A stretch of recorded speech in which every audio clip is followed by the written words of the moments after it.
Chapter 1. Awakening in the bitter winter of millennia past. Lin Feng's last memory is of an inescapable glass of white liquor at a social gathering, accompanied by the blurred halo of neon lights under the city's night sky.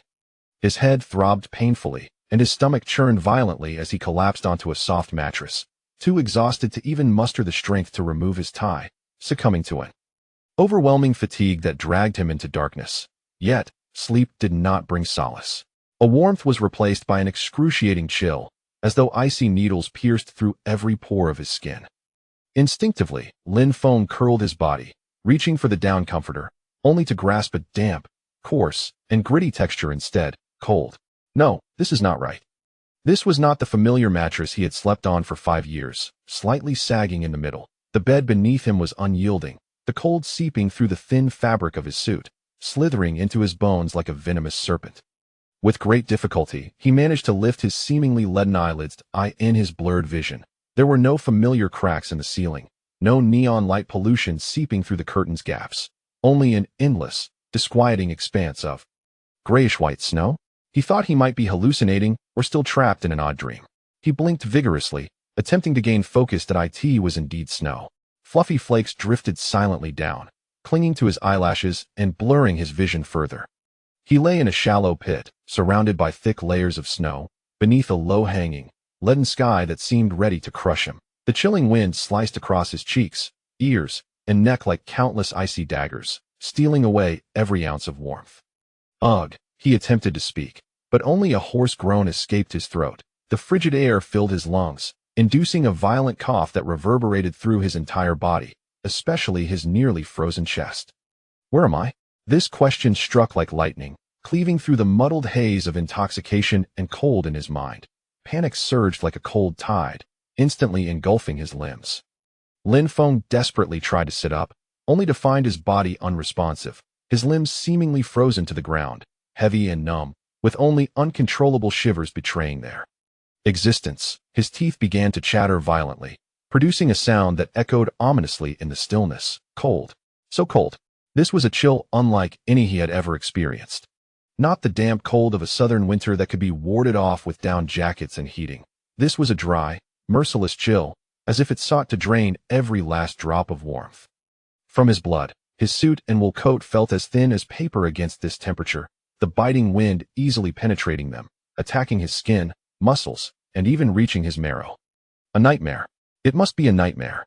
He tried to comprehend it all with a head still pained from the hangover. Last night he had accompanied some difficult clients for drinks, risking everything for that nearly secured small project, downing glass after glass.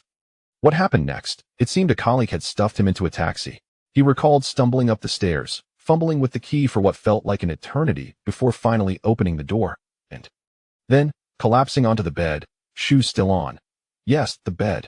A warm, soft bed. Lin Feng squeezed his eyes shut, desperately recalling the sensation of his bed at home, the pleasant scent of sun-dried blankets. He could almost feel the softness of the pillow, but the next moment, a harsher gust of wind mixed with snowflakes struck his face, shattering his pitiful fantasy. Not a dream. This realization, laden with an absolute chill, pierced his heart, forcing himself to open his eyes again, this time with an almost desperate scrutiny. He was no longer the 30-year-old employee, having clawed his way through society to become a minor leader. He had become a savage, stripped of civilization and facing the wilderness with bare hands. What lay before him was an exceedingly desolate scene. Snow, a vast white expanse, blanketed everything. But it was not the only protagonist on the rolling slopes. There were some low, twisted shrubs he had never seen before. Most were buried under the snow, revealing only a few dark brown, spiny branches that resembled the outstretched arms of a dying person reaching for salvation. Ahead lay a sparse forest, the trees growing in grotesque shapes, their rough, cracked trunks resembling the weathered faces of elders who had endured countless hardships. Most were tall, slender birches, their bark mottled and peeling, while others were dense, tower-like spruces, their deep green needles adorned with icicles, clashing against each other in the wind, producing a delicate yet chilling cracked sound. There were no paths, no telephone poles, no signs of human civilization, only an endless wilderness and a suffocating silence. No, not complete silence.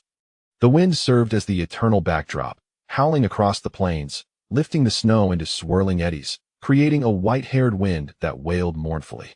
Amidst the wind's wails, Lin Feng strained his nearly frozen ears, as if he could hear distant, spine-chilling sounds resembling some low, oppressive beast's growl, faint yet enough to raise the hairs on his neck. I will die.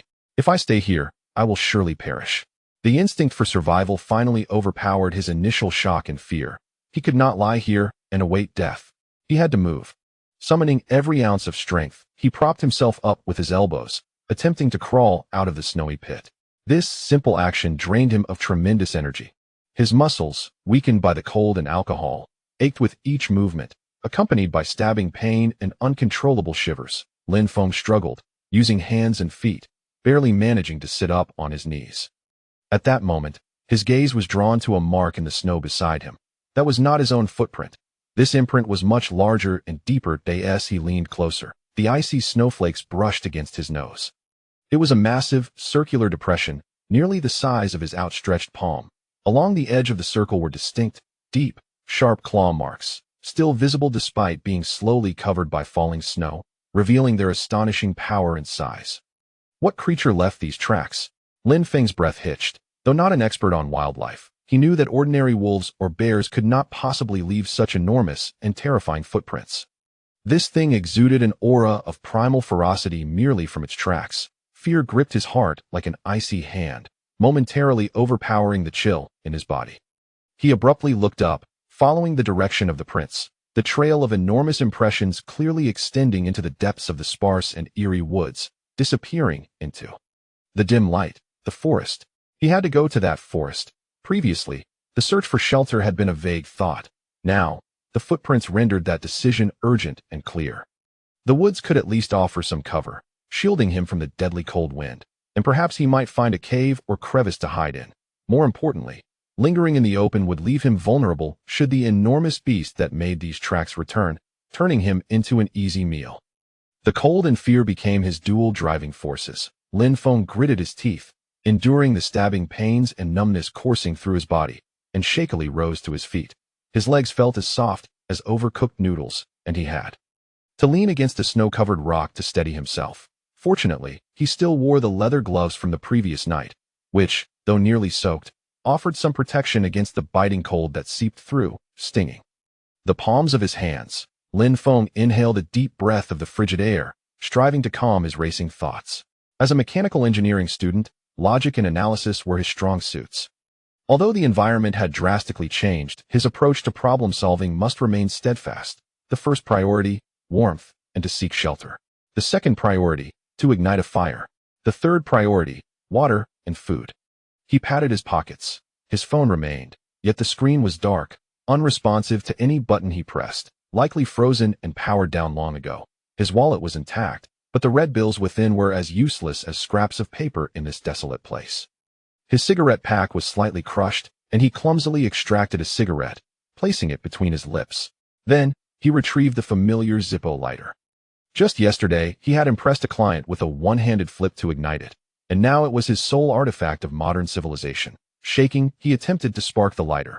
Once, twice, sparks flew, but the cotton wick refused to catch fire, probably too frozen to ignite.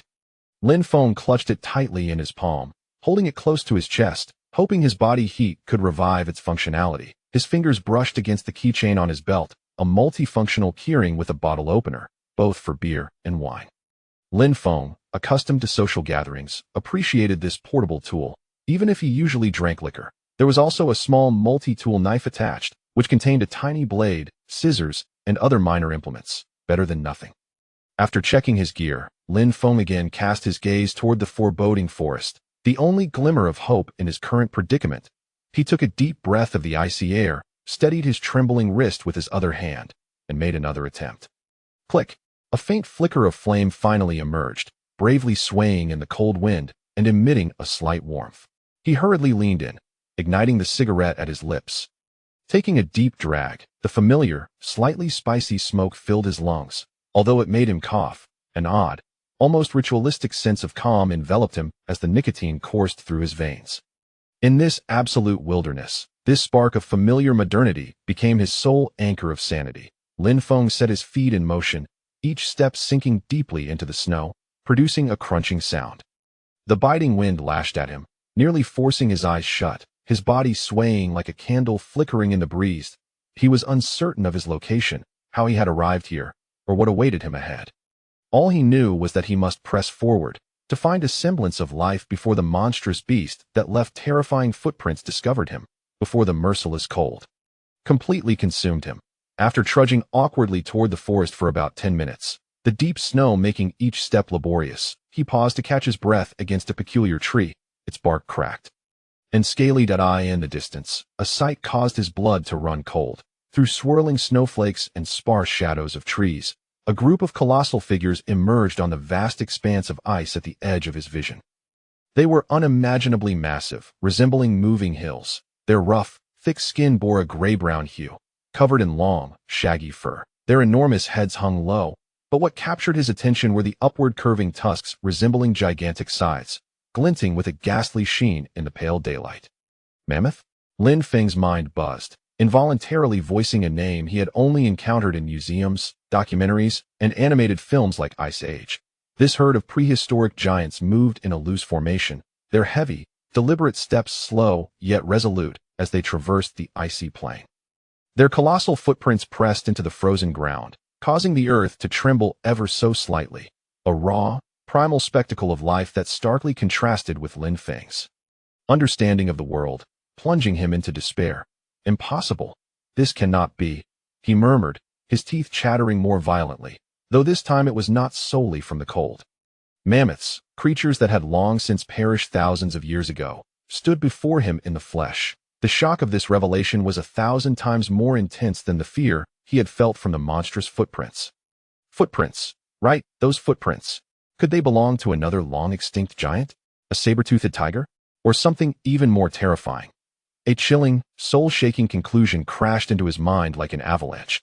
This was not the era he knew.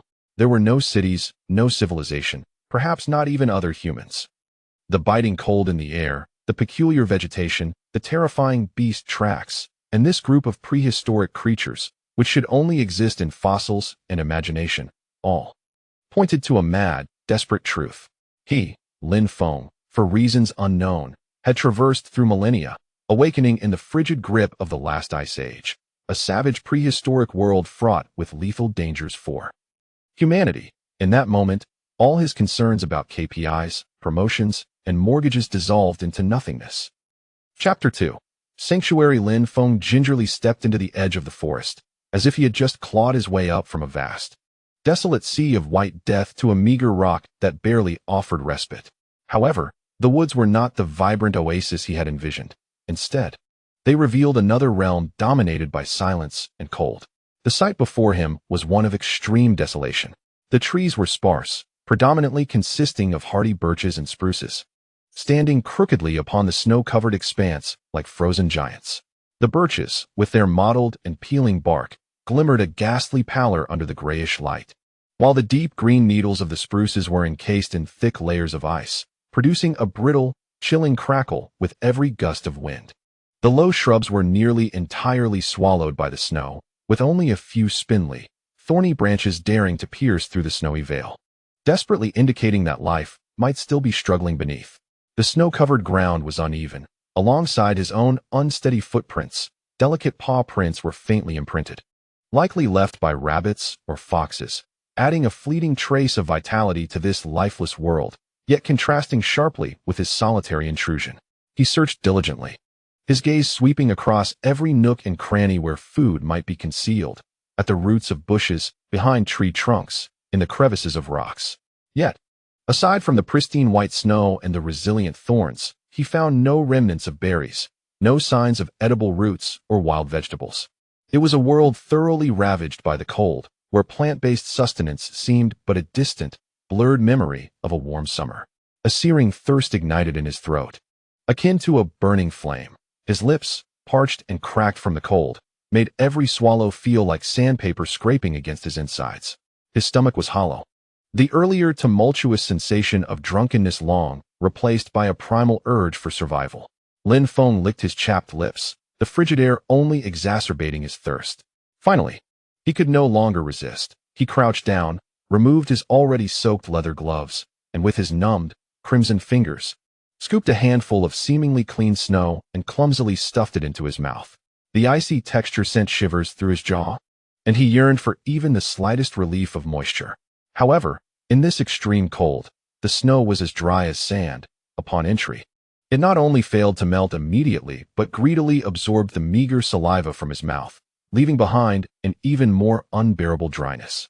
He could not suppress a dry heave, but found nothing to expel.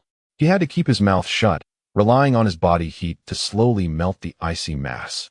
After what felt like an eternity, a minuscule sensation of coolness finally reached his tongue, and the snow began to melt into water, slowly and stingily quenching his parched throat. This process was both slow and torturous, yet the acquisition of even the slightest moisture provided a fragile solace to his nearly shattered spirit. Lin Feng dared not consume more, fearing the depletion of precious warmth, and thus he repeated this ineffective and painful ritual time and again, hoping to alleviate his life-threatening thirst. The biting cold wind penetrated the sparse woods unimpeded, akin to countless icy razors scraping against his thin suit and coat. His garments had long been soaked by the melting snow, clinging tightly to his skin, forming a fragile crust of ice. Each movement elicited a piercing friction accompanied by a rustling sound. His entire body trembled uncontrollably, the penetrating chill from his bones nearly freezing his thoughts. His teeth chattered, the sound resonating unervingly in the stillness of the forest. If he could not swiftly find shelter from the cold and kindle a fire, hypothermia would soon rob him of his ability to move, then his consciousness, and ultimately, his life. The instinct to survive compelled him to engage his nearly frozen mind, avoiding aimless wandering through the trees. Before entering the woods, he had braved the biting wind, standing on a higher slope to roughly survey the surrounding terrain. He recalled that to the left and rear of the woods, the land gradually rose, forming a relatively gentle hillside. With his limited knowledge of the wilderness, he understood that the leeward slope and the depressions in the rocks often served as ideal locations for constructing temporary shelters.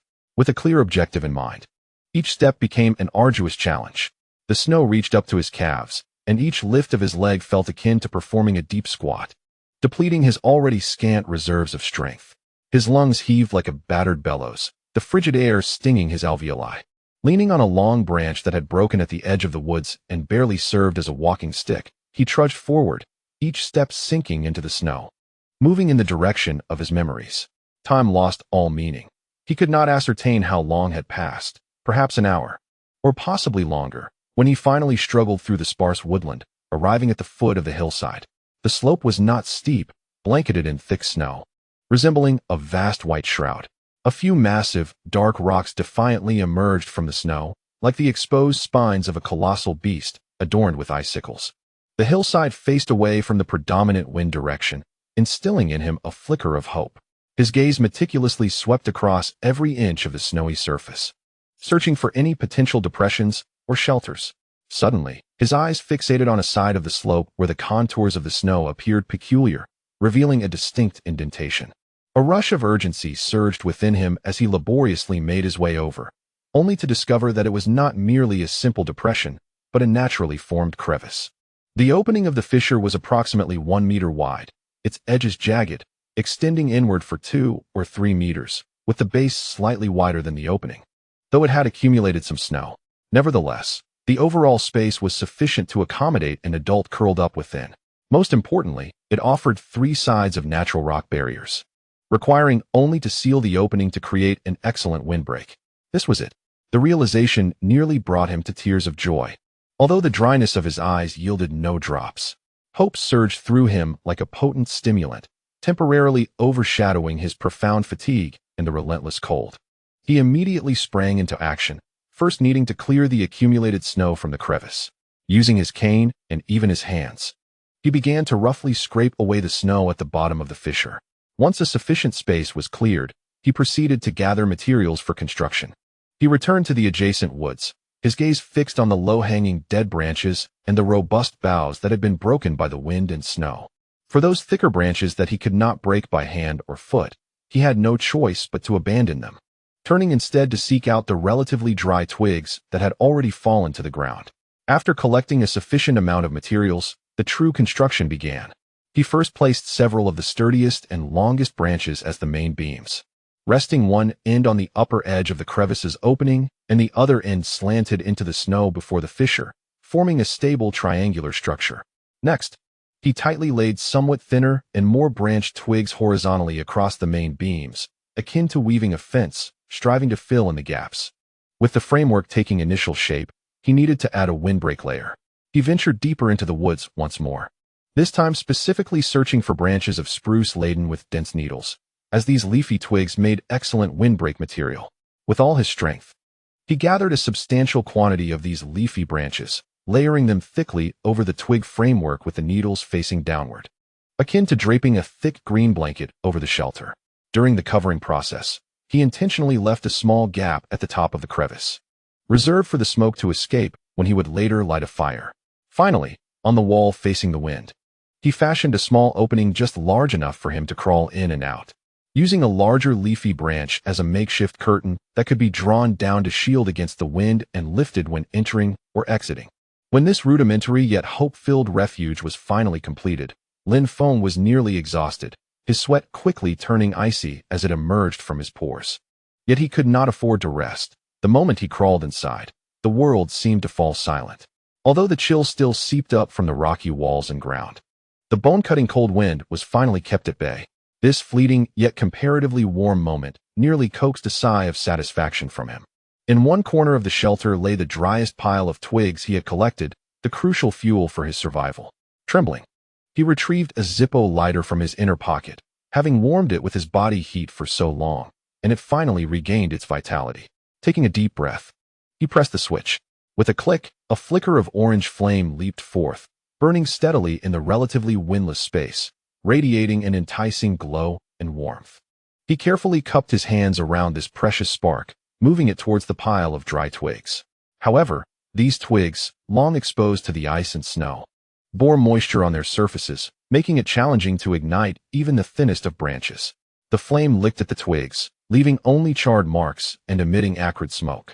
Yet the bright fire remained elusive. Lin Feng's heart sank. Without dry tinder, he could not afford to surrender, for it was his only glimmer of hope. He focused on sustaining the flames, targeting the finest, seemingly driest tips of the branches. The friction of the firestone produced a faint sound, akin to the countdown of life in this silent corner. Half a minute passed, and at last, the tip of the branch began to char, emitting smoke, and then, faintly, an orange-red flame flickered to life. Holding his breath, he gently blew on the spark, treating it as the world's most precious treasure, providing it with oxygen. The ember spread, finally igniting the slender branch, which in turn ignited the thicker branches nearby. The flames at last soared. Initially a small cluster, they gradually spread, greedily consuming the wood and producing a delightful crackling sound. The orange glow danced, dispelling the darkness within the crevices and casting a long-lost warmth upon Lin Feng's nearly frozen body. He extended his trembling, nearly numb hands as close to the fire as possible, feeling the searing warmth licking his skin, a sensation that, despite its sting, was exquisitely delightful. The cold blood within him seemed to flow anew, the deep chill seeping from his bones gradually expelled, while his stiff joints began to regain their suppleness. He inhaled the smoky air greedily, this breath representing safety and hope. Leaning against the rough, cold rock wall, he curled up, striving to envelop himself in the warmth of the flames. The leaping firelight illuminated his pale, unshaven face, and within his eyes, once dulled by despair and cold, a faint glimmer of light flickered back to life. He was alive, having kindled the first bonfire in this desolate, ancient ice field from over 10,000 years ago. However, the fleeting sense of security brought by warmth did not linger long, as the return of heat sharpened his hunger and thirst. Outside the shelter, the wind continued to wail, and from a distance, a haunting sound echoed, indistinguishable whether it was the howl of wolves or some other beastly growl. Survival remained a cruel battle that had only just begun. Yet, at least now he possessed a small refuge, a fire to disperse the darkness and cold. Lin Feng tightened his damp, cold clothing and gazed into the depths of the dancing flames, pondering the path that lay ahead. Chapter 3. Hunger. That night, Lin Feng truly experienced for the first time that cold was not the sole executioner of the Ice Age. The hunger that followed was another torment, more excruciating, capable of eroding one's will. The brief warmth and sense of safety offered by the fire were swiftly replaced by a hollow, burning sensation emanating from deep within his stomach as his body's energy rapidly depleted. This was not the mild discomfort of missing a meal during overtime. It was a sharp, relentless gnawing, as if his stomach were digesting itself, waves of acidic liquid surging upward, searing his throat. As a modern individual living in an era abundant with material wealth, he has indulged in lavish feasts and endured the gnawing pangs of hunger after sleepless nights. Yet, to him, fasting has merely entailed skipping a meal or two, with an array of snacks or takeout always within reach. However, at this moment, in the vast and desolate wilderness, hunger is absolute and raw, devoid of any immediate alleviation. He curls up within a narrow crevice of rock, his body trembling slightly from the biting cold and relentless hunger. Each turn brings the harsh surface of the rough stone into painful contact with his skin, yet he fears that any movement will deplete the scant warmth he possesses. He has constructed a low wall of larger stones between himself and the fire, not only to prevent embers from igniting his clothes in slumber, but also to retain the precious heat. Nevertheless, the chill seeps in like a relentless specter, infiltrating from the stone beneath him and the wall behind, threading its way into his very core. His supply of firewood is meager, rendering him unable to kindle a larger flame, much less 2 fires, which would have eased his discomfort in sleep. Sleep has transformed into a torturous luxury. He cannot truly succumb to slumber, his consciousness wavering between icy haze and sharp agony. Every hour or two, he jolts awake from a violent shiver, his teeth chattering, and his muscles stiffen like stone. The light of the fire has dimmed, the flames reduced to a flickering cluster of blue and yellow, on the verge of extinction. He must struggle to rise, his frozen hands uncooperative, as he carefully adds the relatively dry twigs prepared beside him, bending down to gently and continuously blow until the embers rekindle the twigs, the flames crackling back to life, offering a faint glow and warmth. This cycle persists throughout the night. He resembles a weary yet devoted sentinel, safeguarding this fragile spark of life, as time is fragmented into countless shards, each saturated with cold and hunger. When the light of dawn filters through the crevice above, casting a grayish hue, Lin Feng almost instinctively opens his eyes. Propelled by the remnants of his willpower, a throbbing headache assails him, and his limbs feel as though they are dislocated, aching and powerless.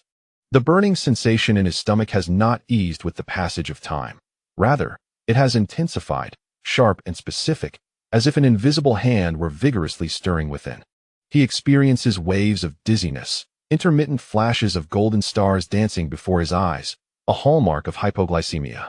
With great effort, he sits up, attempting to mobilize his nearly frozen joints, each movement accompanied by the protests of his muscles and the creaking of his bones. The imperative thought of finding food serves as his last lifeline, supporting him as he shakily rises to his feet. Stepping out from the relative warmth of his shelter into the frigid expanse requires immense courage. The biting wind immediately assaults him like a long-awaited adversary, tearing at his thin garments. He tightened his coat, pulling the makeshift scarf fashioned from the collar fabric up to cover his mouth and nose, inhaling deeply the frigid air in an attempt to dispel the fog that clouded his mind.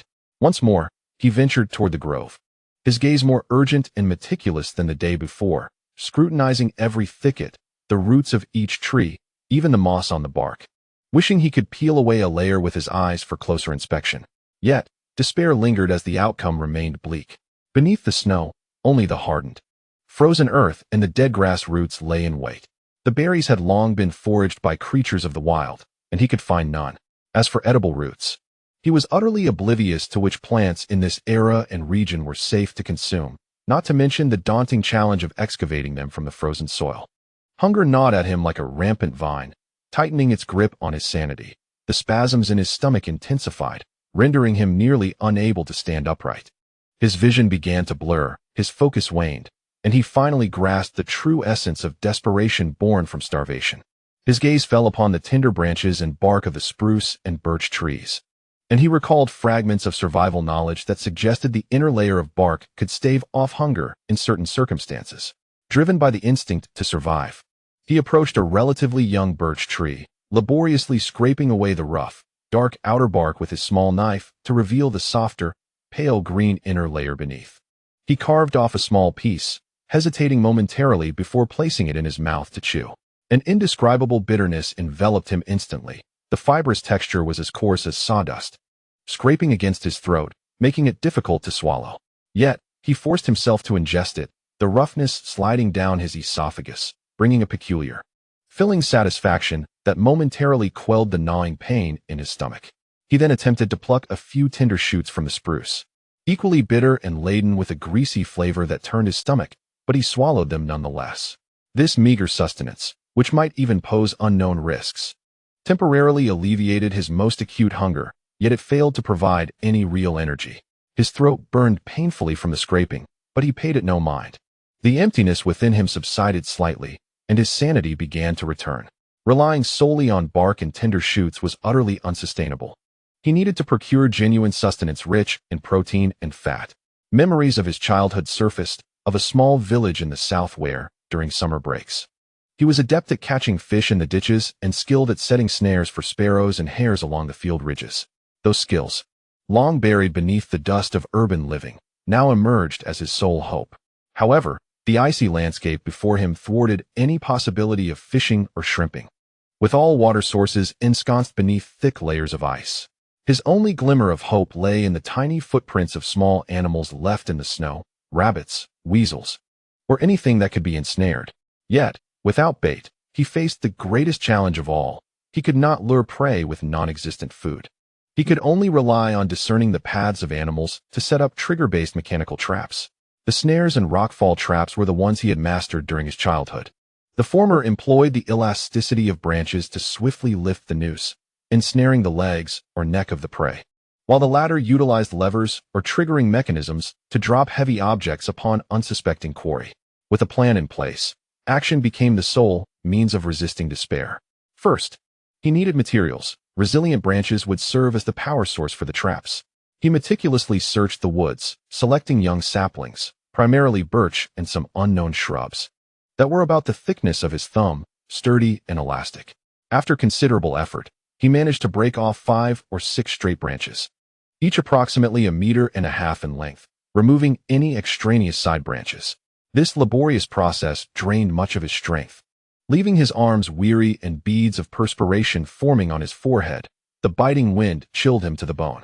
Along the way, he also gathered fallen twigs, bundling them together as they represented precious fuel.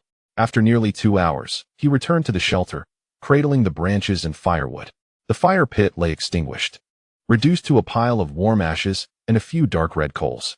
He dared not linger, hastily adding kindling and gently blowing to rekindle the flame of life, which once again enveloped him in warmth, though hunger soon followed, returning with even greater intensity. After a brief respite, he began the more intricate task of crafting the traps. He required ropes and triggering mechanisms. The ideal materials would have been pliable plant fibers or grass stems, but finding suitable options proved elusive. He remembered seeing some dried, yet seemingly resilient vines entangled on a dead tree while collecting branches the day before. Returning to that spot, he carefully used his knife to peel off the relatively intact sections of the vine, yielding some uneven but usable cordage, though it was far from sufficient. His gaze then fell upon his own attire. Gritting his teeth, he unfastened the laces of his well-made leather shoes, which provided 2 robust lengths of cord. Next, he removed his soiled overcoat, and with the not-so-sharp blade of his multifunctional knife, he painstakingly cut several long strips from the lining of the coat. The coarse yet sturdy fabric could be twisted into makeshift rope after some manipulation. Finally, he even tore the fabric from the collar of the coat, which he had previously cut to fashion a scarf, into thinner strips. With materials at hand, he sat beside the fire and began crafting the snares, intertwining the shoelaces, twisted fabric strips, and vines in a quest for strength. The slip knot was crucial. Relying on memory, he fashioned a noose that tightened with struggle, ultimately creating 5 snares, which nearly exhausted all his rope materials. Next came the crafting of wooden stakes, needed to secure the traps, as well as small wooden wedges for the triggering mechanisms. Selecting a thicker branch, he patiently sharpened one end with his knife to create several sturdy stakes.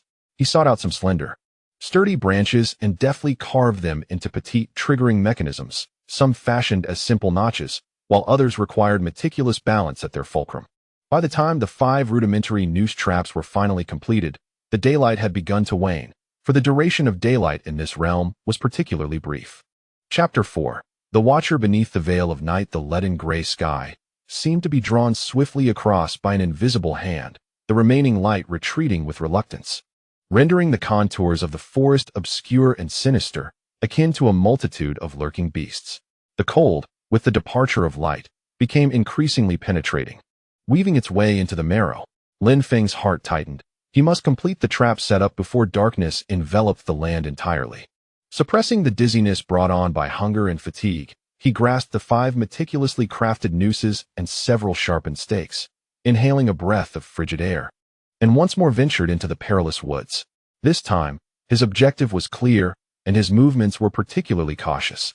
No longer would he search aimlessly for plants, but instead would focus all his attention on the intricate web of tracks etched into the snow. He crouched down, tracing patterns with his fingers, attempting to discern which were the leaping footprints of rabbits, which belonged to some diminutive rodent, and which might indicate the presence of more cunning predators like foxes. Lin Feng needed to identify a distinct, frequently traversed animal path that connected their habitat to a water source. Fortunately, he had previously noted several trails while gathering branches in the forest. He swiftly selected a few ideal locations, spots near the roots of bushes that would conceal the nooses, and the natural choke point created between 2 thickets. Kneeling in the icy snow, he laboriously carved small holes in the frozen earth with his knife and sharpened wooden stakes, firmly anchoring the elastic branches and adjusting their curvature and direction. Then, he meticulously placed the slipknot of the noose just above the animal path, constructing a small platform from twigs at an optimal height, camouflaging it with slender branches and snowflakes. The triggering mechanism required both patience and precision. He wedged the carefully carved wooden wedges at critical pressure points, ensuring that even the slightest touch would release the elastic branches. The chill of the environment necessitated that Lin Feng remove his gloves for delicate manipulation, and by the time he finished setting the last trap, he straightened up to a wave of darkness before his eyes, nearly collapsing into the snow. Lacking energy to replenish his strength, he leaned against a cold spruce trunk, gasping heavily, his breath forming white clouds in the dim light. The illumination had faded, and deep within the woods lay an impenetrable darkness, concealing untold dangers. He could linger no longer. Fear urged him to return at once. He scarcely had time to notice the fallen, dried trees scattered along the way that could serve as fuel, his eyes scanning desperately for a substantial, burnable piece he could carry back. Fortunately, not far from his return path, he stumbled upon a pine branch, half buried in the snow, broken by the relentless wind and snow. Its diameter was as thick as his wrist, and it exceeded 1.5 meters in length. An overwhelming surge of joy filled Lin Feng's heart as he rushed towards it, exerting every ounce of strength to drag it from the snowdrift. Ignoring the icy snow and decayed wood shavings clinging to it, he hoisted it onto his shoulder, adjusting his balance, and staggered towards the direction of the shelter, nearly dragging and cradling the heavy branch. Each step felt extraordinarily burdensome. The rough bark chafed his shoulder painfully, and his lungs burned. Yet he dared not pause for even a moment. The darkness behind him loomed like a living entity, relentlessly pursuing him, while indistinct rustling sounds emanated from the depths of the forest, provoking his heightened nerves. At last, he tumbled back to the relatively open hillside, catching sight of a faint glimmer of firelight seeping through the cracks, like a lighthouse guiding his way. Dragging the heavy branch into the shelter, he collapsed beside the fire pit, utterly exhausted, taking a while to regain his breath. With this colossal fuel source, he could at least enjoy a semblance of peace tonight, without the frequent need to rise and add firewood. This small assurance allowed his taut nerves to relax, if only slightly.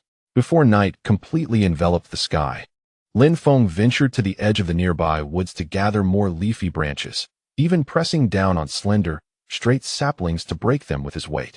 He needed to further fortify the shelter, enhancing its windproofing and insulation, and sealing the gaps in the roof, leaving only a small opening for smoke to escape. Having completed these tasks, darkness had already settled in for some time, and he had relied on the fire within the shelter to finish. However, the sensation of thirst assaulted him once more. His throat felt as if it were ablaze, and his lips were already cracked and peeling. Relying solely on snow to quench his thirst was not only inefficient, but also exacerbated heat loss. He needed to discover a more sustainable method for obtaining water. His gaze fell upon the scattered stones surrounding the shelter, recalling some wilderness survival knowledge that mentioned the thermal conductivity of stones. He stepped outside, selecting a relatively flat black stone with a slight depression in the center, about the size of a basin, in the dim light. Extending his hand, he wiped away the dirt and moss from its surface using the snow on the ground, then cradled it back to the shelter, carefully placing it at the edge of the fire pit, ensuring the flames could warm it without scorching it directly, to prevent the stone from cracking due to uneven heating. Next, he reached outside and scooped up a large handful of snow, piling it into the warm depression of the stone.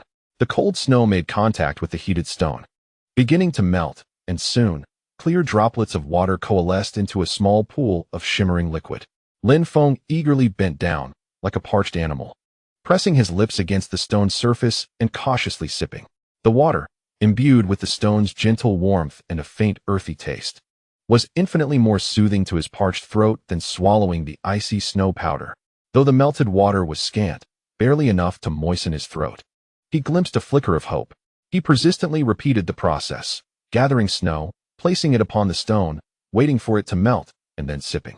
Eventually, he resorted to rolling a compact snowball outside, returning with it to rest upon the stone, allowing it to gradually dissolve, thus minimizing his comings and goings. Crouched beside the fire, he tended to the flames with kindling while observing the snowball diminish little by little, water droplets continuously pooling in the stone hollow, which he then bent down to drink. When he finally felt he had replenished sufficient moisture, the water filling his stomach imparted a fleeting sensation of false satiety. With a sense of contentment, Lin Feng leaned back against the frigid stone wall, exhaling deeply. An overwhelming fatigue surged over him like a tide, his eyelids heavy enough to nearly close. Yet at that moment, an instinctive alertness caused every muscle in his body to tense instantaneously. Outside the shelter, the wind seemed to carry an unsettling disturbance. It was not the persistent, monotonous howl, but rather a faint, cautious crunching of snow, interspersed with a low, nearly imperceptible breath. Lin Feng's heart constricted sharply, banishing sleepiness in an instant. He recalled the disquieting sounds he had half heard last night, emanating from the depths of the forest. Dusk and dawn marked the prime hours of many predators. Could something have been drawn to his firelight or the scent he left behind? Holding his breath, he strained to listen. The sounds outside ebbed and flowed, as if the entity were cautiously observing and testing. It circled around his shelter, moving slowly, the footsteps almost imperceptible, revealing a predator's characteristic patience. Lin Feng could not discern whether the curious presence outside was a mere fox, a ravenous wolf, or something far more terrifying. Like the owner of the enormous footprints he had encountered the previous day, fear coiled around his heart like a frigid vine, cold sweat instantly soaking his back. He dared not make a sound, even refraining from taking deep breaths. Gradually, with utmost caution, he moved his arm, extracting a stick of wood, roughly the thickness of his arm, from the pile beside him, one end ablaze. The flames danced, crackling loudly, jarringly piercing the deathly silence. He gripped the burning stick tightly, its tip aimed at the narrow entrance of the shelter, his body curled, muscles taut, prepared to fight or fend off at any moment. The firelight could deter many wild beasts. It was his sole reliance. He fixated intently on the makeshift branch curtain, as if he could penetrate it and glimpse the eyes lurking in the darkness outside. Time ticked away, each second stretching out like an eternity. The sounds outside fluctuated, sometimes drawing near, sometimes receding, as if weighing the risks. Lin Feng could hear the frantic pounding of his heart within his chest, could feel his hand trembling slightly from gripping the fire stick too tightly. In that moment, the cold, hunger, and fatigue were all eclipsed by an overwhelming terror. Uncertain how much time had passed, perhaps just a few minutes, or maybe half an hour, the suffocating sounds of footsteps crunching through the snow and heavy breathing gradually receded, ultimately vanishing into the whispers of the wind as if they had never existed. Lin Feng waited for what felt like an eternity, only daring to relax slightly once he was certain that the outside had returned to a serene silence, punctuated solely by the sound of the wind. Collapsing to the ground, he gasped for air, his entire body drenched in cold sweat, a wave of fear washing over him, rendering him unable to stop trembling. The makeshift torch in his hand still blazed, casting a flickering light that illuminated his startled visage. Although the immediate danger had dissipated, the warning was unmistakable. This icy expanse was far more perilous than he had imagined. He not only had to contend with the elements, but also remained ever vigilant against the unknown predators lurking in the darkness. Carefully placing the thick pine log atop the fire, he watched as it ignited, radiating a stronger light and warmth. This night was destined to be one of sleeplessness. Lin Feng had to remain alert, safeguarding this pile of firewood, which served as both a source of warmth and his solitary beacon against the encroaching darkness and danger in this wild terrain. The long night had only just begun. Chapter 5. The first bite of flesh. The sky gradually lightened under a dreary, colorless hue devoid of warmth. There were no birdsong, no dawn-esque light. Only the pallid glow enveloping the wilderness, coldly casting its rays through the crevices above onto Lin Feng's face. His sleep was profoundly restless. Consciousness adrift upon a frigid sea, at times submerged by the waves of nightmares, and at others resurfacing due to overwhelming discomfort. In the latter half of the night, he had managed to drag the hefty pine log back to the heart of the fire. The wood indeed proved resilient, the flames wrapping around it, producing a steady, low crackle that dispelled some of the chill, granting him a modicum of courage to briefly surrender to slumber. Yet, his sleep remained fragmented. He would awaken periodically, instinctively reaching out to touch the pile of firewood beside him to ensure there was enough fuel, then straining to listen to the sounds outside until he confirmed it was only the wind before daring to close his eyes again. It was not until the early hours of dawn, when the dual exhaustion of body and spirit finally overwhelmed his vigilance, that he slipped into a semi-conscious deep sleep. Upon awakening now, the first sensation he registered was an icy chill that penetrated to the marrow. The thick log had nearly burned out, the center reduced to ash and pale embers, with only the ends still glowing faintly, providing negligible warmth. The temperature within the shelter had plummeted compared to the previous night's vibrant flames, and his breath instantly transformed into a dense white mist. Curled up, his body felt almost rigid, each joint emitting a painful groan, especially the side pressed against the cold stone wall, which had grown numb and devoid of sensation. The thought of letting the fire extinguish spurred Lin Feng to struggle to rise. The movement strained his sore muscles, eliciting a grimace from him. He cautiously arranged some slender, dry twigs atop the embers, bending down to draw near with his frost-bitten lips, exhaling softly yet persistently. The sparks flickered in the currents of air, nearly extinguished several times, until at last, a faint flame licked at the dry bark, crackling to life once more. He continued to add slightly thicker branches, observing as the flames gradually intensified, the warm, orange glow filling the small space, slowly dispelling the bone-chilling cold that clung to him like a relentless affliction. Leaning against the stone wall, he inched as close to the fire as possible, extending his nearly frozen hands to bask in its warmth. The gnawing hunger, having fermented overnight, transformed into a persistent, hollow cramp in his stomach, even inciting a wave of mild nausea and dizziness.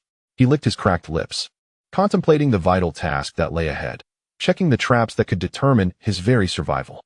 At that moment, as he shifted his position to rise and relieve himself, he suddenly felt something small beneath him, soft yet firm, with an unusual texture. Frowning, he instinctively reached down to explore, his fingertips brushing against a furry, somewhat stiff little creature. He extracted it and brought it closer to the firelight. It was a mouse, an exceedingly tiny mouse, no larger than the palm of his hand. Now inadvertently flattened by his weight, its limbs rigidly outstretched, its gray-brown fur matted together, and its slender tail resembling a withered reed. It bore a striking resemblance to modern mice, yet its fur was thicker and denser, seemingly adapted to the harsh cold. This little creature had likely been lured by the warmth of the fire, emerging from some unknown crevice in the rock, only to meet its unfortunate demise beneath the slumbering Lin Feng. After a moment of stunned silence, an uncontrollable surge of exhilaration coursed through Lin Feng like a current, causing him to shiver involuntarily. Meat. It was meat. Though but a mere morsel, it represented tangible animal protein, energy, a glimmer of hope for survival.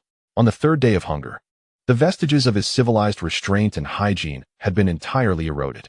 In that instant, the tiny mouse transformed in his eyes from a loathsome pest to a divine delicacy bestowed upon him. His gaze fixated on the diminutive corpse, his throat constricting, saliva uncontrollably pooling. Without a moment's hesitation, driven by an instinct etched into the human genome, he fashioned a pair of rudimentary chopsticks from 2 twigs and delicately lifted the mouse's body, placing it directly at the edge of the fire where the flames blazed brightest. With a soft sizzle, the mouse's fur was instantaneously singed by the flames, releasing a charred aroma intertwined with a curious, savory scent. Lin Feng gazed intently, occasionally prodding the diminutive rodent with a slender stick to ensure every inch of its fur was thoroughly charred. In no time, the once furry mouse transformed into a small, charred ball of carbon. He extracted this ashen morsel and placed it upon a flat stone to cool slightly before meticulously scraping away the singed fur and ash with the back of a small knife. Beneath the scorched exterior lay a pale, slightly yellowed flesh, unappealing in appearance yet undeniably edible. Next came the task of preparation. With careful precision, he employed the sharp edge of his knife to sever the mouse's head, along with a small portion of its neck. Then, with utmost gentleness, he incised the tiny abdomen, using a slender twig to extract the dark red viscera, liver, intestines, and stomach. Although these innards contain some nutritional value, they would require cooking to be safe for consumption. However, Lin Feng had no intention of eating them, as the head and entrails served as perfect bait for traps. Now, only the relatively clean body of the mouse remained. He found a slender twig, sharpened at one end, and skewered the mouse from its tail to its head, fashioning a diminutive kebab.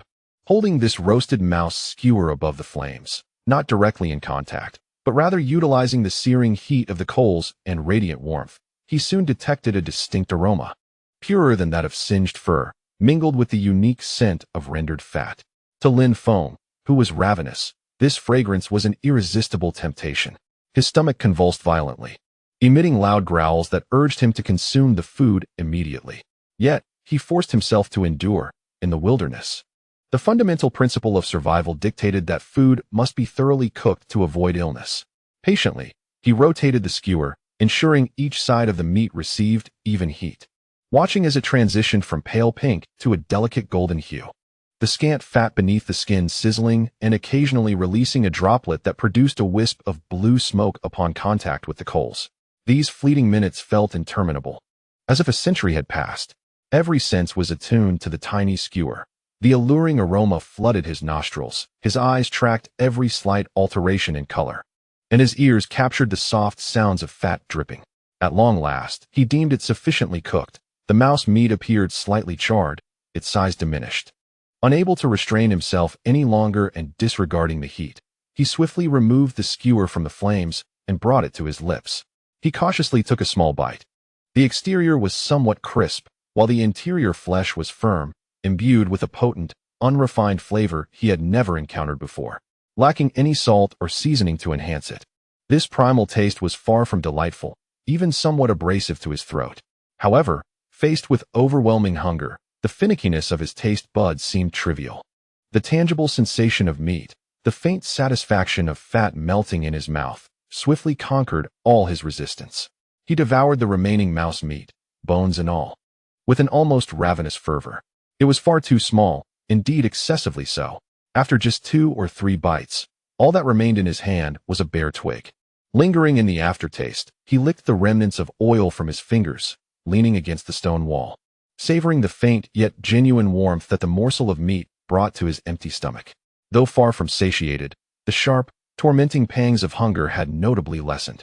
More significantly, this first taste of flesh acted as a potent tonic, greatly uplifting his spirits. Gratitude flowed for Jerry. On the 3rd day, amidst this ancient glacier, he had finally savored his first true meal. A more refined trap design gradually crystallized in his mind. Today, he would not only inspect the snares from yesterday, but also utilize the remains of this mouse as bait to set a trap with potentially greater rewards. Hope flickered within him, akin to the rekindled campfire, still faint yet tenaciously dancing in his heart. He added a few more logs to stoke the flames, then rose, stretching his weary yet not entirely hopeless body, preparing to confront the new day's survival challenges. Chapter 6. Defensive works. He meticulously recalled the various rudimentary methods he had observed during his childhood on the fields, aside from snares. There was also a more straightforward and brutal stone drop trap. By employing bait to trigger the mechanism, a heavy stone would fall, instantly crushing or ensnaring its prey. This trap could be effective against mice, small birds, and even slightly larger animals, the key lying in the sensitivity of the bait and the mechanism. He gathered the remnants of the mouse's head and its minuscule entrails, now frozen and exuding a faint, elusive scent. For carnivorous creatures, this aroma might serve as an irresistible lure. First, he would inspect the results from yesterday. With a flicker of anticipation, he stepped back into the silent woods. The snow remained undisturbed, and beside his own footprints, he indeed discovered new tiny tracks, indicating nocturnal activity. His heart quickened as he hastened toward the location of the first snare. However, his expectations were soon dashed. The trap had been triggered, the elastic branch had sprung back. Yet the snare lay empty, leaving only a chaotic array of scratches in the snow. Clearly, something small had activated the mechanism. But the snare had either failed to secure its target or had been evaded altogether. The second triggered trap exhibited a similar fate, with the snare even having been partially bitten through, leaving behind a few fine hairs. The remaining 3 traps remained untriggered. Disappointment washed over him like icy water, extinguishing the flicker of hope that had just ignited within him. Yet he swiftly adjusted his mindset. After all, this was merely the first day, and hunting was inherently a game of chance. He carefully examined the reasons for the trap's failures, adjusted the height of the snares and the sensitivity of the triggering mechanisms, and meticulously reset them. At the very least, it was evident that animals were active in the area, affirming that he was on the right path. As he meticulously restored the trap, he gathered the fallen twigs along the way, for fuel was as vital to survival in the night as food itself. Upon returning to his shelter with a bundle of firewood, he stoked the flames, relishing the essential warmth they provided. Next, he turned his attention to preparing for the construction of a new trap, searching for suitable large stones beside the shelter. They needed to be relatively flat, of considerable weight, yet manageable, lethal to small creatures, and with a stable base to ensure stability upon descent. He discovered 2 promising candidates. One was a dark gray sedimentary rock, while the other bore quartz speckles in its granite form. Sitting beside the fire, he began to carve the small wooden sticks necessary for the mechanism. One would serve as the main support, sturdy enough to bear the weight of the stone. Another, a sensitive trigger stick, one end shaped at an angle to facilitate its locking, and a horizontal bait stick, intended for hanging or placing the bait. With patience, he crafted these pieces using his knife, his fingers stiffening from the cold and repetitive friction, yet he remained oblivious, wholly focused on the wooden sticks in his hands, testing the fit of the joints to ensure that even the slightest tug on the bait would disrupt the precarious balance. With a soft click, the trigger stick fell away. The main support lost its equilibrium, and the heavy stone crashed down onto the snow, sinking a few inches and producing a dull thud. Success. The sensitivity was adequate. A surge of excitement coursed through Lin Feng. Once everything was prepared, he quenched his thirst with water obtained through melting snow on a stone slab. Although he remained parched, this alleviated some of the weakness caused by dehydration. Taking a deep breath, he hoisted the selected granite block, its cold edges digging into his shoulder. Each step sent tremors through his legs. Given his current strength, it was impossible to transport 2 stones at once, so he had to proceed in stages. He had already scouted the location for the trap, having discovered it beside a game trail just yesterday, beneath a cluster of low, hardy shrubs with extensive root systems. This spot provided cover from the branches and leaves, preventing easy detection by prey, while the gaps at the roots allowed small animals to burrow in. Furthermore, the branches could subtly guide the animals' paths, increasing the likelihood of their encountering the bait. Setting down the stone, he took a few deep breaths and began to assemble the trap. First, he elevated the chosen spot with smaller stones on either side, forming a stable frame. Next, he angled the main support stick against the ground, cautiously propping the heavy stone so that its front hung suspended, leaving ample space below for the prey to enter. He then secured one end of the sensitive trigger stick in a specific notch of the main support, allowing the other end to extend outward, tied to the horizontal bait stick.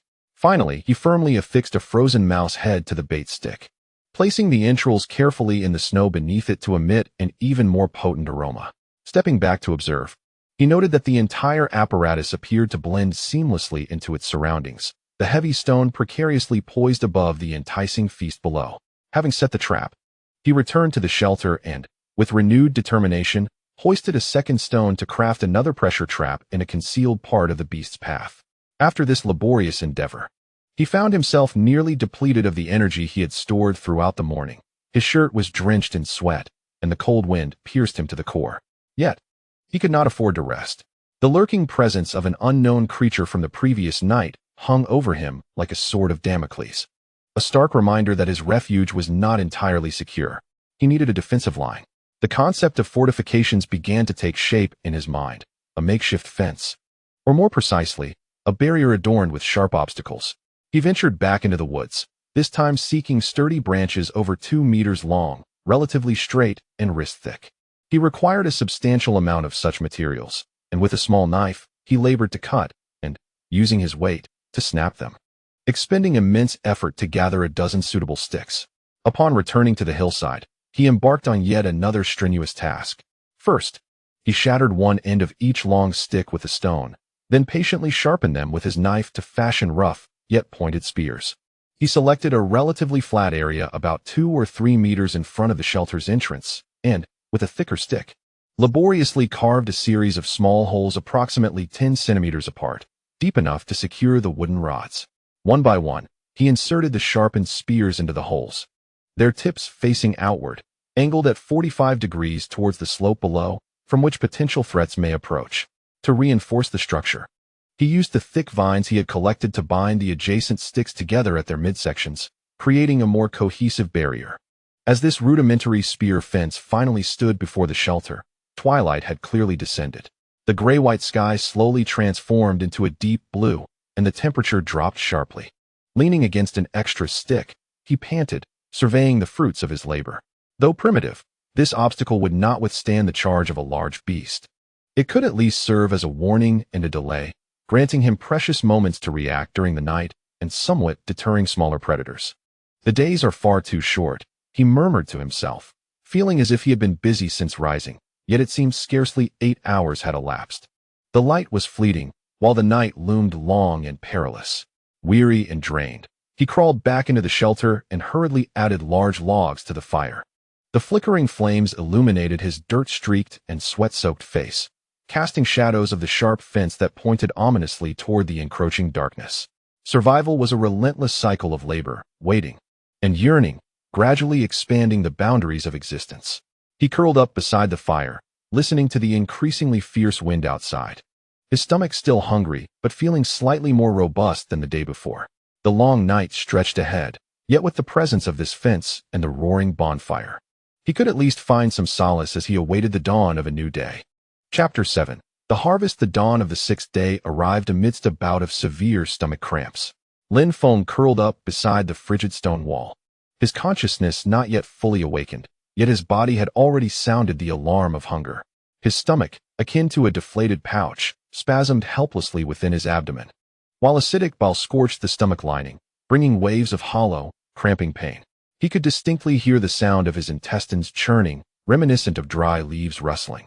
After consuming a meager morsel, his stomach protested even more vehemently against the pangs of hunger.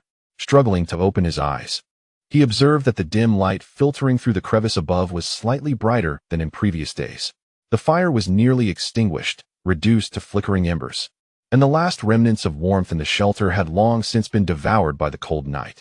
A biting chill assailed him from all directions, seeping through his thin garments to reach his very bones. The thought of reigniting the fire sustained his nearly frozen body. He struggled to sit up, every joint creaking like rusted gears, emitting a sharp, grating sound. The repetitive motions had long since become muscle memory. He grasped a handful of dry twigs and carefully coaxed the spark to life, adding kindling and watching as the feeble embers gradually blossomed into a life-saving flame. As the orange flames leaped once more, dispelling the darkness and a portion of the chill within the confined space, Lin Feng let out a long, relieved breath, bringing his nearly numb hands closer to the source of warmth. The heat slowly returned, yet the sensation of hunger became even more acute and tangible. Following his usual routine, he used the charred stone slab to melt snow for water. Observing the pristine snowflakes transform into clear droplets under the warmth of the stone, coalescing into a small pool of life-giving liquid, he bent down, like a parched beast, greedily lapping it up.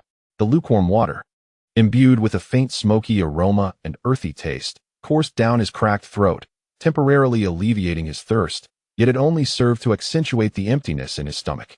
Days of hunger and toil had pushed his physical strength to the brink, yet his eyes sparkled with a fierce will to survive. Should he fail to find a stable source of food, his body would soon collapse. with a heart filled with trepidation and anticipation. Lin Feng stepped out of the shelter once more, the biting wind delivering a chilling rebuke, striking his face like a frigid whip. The footprints in the snow were even more chaotic than the previous day, suggesting that life had thrived in the night. His heartbeat quickened involuntarily. In the distance, he spotted the peculiar branch, once used as a spring, now taut and no longer slack. Lin Feng nearly lunged forward, his heart racing as if it might burst from his chest. Empty. The trap was void, leaving only a few strands of light gray fur and a mark of struggle upon the snow. A wave of profound disappointment seized him instantaneously. Yet he quickly forced himself to regain composure. He swiftly inspected and reset the trap, moving towards the second. Again, it was triggered, yet again, it was empty. The third and fourth traps yielded similar results, hope flickering like a candle in the wind, ignited time and again, only to be on the brink of extinguishment. As Lin Feng approached the final noose trap, the one closest to the depths of the thicket, his hopes had nearly evaporated.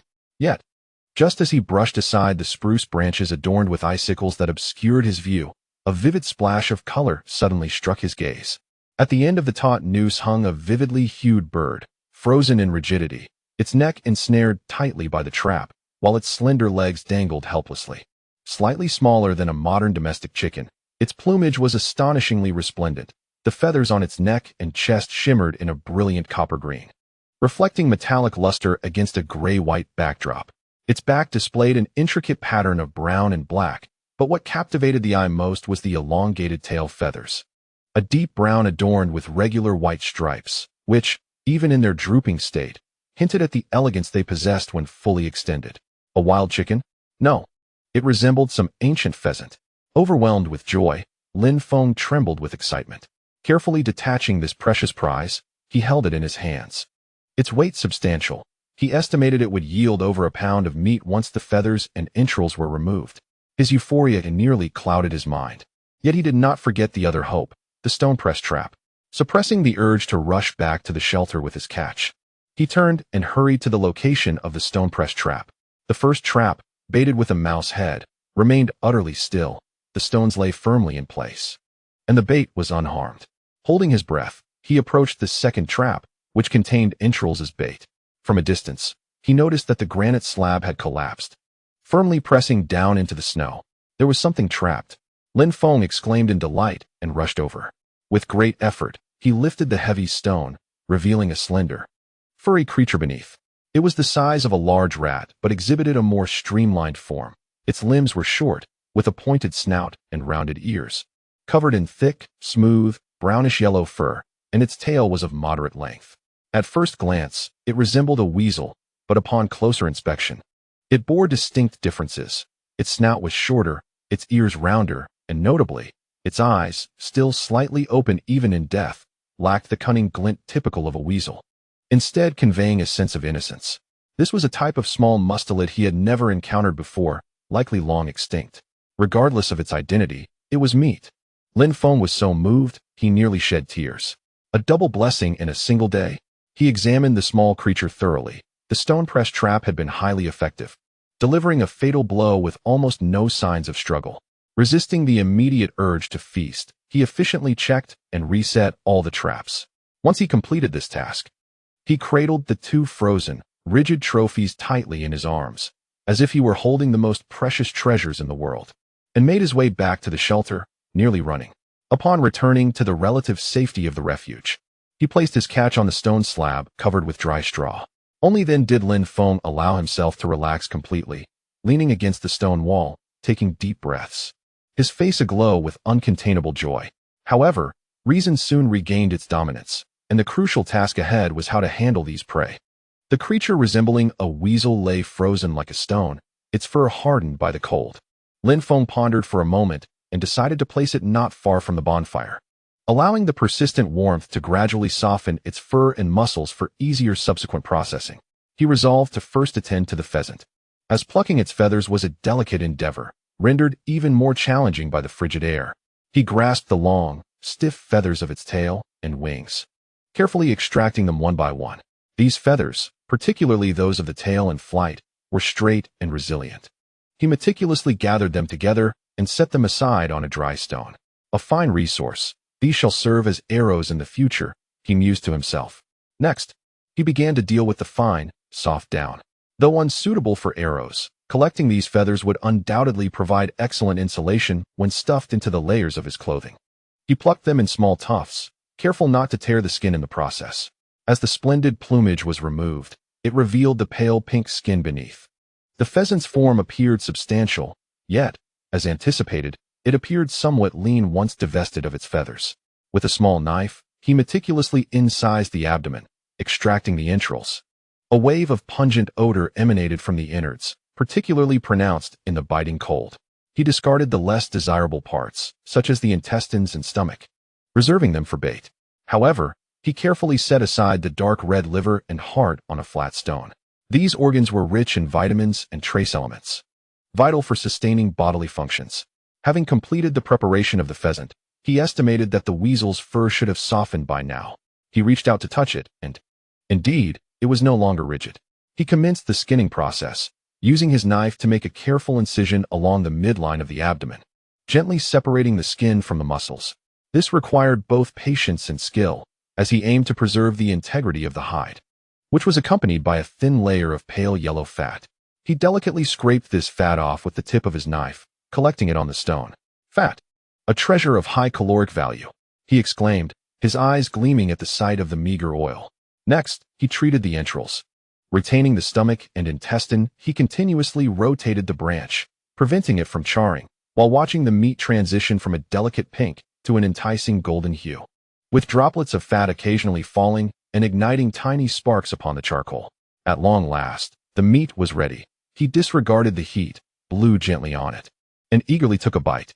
The texture was far more tender than he had anticipated, infused with a rich, fatty aroma, despite a lingering gamey scent. The delectable meatiness and the succulence of the fat nearly brought him to tears. He savored each mouthful, relishing the sensation of the meat fibers yielding between his teeth. Feeling the warm juices and fat glide down his throat, landing in a stomach that had long been deprived of such richness. A genuine warmth began in his belly, gradually radiating to his limbs. Eating cautiously, he relished this hard-won feast, consuming half of the roasted meat while finishing all the innards, resisting the urge to continue, and setting the remaining portion aside. With his cravings satisfied, he sensed a restoration of some strength. Rising to his feet, he made his way to the corner of the shelter where materials were stacked, rummaging for several relatively straight, medium-thick branches. He then retrieved the previously collected dry, somewhat resilient vines. He set to work, utilizing the branches and vines to construct a rudimentary smoking rack approximately 5 feet above the fire. The shelter frequently hosted a roaring campfire, significantly warmer than the outside air, and unprocessed meat risked spoilage. Smoking would preserve the meat and mask its scent, deterring any lurking predators. He began by binding 3 longer branches into a sturdy tripod, then horizontally affixed several thinner branches in a grid-like formation. He executed the entire process with meticulous care, ensuring structural integrity. Once the smoking rack was complete, it hung directly above the fire, receiving the heat and smoke without being too close to the flames, maintaining a rhythm of gentle drying. Next, he threaded the prepared pheasant with a sturdy vine and suspended it on the smoking rack. Lin Feng crouched beside the fire, observing the meat slowly smoking, a genuine smile, tinged with a sense of accomplishment, finally gracing his face after several days. Chapter 8. Stone pot and tanned hides. A hearty meal of steaming roasted meat was akin to a long-awaited rain for his body, which was on the brink of exhaustion. The tangible warmth emanating from his stomach dispelled some of the bone-deep chill and granted a fleeting tranquility to his nerves, which had been frayed from days of hunger. Leaning against the stone wall, he felt his strength gradually returning. Though still weary, the profound weakness stemming from the essence of life itself had considerably lessened. The psychological uplift was immense. He had not only survived, but had successfully hunted food in this untamed land, affirming the viability of his methods and proving he was not merely waiting for fate to intervene. After a brief respite, reason reclaimed its stronghold. Survival allows not a moment's negligence. He gazed at the plump pheasant, now stripped of its resplendent plumage, hanging from the smoking rack, its flesh gradually tightening and dehydrating amidst the curling wisps of the campfire's smoke. He could not afford to pause. Lin Feng murmured to himself, his voice rasping in the narrow crevice. Rising to his feet, He stretched his limbs, stiff from prolonged sitting. The remnants of the pheasant and the innards of small beasts exuded a potent, fishy odor. These were readily available, potentially more effective bait. With the daylight still favoring him, he resolved to make the most of his resources. He carefully gathered the offal, wrapping it in a few dry leaves to prevent the scent from dissipating too soon or becoming scattered. Then, he picked up his crucial tool, a sturdy walking stick, brushed aside the leafy curtain at the entrance of his shelter, and stepped into the biting cold once more. The frigid wind remained piercing. Yet perhaps due to the food in his belly, Lin Feng found today's chill less intolerable than in previous days. He hastened toward the two sites where he had set stone traps, cautiously surveying his surroundings before approaching the mechanisms. The bait in the first trap, a mouse head, remained intact. He replaced it with fresh offal, resetting the sensitive trigger mechanism. The second trap had already collapsed, yet nothing had been captured. It was possible that the earlier excitement from a catch had disrupted the setup, necessitating a reconfiguration. He placed a richer mixture of innards beneath the bait stick, allowing the scent to spread as much as possible. Observing the upgraded traps, Lin Feng felt a renewed sense of anticipation. After a moment's contemplation, he resolved to act swiftly and establish another trap. Utilizing the last remnants of offal, he mimicked his earlier efforts beside a thicket that bore signs of small animal activity, painstakingly positioning a third flat stone. Each additional trap represented a flicker of hope. Having completed the trap arrangements, he did not return immediately. Survival experience taught him that the accumulation of fuel was never excessive. He continued to weave through the forest's edge, searching for branches snapped by the wind and snow. Half buried beneath the snow, this time, he not only collected fine twigs but also paid attention to relatively sturdy, burnable limbs. He dragged the gathered wood back in batches, stacking a modest woodpile beside his hillside shelter, and as he beheld this growing trove, a sense of security surged within him. After accomplishing these daily survival tasks, Lin Feng stood atop the hill, surveying the landscape. With his basic needs met, more ambitious and extravagant thoughts began to germinate. The ongoing practice of melting snow to quench his thirst, while it sufficed for essential needs, proved inefficient and inadequate for food preparation. The prospect of possessing a container capable of boiling water, or even crafting soup and rendering fat, promised a monumental leap in his quality of survival. Once this idea took root, it became an overwhelming desire. His gaze fell upon the scattered stones on the hillside, ultimately settling upon a sizable, relatively dense gray-black rock, adorned with a natural shallow depression at its summit. The volume of the stone is just right, akin to that of a football. Its substantial thickness renders it resistant to fractures, and the natural indentation significantly reduces the amount of preliminary processing required. This was it. Lin Feng resolved to attempt the creation of a stone pot. However, directly chipping away at the small stone fragments would be inefficient and could easily cause injury, necessitating more suitable tools. The image of primitive man crafting stone tools flashed rapidly through his mind, a stone hammer. Without hesitation, he set out to find a pebble of moderate size, conducive to gripping, and possessing a sturdy texture to serve as the hammerhead. Next, he sought a suitably thick and resilient piece of wood to use as a handle. The most crucial aspect was securing the components. He meticulously selected several of the most flexible dried vines from a nearby pile. After allowing the vines to soften in the warmth of his shelter, he skillfully used his teeth and a small knife to peel away the outer layer, revealing the tough fibers within. Subsequently, he firmly bound the pebble to one end of the stick, wrapping and knotting it repeatedly to create a hammer that, though rough, appeared quite robust. Weighing this makeshift stone hammer in his hand, he approached the chosen stone for the pot. Rather than striking forcefully, he crouched down to closely examine the rock's texture. Selecting an appropriate angle, he aimed the hammer's tip at the edge of the indentation, exerting his wrist with precision as he began to chisel away. The crisp, rhythmic sound of his strikes resonated within the shelter. Tiny fragments of stone flew about as the edges of the indentation were gradually gnawed away, expanding in size. Lin Feng did not require an exquisitely crafted stone pot.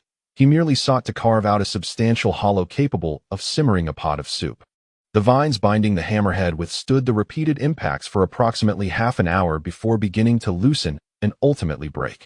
Lin Feng was not surprised. He had anticipated this outcome. He sourced more vines from his surroundings, carefully retying the stone tightly once more. When the binding broke, he would simply resecure it. If his hands grew weary, he would pause to catch his breath and assess his progress. The shallow pit was visibly deepening and widening at a slow but steady pace. Time passed unmeasured, and the sensation of fatigue in his arms became increasingly undeniable. The hollow of the stone pot was beginning to take shape, albeit still shallow, and far from functional. At this rate, completing the task in a month seemed improbable. Once the hollow was finished, he would need to meticulously thin the outer shell and base, lest it take an eternity to boil a pot of water. Setting down the stone hammer, he rubbed his aching arms and resolved to engage in a different task to allow his limbs some respite. At that moment, his gaze fell upon a small animal hide that had been carelessly discarded in a corner after being stripped. Preoccupied with meat preparation and handling game birds, he had neglected the hide, which was now half frozen and still bore remnants of fat and flesh. In modern civilized society, this might be deemed waste, but here, no gift from nature could be squandered. Since he had time to spare, he mused, why not attempt to tan it? He recalled fragmented knowledge regarding the primordial art of tanning, which fundamentally aimed to render hides supple and resistant to decay, devoid of chemical agents and reliant solely on the most rudimentary techniques. There were no resources available to soak the hides. He could only proceed with what was at hand. As thorough cleansing would follow the tanning process, hoping it would not emanate too foul an odor. His first task was to meticulously remove the remnants of fat and flesh from the hide, a process demanding patience and precision. He gently scraped the hide with the tip of a small knife. The cooler temperature in the corners made it cumbersome to remove the frozen fat and flesh, compelling him to bring the hide closer to the fire, utilizing the gentle warmth to soften it slightly before resuming his scraping. This was a slow and meticulous endeavor. He concentrated intently, gradually eliminating the adhering tissues to reveal a relatively clean hide. He did not discard the scraped fragments of fat. Instead, he collected them, recognizing their flammable properties and potential future utility. After the preliminary cleaning, the hide appeared significantly cleaner, though the fur remained stiff and exuded a strong, gamey odor. The subsequent step was critical for softening. He recalled that some primitive tribes employed animal brains or fats for tanning, known as oil tanning or brain tanning. Lacking brain matter, having used that head as bait for traps, he considered the small animal fat he had collected earlier. He placed the gathered fat remnants on a stone slab near the fire to melt, transforming them into a viscous, aromatic oil. Once the oil cooled to a manageable temperature, Lin Feng dipped his fingers into the precious animal fat, applying it evenly and repeatedly across the hide, ensuring every corner was attended to. The fat penetrated the fibers, serving to lubricate and prevent them from drying out and becoming brittle. Upon completing the application, he began to vigorously and repeatedly knead and stretch the small piece of hide. Initially, he worked in one direction, then switched to another, mimicking the softening process traditionally employed in leather tanning. Though this motion appeared simple, it was profoundly labor-intensive, aimed at disrupting the rigid structure of the fibers to render them more pliable. After considerable kneading, the hide seemed to exhibit slight signs of softness, yet it was still far from truly supple. The genuine tanning process is a lengthy endeavor, necessitating repeated applications of oil, kneading, airing, and even smoking. It is certainly not a feat accomplished in a day. What he could achieve today amounted merely to preliminary treatment, preventing the hide from rapidly decaying and hardening, thus laying a foundation for further processing. He hung the oiled and preliminarily kneaded hide for side out in a well-ventilated area of the shelter, protected from direct flames, allowing it to air dry naturally. Observing the small, still somewhat coarse piece of hide, Lin Feng contemplated its size. It was insufficient for a hat, yet perhaps it could be stitched together later to create ear warmers or serve as insulation in his shoes. By the time he completed these tasks, darkness had fully descended. Outside the shelter, the cold wind howled, yet inside, the crackling of the campfire filled the air. The pheasant hanging on the smoking rack exuded a faint scent of smoke, while a rudimentary stone pot lay quietly in the corner, and a piece of fur, having undergone initial processing, shimmered softly in the firelight. Lin Feng added a few larger logs to the fire, intensifying the flames, and then curled up beside the warmth. He moved the smoking rack aside and reheated the half-eaten beast meat from earlier in the day. The aroma of the meat was truly enticing, yet regrettably, the taste still bore a strong, gamey flavor. Chapter 9. Abundance in the stillness of the deep night. Only the occasional crackling of the wood in the fire could be heard, accompanied by the relentless wind outside the shelter. Half awake, Lin Feng felt as though some faint sound lingered at the edge of his perception, not the wind, but rather a sort of rustling, scratching noise. Suddenly, he opened his eyes, the remnants of sleep dissipating swiftly. Straining to listen, the sound seemed to emanate from deeper within the crevices of the rock, faint and intermittent, yet imbued with an unsettling vitality. Instinctively, he reached out beside him, his fingers brushing against the pheasant resting on the stone slab, cold and solid. Thankfully, his food remained intact. However, just as he began to feel a sense of relief, his hand encountered something small, soft yet firm. A chill ran down his spine as he peered into the dim glow of the embers, only to discover yet another mouse, smaller than the previous one. It had already been unintentionally squashed during his slumber, its tiny body still warm, clearly having just passed away. Lin Feng's heart sank, clutching the unfortunate little creature. He stared blankly at the uneven rock wall illuminated by the firelight. Could it be that within these stone fissures lay a nest of mice? The thought sent a shiver down his spine. The reproductive capabilities of these rodents were alarmingly prolific, and their indiscriminate appetite posed a grave threat. The smoked meat he relied upon for survival would undoubtedly be an irresistible feast for these prehistoric gnawers. Should they discover and target his meager reserve, his hard-earned provisions could be consumed overnight. It seemed he could not escape these pests even if he were transported back 10,000 years. Lin Feng couldn't help but mutter a soft curse, a mix of exasperation and urgency swelling within him. The modern methods of rodent control were of no use here. He would have to rely on the most primitive techniques to safeguard his labor. The solution crystallized in his mind. He needed to construct a well-sealed storage box. He did not aspire for aesthetics, nor did he seek exceptional sturdiness. He simply required the gaps between the wooden slats to be tight enough to prevent these insidious little creatures from infiltrating. This would necessitate finding suitable materials and conducting more meticulous craftsmanship. Tomorrow, he resolved to commence first thing in the morning. Yet, in the depths of the night, there was little he could do. Gazing at the unwitting offering of a late-night snack in his hand, Lin Feng sighed. Waste was a disgrace, especially in times of such scarce sustenance. He skillfully repeated the previous process, placing the mouse near the fire to singe off its fur, scraping it clean, skewering it with a twig, and carefully roasting it beside the charcoal. Soon, a faint aroma of charred meat wafted through the air. Though the portion was pitifully small, it was better than nothing. He swiftly devoured the meat and bone, the meager amount of flesh and fat at least providing a modicum of warmth to his body during the night. After dispatching this unexpected feast, Lin Feng felt a slight uplift in spirits. He added another branch to the fire, causing the flames to leap and flicker, illuminating his somewhat solemn face. He did not wish for the day when he would be surrounded by a horde of mice. In a state of half-vigilance and half-drowsiness, he tended to the campfire until he dozed off into a light sleep. The following morning, Lin Feng awoke to a long-forgotten sense of vitality. 2 consecutive days of consuming substantial animal protein had effectively replenished his body. Although he was still far from satiation, the debilitating sense of exhaustion had significantly eased. Upon waking, the headache and dizziness had vanished, replaced by a clarity of thought and a body that had regained much of its strength.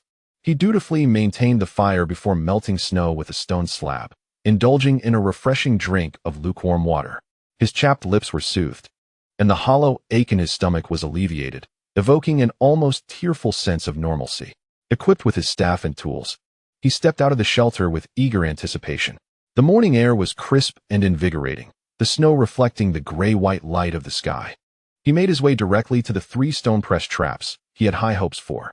As he approached within a dozen meters, his heart began to race. The first trap had collapsed. He hurried over and struggled to lift the stone, revealing a sizable rodent beneath.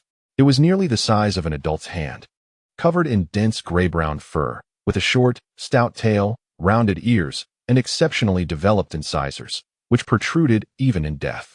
This was evidently a large ground squirrel or a close relative adapted to the frigid conditions of the Ice Age, much more robust than the common mice of modern times. What a find! Lin Feng was overjoyed as he hefted the heavy prey, estimating it would yield a significant amount of meat.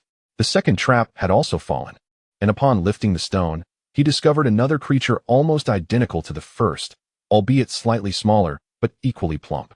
It seemed that these unfortunate brothers had ventured out to forage, only to be ensnared by Lin Feng's bait, infused with modern ingenuity. Clearly, These prehistoric beings had yet to learn to be wary of human cunning. Lin Feng's mood brightened. These animals were evidently not as astute as their modern descendants, who had become exceedingly cunning in their struggle to survive amidst humanity. In this pristine yet harsh wilderness, traps remained an incomprehensible death mechanism to them. With a near-reverent heart, he approached the third trap, which had been set most discreetly, with the greatest amount of bait laid out. As he beheld the substantial granite slab firmly pressed into the snow, his breath quickened.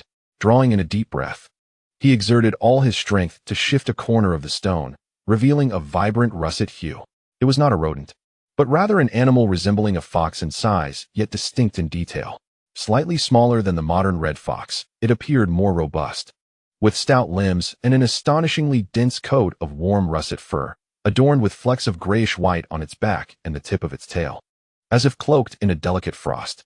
Its snout was shorter and its ears rounder, lacking some of the cunning typically associated with foxes, instead exuding an endearing simplicity.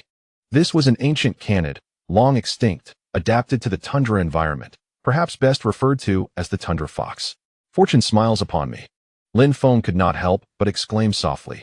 The value of this tundra fox far surpassed that of the two large rodents. Not only was its meat more abundant, but more importantly, its intact and substantial pelt, if successfully tanned, would serve as an exquisite material for warmth. He examined the stone trap meticulously. It had performed its duty flawlessly, and the tundra fox had perished almost instantaneously, showing no excessive struggle, its fur remarkably well preserved, a veritable gift from the heavens. In contrast, the 5 snares appeared rather unremarkable, with 2 having been triggered but yielding nothing, likely ensnaring small birds or creatures only to be freed. Lin Feng felt no disappointment. Today's bounty had far exceeded his expectations. He reset the snares one by one, gratefully gathered the 3 hefty prizes, secured them with resilient vines, and set off with a buoyant step back to his shelter.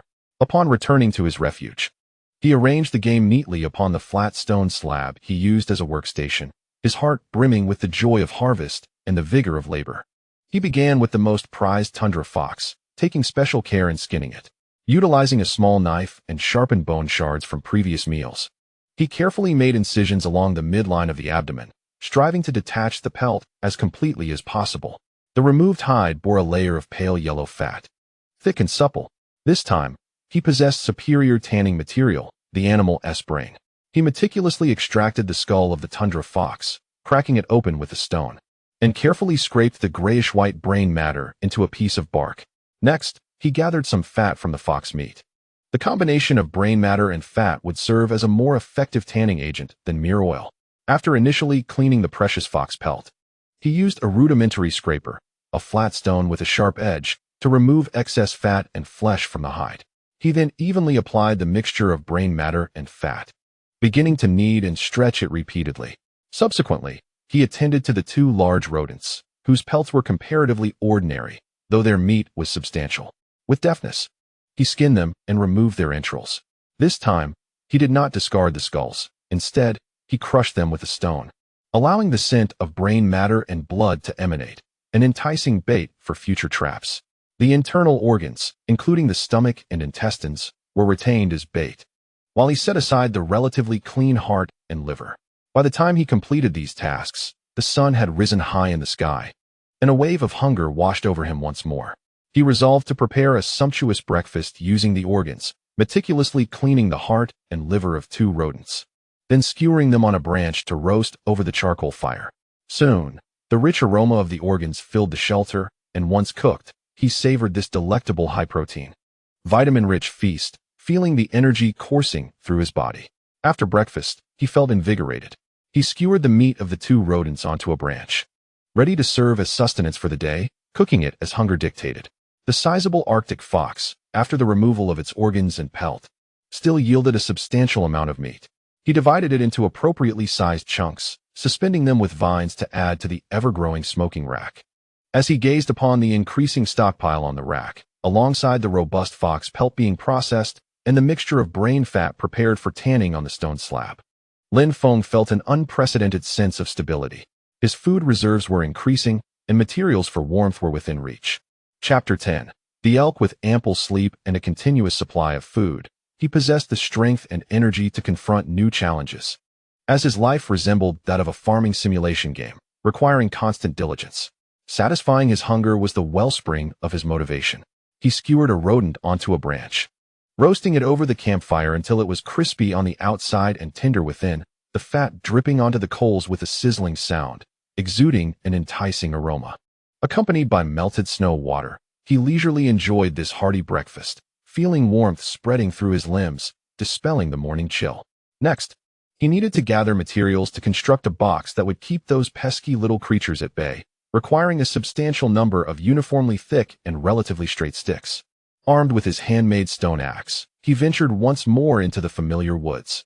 This time, he did not limit himself to the dry branches on the ground. Instead, he meticulously selected young shrubs and small trees, their slender trunks resulting from intense competition for growth. Repeatedly, he struck the base with his stone axe. Though the efficiency paled in comparison to metal tools, the solid blows, accompanied by flying wood chips, eventually brought them down. He required 2 sizes of sticks, one thicker and sturdier for the framework and support of the box, and another slightly thinner but straight for the walls. This was an exceedingly labor-intensive task. Chopping, trimming, and dragging the materials back up the slope left him drenched in sweat, his inner garment clinging to his skin, sending shivers through him as the cold wind blew.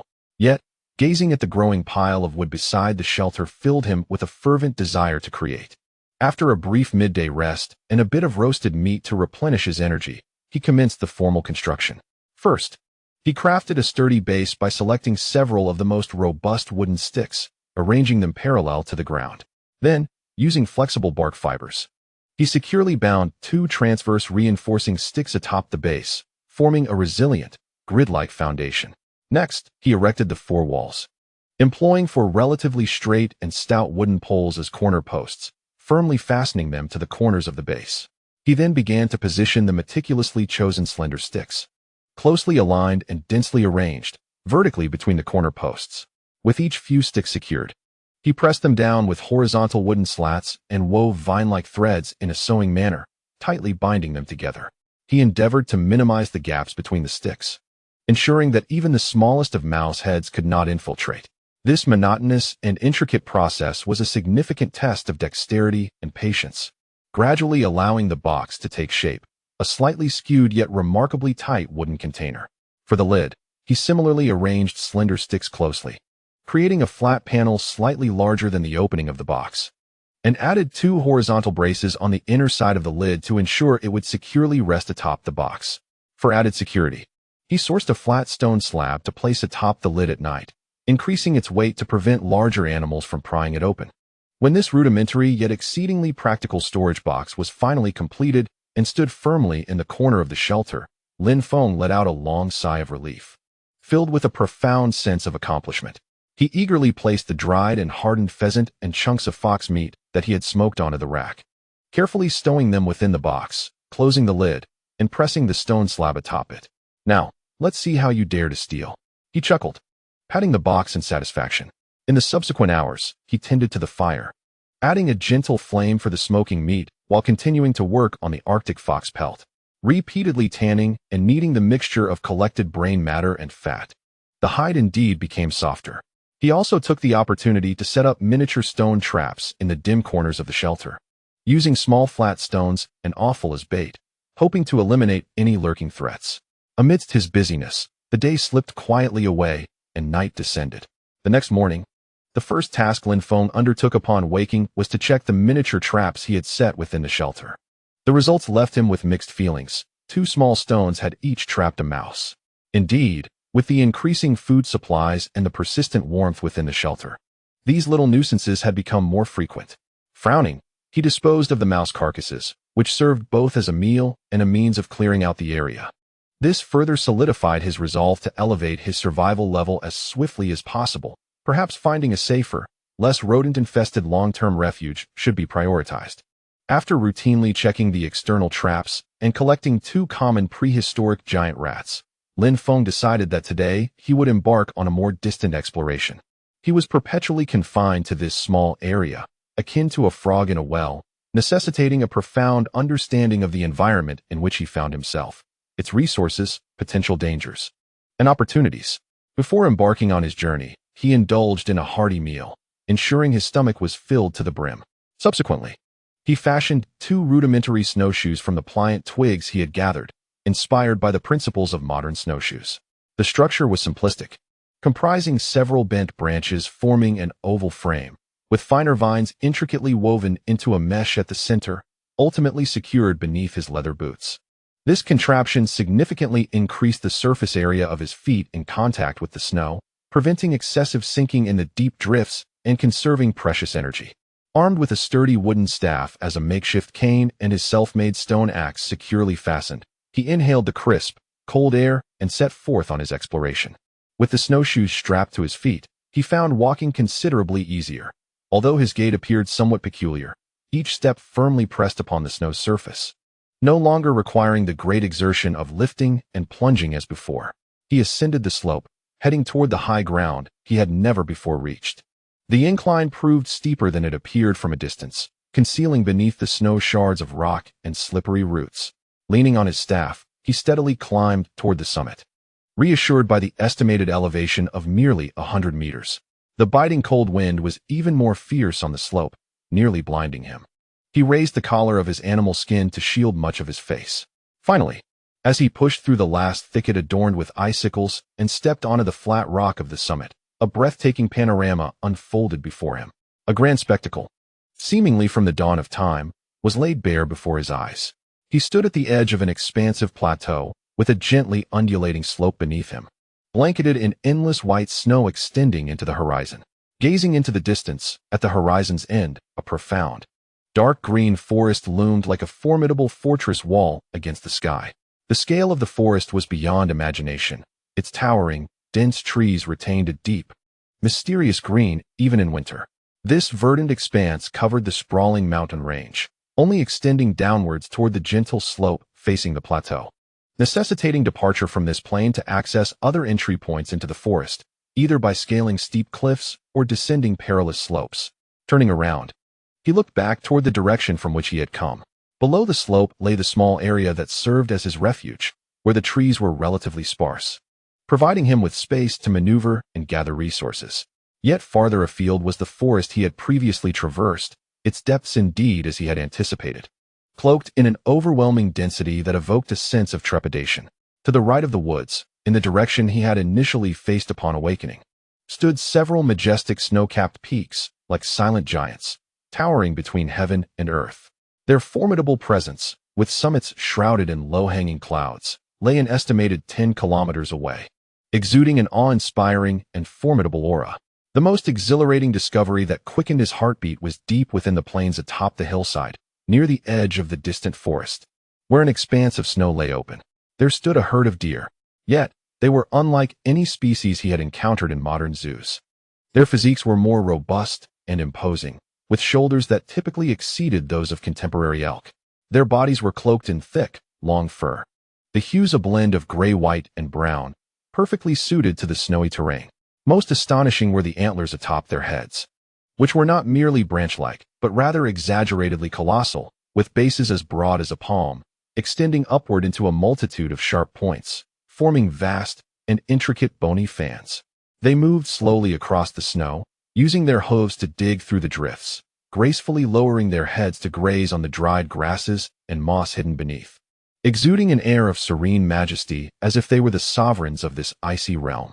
The majestic Irish elk, or giant Irish moose, flashed through Lin Feng's mind, conjuring memories of the various popular science books he had cherished during his student years, particularly those concerning prehistoric giants and dinosaurs. His heart raced with excitement. The giant Irish moose, whose fossils have been discovered from Ireland in the west to Siberia in the east, stands as one of the iconic behemoths of the Ice Age. Their existence signifies an abundant source of meat, along with valuable furs and bones. However, hunting such colossal creatures also entails formidable risks, necessitating exceptional cooperation and skill. He crouched behind a rock, holding his breath as he meticulously observed this moving treasure. The cold wind blew from the side, not downwind, ideal. The herd comprised approximately 20 individuals, among which several males bore particularly enormous antlers, resembling small trees atop their heads. The deer appeared oblivious to the distant observer from millennia hence, continuing their leisurely foraging. In that moment, Lin Feng's perspective and mindset expanded immensely. He realized he was situated within a vast plain, backed by a mysterious forest, gazing at the majestic snow-capped mountains. More significantly, he had uncovered a sustainable source of large game. At that instant, the path to future survival seemed to crystallize, taking on a clearer and grander direction. He gazed intently at the herd on the snowy expanse until his legs grew numb from the cold, then cautiously withdrew, beginning to plan his descent. A new objective had been firmly planted in his mind: to devise a means to approach and ultimately hunt these sovereigns of the ice fields. His yearning for the hunt was becoming increasingly difficult to suppress. Chapter 11. Preparation. The flickering light of the campfire cast dancing shadows upon the rugged stone wall, mirroring Lin Feng's tumultuous thoughts. He leaned against the refuge he had constructed with his own hands, chewing on a piece of roasted badger meat. The texture coarse and imbued with a lingering gamey flavor that even the smoke could not fully eradicate. Yet, it at least provided tangible warmth. However, the sensation of tastelessness did not stem from the food itself, but from the relentless replay of the scene he had witnessed atop the mountain earlier that day, the majestic herd of deer. The scene was etched into his mind like a brand, searing through his thoughts. These were not the docile exhibits of a modern zoo, but the true masters of the Ice Age, cloaked in thick fur, striding with a composed and majestic gait. Particularly striking were the antlers of the stags, branching out like colossal trees, radiating an aura of primordial strength beneath the pale, grayish light. The mere contemplation of the substantial meat these massive beings could provide, their thick hides capable of withstanding the harshest cold, and the sturdy bones that could be fashioned into tools, ignited a near instinctual yearning deep within him, clawing at his insides. Yet, in the next moment, the chill of reality descended upon him like a bucket of icy water. He instinctively tightened his grip on the makeshift stone spear resting beside him. The wooden shaft felt rough to the touch, and although the stone blade at the tip had been meticulously sharpened, it appeared feeble and ludicrous in his imagination when envisioned clashing against the muscular, thick-skinned body of a giant stag. A solitary man, pitted against such a colossal beast? He could almost visualize himself being effortlessly tossed aside by the antlers or having his chest crushed beneath the weight of its hooves. The images from documentaries showcasing primitive tribes hunting mammoths or large deer resurfaced. Scenes of collaboration among dozens of hunters, long hours of tracking and driving, expertly laid traps, and desperate assaults. Yet here he stood, utterly alone. He closed his eyes, straining to recall every detail observed throughout the day. The composition of the herd was not solely comprised of those formidable adult giants. There were also the fawns.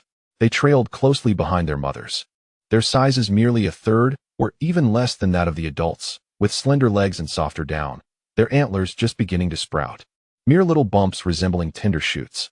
The focus lay not in their diminutive size, but in their behavior. Lin Feng recalled with precision how, while the deer foraged, the sudden dart of a snow hare had incited a minor commotion. The adult deer merely raised their heads in vigilance, their movements steady. However, a few fawns clearly displayed signs of panic. Instead of instinctively huddling next to their mothers, they bolted chaotically in the opposite direction of the disturbance, like headless flies, only to return once the mother issued a low call. This disarray, this instinctual reaction born of inexperience, starkly contrasted with the calm demeanor of the adults. An embryonic plan began to coalesce in his mind, like a faint star shining through darkness.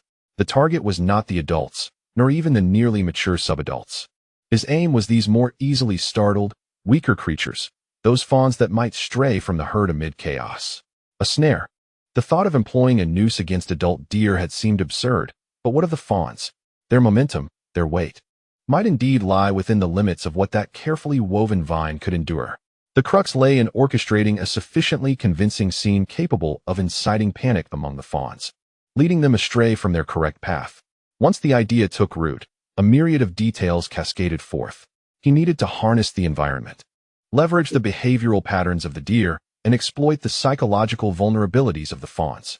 In the ensuing 3 days, Lin Feng's life transitioned into an unprecedented state of purposeful busyness. The primary tasks of satiating hunger and maintaining the operation of the shelter became paramount, with all surplus energy devoted to preparations for hunting. The foremost priority was to craft sufficiently robust ropes. The ordinary vines previously used for binding proved inadequate. Thus, Lin Feng ventured to seek out ancient vines, aged and imbued with extraordinary tensile strength. He felled these with a stone axe, meticulously stripping away the outer bark with a knife to reveal the resilient inner core. Aligning a dozen such fibers side by side, he painstakingly twisted and braided them, ultimately producing a remarkably sturdy rope exceeding 10 meters in length and as thick as his thumb when fingers were joined. Testing its strength, he pulled with vigor. The rope tightened like a bowstring, emitting a reassuring creak, instilling confidence that once ensnared, no young creature would ever escape its grasp. Next came the enhancement of his weaponry. He selected 2 stones of more regular shape and sharper edges, dedicating considerable time to honing them on a whetstone before securely binding them to straight wooden shafts, thus crafting 2 spears that projected a more menacing aspect. Concurrently, he fashioned a hefty stone hammer from a larger pebble, intended for the decisive blow in close combat. Naturally, the daily survival activities could not be neglected. The stone pressure traps had now increased to 8, and each day he ventured out to inspect these scattered traps, primarily yielding a bounty of various cold-resistant rodents, with the occasional capture of a fox or badger. What once seemed like satisfactory prey now appeared trifling in his eyes. He even grew somewhat disdainful of the mice caught in the small traps within the shelter, efficiently dispatching them to be used as bait for the more sophisticated traps. Hoping to attract fur-bearing animals such as foxes, most of the preparatory work was conducted in the mornings and evenings, with daily ascents up the mountain for intelligence gathering and battlefield setup. The deer did not arrive daily. Sometimes they vanished beyond the distant horizon. Yet every 2 or 3 days, they would return to this relatively familiar territory in search of food, likely due to insufficient grass. As they favored browsing on shrubs and leaves at the forest's edge, he paid particular attention to the range of movement of the fawns, which were typically safeguarded at the center of the herd, yet dispersed when grazing on the low shrubs. Crucially, he observed the reaction patterns of the herd when startled. On one occasion, the shadow of a massive raptor soaring overhead incited a commotion among the deer, who instinctively clustered together, shielding the fawns within. Most fawns reacted promptly, yet there were 1 or 2 that, in the initial panic, blindly bolted toward the forest's periphery or deeper into the woods. Seizing the opportunity during the deer's departure, he ventured cautiously into the designated battleground of the woods, moving silently like a specter, wary of making any sudden movements. He ingeniously arranged the discovered deadwood and some leafy branches he had laboriously cut with a stone axe within the forest. Rather than blocking all paths, he selectively piled obstacles at the forks of certain natural trails to guide the potential escape routes. His aim was to create an invisible funnel, directing the startled herd of deer, particularly the panicked fawns, towards a carefully chosen narrow area suitable for setting traps, such as the space between 2 perfectly distanced large trees. This process was slow and physically demanding, yet he executed it with utmost precision, striving to preserve the natural landscape and avoid prematurely alarming the deer. Days passed, and Lin Feng stood outside his shelter, gazing towards the hillside, having set up 5 snares, blocking the corresponding paths wherever possible, now simply awaiting an opportunity. The grass beneath the snow on the hillside had been repeatedly grazed by the deer, and the forage beneath the snow was becoming increasingly scarce. Their frequency of entering the forest in search of food seemed to be rising. If they could not find sustenance along the forest's edge or in the shallow areas, they would have to migrate, making this a potential opportunity. The next time the deer approached the woods would be the moment to act. Chapter 12. Hunting the bone-chilling cold is the eternal theme of this ancient glacial expanse. The dawn's faint light struggled to penetrate the leaden clouds, failing to bring any warmth, merely tinting the vast snowy landscape with a mournful silver hue. Frost hung like crystalline tears from the branches of the dead shrubs. Lin Feng's breath crystallized instantly, forming ice crystals that clung to the collar of his fur coat and his eyelashes. He was executing a difficult detour, avoiding the open slopes. Utilizing the ravines eroded by the wind and snow on the hillside as cover, he navigated with careful steps, sometimes sinking deep, sometimes barely touching the surface. His rudimentary snowshoes alleviated the depth of his sinking, yet each step still required strength to extricate himself from the snow. His objective was clear: to reach the rear flank of the deer herd, in the frozen area adjacent to the shadowy woods. On his back, In addition to the necessary ropes and weapons, he carried several carefully selected long branches adorned with dense foliage. These branches, though brittle in the harsh cold, were pivotal props for instilling panic in his plan. The enormous creatures, with their exaggerated antlers, dominated the open spaces but found movement cumbersome amidst the densely packed trees, easily ensnared by the branches. Thus, they typically roamed only along the forest's edges, nibbling on tender branches and moss beneath the snow, rarely venturing deep into the dark heart of the woods. Upon finally reaching the designated pile of stones, he cautiously concealed himself. The deer were not far away, their massive forms resembling small automobiles. Lin Feng waited patiently, feeling his limbs gradually numbing in the cold, aware that timing depended on the wind direction and the position of the herd. As a tumultuous, frigid wind threatened to carry his faint scent towards the herd, several dominant stags abruptly raised their heads, their massive antlers twisting as they vigilantly surveyed their surroundings. Lin Feng understood that he could wait no longer. He sprang forth from behind the stone, simultaneously brandishing the branches at his side, expanding them wide. In an instant, he transformed into a grotesque, branch-laden specter in the eyes of the deer. Accompanying this visual shock, he unleashed the wildest, most hoarse roar of his life, the sound distorting and reverberating through the cold air. The panic erupted within the herd like an epidemic. The stags emitted deep, thunderous calls, their hooves thundering in a sudden cacophony. Yet, as Lin Feng had anticipated, the adult leaders, adorned with their grand antlers, chose not to charge into the densely obstructed forest, but rather instinctively bolted along the forest's edge, racing towards another direction. Their colossal formation stirred up clouds of snow, resembling a moving fortress of ice and snow. However, amidst the chaos, the inexperienced fawns and subadult individuals lost their sense of direction in their extreme fear. Several fawns, utterly befuddled, were startled by the sudden appearance of the beast at their flank, and they crashed through a thicket, dashing headlong into the shadowy woods they typically approached with trepidation. An opportunity.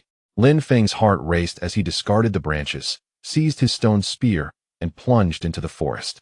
The light within the woods dimmed abruptly, and the temperature seemed to drop even further. Spruce and fir needles were blanketed in thick snow, and occasionally, an overloaded snowbank would tumble from above, producing a muffled thud. Soon, sounds distinct from the retreating herd reached his ears. Intense struggles, the muffled thumping of trees being struck, and a painful, enraged shriek, as if someone were being choked. The sound was imbued with a sense of desperate power. Lin Feng darted past several obstructing trunks, halting abruptly at the scene before him. The trap had succeeded, yet the tenacity of the prey surpassed all expectations. The noose had not ensnared its neck, but had cleverly coiled around the massive antlers and a portion of the head of a subadult stag. It emitted a low, intimidating growl, wildly thrashing its enormous head, its hooves pounding the earth fiercely, endeavoring to escape this sudden confinement. With each desperate struggle, especially when it jerked its head backward or to the side, the taut vines transmitted its immense force to the birch trees, serving as the anchor point. The trunk, as thick as a bull's rim, shook violently, causing the accumulated ice and snow in the canopy to cascade down, resembling a localized avalanche. The branches creaked ominously under the strain, as if they might snap at any moment.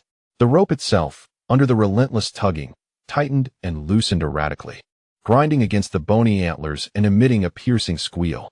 Lin Feng inhaled sharply. The power of this ensnared beast far exceeded his estimates. Approaching recklessly would be exceedingly perilous, for its flailing hind hooves and the potential force of its antlers were lethal weapons.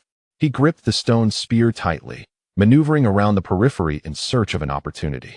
When the majestic stag, after a fierce struggle, momentarily exhausted itself, he lunged forward, thrusting the spear fiercely into the comparatively soft area of its abdomen.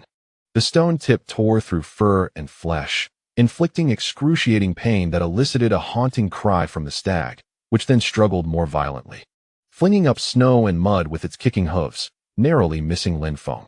He was not in a rush for success. Instead, he patiently repeated the process, waiting for the perfect moment to strike again.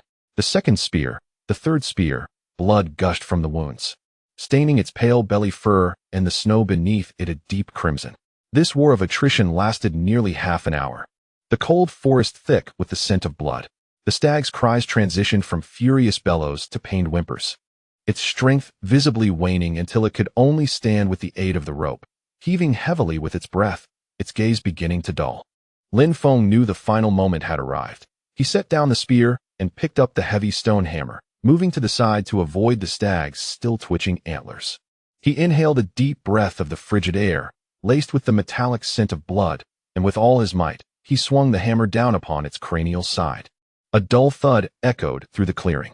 After one last convulsion, the stag's massive body finally slumped to the ground, the light of life extinguished from its eyes. Silence enveloped the forest clearing once more, broken only by Lin Feng's heart pounding like a drum and his heavy breaths. The thrill of the successful hunt swiftly replaced by an overwhelming urgency. The potent scent of blood wafted through the cold air, like an invitation to a feast, likely to attract unwelcome visitors, wolf packs, or even more fearsome prehistoric predators. There was no time to waste. He had to act swiftly. He dashed to the trap, using his stone axe to sever the binding vines, allowing the stag's body to lie flat. Then he retrieved a precious multifunctional folding knife from his keychain. A treasure from modern civilization, its sharp steel blade invaluable at this moment. Next, he produced a self-made stone knife, better suited for heavy cutting. Skinning was the first step.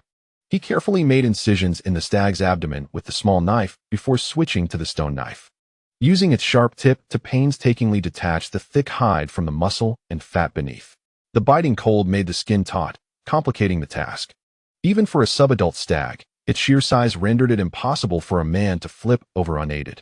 So Lin Feng took some time to fashion a lever to turn the stag. When the entire hide was finally peeled away, revealing the vibrant red muscle and white fat, he immediately began the dissection. Time was of the essence. The massive body could not be taken in its entirety. Gritting his teeth, he wielded the stone axe and knife in tandem, laboriously cutting away the meat from the hind leg, estimating its weight to be around 20 to 30 kilograms. He then swiftly opened the chest and abdominal cavities, extracting the heart, liver, and other valuable organs, wrapping them in the removed hide. Observing the remaining colossal chunks of meat, he deftly employed a stone knife to carve out as many substantial pieces as possible. He selected the stoutest spruce trees nearby, their branches elevated, and vigorously tossed the meat pieces onto the limbs, which were approximately 4 to 5 meters above the ground. His hope was to utilize the frigid temperatures and elevation to preserve the meat and evade most terrestrial predators. The sun had already begun its descent in the west, and time was of the essence. Utilizing the remaining vines from the traps and several sturdy branches, he swiftly fashioned a rudimentary sled. He secured the venison, wrapped in the deer hide, firmly onto the sled. Taking one last glance at the chaotic slaughterhouse and the provisions hanging from the treetops, resembling bizarre fruits against the dim sky, Lin Feng slung the vine harness over his shoulder, bent his body low, and commenced the arduous task of dragging it toward the shelter. The makeshift sled emitted a heavy and grating sound as it scraped against the snow, each advance proving to be a formidable challenge. He had to distance himself from this bloody sight before darkness descended. Chapter 13. Fulfillment. The weighty sled carved a winding trench through the deep snow, each movement accompanied by Lin Feng's labored breaths, reminiscent of a bellows.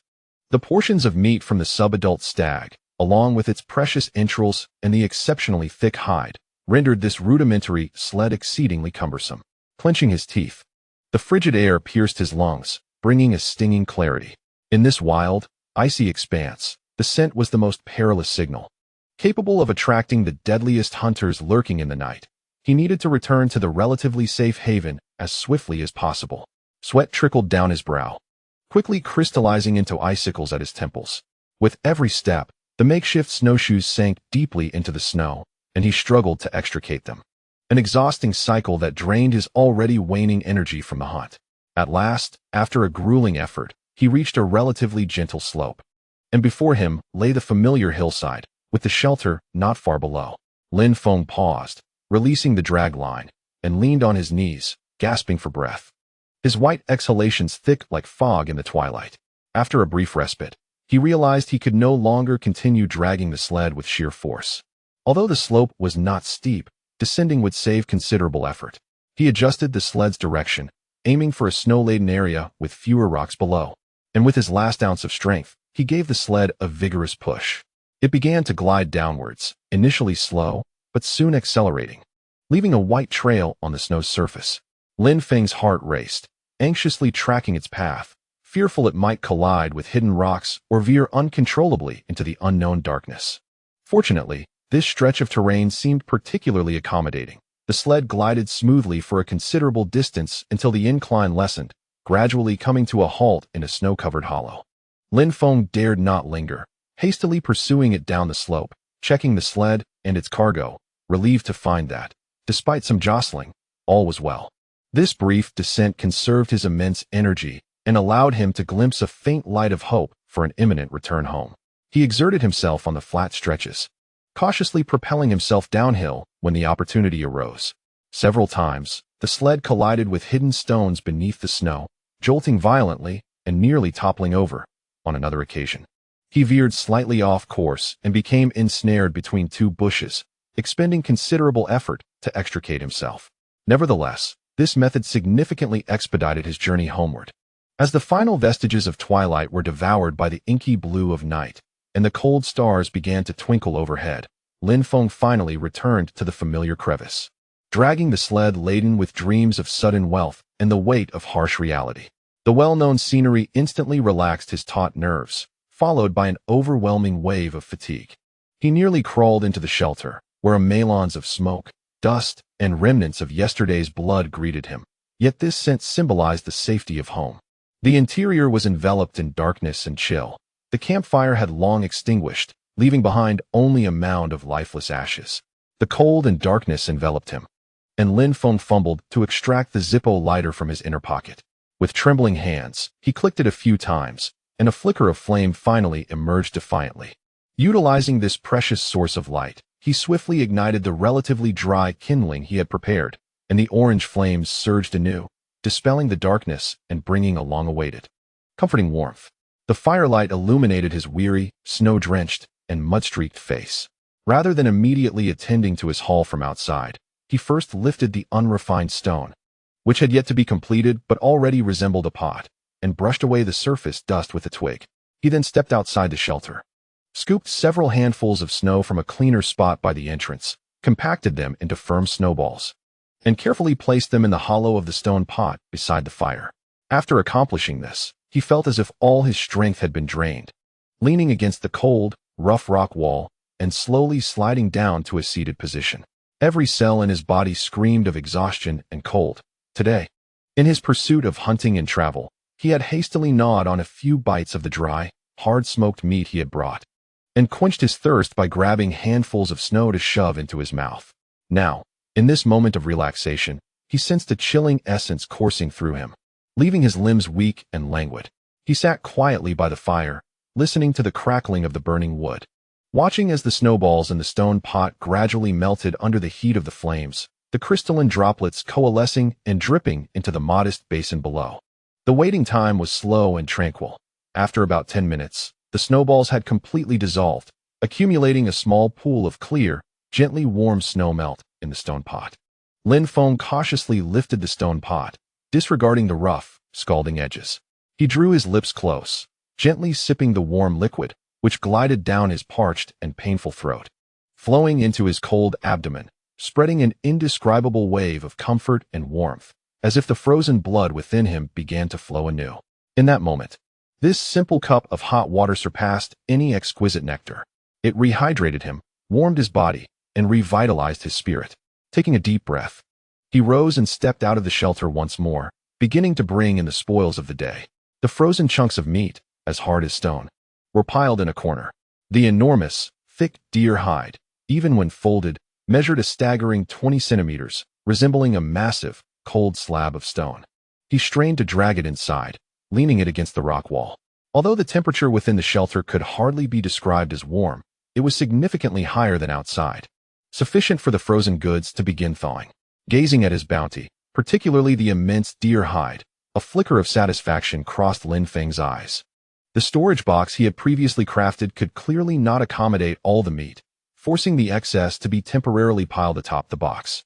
While the deer hide represented his greatest prize beyond mere sustenance, his current bed was merely a layer of dried branches, leaves, and a smattering of collected hay on the cleared ground, uncomfortable and lacking warmth.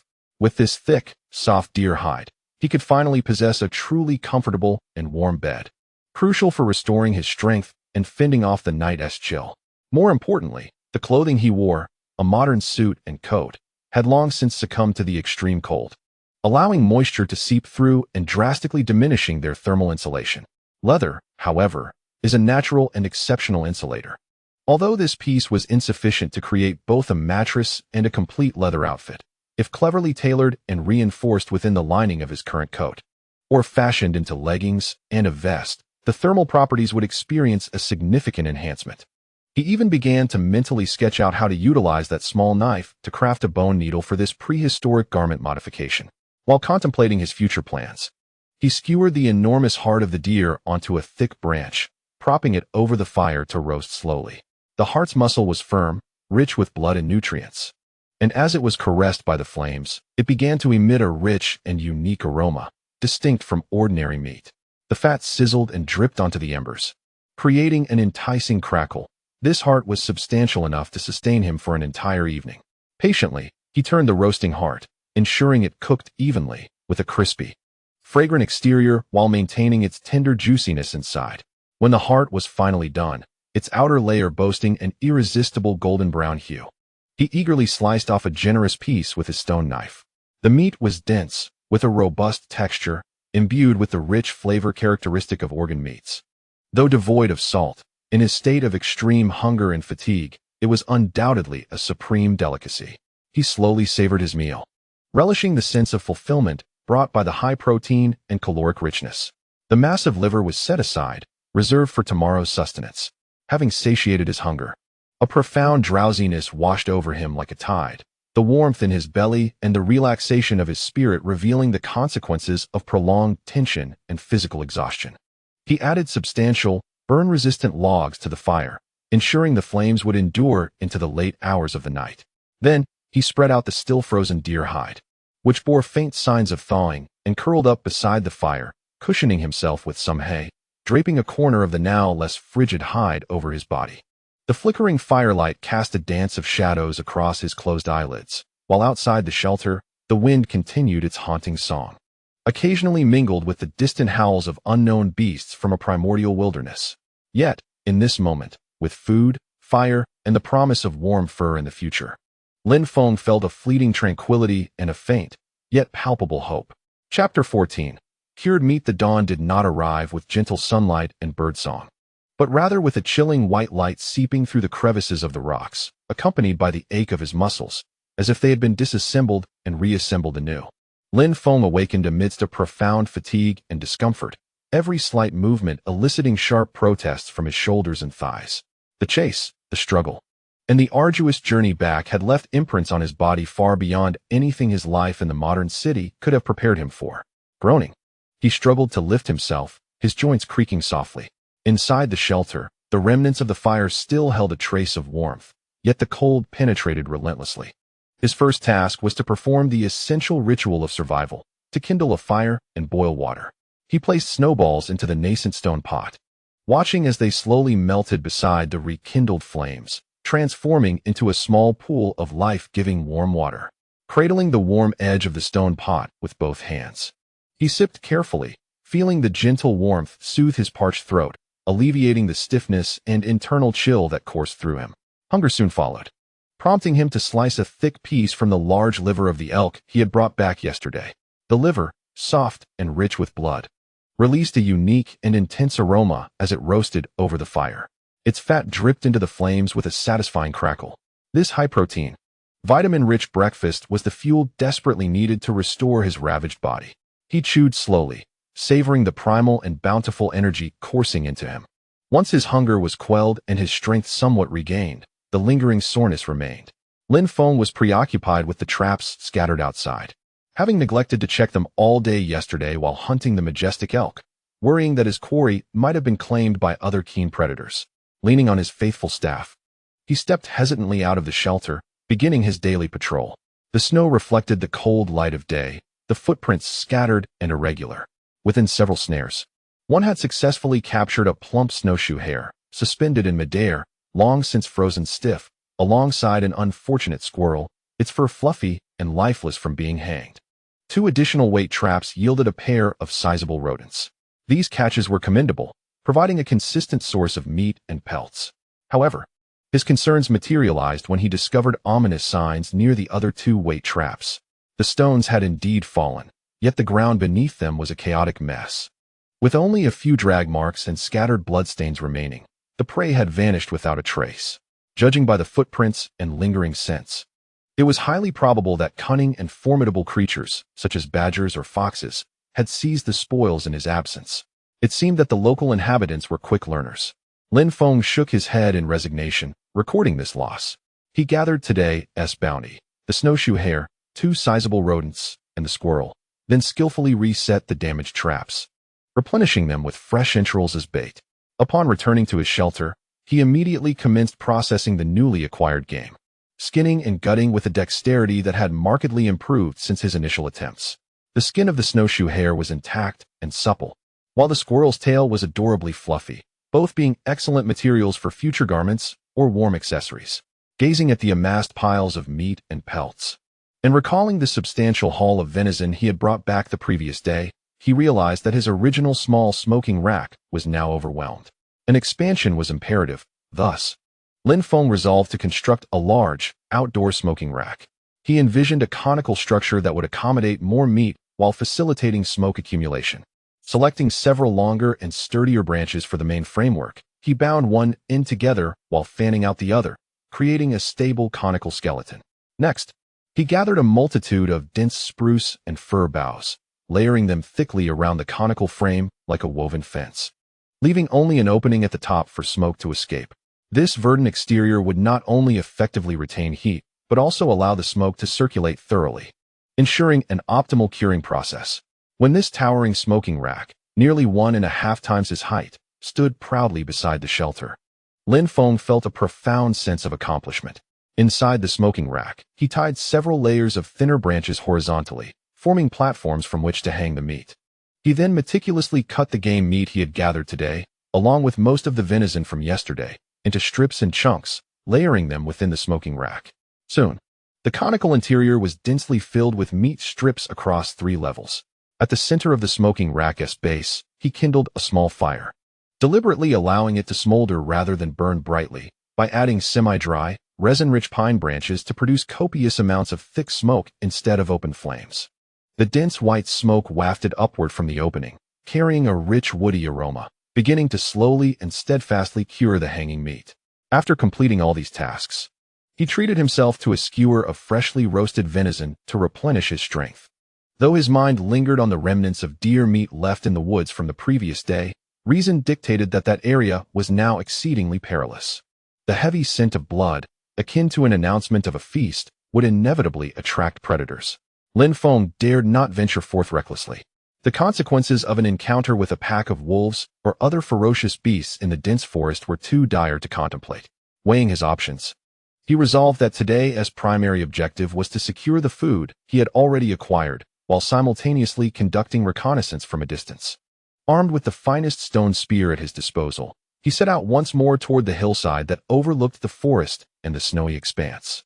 The ache in his muscles transformed what should have been a straightforward ascent into an arduous and protracted ordeal. With each step upward, the muscles in his thighs and buttocks felt as if they were being torn apart. He was compelled to pause repeatedly, leaning on his spear to catch his breath, sweat soaking his undershirt, only to be swiftly chilled by the biting wind. Upon finally reaching the summit, he immediately crouched low, utilizing the rocks and snow to conceal himself, cautiously gazing toward the distant woods where he had once hunted.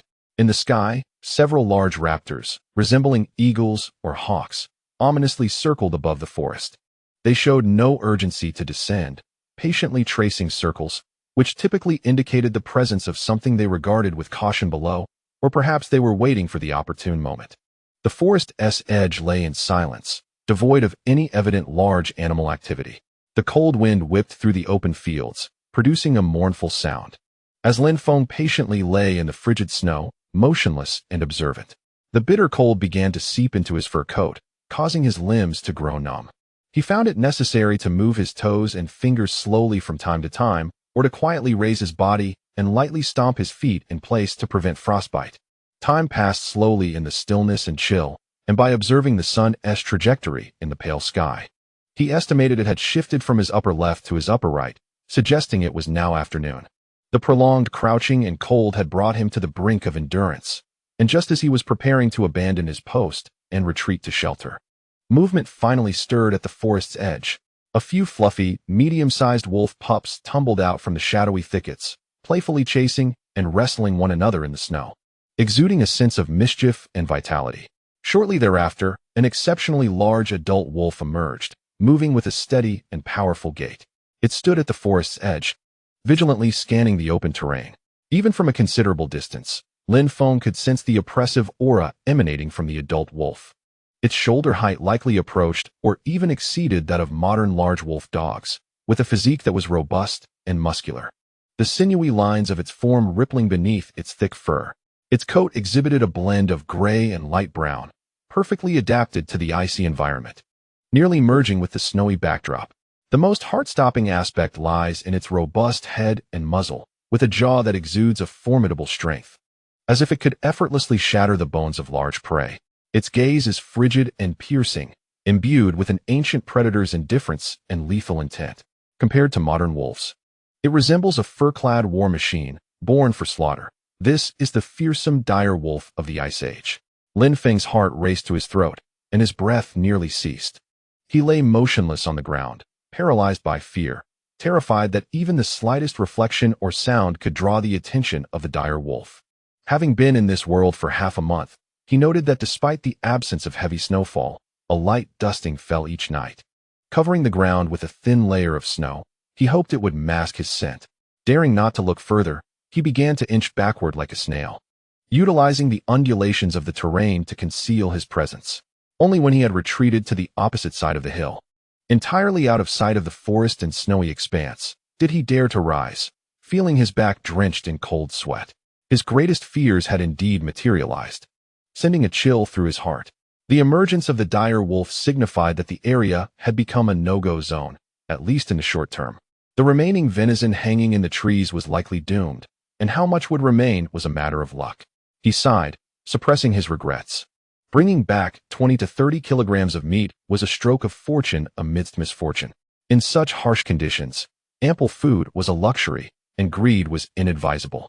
With a heavy heart and a body chilled to the bone, he returned to his shelter.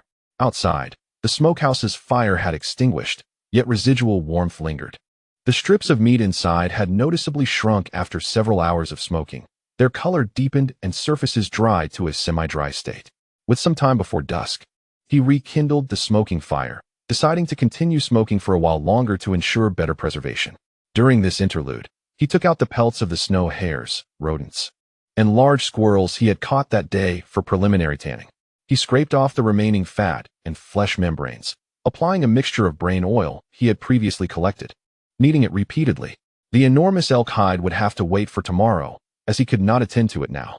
The smaller hides he had processed earlier had become quite supple and resilient after several days of tanning and the relatively stable temperature in the shelter, allowing them to bend and fold with ease, no longer stiff as before. As dusk approached, Lin Feng paused his tanning work and selected a rib bone from the remnants of his previous catch, one that was appropriately sized and somewhat straight.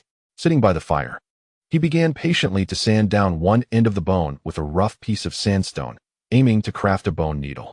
He needed a hat to combat the increasingly unbearable cold, and the creation of this needle required finesse, patience, and skill. He intermittently halted to assess the thickness and sharpness.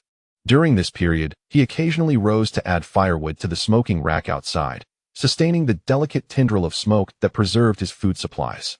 By the time the freshly processed pelts had undergone preliminary tanning and were ready to be spread out on the stone wall, the daylight had noticeably dimmed. The bone needle was only in its formative stages, far from being usable. He set aside his tasks and moved all the smoked jerky back to the shelter, storing it meticulously in the rodent-proof wooden box atop the pile. Dinner comprised skewered venison and hot water. He observed the stone pot, which posed no issue for boiling water. Yet for simmering a hearty soup, its capacity and depth were woefully inadequate. There was still time in the evening. Once he had refined the bone needle sufficiently, he would continue to work on the pot. Lin Feng finally felt he possessed the means to survive in this world. Chapter 15.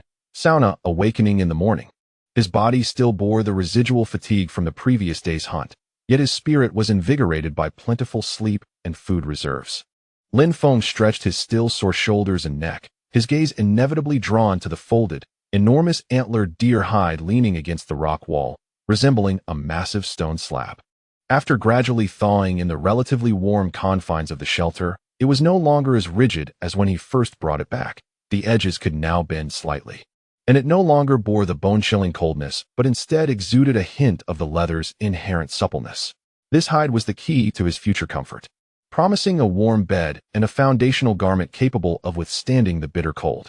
Yet before transforming it into these essentials, a more urgent and primal desire stirred within him, the desire to bathe. It had been over half a month since he awakened on the icy plains eons ago. Throughout this duration, he had been accompanied by ice, snow, dirt, blood, and sweat. His modern suit had become filthy, encrusted with grease, bloodstains, and the residue of perspiration. He could smell the indescribable, primal scent emanating from his body, a repugnant mix of smoke, blood, and body odor.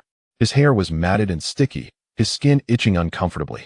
This filthiness not only inflicted physical discomfort, but also gradually eroded his psychological defenses as a civilized man. He yearned for a thorough cleansing, even if merely symbolic. However, in this frigid wilderness, boiling water for a bath seemed a fantastical notion.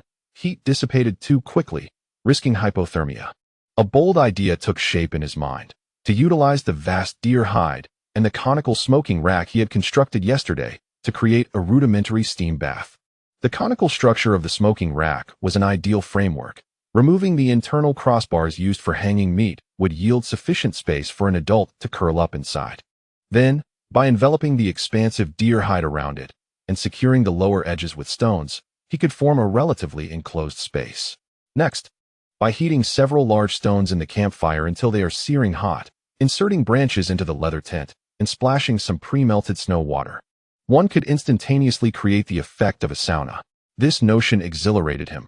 Yet before embarking on this primordial spa endeavor, an essential prerequisite loomed. The deer hide itself must be thoroughly cleansed.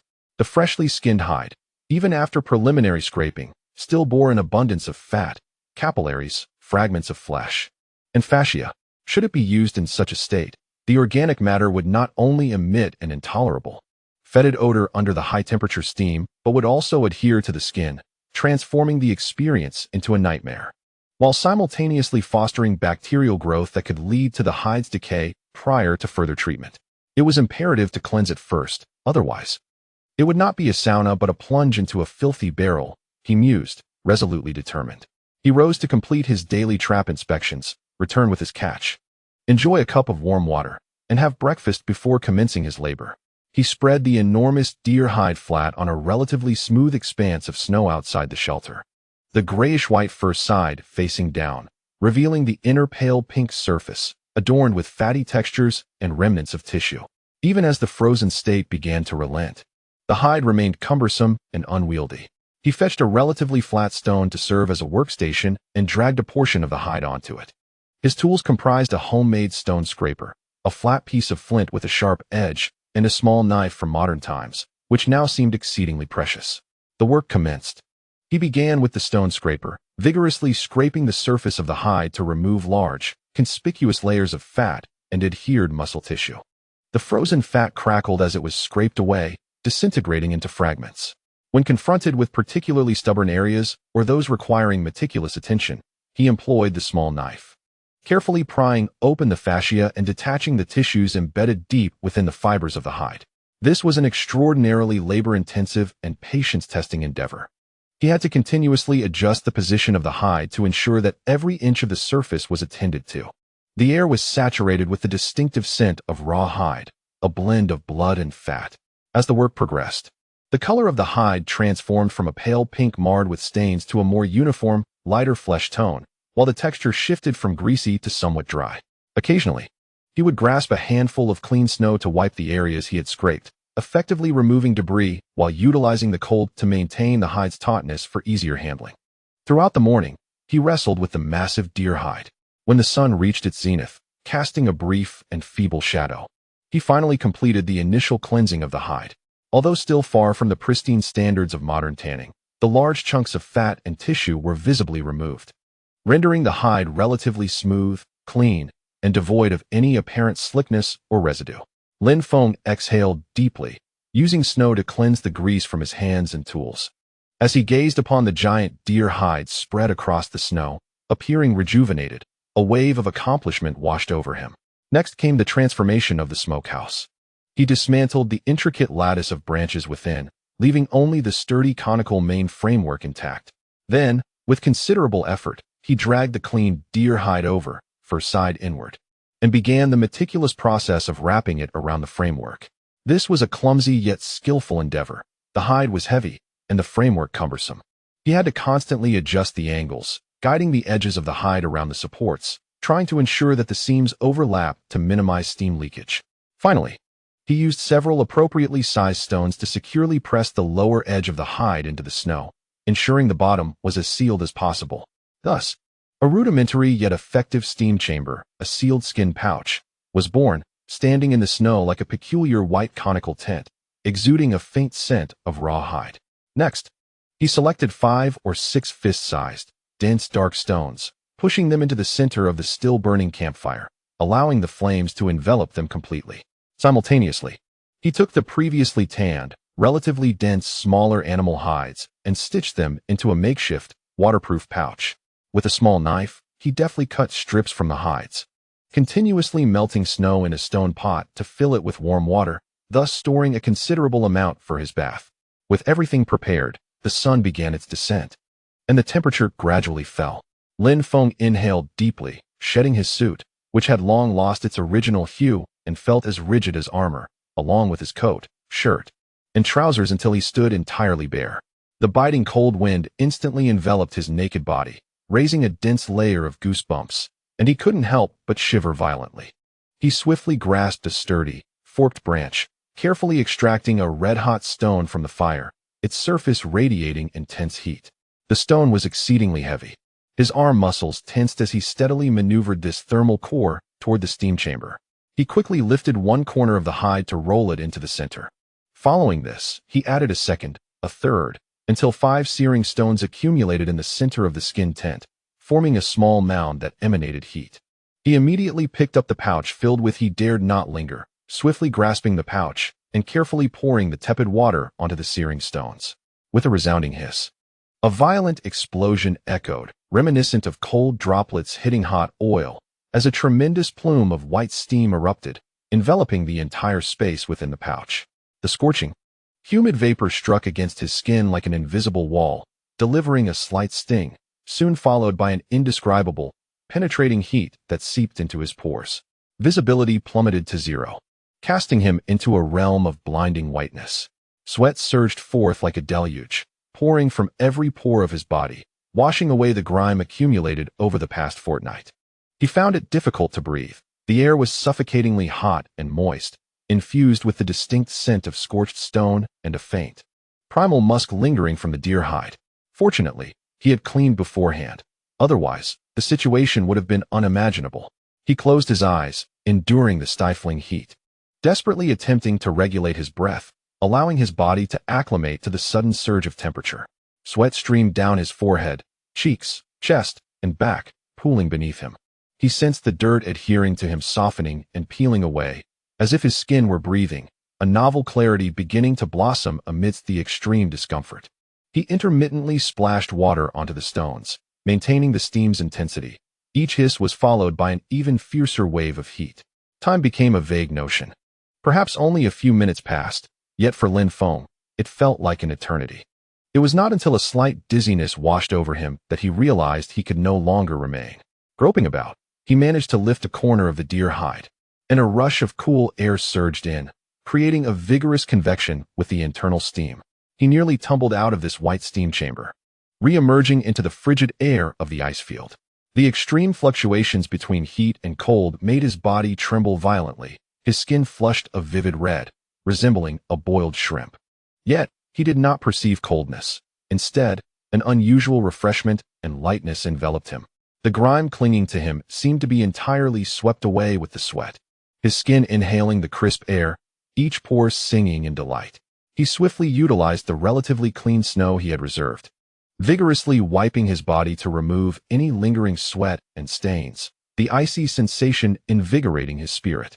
He then hastily donned the tattered garments, which, at that moment, felt far more bearable. Standing in the twilight glow of the setting sun, emanating wisps of white steam, Lin Feng felt as though he had been reborn. Though the method was primitive and crude, this steam baptism not only cleansed his body, but also significantly uplifted his spirit. Casting a glance back at the pouch steam chamber, still gently exuding wisps of smoke, and the massive deer hide beside it, which had undergone initial cleansing and awaited further tanning, he was filled with a resolute determination to transform his environment and enhance his quality of life. After the sauna, the deer hide could be said to have been thoroughly soaked in steam, necessitating its prompt transfer to the shelter to commence the tanning process gradually. As nightfall approached, he still had tasks to complete, continuing to polish the bone needle and further refining the stone pot. Chapter 16.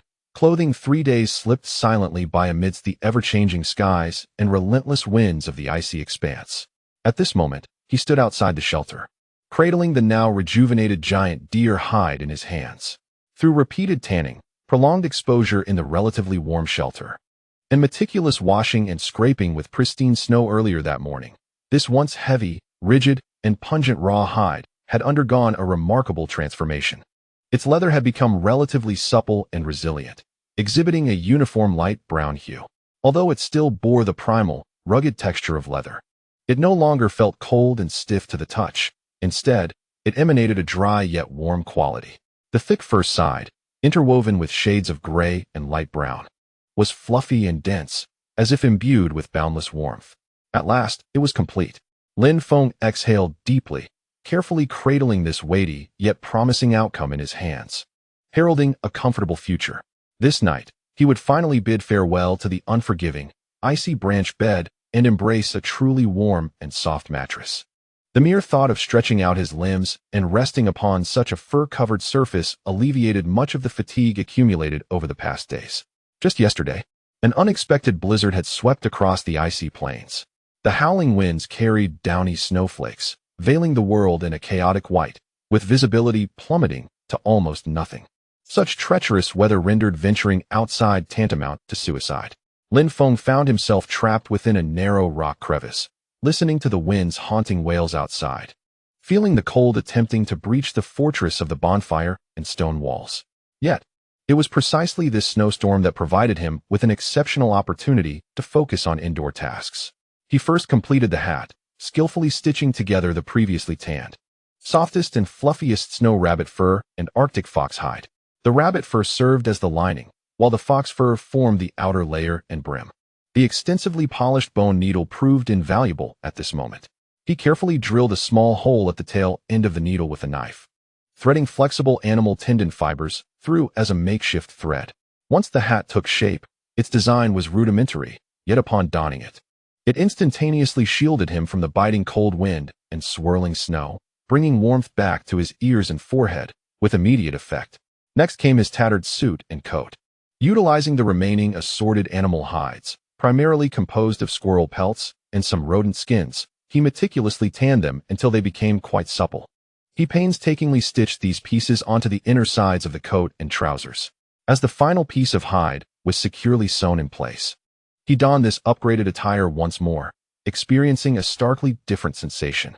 The leather shielded him from the biting cold, while the soft fleece within embraced his body, bestowing an unprecedented and enduring warmth that rendered him impervious to the harsh winds that once easily penetrated the thin fabric, piercing to the bone. He even fashioned a pair of crude leather socks from the remaining scraps, replacing the thoroughly soaked and frigid modern socks. Although the stitching was crooked and the appearance somewhat abstract, the warmth and dryness enveloping his feet within the leather boots nearly brought him to tears. The external chill no longer seemed as despairing. This newfound comfort ignited a deeper yearning within him. Cramped in this narrow, dim, and poorly ventilated rock crevice, he recognized that such a predicament could not last indefinitely. He longed for a more spacious, drier space to which he could truly call home. A vision of constructing a wooden cabin grew increasingly vivid in his mind. However, before embarking on this grand construction endeavor, he must first secure a reliable source of food.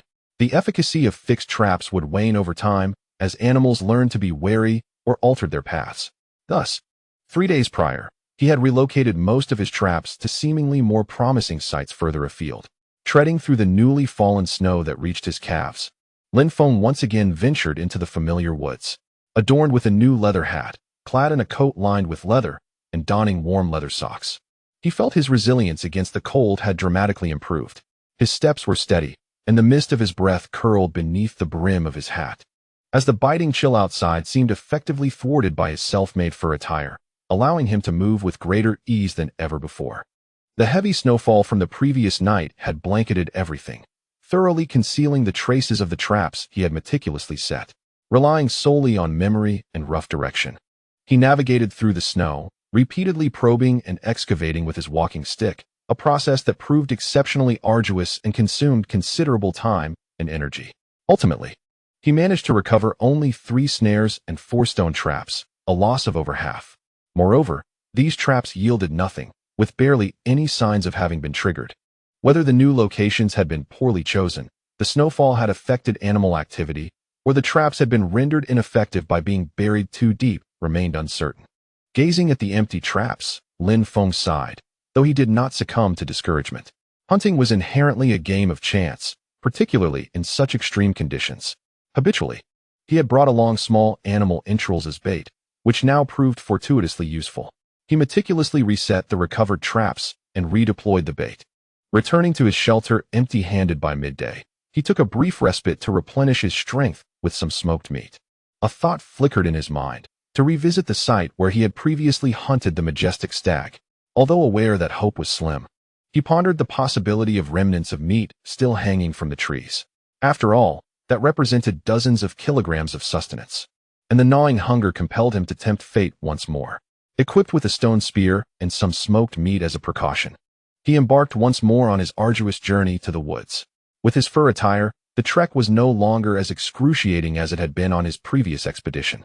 Upon reaching the familiar clearing once again, he was met with a sight that was both expected and strikingly brutal.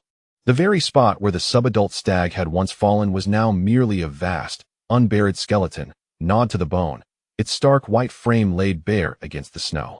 The sturdy bones, with ribs resembling a colossal fence, and the magnificent antler bases of the skull still held an air of grandeur. The skeleton lay scattered across the snow, retaining the vestiges of its final struggle for life, resembling a silent monument, chronicling the cycle of life and death in its icy stillness. It was evident that, since his departure, this place had endured a veritable feast belonging to the predators. Lin Feng gazed silently at the skeletal remains, devoid of fear, but filled instead with a profound reverence for the laws of nature and a tinge of resigned sorrow. He lifted his gaze, meticulously scanning the surrounding trees, his eyes flitting among the towering spruces and firs. He recalled the desperate moments when he had hurled numerous chunks of meat into the treetops. The search demanded patience and keen eyesight.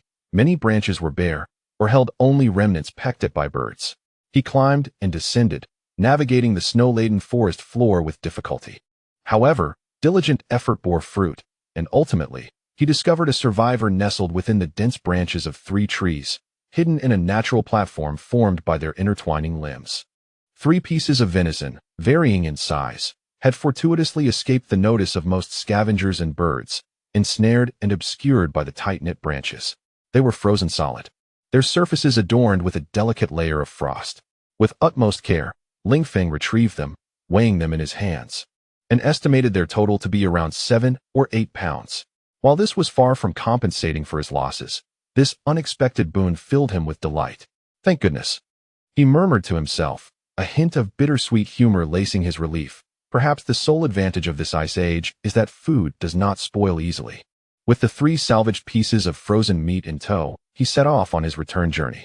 The sun hung low in the western sky, casting a gentle golden hue across the snowfields, though the temperature swiftly plummeted. By the time he returned to his shelter, dusk was approaching, and his plans for constructing a wooden cabin would have to be postponed until the morrow. That evening, Lin Feng performed a simple ritual.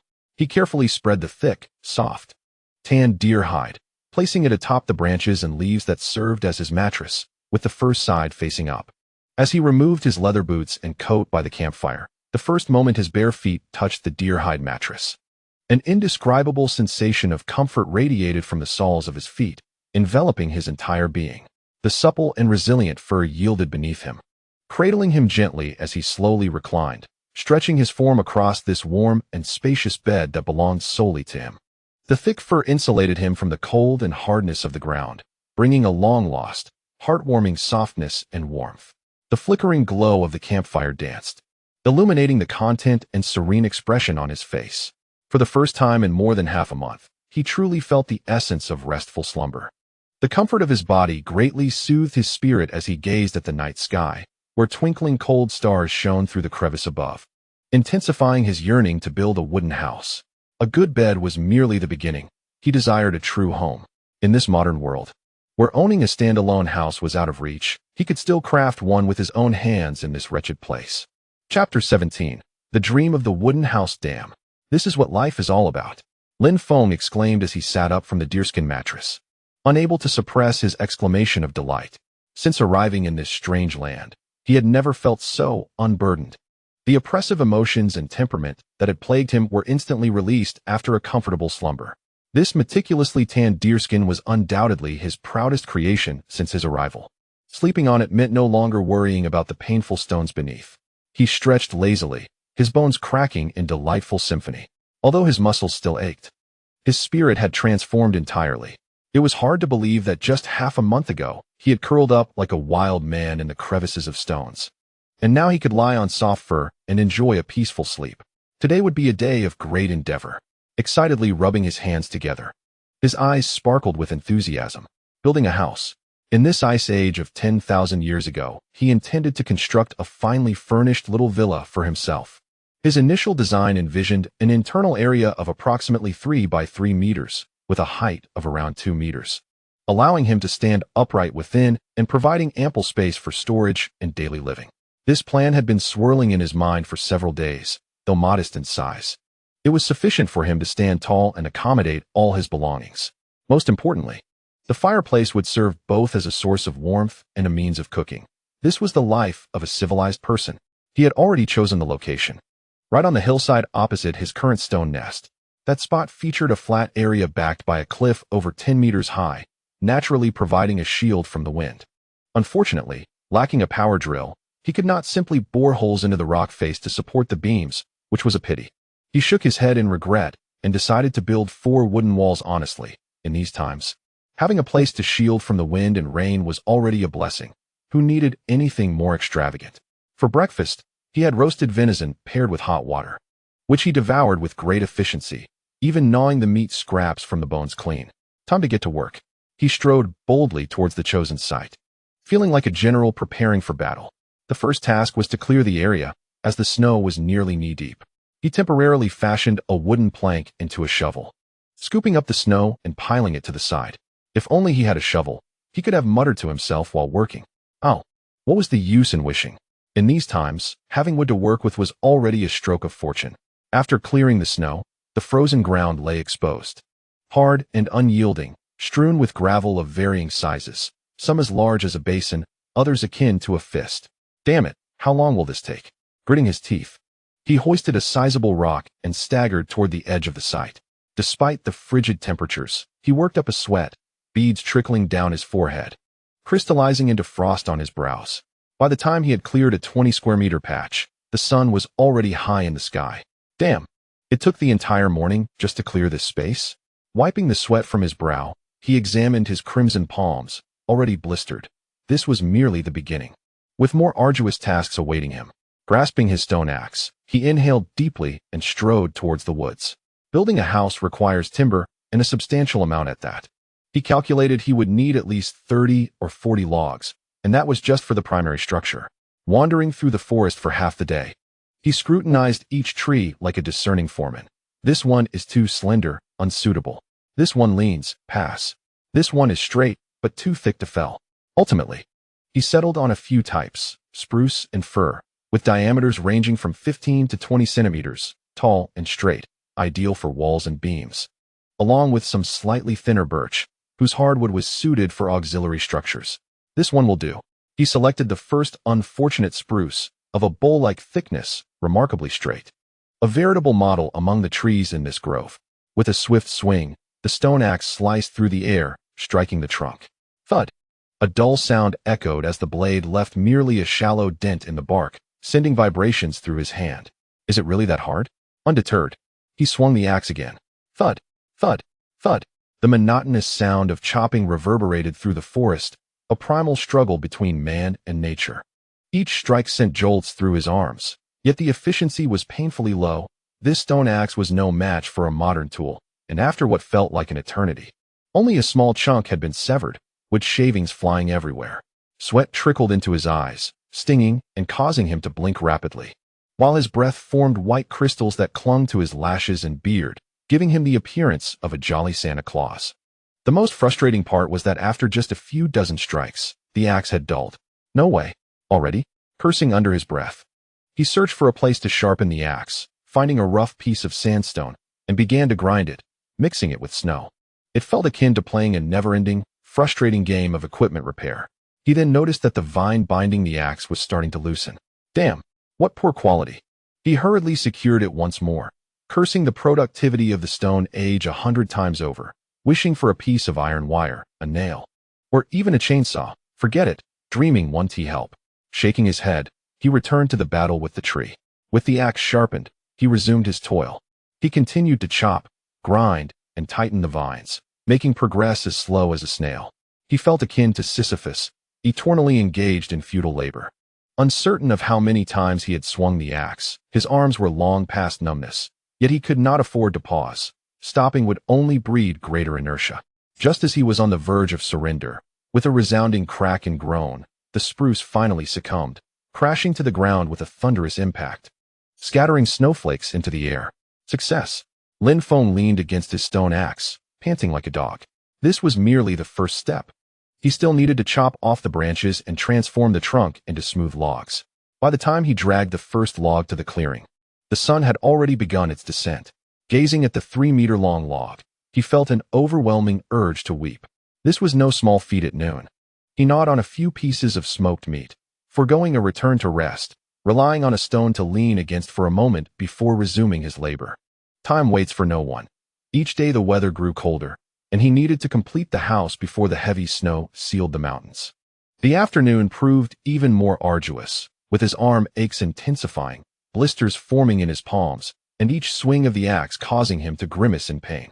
The stone axe dulled twice more, and he had to retie the vines thrice. At one point, the axe nearly slipped from his grasp, sending cold sweat down his back. If he were to sustain an injury to his head, it would surely spell disaster. With lingering anxiety, he inspected the bindings of the axe, resolving to prepare several spare vines for the following day. As dusk approached, he tallied his meager accomplishments, a total of 4 trees, 3 spruces and firs, and 1 birch. Staring at the paltry 4 logs, and then at his battered axe, he felt tears welling up. After half a day's labor, only 4 trees, averaging 1.5 hours per tree, and these were only 15 to 25 centimeters in size, merely the size of a palm. At this rate, it would take ages to gather sufficient timber, not to mention the rafters, filling materials, and the most labor-intensive task of constructing a fireplace. Initially, he had imagined completing it all within a week, but now it seemed a mere dream. He sighed. There was no need to rush. He reassured himself, after all, it was the Stone Age. Simply being able to build a house was a significant achievement. Dragging his weary body, he returned with the last log to the base. Each step feeling as if he were bearing an immense burden, his legs wobbling like noodles. Back in his stone dwelling, as he kindled a fire to prepare his meal, he massaged his aching arms while contemplating the plans for tomorrow. Besides continuing to fell trees, should he not also begin gathering other materials? Perhaps collecting stones for the fireplace or finding some moss to fill the wall gaps.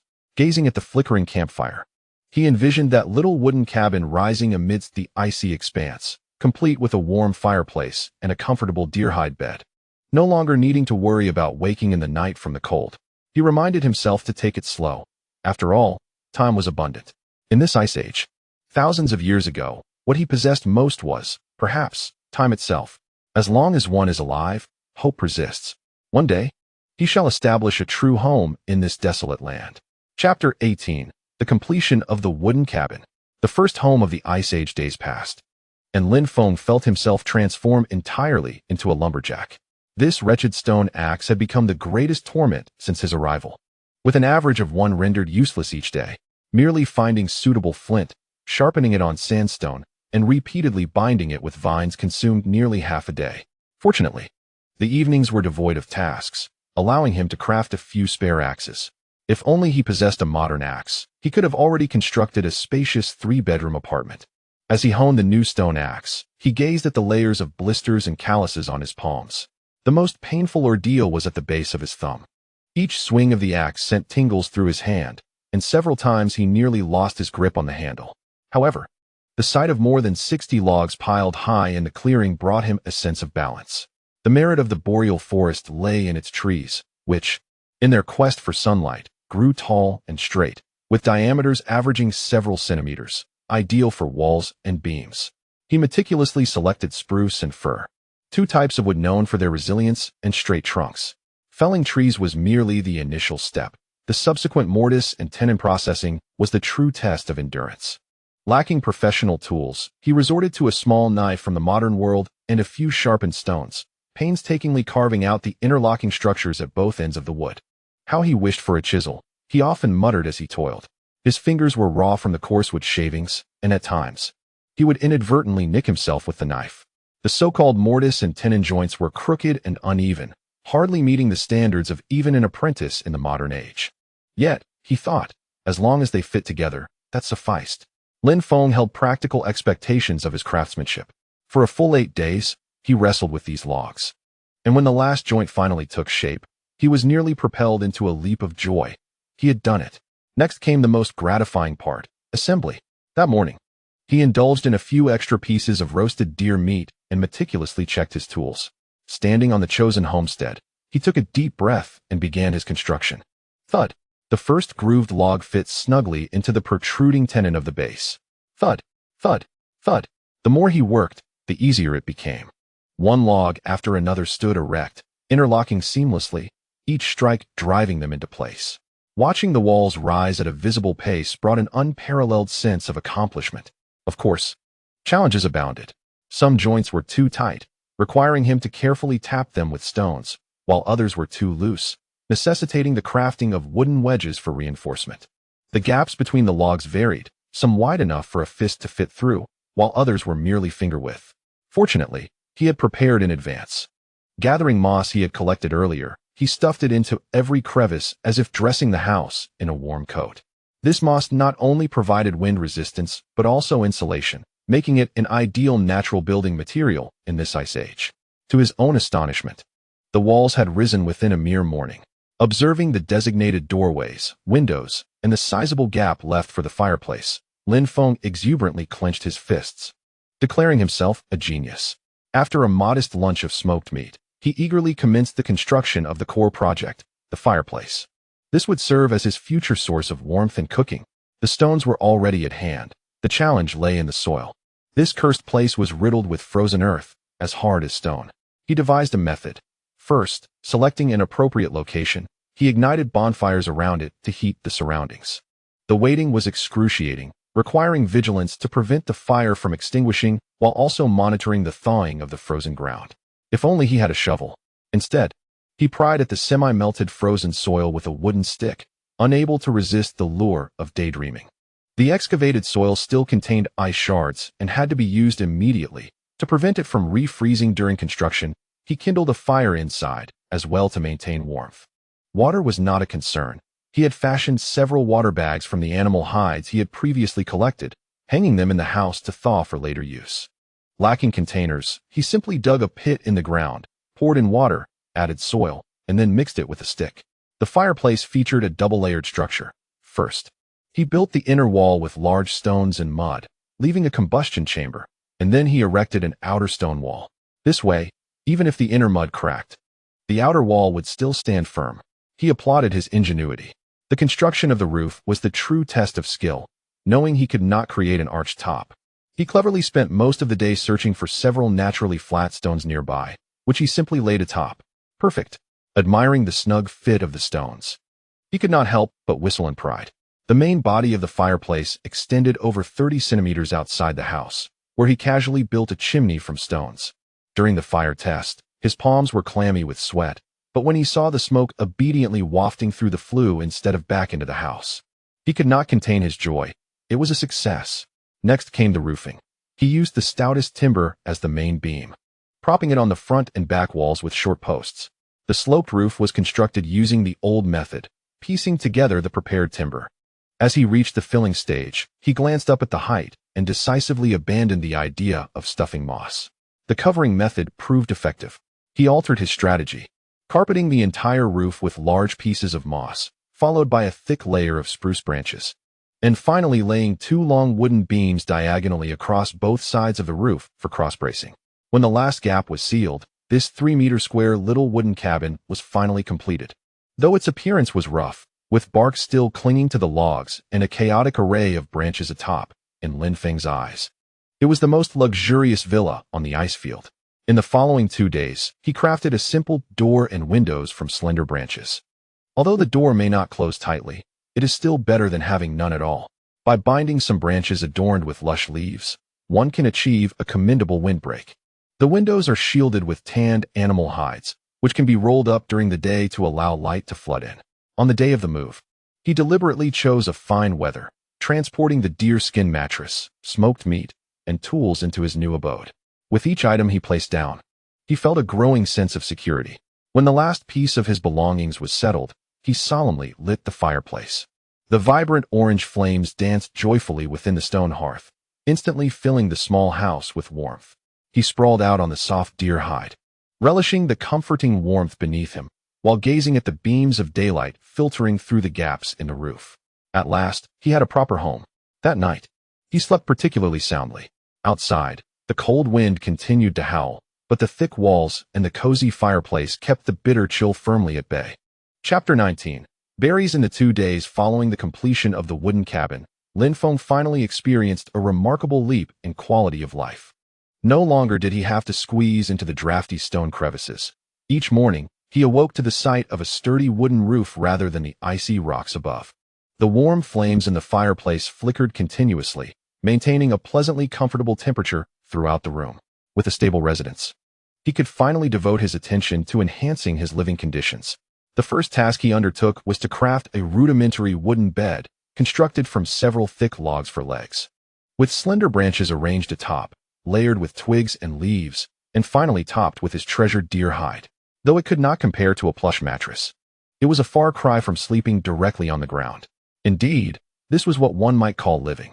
He reclined on his new bed, stretching luxuriously and feeling utterly at ease. Next, he fashioned a large storage box from the remaining wood, categorically storing the smoked meat and furs. What pleased him most was the completion of the stone pot he had been laboriously refining for over a month. Now, the pot stood about 7 or 8 centimeters deep, with enough capacity to prepare a decent soup. The walls of the pot had been smoothed to a relative degree, though still coarse. It was at least free from any debris. Tonight, he would not have to gnaw on jerky as hard as stone. While he busied himself with improving his lifestyle, an undeniable change was occurring. The weather was growing colder. Previously, only a thin layer of snow would fall at night, but now, snowflakes often drifted down even during the day. The biting cold wind became increasingly piercing, necessitating complete winter gear when venturing outside. The fur hat needed to be pulled down to cover his ears, and the leather coat tightly wrapped around him. It seemed prudent to hasten the stockpiling of winter supplies.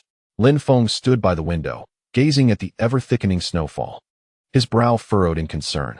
The time he had spent checking the existing traps each day for building the cabin had consumed a significant amount of his time. With a reserve of several dozen pounds of deer meat, he had not felt an urgent need to worry about food, but the circumstances had changed. The efficiency of the existing traps had proven too unpredictable. He reflected on his recent catches. On good days, he could capture 4 or 5 prey, but on others, he returned empty-handed. In the biting cold of winter, the prospect of hunger loomed ominously. Without hesitation, he resolved to construct an additional 20 traps, bringing the total to over 30. This, he mused, was likely his limit. He calculated that inspecting these traps daily and traveling back and forth would consume several hours. In such frigid temperatures, prolonged exposure outdoors could lead to frostbite. Fortunately, the snow in the forest was not as deep as outside, making traversing the terrain somewhat manageable. He deliberately chose to embark on his journey at noon, when the temperature peaked, allowing him to spend more time in the open air. After checking the existing traps that day, he decided to venture deeper into the woods in search of new locations for setting traps. As he progressed, the trees grew denser. Sturdy spruces and firs loomed overhead, their canopies laden with thick snow, resembling vast open umbrellas. The light in the forest dimmed, and the air was infused with the crisp scent of pine needles and fresh snow. Just as he pushed aside a thicket adorned with icicles, a striking splash of red caught his eye. Were those berries? He could hardly believe his eyes.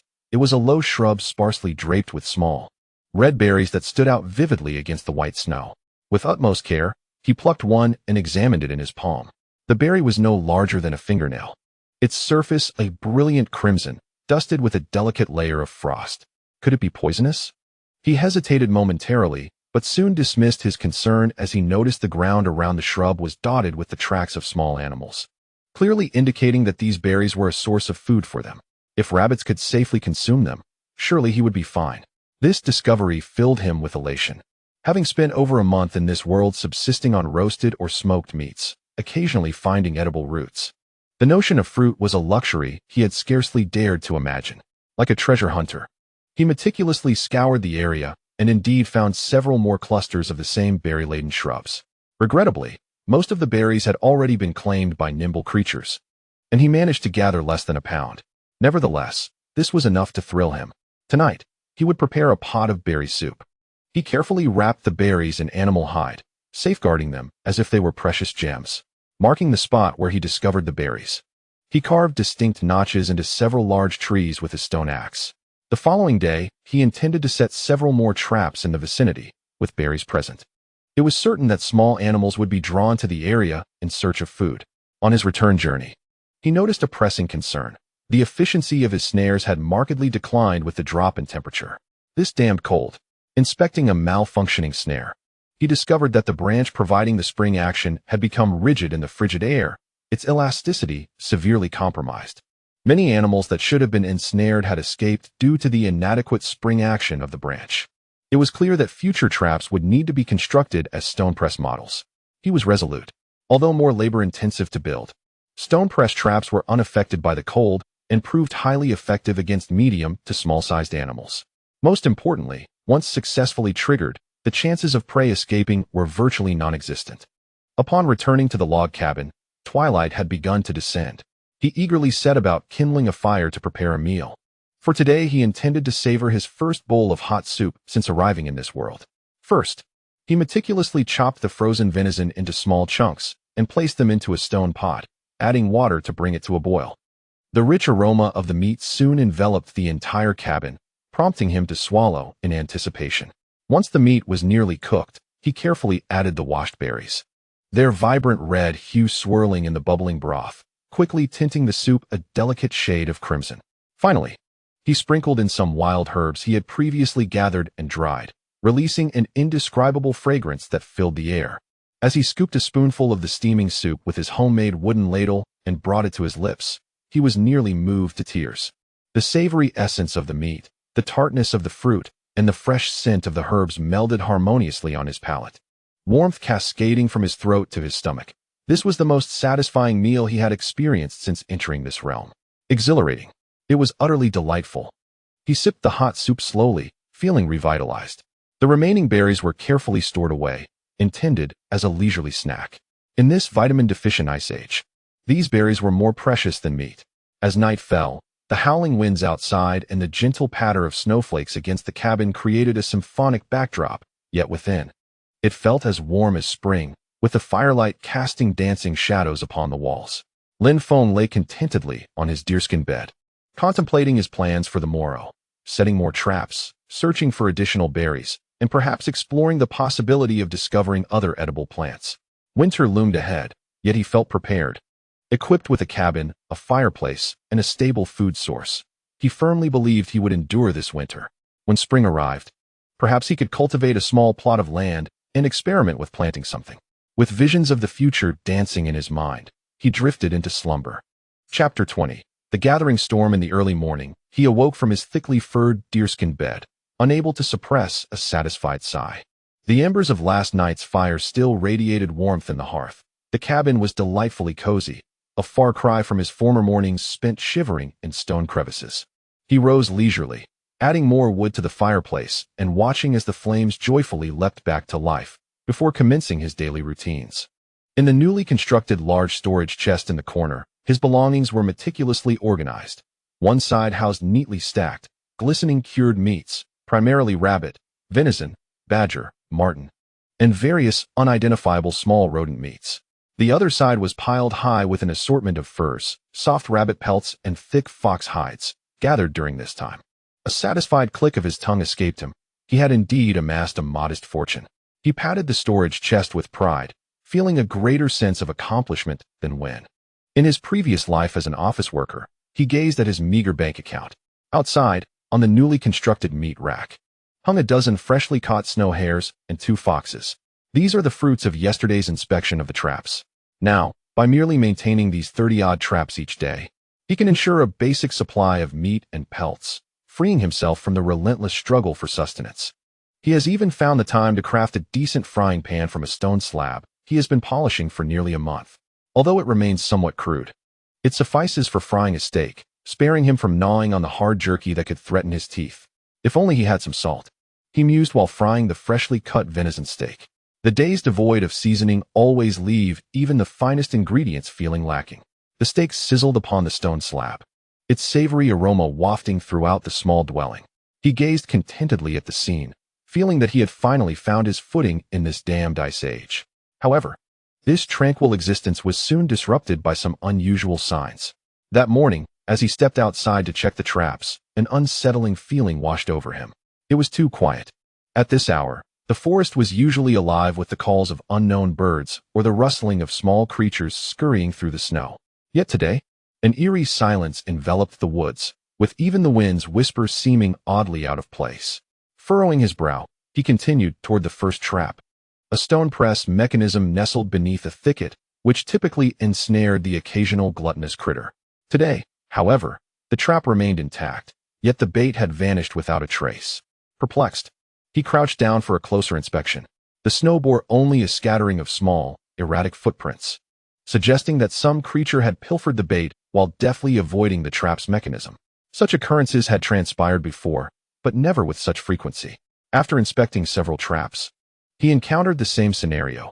Either the bait had been stolen or not a single animal shadow could be seen. Have these creatures become more cunning? He scratched his head in bewilderment and ventured deeper into the forest. With each step, his unease intensified. The animal tracks in the snow had significantly diminished, and most pointed in a singular direction, as if they were all migrating toward some unseen destination. Upon reaching the last and most remote snare, he finally discovered a snowshoe hare ensnared within. Yet this hare appeared unusually agitated, thrashing about in stark contrast to the typically resigned demeanor of its kind. What on earth is happening? He released the snare and placed the rabbit into the leather pouch he carried, his sense of foreboding growing stronger. Looking up at the sky, the strangeness became even more pronounced. The heavens were not the usual leaden gray, but rather a sickly yellow, as if shrouded by some obscure filter. The sunlight struggled to penetrate the clouds, offering no warmth but instead imparting an inexplicable heaviness. The wind, too, had taken on a bizarre quality, alternating between stillness and sudden gusts that howled with a piercing whistle, stinging his face with its chill. What alarmed him most was the unusual rise in temperature, which had not followed its customary decline. Instead of providing comfort, this warmth sent a chill down his spine, raising every hair on his body. Something was amiss. Far too amiss, he murmured to himself, as images of natural disaster documentaries he had watched in his past life flashed through his mind. This bizarre weather and the strange behavior of the animals. Could it be that a blizzard was imminent? Once this thought took root, it proliferated in his mind like wild grass. And the more he pondered, the more plausible it became, causing his expression to darken. He understood all too well what a severe blizzard meant in this desolate place. In his current wooden cabin, failing to prepare in advance could result in being buried beneath the snow in an instant. Damn it, the days of ease were over. With a curse, he swiftly turned back, his pace more than doubled compared to his earlier journey. Upon returning to the cabin, he paid no heed to quenching his thirst and immediately set to work. The first order of business was to hastily gather all the traps. Armed with a stone axe and a leather pouch, he inspected each remaining trap with utmost urgency. Regardless of whether there were any catches, he dismantled what could be taken apart and collected what could be salvaged in such dire circumstances. Preserving these essential tools of production was far more critical than capturing a few prey. Fortunately, his swift actions bore fruit. As he looked into the pouch to find 3 rabbits and a fox, wiping the sweat from his brow. Had he delayed even a day in noticing the oddity, these traps would likely have been destroyed by the impending blizzard. Next came the reinforcement of the cabin. He transported all remaining timber, selecting the thickest and sturdiest pieces, and set them as diagonal supports against the windward side of the cabin. The stone hammer struck the frozen earth with a dull thud, each blow requiring all his strength. "Drive in, you wretched thing." He gritted his teeth, his arm muscles taut as he swung the hammer again and again, until the support posts were deeply embedded in the ground, immovable. Then, he turned to stockpiling firewood, which was crucial for survival. Without sufficient fuel, enduring a blizzard would be tantamount to death.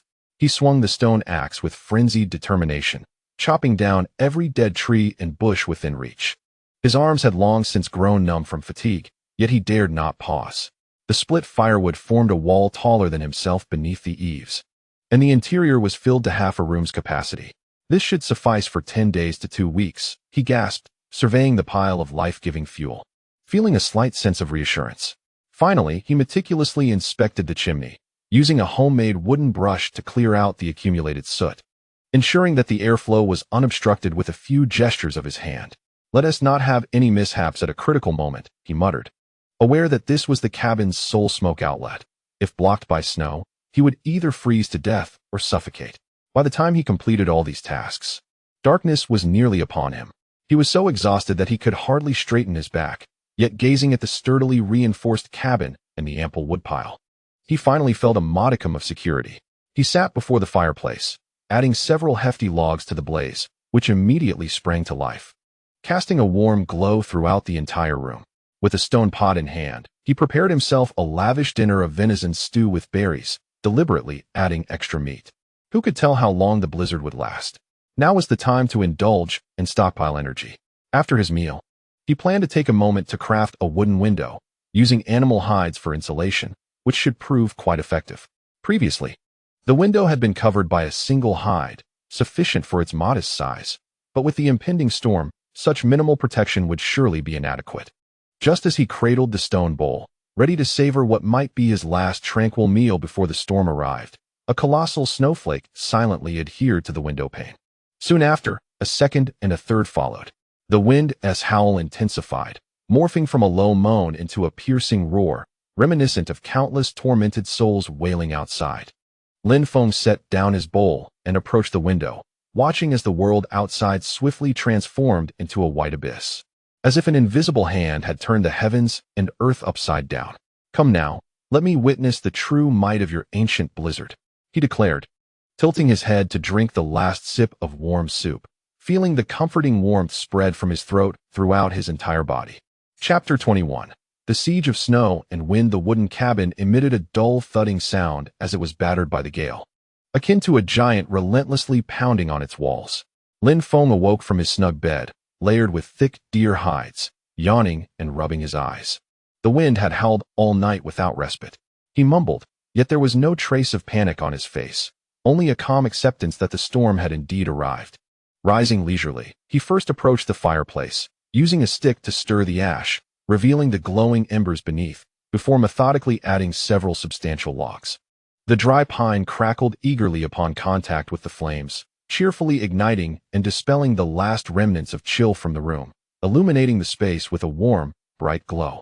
Surveying his surroundings, he felt a profound sense of security. In one corner lay the firewood he had diligently stockpiled, forming a small mountain. Not even a 10-day tempest could consume it all. On the other side, his treasured storage chest brimmed with smoked venison and dried rabbit meat, his provisions ample enough to astonish. Hanging from the eaves were a series of animal hide water bags, filled with snowmelt collected in advance. Thankfully, he had the foresight to move all his supplies indoors. A smile of pride crossed his face as he recalled his wise decision to hastily retrieve all the components from his traps yesterday. Though he had sacrificed potential catches, He had safeguarded his sustenance, and once the snow ceased, rebuilding would be effortless. He strolled to the wooden window, constructed with animal hide insulation, lifting a corner to peer outside.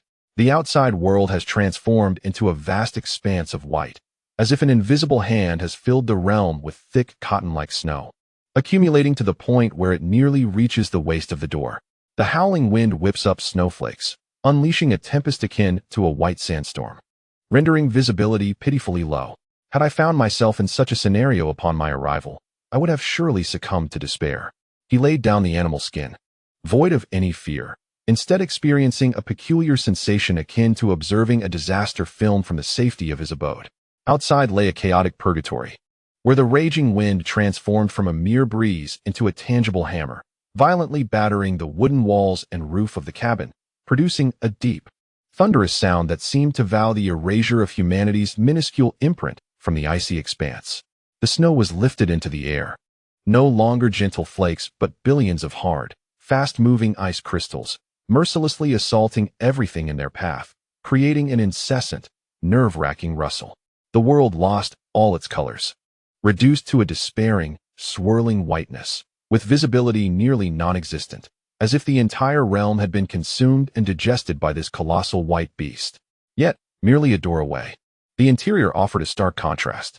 Warmth, tranquility, and even a hint of languid comfort enveloped the space. Lin Feng had just added a well-seasoned log of pine to the fireplace, where the flames licked at the dry wood, producing a stable and melodious crackle, the sounds of life and hope. The orange glow filled the small room, casting dancing, warm shadows upon the rough wooden walls. Lin Feng sat cross-legged on a thick deer hide before the fireplace, his back resting against a rudimentary cushion stuffed with soft rabbit fur. He appeared relaxed, a hint of satisfaction gracing his cheeks. The commotion outside suggested that movement was nearly impossible. He smacked his lips, his tone lacking worry, instead resembling a commentary on a natural spectacle indifferent to his existence. Of course, idleness was not an option. He picked up a burning torch and began to meticulously inspect the walls of the cabin, leaving no corner unchecked. Indeed, on the northern wall where it met the precipice, he discovered a small breach where the moss filling had been torn open by the gale, the biting cold wind slithering in like a sinister serpent. "Is this all you've got?" Lin Feng scoffed, unfazed. He had anticipated this eventuality. Turning swiftly, he rummaged through a storage box and retrieved a substantial bag of moss, which he had prepared in advance during the construction of the house. With practiced ease, he pulled out a generous handful, forcefully stuffing it into the gap, compacting it, and repeating the process until the drafty serpent was completely sealed, impervious to even the slightest whisper of wind. Task accomplished. He brushed off the remnants from his hands, thoroughly pleased with his handiwork. The entire endeavor was executed effortlessly, without so much as a gasp. After addressing the safety concern, a pang of hunger struck, and he eagerly set about preparing breakfast. From the storage box, he carved a substantial chunk of frozen venison, expertly slicing it into thick pieces with a stone knife, and placed them into his cherished stone pot. He added some snow melt and, rather indulgently, tossed in a handful of treasured berries, setting the stone pot over the fireplace. It soon began to bubble and simmer. The rich aroma of the meat mingled with the subtle sweetness and tartness of the berries, filling the cozy cabin and tantalizing his appetite. Sitting cross-legged before the fire, he scooped a generous portion of the tender, stewed venison with his handmade wooden spoon, blowing gently on it before savoring the morsel. The warmth of the broth coursed through his body like a comforting wave, prompting him to squint his eyes in satisfaction. Once sated, he recognized the need to occupy himself during this confinement brought on by the storm. He assessed his gear, noting that the handle of his stone axe had loosened. It was the perfect opportunity to reinforce it. Retrieving some supple vines, he meticulously rebundled and tightened them by the flickering firelight, then took out his assortment of stone tools, patiently sharpening their dulled edges on a whetstone. A craftsman must first ensure his tools are sharp. Once the snow ceased, he would rely on them for labor. As he honed the stone chisel, he contemplated his plans for when the snowfall abated. All traps would need to be reset, and it appeared he would need to employ more stone-based designs. Given the fickle weather, rope snares might not be reliable. Occasionally, a creaking sound emerged from the roof, a portent of the heavy snow accumulation. He remained unhurried, leisurely propping up a ladder, and pushed aside the small observation hole sealed with a wooden cork. With a long stick, he prodded the snow outside, causing large clumps to tumble down and alleviate the pressure on the roof. He silently commended his foresight. As night fell, the blizzard continued its furious howl outside, a testament to nature's formidable power. Yet, all of this was firmly barred by the thick wooden walls and moss. Inside, the flames in the fireplace crackled steadily, offering a reassuring ambience.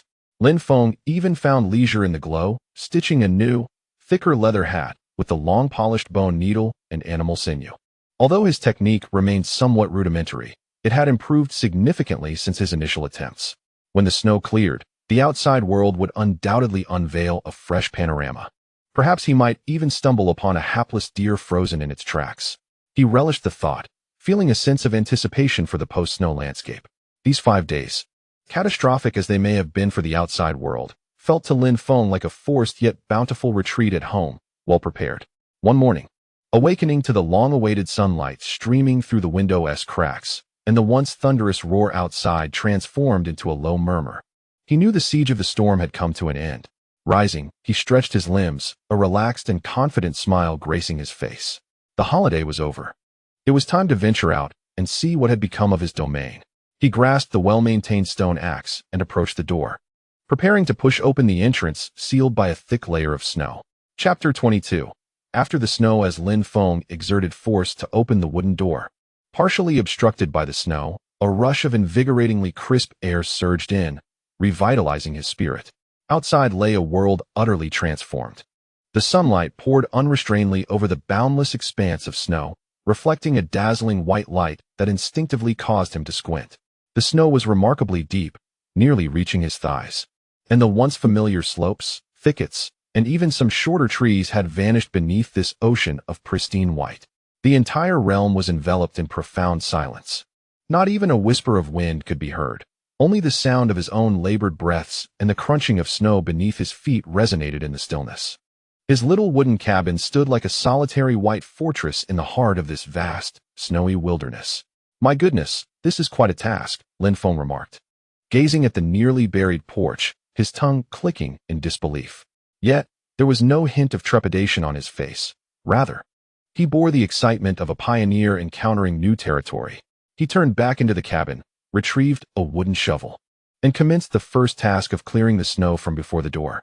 This endeavor was far more exhausting than felling trees. The snow was not only deep but also compacted by its own weight, rendering it somewhat hard. Each scoop demanded considerable effort, with cold flakes occasionally splattering onto his face, bringing a brisk chill. However, he worked with fervor, beads of sweat forming at his temples, as he aimed to carve a path from the door to the woodpile, which meandered towards the forest, a primary objective at that moment. While diligently clearing the snow leading to the woods, the shovel's tip unexpectedly struck something hard, distinctly not a stone or tree root. A spark of curiosity ignited within him, and he carefully began to dislodge the surrounding soft snow. Gradually, a patch of gray-brown fur emerged. Lin Feng's eyes brightened, and his movements quickened. Soon, the complete, frozen carcass of a robust wild sheep lay before him. One of its legs was bent at an unnatural angle, and there were signs of impact on its head, indicating it had succumbed in a panic during the blizzard, colliding with either a rock or a large tree. "Huh, a stroke of luck," he exclaimed, though it was no pie falling from the sky, but rather a bounty of mutton. Overjoyed, he pulled this unexpected find from its snowy grave, weighing it in his hands. He estimated that, after removing the skin and entrails, he could still salvage several dozen pounds of meat. This was undoubtedly the first grand surprise following the snow cessation. He temporarily set the wild sheep at the door and continued his snow clearing and exploration efforts, navigating towards the forest area where he had previously felled trees. Following the route etched in his memory, struggling through thigh-deep snow, each step was a test of stamina, yet his spirits soared. These minor hardships were inconsequential. Upon reaching the forest's edge, the scene before him further attested to the storm's might.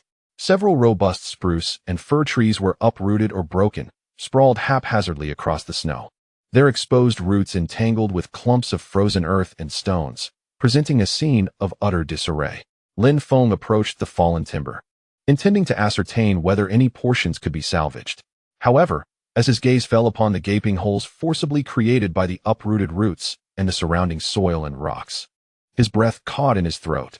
Among the mixed rubble of ice and stone, he discerned several remarkable objects exhibiting shell-like fractures, dark black or muted gray flint nodules.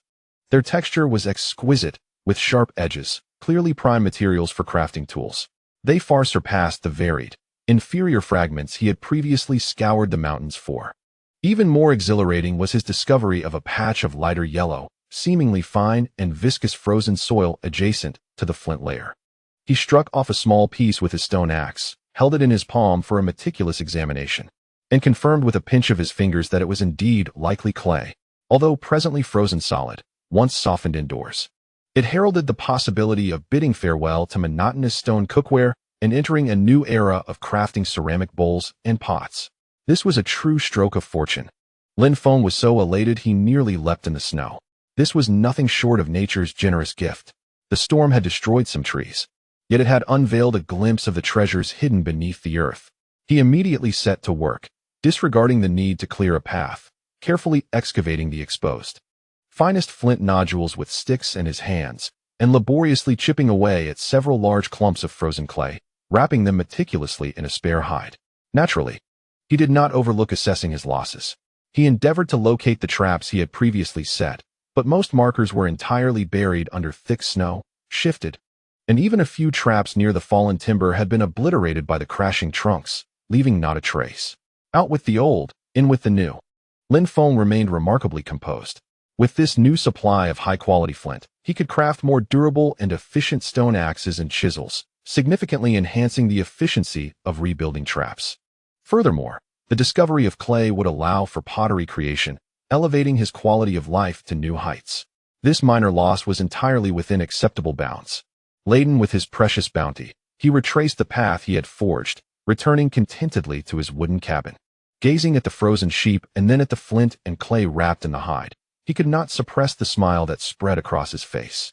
Once inside the warm cabin, he placed the flint and clay by the hearth to thaw gradually. Then, without pause, he set about processing the wild sheep, skinning and disassembling. The thick woolen hide was a valuable asset, and with careful handling, it could be transformed into a splendid blanket or coat. The lamb was cut into substantial chunks, with a portion hung directly on the smoking rack to enrich the stock, while the most tender parts were set aside for his personal indulgence. This evening, he intended to treat himself. Using a stone knife, he diced the leg of lamb into smaller pieces and placed them into a stone pot alongside several tubers, the size of potatoes, that he had previously dug up. He added water and set the pot over the fireplace to simmer slowly. As the water began to bubble and the savory aroma of the meat gradually filled the air, he carefully gathered a handful of the remaining berries and tossed them into the pot. Soon, a more complex and enticing fragrance wafted through the room, as the richness of the meat harmoniously blended with the subtle tartness of the berries. He settled before the fireplace, listening to the bubbling sounds from the pot and gazing at the snowfield outside, tinted golden red by the setting sun. He spooned a ladleful of steaming lamb soup. The soup was a delightful amalgamation of succulent meat, the soft sweetness of the tubers, and a hint of fruit acidity that perfectly balanced the richness. Lin Feng sighed contentedly, feeling the weariness of his body dissipate with each sip of the warm broth. As he savored this sumptuous dinner, his gaze drifted to the pile of dark flint and pale yellow clay beside the fireplace, his eyes growing increasingly bright. It was time to upgrade his tools. He needed to craft a few sturdier stone axes as spares. The traps required reconfiguration, and with the new stone axes to fell trees for stakes, efficiency would undoubtedly improve. Chapter 23. Speed and passion. The blizzard, like a giant beast that had reveled to its heart's content, finally retreated, leaving behind a world that was thoroughly bleached and eerily silent. Lin Feng had spent the 7th day in the little cabin after the snow had ceased. By mere survival metrics, life had reached its zenith since his arrival in this realm. The fire in the fireplace burned day and night, radiating warmth that tempted one to doze off. The oversized storage chest in the corner brimmed with smoked reindeer meat, dried rabbit, and even some frozen wild lamb he had found a few days prior, providing an overwhelming sense of security. A row of animal hide water bags hung from the eaves, filled with pristine meltwater, always within reach. Each day followed a rhythm as if wound tightly. In the morning, he would inspect and repair traps buried or damaged by the snow, occasionally netting a frozen rabbit or fox. By noon, he would either roast or stew, finding new ways to prepare the meat. In the afternoon, he would sit by the fireplace, diligently crafting his newfound treasures, high-quality flint unearthed from the roots of trees uprooted by the storm, forging more durable and sharper stone axes and chisels. By all accounts, this should have been a standard, comfortable existence in the Ice Age, no longer struggling for sustenance, no longer fearing the chill of the night, with a solid, warm refuge and ample food reserves. Yet, Lin Feng felt he was on the verge of becoming utterly idle. That afternoon, he set aside the stone chisel he had just sharpened for the umpteenth time and wandered to the small window, made of layered animal hides, gazing outside. The sunlight spilled across the vast snowfield, reflecting a blinding white light. In the distance, the slope where he often gazed and had once successfully hunted a majestic stag was now blanketed in a thick layer of snow, its contours soft and alluring. The world around him was enveloped in a profound silence, punctuated only by the sound of his own breath and the crackling of firewood in the hearth. Each day consisted of either consuming meat or striking stones, a routine not dissimilar to the monotonous coding he endured at that wretched company. Indeed, it was even less enjoyable. At least then he could scroll through his phone or order takeout, but now he was utterly alone, devoid of even a soul to converse with. An unprecedented sense of tedium and loneliness seeped in like the biting cold from the snowy expanse. With the survival crisis now averted, the emptiness within him began to amplify. His gaze returned to the natural incline that served as a ski slope, glancing at the nearly knee-deep, soft, pristine snow outside. An idea, long suppressed, ignited within him like a spark falling onto a haystack. Why not ski? Once this thought emerged, it could not be contained. Adrenaline surged through him, dispelling the lethargy and gloom that had previously enveloped him. After all, there was plenty of firewood, ample meat to consume, and upgraded tools at his disposal. Idleness was unacceptable. Seeking a bit of amusement was hardly excessive, was it? Without hesitation, he sprang into action, rejuvenated like a bear infused with vitality. Rummaging for materials both inside and outside the house, swiftly envisioning the structure of simple skis in his mind. The framework was paramount. He dashed out to the woodpile, meticulously selecting several straight, moderately thick, about the width of his wrist, young birch trunks, known for their resilience. With a stone axe, he roughly shaped them before employing the technique of heat treatment. He carefully roasted the ends of the trunks over the hearth, softening the wood before bending it into a desired arc to create a ski-like curve, securing it with stones to cool and set. Oh, the wisdom of the ancients proved invaluable. Satisfied with the perfect curvature, Lin Feng clapped his hands in triumph. The next step involved crafting the base, which required a smooth, durable material with minimal friction. Animal hides were the preferred choice, but ordinary scraps would not suffice. His eyes scanned the room until they settled upon the large, tanned hide of a stag, which he had long used as a carpet in front of the fireplace. This hide had served him well, providing comfort as he dined and worked, with its flesh side facing down and the fur side against the ground, having become relatively smooth over time. "Forgive me, old friend," he muttered, feeling a pang of guilt as he stroked the hide that had accompanied him for so long. It was time to sacrifice it for a nobler pursuit. "Rest assured, when I hunt greater game in the future, I shall find you a more luxurious successor." With care, he rolled up the hide, ample enough to cover the wooden frame. He placed the cooled, set wooden framework side by side, unfurling the hide with the flesh side down and the fur side up, tightly enveloping the wooden structure. Then, he meticulously bound the deer hide to the frame using the most supple and sturdy old vines he had previously gathered, akin to the way one would wrap zongzi, ensuring that each connection point was tightly wound and secured to prevent any loosening during high-speed descents. Finally, he drilled 2 holes at the front of the skis with a heated stone awl, threading a long and robust vine through them to serve as reins for traction and directional control. After a laborious half-day, as the setting sun bathed the snowfield in golden hues, an archaic yet solidly constructed oversized seated snowboard was born. Stretching approximately 1.8 meters in length and half a meter in width, it appeared clumsy like a wooden boat. Yet the proudly elevated front and the relatively smooth deer hide on the bottom proclaimed its identity as a snowbound vehicle. Lin Feng struggled to lift the hefty creation, weighing it in his hands. It was heavy, yet manageable. "Excellent. From this day forth, you shall be named Wilderness No. 1. He bestowed a resounding title upon his masterpiece, a swell of accomplishment washing over him as if he had invented the automobile. The next day dawned with a rare clear sky, the azure expanse above unmarred. And though the sun offered little warmth, the light was splendid.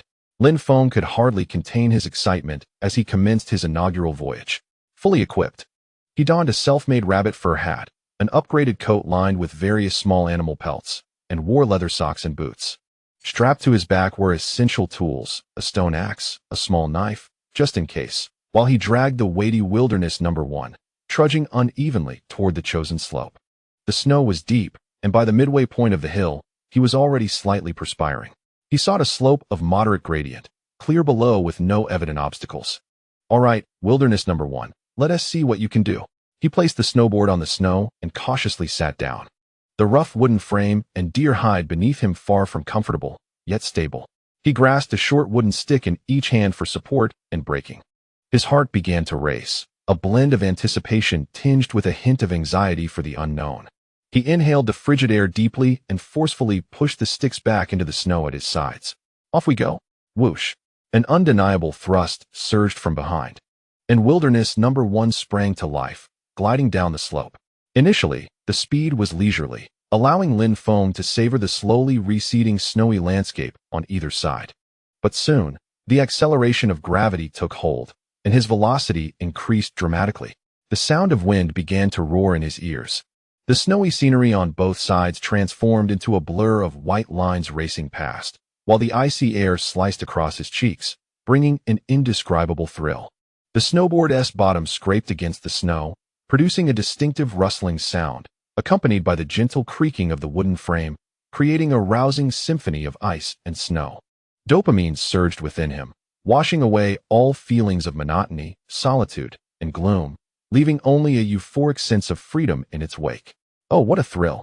He could not help but unleash a primal roar akin to that of Tarzan, his voice echoing across the vast, snowy expanse, startling a few birds from the distant woods. On his first glide, he dared not make any grand movements. Instead, he focused on maintaining his balance, reveling in the sheer velocity of it all.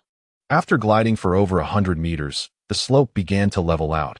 His speed diminished, and he came to a gentle halt on a stretch of smooth snow. Exhilarating. Absolutely exhilarating. Lin Feng leapt from his snowboard, his fists pumping in the air, his face flushed with excitement and the biting cold. Despite the jarring discomfort from losing control midway, the exhilarating rush of wind had him utterly hooked. Yet it was not enough. Far from it. He gazed at the fresh tracks he had left behind, yearning for more. The previous slope had been too gentle, the thrill too fleeting. If he was to indulge, it should be an adventure of grand proportions. His eyes were drawn to a higher, steeper section of the hill. There, the slope stretched longer, the vista broader, and it appeared to connect to a more distant cluster of sparse trees below. If he could glide all the way there, it would save him considerable effort. This thought ignited a fervor within him. Dragging his snowboard, dubbed Wilderness 1, he began the laborious ascent to the summit. The higher he climbed, the deeper the snow became, the steeper the incline, and the more energy it consumed. By the time he reached his anticipated peak, he was panting heavily. Standing there, the panorama unfolded before him. The entire snowy landscape laid bare. The slope below resembled a silver waterfall cascading down, vanishing into the distant edge of a deep green forest. Perfect. Lin Feng calculated the distance and gradient, his heart racing with anticipation. This time, he would glide further and with even more exhilaration. He adjusted the direction of Wilderness 1, aligning it towards the base of the slope. Settling back onto the board, he felt an enhanced confidence. He glanced back at the summit from whence he came, took a deep breath, and forcefully thrust his pole behind him. Wilderness 1, embark. This time, the sensation of starting was utterly transformed. A powerful rush surged through him, as if the snowboard were a wild stallion unleashed, accelerating to a heart-stopping velocity in an instant. Wow. Initially, he could still emit cries of excitement.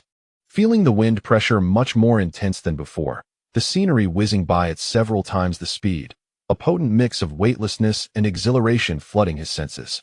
However, joy proved to be ephemeral. As the slopes steepened further, the speed escalated uncontrollably. Wilderness 1 began to jolt violently across the uneven snow, leaping and emitting a disconcerting crunch. Lin Feng clutched the edges of the snowboard tightly, his body flailing like a rag doll, utterly unable to steer. Wait, this speed is wrong. The exhilaration on his face gradually morphed into terror. Why can't I stop? Brakes. Damn it, this thing has no brakes. He endeavored to slow down by pushing against the ground with his feet and inserting a stick into the snow, but at such a velocity.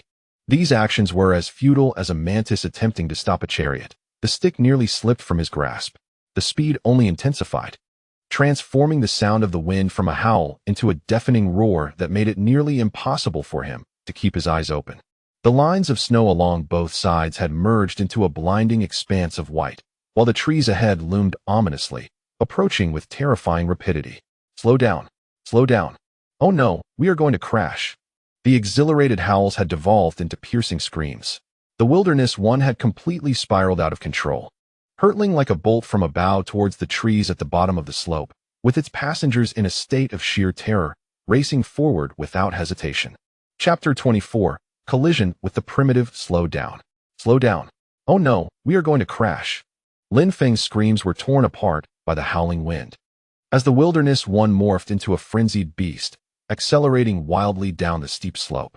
Each jolt felt as if it would dislodge his very innards from his throat. He could only cling desperately to the rough edges of the wooden frame beneath him, his knuckles turning white from exertion, his body nearly disintegrating amidst the violent turbulence. The scenery before him was no longer fleeting. It had transformed into a dizzying blur of vibrant colors racing by. The white snow and black tree trunks twisted into a chaotic amalgamation. He felt as though he were not skiing, but rather engaging in a perilous free fall.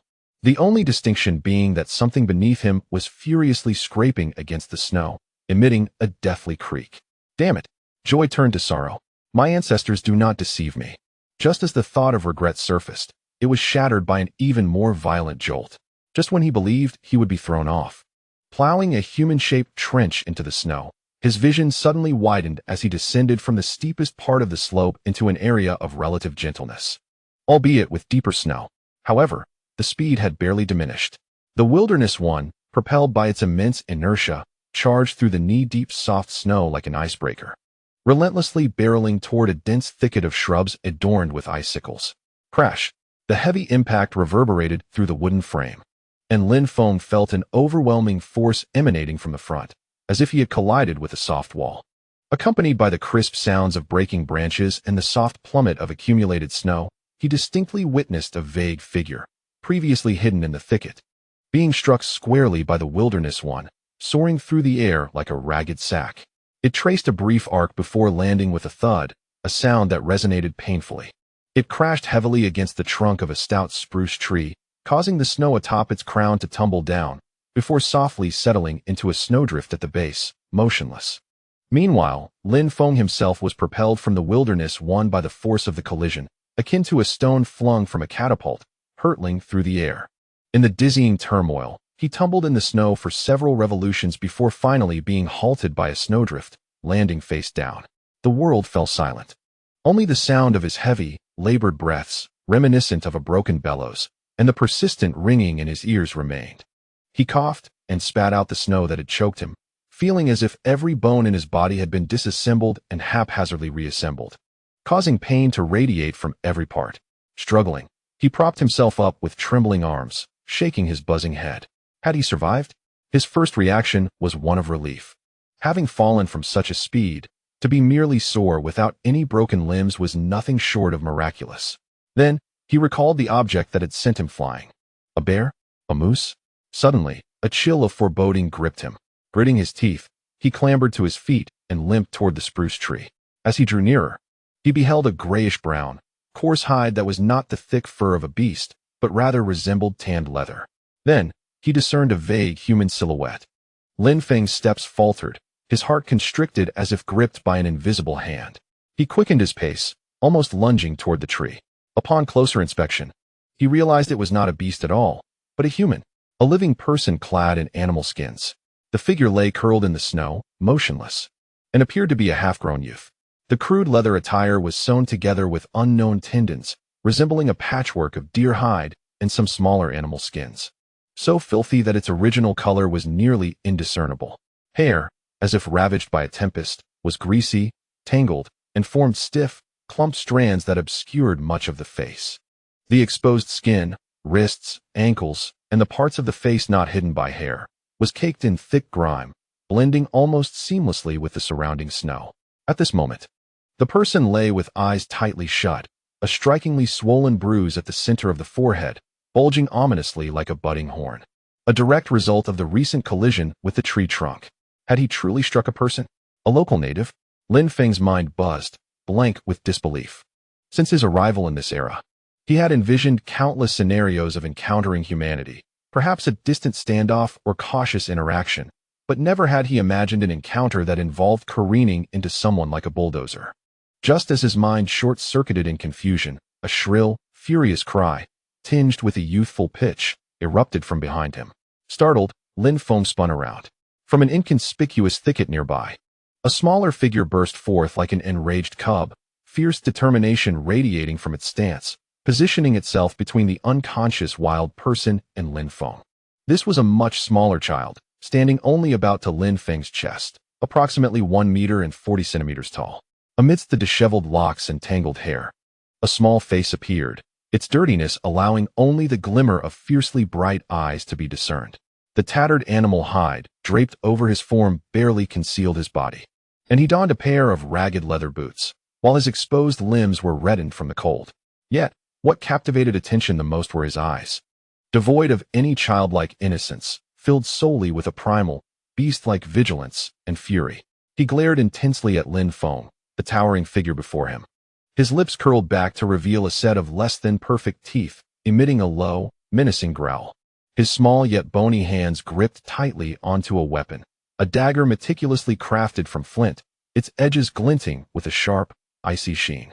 The tip of the stone blade defiantly pointed towards Lin Feng. Is there another one? Lin Feng felt a tingle of unease at the nape of his neck. The scene resembled that of a child confronting an adult after being wronged. He forced himself to regain composure and attempted to communicate, slowly raising his hands in a gesture of peace, palms open, indicating his lack of weaponry while donning what he believed to be his most amiable and harmless smile.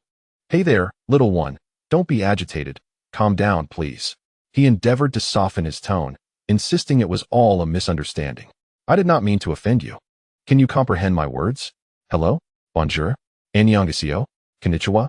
He greeted in several languages he barely knew, even incorporating gestures in his attempts. However, the only response he received was the little wild man's increasingly ferocious growls and the unwavering point of the stone dagger. Those eyes brimmed with utter unfamiliarity and hostility. Communication seemed utterly impossible, akin to a barrier transcending dimensions. With a resigned sigh, Lin Feng recognized the futility of language. He pointed towards the unconscious large wild man on the ground, then gestured to himself, mimicking a lifting motion to convey his intent to assist.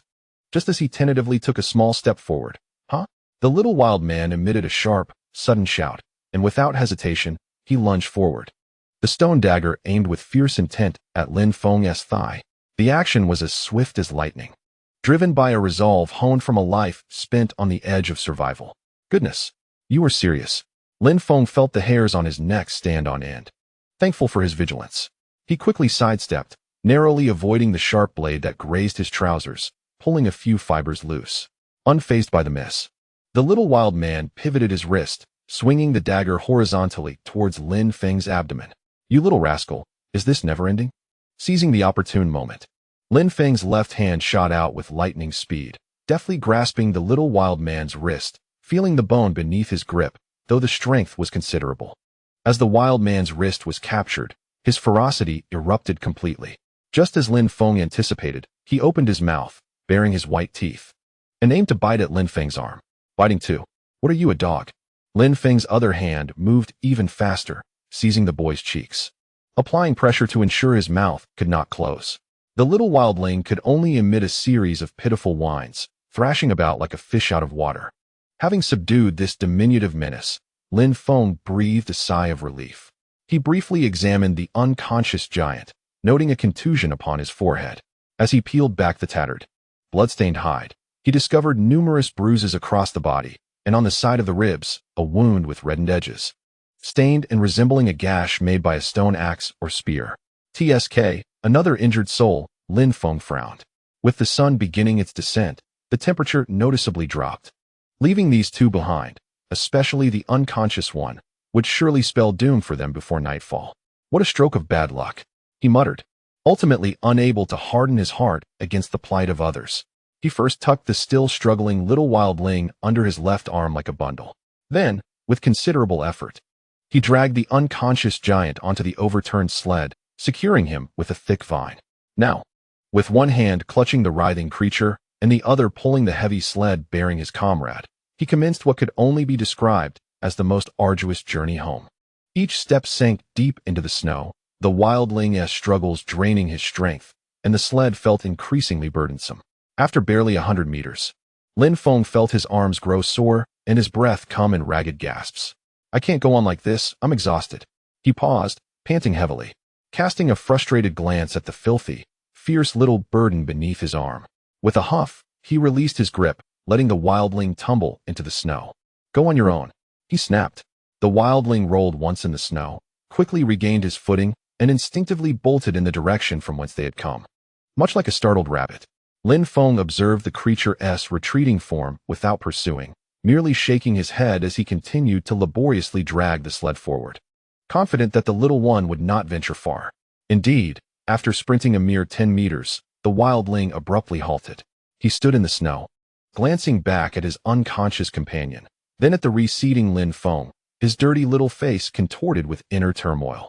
Impatiently, he stamped his feet in the snow, emitting a series of unintelligible growls. Ultimately, concern for his companion overrode his fear of Lin Feng. He ceased his flight, yet dared not approach, maintaining a cautious distance of several meters, trailing behind like a silent and vigilant shadow. Those bright eyes remained fixed, unwaveringly observing the figure on the sled and the towering, unfamiliar, and fearsome giant ahead. Lin Feng cast a glance back at the small, defiant figure, his heart a tumult of emotions. What a strange predicament, he lamented, resigning himself to continue dragging the sled through the snow, leaving behind a deep trail and a primitive companion who followed in his wake. Chapter 25. The conflict within the cabin as Lin Feng dragged Wilderness No. 1, accompanied by a small wildling, like a snow-laden caravan returning from an enigmatic expedition. He was nearly overcome with emotion upon finally beholding his little wooden cabin, standing resolutely in the snowy expanse like a beacon. The burden he towed was exceptionally heavy, for the ski board resisted mightily in the deep snow, each advance akin to a tug of war. At long last, he had arrived. Thank heavens, he had arrived. Gasping for breath like a fish on the brink of death, Lin Feng approached the cabin's entrance when the wildling suddenly emitted a short, startled gasp. Lowering his gaze, Lin Feng noticed the creature's eyes wide open, fixated intently on the wooden structure before them. The once fierce and untamed gaze was now replaced by pure, incredulous astonishment. In its limited experience, accompanied only by wind, snow, caves, and rudimentary shelters, it had never encountered such a majestic edifice, constructed entirely of sturdy logs, perfectly aligned, adorned with wondrous, operable apertures, windows, and a formidable stone slab that could completely seal out the outside world. This was nothing short of a divine or powerful creature's creation. The wildling glanced from the cabin back to Lin Feng, its ferocity noticeably diminished, replaced by a tumultuous blend of reverence, fear, and profound confusion. It lingered at the threshold, its small frame tense, unwilling to take another step forward.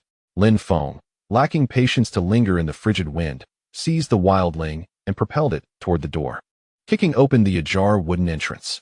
With little ceremony, he thrust the creature inside, swiftly following with his ski board and the larger wildling, and with a decisive slam, secured the door with a wooden bolt.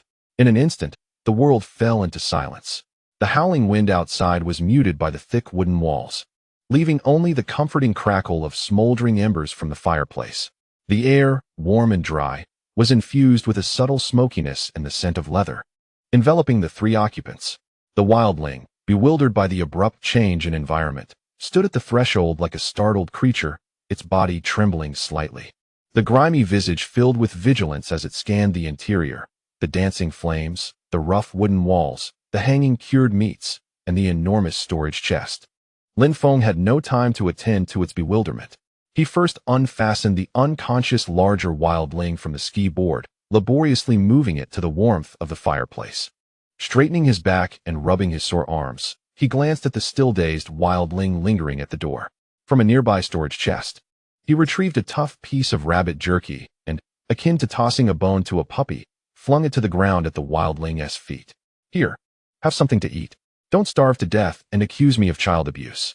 Startled by the sudden motion, the wildling recoiled, its gaze darting between the jerky on the ground and Lin Feng. The instinct of hunger ultimately triumphed over fear. He swiftly crouched down, seizing a piece of jerky and tearing into it with fervor. Yet, those vigilant eyes continued to follow Lin Feng's every movement like searchlights. Lin Feng chose to disregard him, positioning himself beside the unconscious giant and commencing his examination. He gingerly lifted the beast-hide shirt, stained with dried blood and exuding a potent odor, revealing a wound on the ribcage. The gash, approximately 10 centimeters in length, was shallow but jagged at the edges, evidently inflicted by a stone tool. Alarmingly, the area surrounding the wound was red and swollen, caked with dirt, grass, and congealed blood, suggesting early signs of infection. Proper debridement was crucial, for in these times, a simple tetanus or septicemia could prove fatal. Lin Feng furrowed his brow, lacking any medicinal supplies. He could only rely on the rudimentary methods he had learned before his transference. He rose and moved to the eaves, retrieving a hide water pouch filled with icy meltwater. Returning to the hearth, he gathered a generous handful of relatively clean ash left from the fire. Back at the injured man's side, he first rinsed the surface of the wound with a small amount of cold water to remove the most visible dirt. Then, he pinched a small handful of ash, evenly sprinkling it over the inflamed wound. The unconscious giant seemed to sense the irritation, his body twitching slightly. Lin Feng, using his fingers and a clean leaf as a barrier, gently massaged the ash into the wound, utilizing its coarse granules to absorb the residual dirt and pus. This process was evidently uncomfortable, eliciting unconscious groans from the giant. The little wildling immediately halted its chewing, casting a tense glance in their direction and emitting muffled warning sounds. Seemingly eager to rush over, yet paralyzed by fear, Lin Feng paid him no mind, continuing the massage for a while before meticulously rinsing the wound once more with the cold water from the pouch, ensuring the ash and dislodged impurities were thoroughly cleansed. After repeating this twice, although the wound remained red and swollen, it appeared considerably cleaner, revealing fresh granulation tissue. That was all he could do. The rest was left to fate.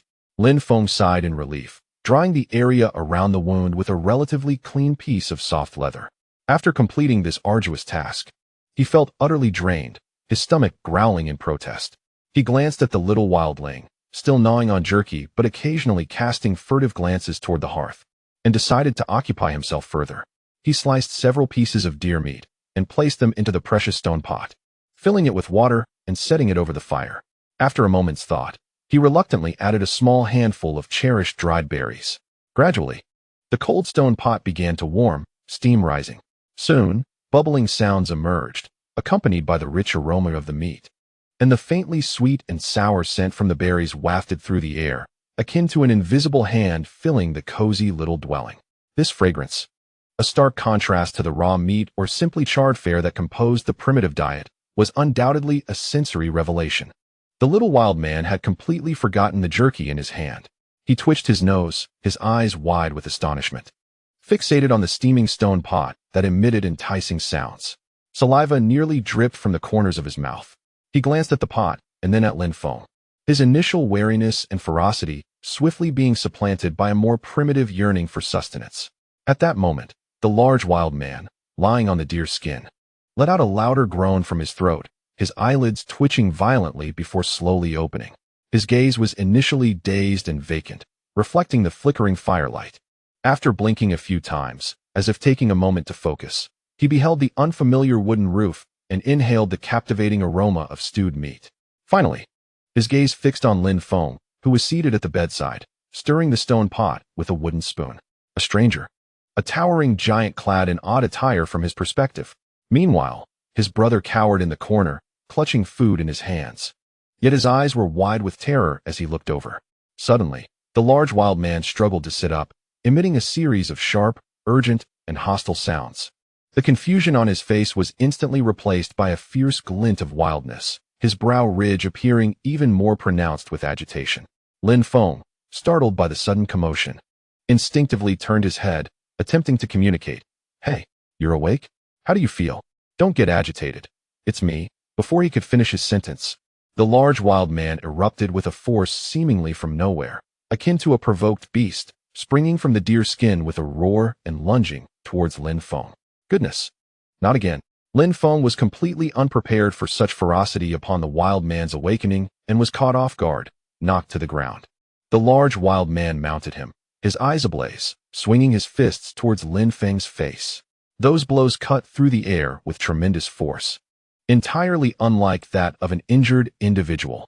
Lin Feng hastily raised his arms to shield himself, the impact of their collision producing a dull thud that made him grimace in pain. Though lean, the wild man possessed solid muscles and an instinct for combat that was recklessly aggressive. The two wrestled and rolled on the ground, crashing against the nearby storage box with loud thuds. The little wild man also shrieked as he charged in to help, scratching with his nails and kicking. Damn it! Is this never ending? Lin Feng was now thoroughly enraged. The mudman still retained some earthy temperament, and considering the ample nutrition he had received recently, his strength was now unparalleled. Seizing an opportunity, he used his weight to pin the large wild man firmly beneath him, evading the wild man's flailing hands. And with a clenched fist, he delivered a solid punch to the wild man's jaw. Bang! The large wild man's body stiffened, the ferocity in his eyes dissipating instantly, his head tilting to the side as he promptly succumbed to unconsciousness once more. The little wild man's assault faltered as Lin Feng pushed him aside, causing him to tumble to the ground, staring at his brother who had fallen into a faint, too frightened to make another move. Lin Feng gasped as he rose from the ground, tasting a hint of iron and sweetness at the corner of his mouth. Upon touching it, he discovered a trickle of blood. His body bore several bruises, each accompanied by a sharp sting. What a shock! Engaging in a brawl over a mere disagreement. How barbaric! Glancing at the unconscious giant and the trembling small wildling cowering in the corner, his patience finally waned. Fine. You think you are formidable. He sought out the sturdiest vines he could find, meticulously binding the unconscious giant, securing his hands and feet to ensure he could not exert any strength upon regaining consciousness. After a moment's thought, in pursuit of peace, he dragged the terrified small wildling over as well, binding him too, albeit a bit more loosely to allow for circulation. Having completed this task, he plopped down beside the bed, observing the duo, one large and one small, his chest heaving with intensity. At that moment, the giant stirred awake, and with surprising speed. As he opened his eyes and realized he was bound, he immediately began to struggle, unleashing a torrent of furious roars at Lin Feng, his gaze fierce enough to pierce through flesh. Lin Feng placed his hands on his hips, gesturing emphatically towards the cauldron above the fireplace, where a delectable stew simmered to perfection, its aroma reaching a crescendo, then pointed at the two captives, resolutely shaking his head. What was he babbling about? I cannot comprehend. He retorted, given your heinous conduct of assaulting your captor, there shall be no meal for you this time. Starve and reflect on your actions. If it were possible, Lin Feng would have preferred not to act in such a manner, but communication with these two was utterly impossible, particularly with the giant. He could not simply disregard the fact that they had attacked him. Disregarding the giant's furious outcries and the small wildling's pitiable gaze, he busied himself with a wooden bowl. Ladling out a generous portion of the steaming, meaty broth, he settled on the edge of the bed, blowing on the hot liquid before taking a hearty sip. The scalding broth, mingling with a hint of tartness from the berries, slid down his throat, warming his stomach and slightly easing his anger. Injuries from a brawl. And it appears these two are likely refugees from tribal conflicts. As he savored the soup, he scrutinized the two wildlings, pondering the complexities of their tribal relationships, which seemed to be quite intricate. Casting another glance at the fragrant stew, he observed that, despite their bindings, the eyes of both captives remained fixated on the pot. A sly smile crept across his lips, for now that they were in his grasp, he recognized that one individual could not possibly complete all the chores alone. Chapter 26. The first step of taming. Starve their bodies inside the wooden cabin. Time seemed to lose its significance. Only the flickering flames in the fireplace served as the sole measure of the passage of time. Lin Feng awoke to a familiar, primal sensation of hunger, distinct from the hollow, agonizing pangs of near starvation he had previously endured. This was a natural signal from his body, a gentle reminder that it was time to refuel after a restful slumber. This feeling momentarily disoriented him, as he fancied he was still lying in his modest apartment, preparing to rise and fry an egg for himself. However, the rich, supple texture of the deer hide beneath him, the faint aroma of smoke intermingled with leather wafting through the air, and the profound stillness outside the cabin instantly drew him back to reality. Over 10,000 years ago, during the Ice Age, in his small wooden cabin, he sighed contentedly, stretching lazily as the joints of his body produced a satisfying crackle. His gaze swept to the corner of the room, where two unexpected guests, one large and one small, were huddled on the deer hide mat he had thrown to them yesterday. The larger one, whom Lin Feng had silently labeled as Aju, due to its immense strength, was bound in vines like a zongzi, yet its chest rose and fell powerfully, clearly still alive. The smaller one, dubbed Little Tail, resembled a startled rabbit. Upon noticing his gaze, it immediately buried its head in its fur, leaving only a pair of glossy, terrified eyes peering out at him. Establishing dominance was imperative, Lin Feng mused to himself. In a corporate setting, even the newest troublemaker would need to be put in their place, let alone two ancestors from 10,000 years ago. Here, he was the law, he was the authority. He deliberately created a ruckus, first clattering a stone pot onto the triangular stone stove beside the fireplace, then forcefully blowing on the kindling and adding firewood. The flames suddenly surged higher, illuminating the entire cabin and causing Littletail to shrink back even further. Aju was stirred, emitting a low, menacing growl from its throat, the bound body beginning to struggle, muscles taut as it attempted to escape its restraints. Its gaze resembled that of an injured lone wolf, fierce, defiant, yet tinged with confusion towards its unfamiliar surroundings. "What are you growling about?" Lin Feng shot an irritated glance. While he busied himself with filling the stone pot with cold water from his water pouch, the liquid producing a subtle sound as it filled the vessel. A captive must possess the awareness befitting their station, do you comprehend? He did not immediately tend to his prey, but instead took his time to heat the water. Using a handmade, hollowed-out wooden cup, he ladled the steaming water, blowing on it as he sipped gently. The warm liquid flowed down his throat, bringing a sense of cleanliness and comfort. He purposefully sighed in satisfaction, casting sidelong glances at the reactions of the two wildlings. Littletail's nose twitched, its gaze fixated on the wooden cup in his hand, inadvertently swallowing as if in anticipation. Although Aju maintained a fierce demeanor, the rolling of its throat betrayed its own thirst. Patience is a virtue, one must not rush. Lin Feng chuckled inwardly, embarking on a true performance. He sliced a hefty, frozen chunk of deer leg meat from his storage box, laboriously cutting it into smaller pieces with a stone knife, plopping them into the steaming stone pot with a satisfying thud. Soon, the cold meat unfurled in the hot water, fat gradually rendering out.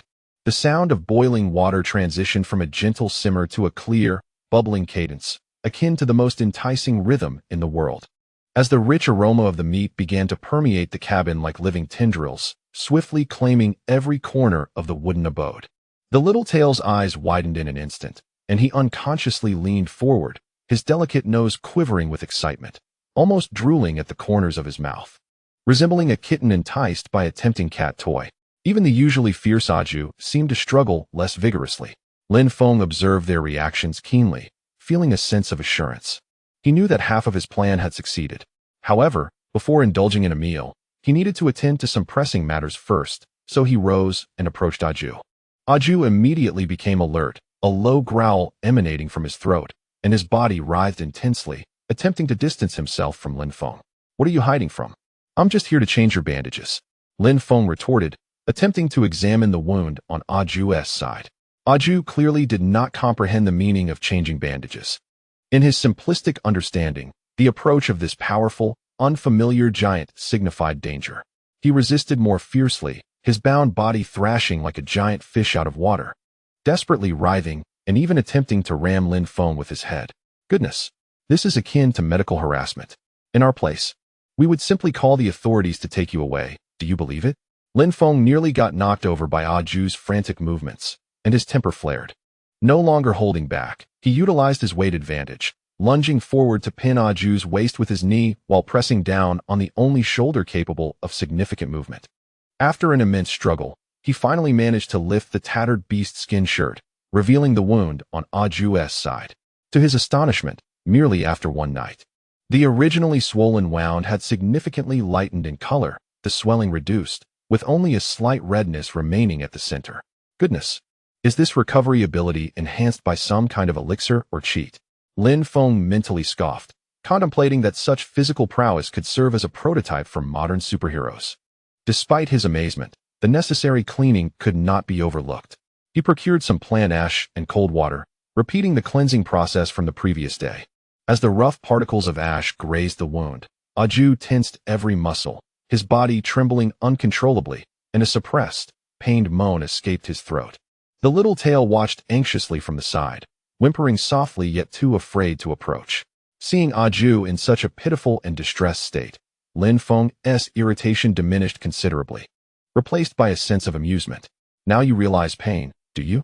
If you had cooperated sooner, we wouldn't be in this predicament. Truly deserving of a lesson. With meticulous care, he continued to scrub and rinse until the wound appeared considerably cleaner, finally exhaling in relief as he dried the surrounding area with a soft cloth. At that moment, the meat broth in the stone pot had reached its peak flavor. Without further delay, he took his meticulously carved wooden bowl and filled it to the brim. Sitting at the edge of the bed, he blew on the broth, deliberately eating with exaggerated sounds of satisfaction, each mouthful accompanied by a contented sigh. Delicious. Exquisitely fragrant. The gazes of the two wild men were utterly transfixed upon him and that bowl of meat soup. The yearning of the little tail nearly overflowed from his eyes. Although Aju still feigned a fierce expression, the incessantly writhing Adam's apple and his unwavering gaze fixed upon the bowl betrayed the internal struggle he was experiencing. Lin Feng chose to disregard them entirely, leisurely consuming one bowl after another.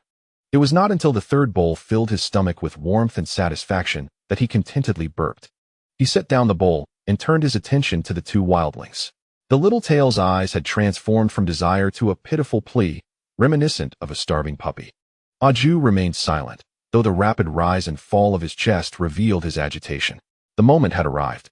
Lin Feng stood up and approached the little tail, who instinctively flinched back in fear, but Lin Feng merely untied the vines binding his hands and feet. Then, he ladled a bowl of meat soup and presented it before him. The little tail was taken aback.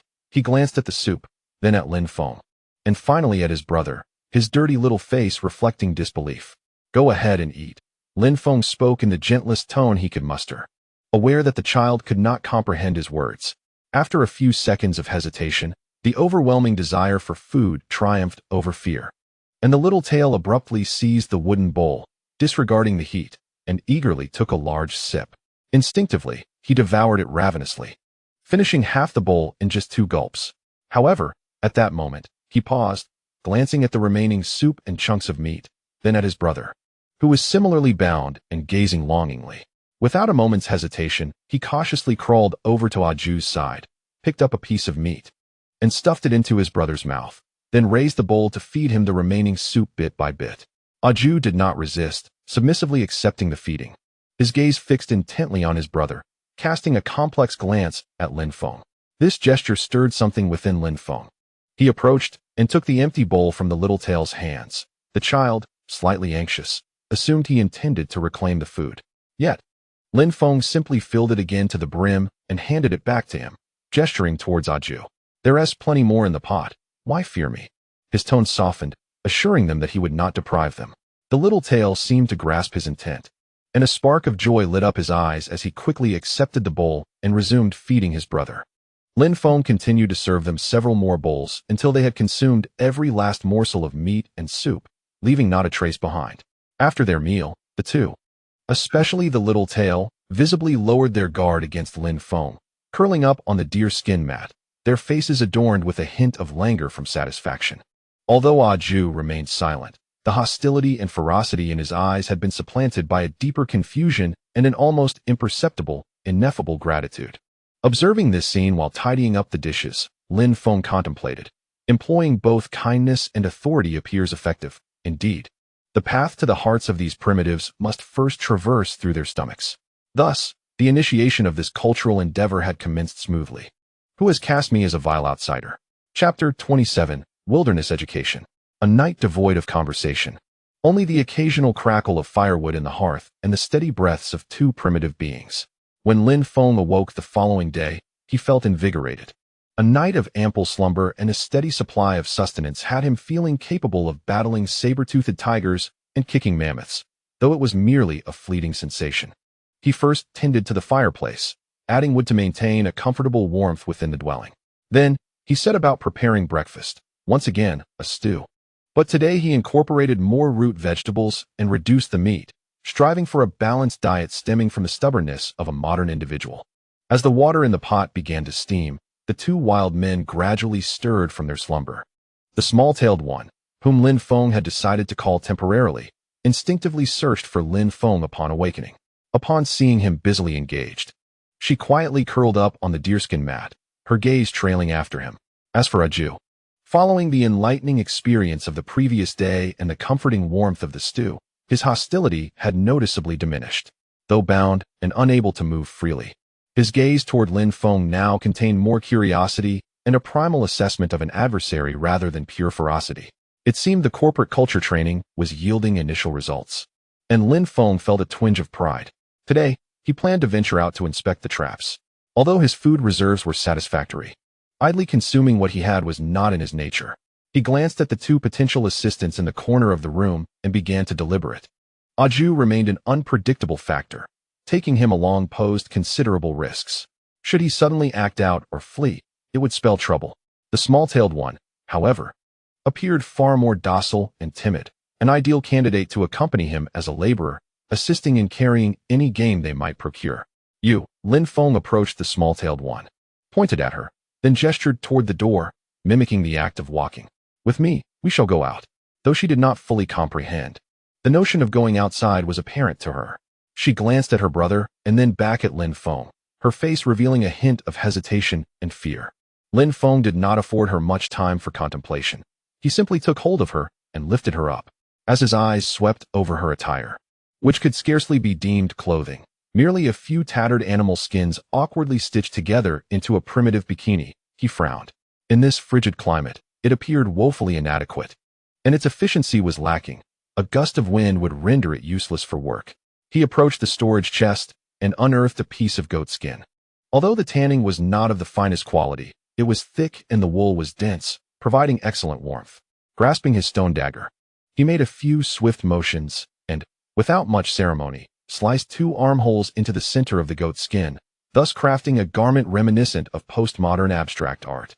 Here, put this on, he said, handing the heavy, furry sack to the small-tailed one. The little tail clutched the sheepskin coat, her face a picture of bewilderment.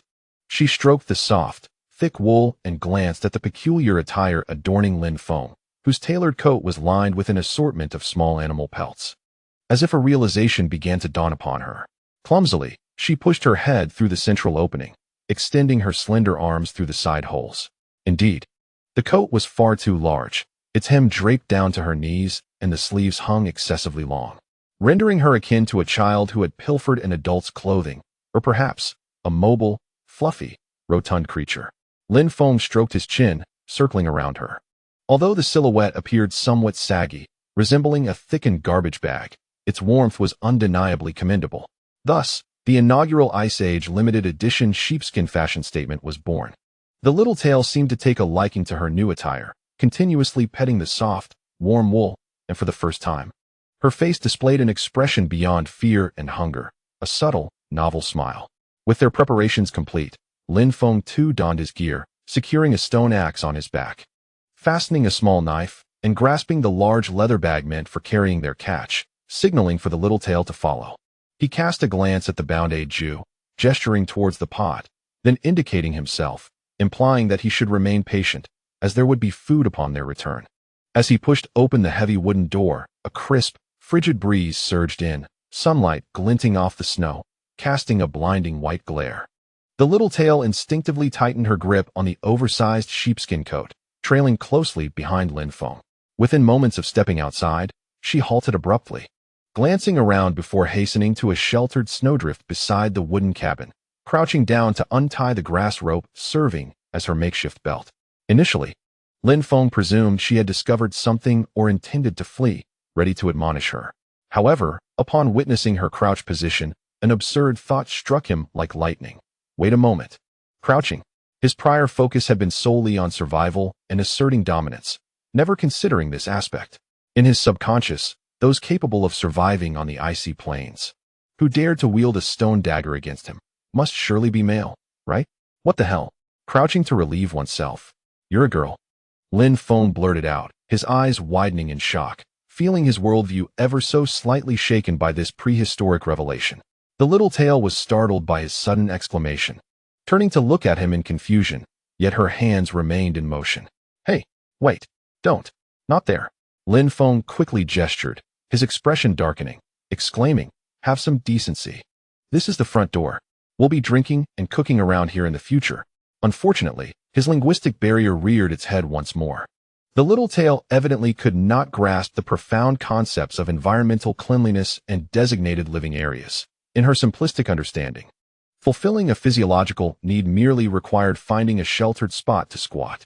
Lin Feng buried his face in his hands, 1,000 thoughts racing through his mind like a stampede of woolly rhinoceroses. Having traversed through millennia, I find myself engaged in constructing shelters, hunting, and igniting fires for sustenance, while also burdened with the peculiar task of instructing others on the proper usage of a toilet. What a hellish survival challenge this is. Once the little one resolved her personal issues and timidly returned after securing her grass cord, Lin Feng's countenance remained as dark as the bottom of a pot. Without uttering a word, he grasped the excessively long sleeves of her sheepskin coat and dragged her towards the edge of the woods several dozen meters away. Upon reaching a conspicuous spruce tree, Lin Feng halted, gestured towards the ground, and then pointed at her, mimicking a squatting motion with a grave tone. Observe closely. From now on, you shall resolve your needs right here. Do you comprehend? This is the toilet. Fearing she might not understand, he emphatically stomped the snow beneath his feet. The little one blinked her large eyes, glancing at the ground, and then back at Lin Feng, her expression one of bewilderment. Lin Feng sighed, realizing mere words were insufficient. Gritting his teeth, he decided to take the plunge for the sake of their future living conditions. He turned his back and demonstrated himself, of course, while standing, muttering, just like this, understand? Males do it this way, females that way. But the location must be here. He felt an embarrassment he had never experienced before. The little one observed his silhouette, seemingly grasping something at last. She let out a soft whimper and nodded. At least you have a semblance of understanding. Lin Feng exhaled in relief, turning to ignore the mortifying scene from earlier, regaining his authoritative demeanor. Now, let us resume our duties. The journey to inspect the traps became subtly nuanced due to this incident. With Lin Feng leading the way, his thoughts tangled. He occasionally cast sidelong glances at the little one trailing behind him. She was swathed in her oversized sheepskin coat, resembling a small round ball, trudging through the snow with some effort. Yet her gaze no longer held only fear. It now sparkled with curiosity about her surroundings. Lin Feng pondered, in primitive tribes, women typically gathered near caves, managing food and caring for young ones, right? Following a hunter like this might be a novel experience for her. A flicker of sympathy arose within him for this slender yet resilient primitive girl. The traps he had set were scattered, requiring considerable time to inspect. Fortune smiled upon them today. After the blizzard, the animals seemed eager to replenish their energy, becoming more active. The stone-press traps yielded a bountiful catch, ensnaring 2 plump snow hares and a rodent resembling a large field mouse. Lin Feng did not solely rely on entrails as bait. He also included berries and tender roots of plants, diversifying the bait to attract a variety of prey. Relying solely on entrails would only capture carnivorous or omnivorous animals. A combination of meat and plant matter would lure a wider array of creatures. With each trap triggered, as Lin Feng cleared the snow and retrieved the catch, the little one would eagerly approach, her shiny eyes glimmering with excitement. Lin Feng handed her the prey, signaling her to place it into the leather pouch she carried. She initially hesitated, but soon adapted, deftly seizing the prey and skillfully stowing it into her bag, pressing down firmly, as if fearing it might escape. Her spirited demeanor reminded Lin Feng of a novice player eagerly collecting materials in a game. Indeed, her attitude was commendable, brimming with potential for development. Lin Feng nodded in satisfaction. Just as they were about to check the last trap and return triumphantly, the quiet little companion trailing beside them suddenly halted. She tilted her head, carefully sniffing the air, then fixed her gaze on a snow-covered depression nearby. In that spot grew several clusters of hardy shrubs. with a hint of green amidst their withered yellow. As if she had discovered a treasure, she emitted an excited series of sounds, and before Lin Feng could react, she dashed over with her short legs, clad in a sheepskin coat, stumbling towards the thicket to dig fervently at its roots. "Hey, what are you doing? Come back," Lin Feng called out, not wanting any complications in the frigid weather. However, the little tail remained oblivious, intensely focused on excavating the frozen earth and snow with her frost-bitten little hands, murmuring something unintelligible, her expression utterly absorbed. Lin Feng furrowed his brow and approached to see what was amiss. She had cleared away the snow and dried leaves, revealing several unremarkable, serrated-leaved plants beneath. With great care, she uprooted them, shaking off the dirt as if cradling a rare treasure, her face alight with excitement as she ran back to Lin Feng, presenting them before him. Accompanied by a flurry of incomprehensible syllables, her eyes sparkling with the eagerness of a child offering a prized find. Lin Feng gazed at the limp, inconspicuous weeds, utterly bewildered. He waved his hand, signaling her to follow. All right, what's so special about a few scraggly weeds? It's getting late, let us hurry back." Upon seeing his disinterest, a flicker of disappointment crossed her small face, but she clutched the plants tightly and obediently trailed behind him, heading towards the wooden cabin. Chapter 28. Labor dragging the heavy leather bag, with a little tail wrapped in a burlap sack following behind.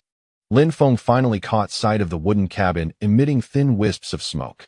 A peculiar sense of returning home filled his heart, despite the presence of a troublesome bundle within. Pushing open the wooden door, warm air mixed with the lingering aroma of stew enveloped him. The fire in the hearth had diminished somewhat, yet it still infused the room with vitality.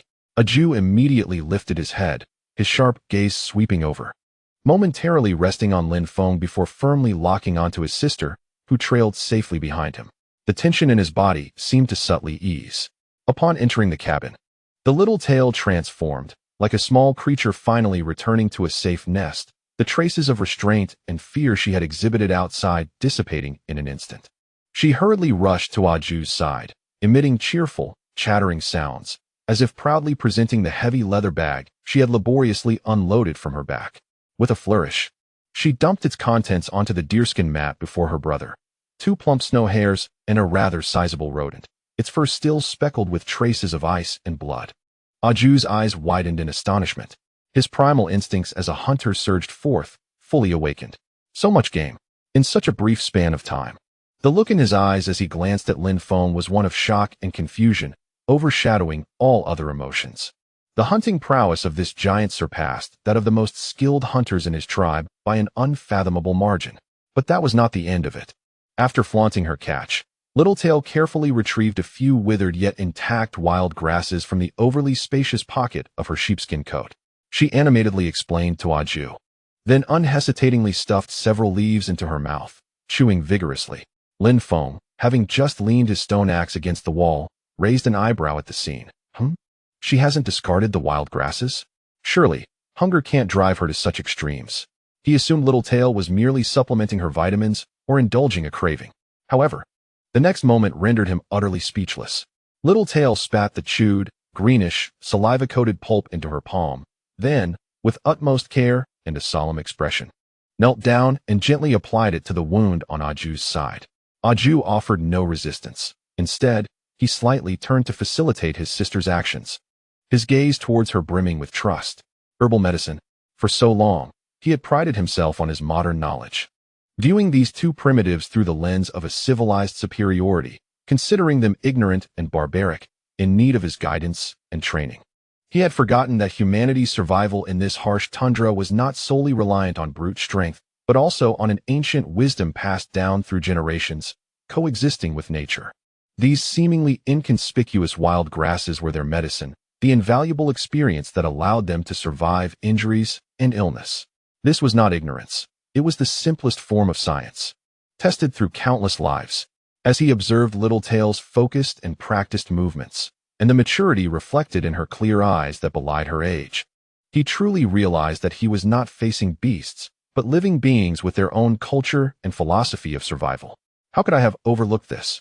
Lin Feng's heart swelled with astonishment as he murmured to himself, they are not uncivilized. They are simply on their own evolutionary path. This knowledge of herbal medicine, in this era, is a pinnacle of core technology. He silently approached, crouching down to closely observe the process of Littletail applying the medicine and the characteristics of the plant, attempting to commit them to memory. Aju cast a wary glance at him, but seeing that he was merely observing with no malice intended, he remained silent.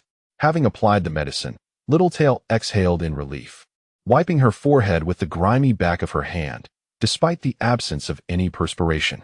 She then lifted her gaze, her sparkling eyes fixed on Lin Feng, as if awaiting his appraisal. After a moment of silence, Lin Feng made a decision. He rose and approached the pile of tools, selecting a relatively lightweight stone dagger he had previously polished. This dagger was well-formed, with a keen edge, far superior to the rudimentary stones he had temporarily provided Littletail. He returned and presented the dagger to her. "Take it," Lin Feng commanded in an unmistakable tone, mimicking the motion of butchering prey. "Use it to work."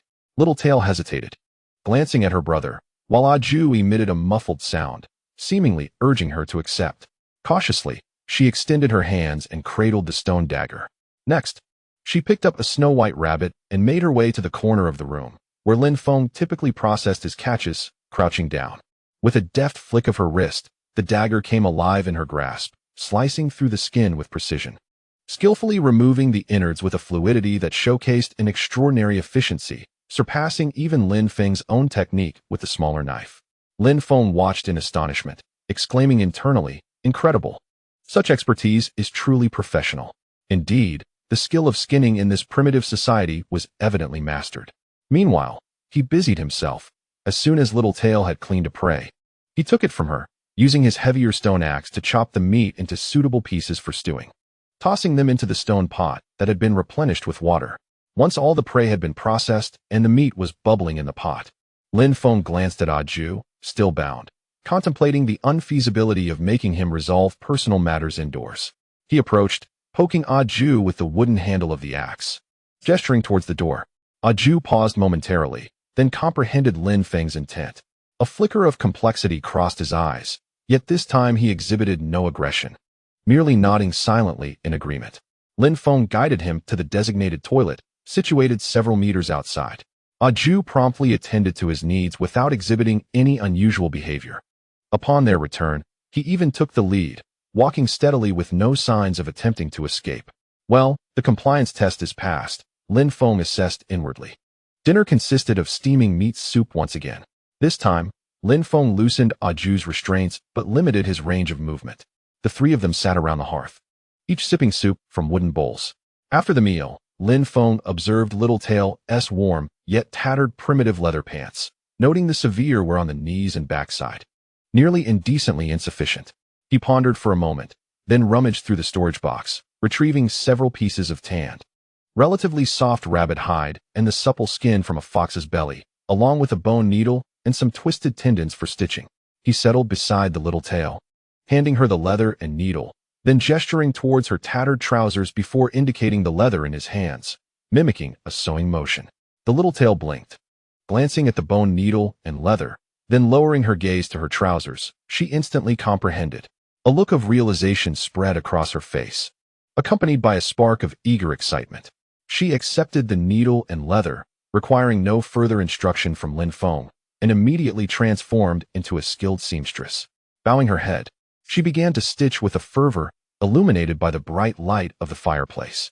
Though her technique was rudimentary, and the stitches far from neat and orderly, they were remarkably robust and forceful, each stitch exuding the proficiency honed through years of life experience. She began by measuring and cutting the leather, then focused intently on sewing. Her serious profile, illuminated by the firelight, exuding a unique serene beauty. Aju sat across, silently observing this scene. He watched his sister patching clothes with the tools and materials provided by the giant.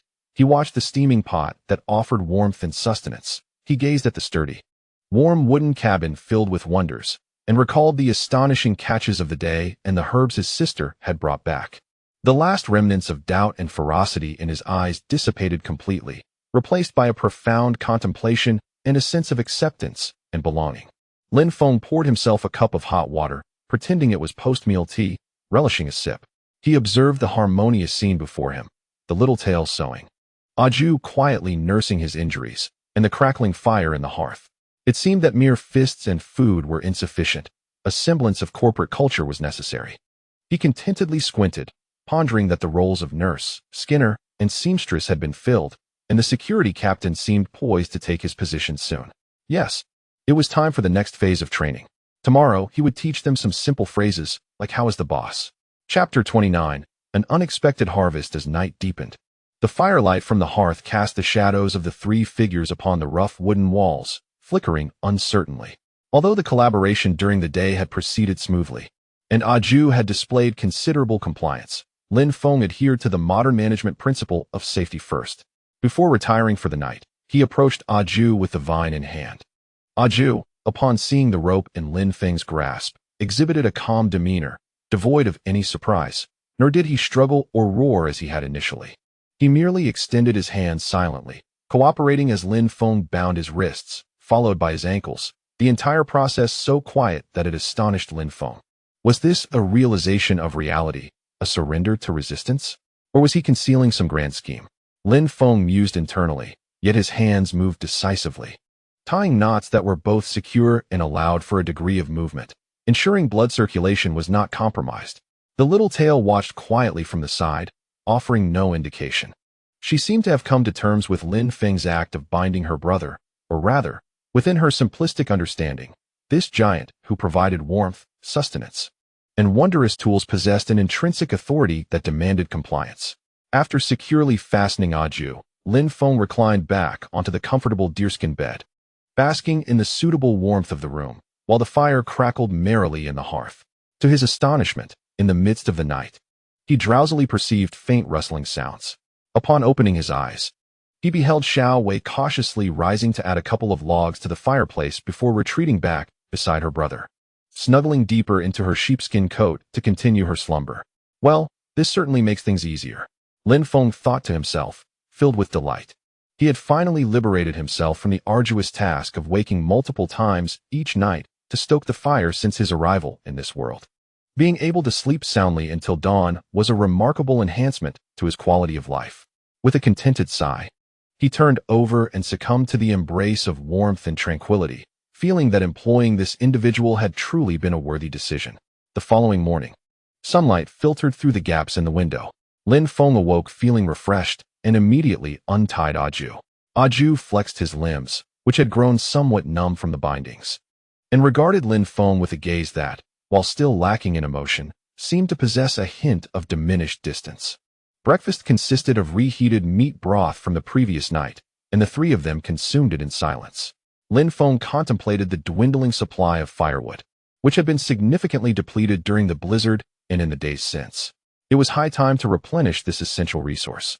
He glanced at Aju, realizing that such brute strength should not be wasted without purpose.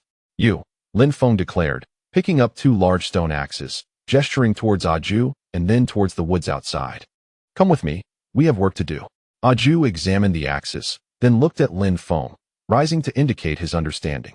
Lin Feng led him to the edge of the forest, where numerous trees had been toppled or uprooted by the recent tempest. He found a thoroughly dead spruce tree, its trunk about the size of a bowl, which would burn far more readily than a living tree. Demonstrating the act of chopping, he swung the axe with vigor, striking the trunk with a resounding thud, sending wood chips flying. Aju watched intently, and after Lin Feng had labored for several minutes, panting from the exertion, Aju extended his hand, signaling for the axe. Lin Feng handed him one, and Aju waited, adjusting his grip before delivering a blow that resonated with a depth and force far surpassing Lin Feng's earlier efforts. The axe sliced through the air with a whoosh, embedding itself into the trunk with such might that the accumulated snow from the treetop cascaded down. Goodness, this strength is akin to a human hydraulic wood splitter, Lin Feng mused, reflecting on how foolish it had been to grapple with Aju before, had he been in prime condition. A single punch would have likely left him incapacitated for half a day. Fortunately, the prior concussion and injuries, coupled with his hunger, had stacked the odds in his favor. The stone axe Lin Feng had crafted was not designed for sharpness. Had he sought a blade of keen edge, it would have shattered after only a few strikes. The stone axe is crafted from a robust and dense stone, expertly shaped to possess a sharp, angled blade. It is designed for chopping trees with force, and if it requires a bit of effort, It is simply an unavoidable reality. Aju seems thoroughly pleased with this new tool. He no longer needs guidance. Swinging the stone axe rhythmically, striking it against the wood with each deliberate blow. Lin Feng observes for a while, confirming that Aju comprehends the task at hand and shows no signs of fleeing. He leaves another stone axe with him and gestures towards a few fallen dead trees, indicating that he should fell more. With the lumberjack assigned, Lin Feng returns to the wooden cabin, taking along Xiao Wei and a leather pouch, setting off to inspect the traps. With Xiao Wei by his side, he feels reassured that Aju will not escape. This invisible bond seems more effective than any rope. Today's journey feels markedly easier, as the absence of Aju's unpredictable presence, coupled with Xiao Wei's apparent adaptation to her role as a companion, renders it far more manageable.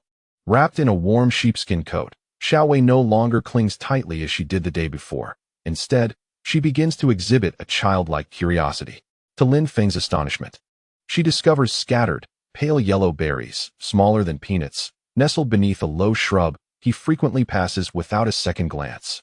Sampling one, he finds it tart with a faint hint of sweetness, the taste not particularly remarkable, but in this vitamin-deficient ice age, it is undoubtedly a precious supplement. He gives a thumbs up in appreciation, and Xiao Wei immediately beams with delight, her eyes squinting joyfully like a praised puppy. Today's traps yield a commendable haul. 4 stone-pressed traps successfully ensnare 4 sizable rodents, comparable in size to modern small dogs, their weight substantial. Additionally, 1 trap contains an animal resembling a badger, albeit only the size of a domestic cat, its gray-brown fur sleek and shiny. Is this creature a badger cub or a type of small weasel? Lin Feng lifts it, pondering its identity with uncertainty. His traps seem to have never caught a true large badger. This one could very well be an entirely different species. Nevertheless, it matters little. It is all meat, and its fur appears quite appealing. On the return journey, Xiao Wei becomes even more animated, guided by some innate instinct. She leads Lin Feng on a slight detour, where, beneath a seemingly inconspicuous thicket with deeper snow, she begins to laboriously excavate with a stone dagger. Initially, Lin Feng thinks she has found herbs, but seeing her effort, he curiously watches from the side. After about 10 minutes of diligent digging, beads of sweat form at her brow, and she finally uncovers several twisted, grayish roots, each about the thickness of a pinky finger, from the frozen, hard soil. She picks one up, wipes off the dirt with snow, and pops it into her mouth, crunching away with a look of satisfaction. Edible? A thought stirs within Lin Feng. His previous primary source of vitamins was animal liver, and he occasionally brewed a peculiar pine needle tea, the taste of which was indescribable. His intake of dietary fiber was nearly non-existent. He could only rely on the sporadic discovery of edible tubers and force himself to consume some bitter young shoots for sustenance. The rare edible tubers were only found when he noticed traces of animals digging in certain areas. Upon observing Littletail's actions, he immediately recognized the value of these unremarkable tubers. He too attempted to dig one up, and after cleaning it, took a bite. The texture was firm and crunchy, imbued with a strong earthy flavor, yet upon careful chewing, a subtle sweetness reminiscent of yam or potato starch emerged. What a delightful find! Lin Feng's eyes sparkled with excitement. This was simply a natural staple. He promptly joined the excavation efforts, prying open the frozen ground with a stone axe, and together with Littletail, they collected these precious tubers. Due to Littletail's guidance and their digging endeavors, their return to the cabin took significantly longer than the previous day, with a more circuitous route. This was not merely a material gain. It represented a profound cognitive awakening. The primitive humans possessed the survival secrets of this land, accumulated over countless generations at the cost of many lives. As they neared the cabin, rhythmic chopping sounds echoed in the distance, a steady thud reverberating through the air. There, in the clearing beside the house, a small stack of neatly chopped firewood had already formed, while Aju tirelessly swung his stone axe, the sweat rising from his sturdy physique creating a mist in the cold air. Witnessing this industrious and vibrant scene, Lin Feng couldn't help but smile. It seemed his venture was finally on the right track. Chapter 30. Clear division of labor, dragging their bountiful harvest and leading the exuberant Littletail back to the cabin. The rhythmic chopping sounds continued to resonate powerfully. Lin Feng focused his gaze and was astonished. The neatly chopped firewood in the clearing had already piled up to half his height. All right, enough for now. Come over and help, Lin Feng called out, gesturing towards the game in his bag. Aju paused his work and turned to look, securely wedging his stone axe into a nearby stump. He wiped the sweat from his brow and strode over. His expression was calm, devoid of the initial wildness and hostility, resembling more a seasoned worker awaiting task allocation. Upon entering the cabin, a wave of warmth enveloped him. Lin Feng instinctively went to check the fireplace, preparing to add more wood, only to be pleasantly surprised to find the fire was just right, with several robust pine logs burning brightly, evidently well maintained during his absence.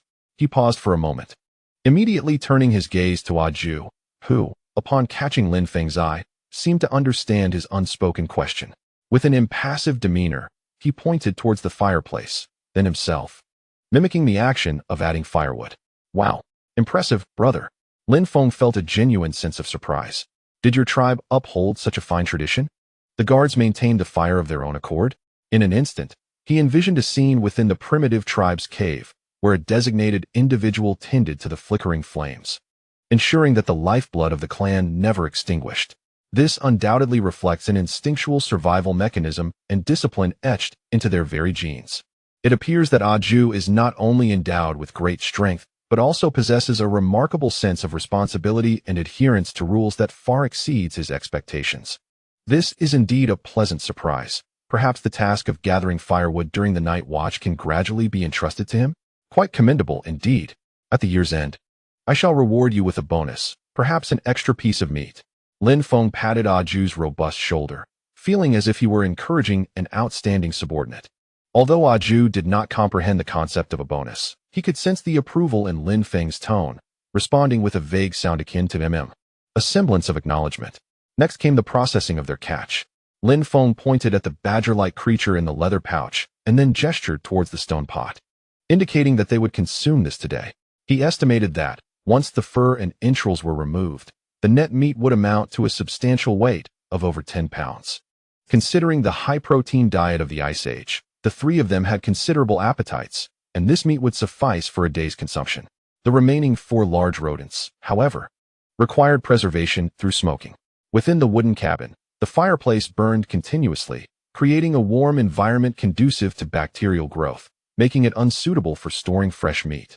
Hanging it outside would practically invite nocturnal predators to a buffet, thus smoking was the optimal choice. After the blizzard, Lin Feng had already reconstructed a sturdier and larger smoking rack with the leftover wood and spruce branches.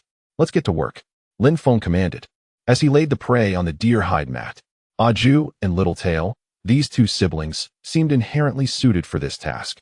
Aju adeptly took the high-quality stone dagger handed to him by Lin Feng, lifting the badger-like creature with one hand, and with a swift motion, he made a precise incision from its abdomen to its throat, the fur parting seamlessly without any hesitation.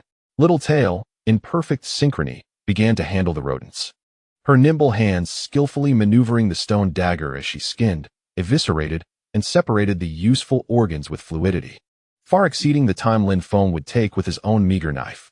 My goodness, this efficiency is equivalent to 5 of me. Lin Feng watched in astonishment. As customary, the intestines of the prey were meticulously retained, a treasure for baiting traps, while the remaining organs and meat were set aside as consumable portions. The badger was swiftly processed, its fur intact and meat neatly portioned. Lin Feng took the meat and began preparing lunch.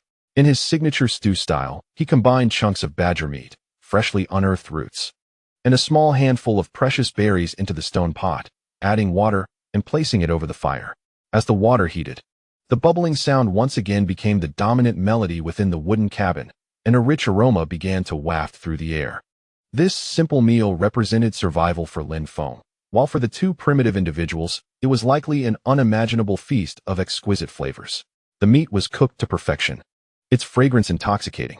Lin Feng retrieved a wooden bowl, serving himself a generous portion before casting his gaze upon the eager siblings. To his surprise, both the seemingly composed Aju and the lively Littletail exhibited no inclination to serve themselves. They sat quietly, their eyes fixated on the ladle in his hand, as though awaiting the distribution from their leader. How intriguing, Lin Feng mused. This evident sense of hierarchy suggested that in their tribe, the privilege of food distribution rested firmly in the hands of the strong or the leaders. Without hesitation, he embraced his role as the authority, filling each of their bowls to the brim. Upon receiving their portions, The two immediately dove into their meal, devouring it noisily with expressions of sheer satisfaction. After finishing one bowl, they refrained from serving themselves again, instead extending their empty bowls toward Lin Feng with silent gestures. Ah, it seems they truly expect to be served. While he jested internally, he continued to refill their bowls, acutely aware that this seemingly servile behavior was subtly reinforcing his status as the resource distributor and leader. This dynamic would undoubtedly benefit his management of the small team. Once sated, the afternoon's tasks resumed. Without needing to be instructed, Aju instinctively picked up his stone axe, returning to his seemingly endless task of chopping wood. Meanwhile, Lin Feng guided Little Tail in the art of smoking meat. He threaded the prepared rodent meat with vine, leading her to the smoking rack. He kindled a small fire, covering it with pine branches and spruce leaves, resulting in a billowing cloud of smoke. He gestured for Little Tail to observe how to hang the meat on the rack, control the flames to maintain smoke rather than open fire, and ensure an even smoking of each piece. Little Tail watched intently, her large eyes blinking only occasionally as she leaned closer to inhale the smoke's unique aroma, as if memorizing this distinctive scent. After demonstrating several times, he allowed her to try. Although her movements were somewhat clumsy, she grasped the concept swiftly, hanging the meat and adding moist wood with notable competence. Indeed, she possessed a remarkable aptitude. She could very well be groomed to become the head of the smoking workshop. Lin Feng nodded in satisfaction. With the smoking process underway, requiring only occasional supervision, Lin Feng led Little Tail back indoors to prepare for the next skill training, tanning hides. He produced the badger and mouse skins he had acquired that day, alongside the previously collected mixture of plant ash and animal fat, ready to demonstrate to Little Tail how to clean the hides, apply the fat, and knead them repeatedly. However, as soon as he laid the hides out and picked up the scraper, Little Tail approached. She examined the tools, then the hides, before directly reaching out to take the scraper from Lin Feng's hand. He was momentarily taken aback. Wait, I haven't taught her yet. But before he could voice his thoughts, he fell silent. Little Tail squatted down, the scraper in hand, expertly and delicately beginning to clear the remaining fat and membrane from the badger hide. Her movements were even more gentle and meticulous than Lin Feng's, applying just the right amount of pressure to efficiently remove impurities without damaging the fibers of the hide. Lin Feng stood silently to the side, his heart struck by an overwhelming sense of defeat. Were his previous clumsy maneuvers perceived as foolishness in her eyes? This task came so naturally to her, as if her skills had been fully equipped from birth.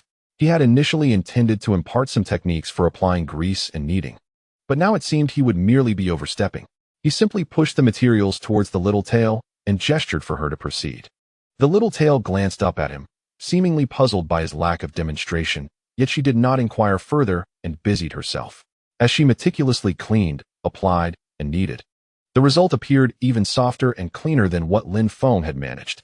It became evident that his technical advantage within this team was rapidly diminishing. Touching his nose, he felt a mix of amusement and exasperation. However, those who are skilled must work harder, and he welcomed the leisure. The tanned fur required drying. Lin Feng observed the outfit he had crafted for the Little Tail, a beggar's ensemble with sleeves a tad short and pants barely reaching her thighs. Reflecting on her energetic frolicking outside without a hint of coldness, he marveled once more at humanity's innate resilience against the chill of this era. He retrieved several previously tanned rabbit and fox pelts, relatively soft and intact, along with a bone needle and tendon thread, presenting them to her. First, he pointed to her slightly short sleeve, then to the longer fur material, mimicking an elongating gesture. Next, he indicated the fur pants that barely covered her thighs and gestured towards the larger pelts, signifying an extension. The Little Tail's eyes brightened with understanding. She eagerly picked up the materials and the bone needle, her expression brimming with anticipation. Watching her engrossed in her work, Lin Feng settled back by the fireplace, pouring himself a cup of hot water. Indeed, with robust lumberjacks, skilled tanners, and now a budding seamstress, his modest life seemed poised to flourish towards a better future. He savored a sip of hot water, feeling optimistic about the entrepreneurial journey in this ice age, with bright prospects ahead. Chapter 31. The Little Rabbit Inside the Wooden Cabin. The flickering flames cast elongated shadows of the Little Tail, who was intently stitching a leather garment.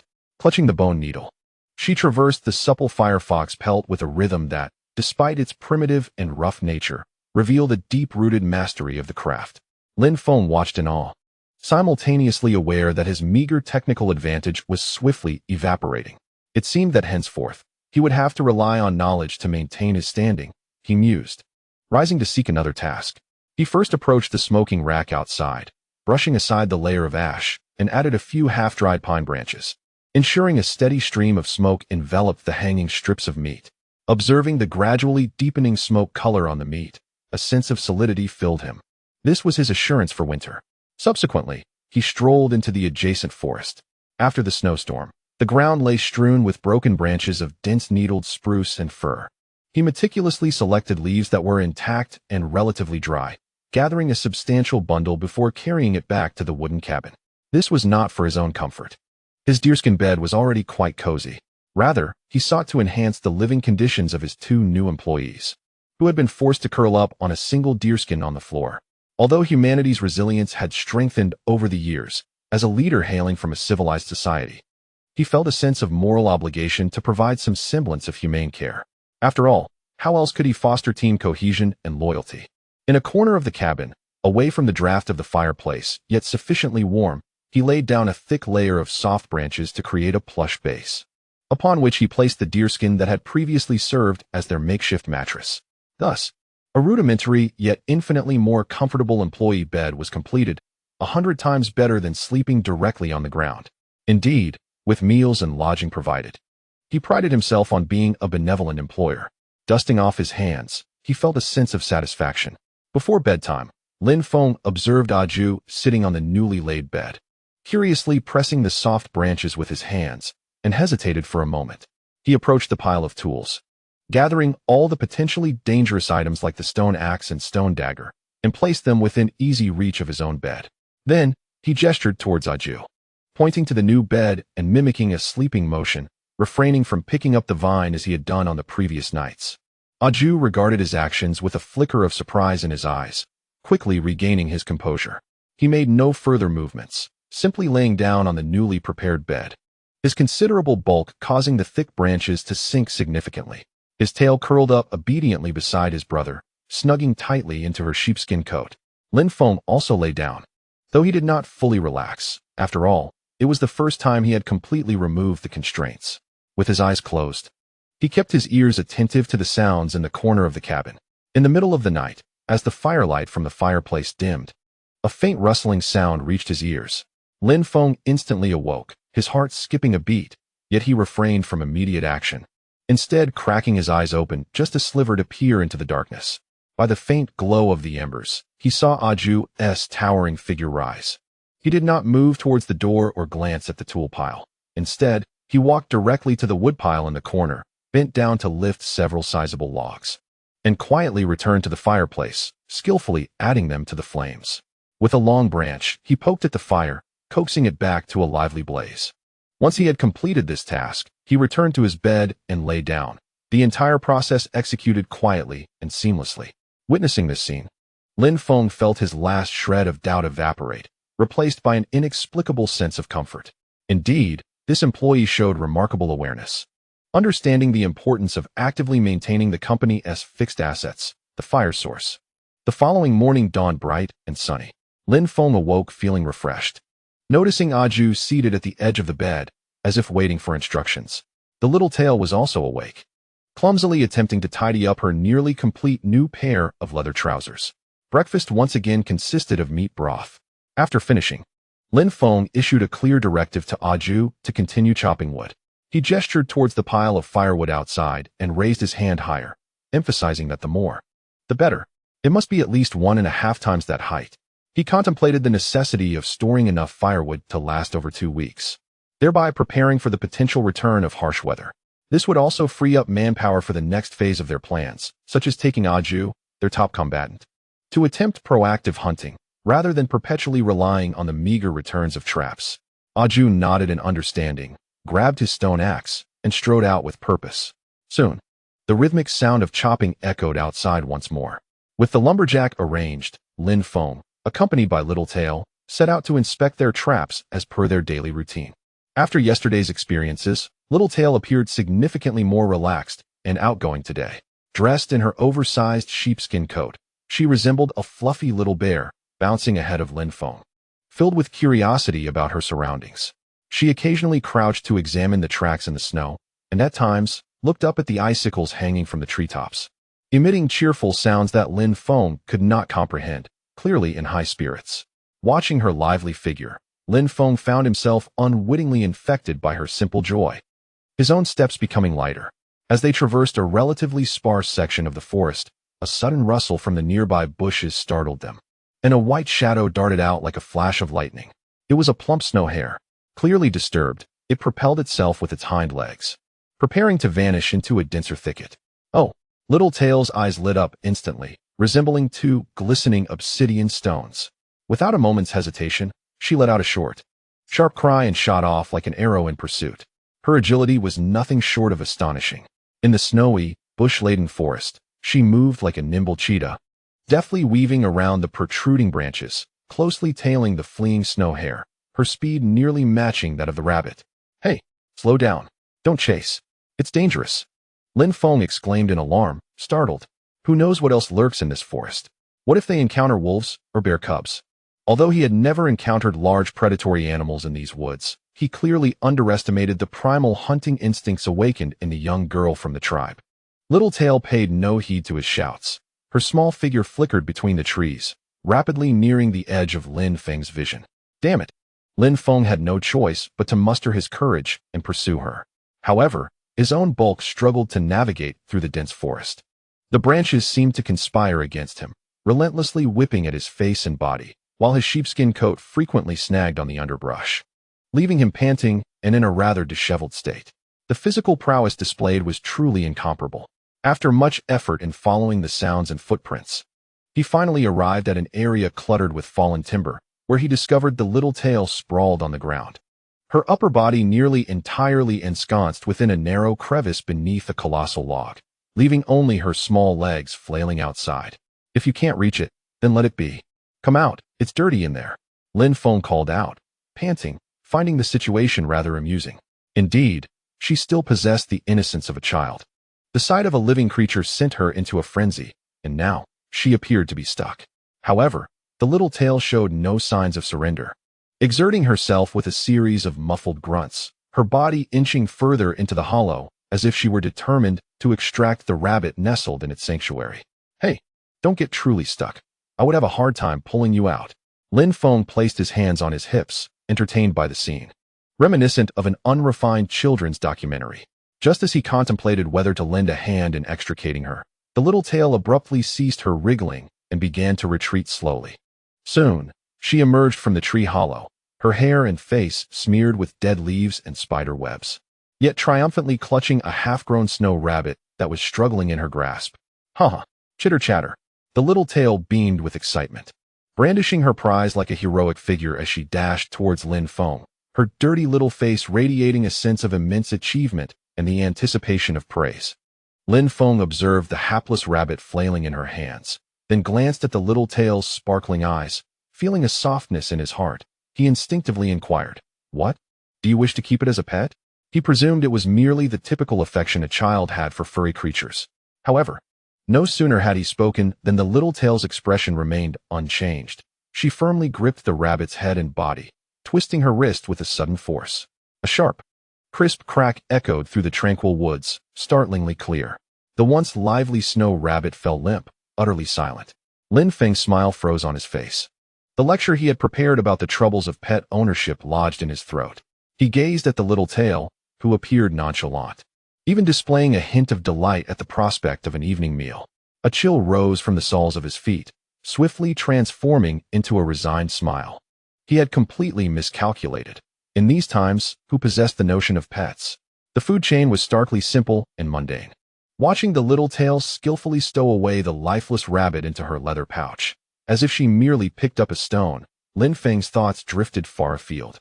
Rabbits were relatively easy to care for, subsisting on grass and reproducing swiftly. If she could capture a few live ones and raise them, wouldn't that provide a sustainable source of meat? Although rabbit meat lacked fat, it could stave off hunger in critical moments. Moreover, their fur, his gaze lingered on the rabbit's thick winter coat, was quite valuable. A vision of primitive husbandry began to unfurl in his mind. Yet, how to capture them alive? how to rear them, where to keep them. A succession of inquiries arose. Lin Feng observed the lively antics of the little tail ahead, as if it had merely completed a routine exercise. His gaze deepened with contemplation. It became evident that mere sustenance was insufficient. It was time to consider an upgrade in industrial structure. He murmured to himself, feeling the weight on his shoulders grow heavier, yet more intriguing. Chapter 32. The throw time flew swiftly.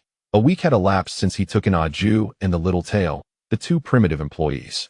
During these 7 days, although their communication remained in the rudimentary stage of clashing languages, relying heavily on gestures, glances, and onomatopoeic sounds, their fundamental survival cooperation had surprisingly melded quite well.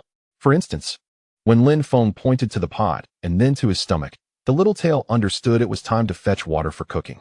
When Lin Feng gestured a chopping motion, Aju instinctively picked up the stone axe and headed out. And when the little tail mimicked running while pointing outside, Lin Feng comprehended that it was time for a brief respite.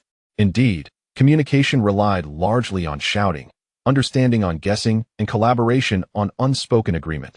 This team building, albeit convoluted, was making progress.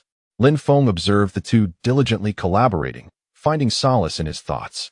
At that moment, having just returned from inspecting the traps with the little tail, Lin Feng gazed at the pile of firewood in the corner, resembling a small mountain, and nodded in satisfaction.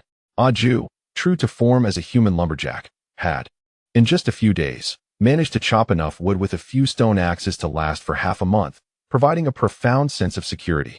With the firewood issue temporarily resolved, Lin Feng's ambitions began to swell. Relying solely on the meager passive income from traps to support a family of 3 felt rather constricted. It was time to consider proactive investments, such as primitive hunting. However, hunting demanded a firm grasp of skill. Lin Feng's self-assessment was clear, a theoretical strategist. When it came to the skill of throwing a spear, which required muscle memory and innate talent, he found himself woefully inexperienced. In contrast, Aju, with his robust physique and the instinct of a hunter in his eyes, seemed born for this endeavor. Thus, during these days, Lin Feng busied himself in his spare time, laboriously crafting 5 new spears. Along with the 2 in his inventory, he amassed a total of 7. The wood was meticulously selected, straight and resilient, and the spearheads were crafted from high-quality flint, skillfully affixed, presenting a formidable appearance. As the adage goes, to excel in one's craft, one must first sharpen one's tools.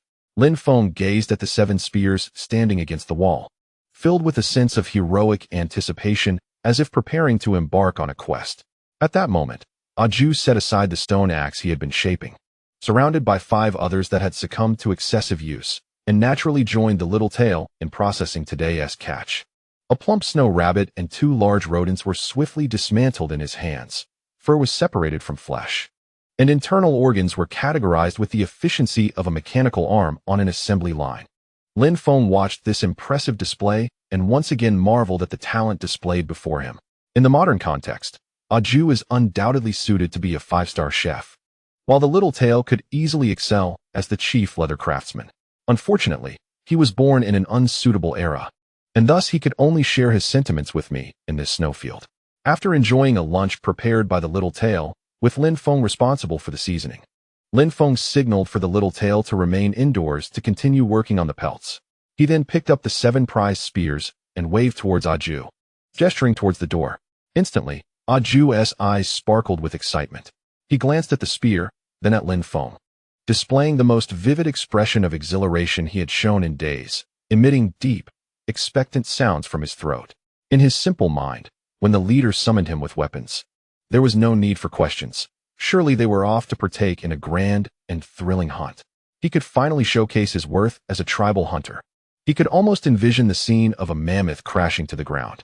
Lin Feng, observing Aju's eager demeanor, felt a mix of amusement and reluctance to shatter his illusion. "Brother, you are overthinking," he thought. "Today, we are heading to the rookie training camp." He led the enthusiastic Aju to a relatively open area of snow near the wooden cabin.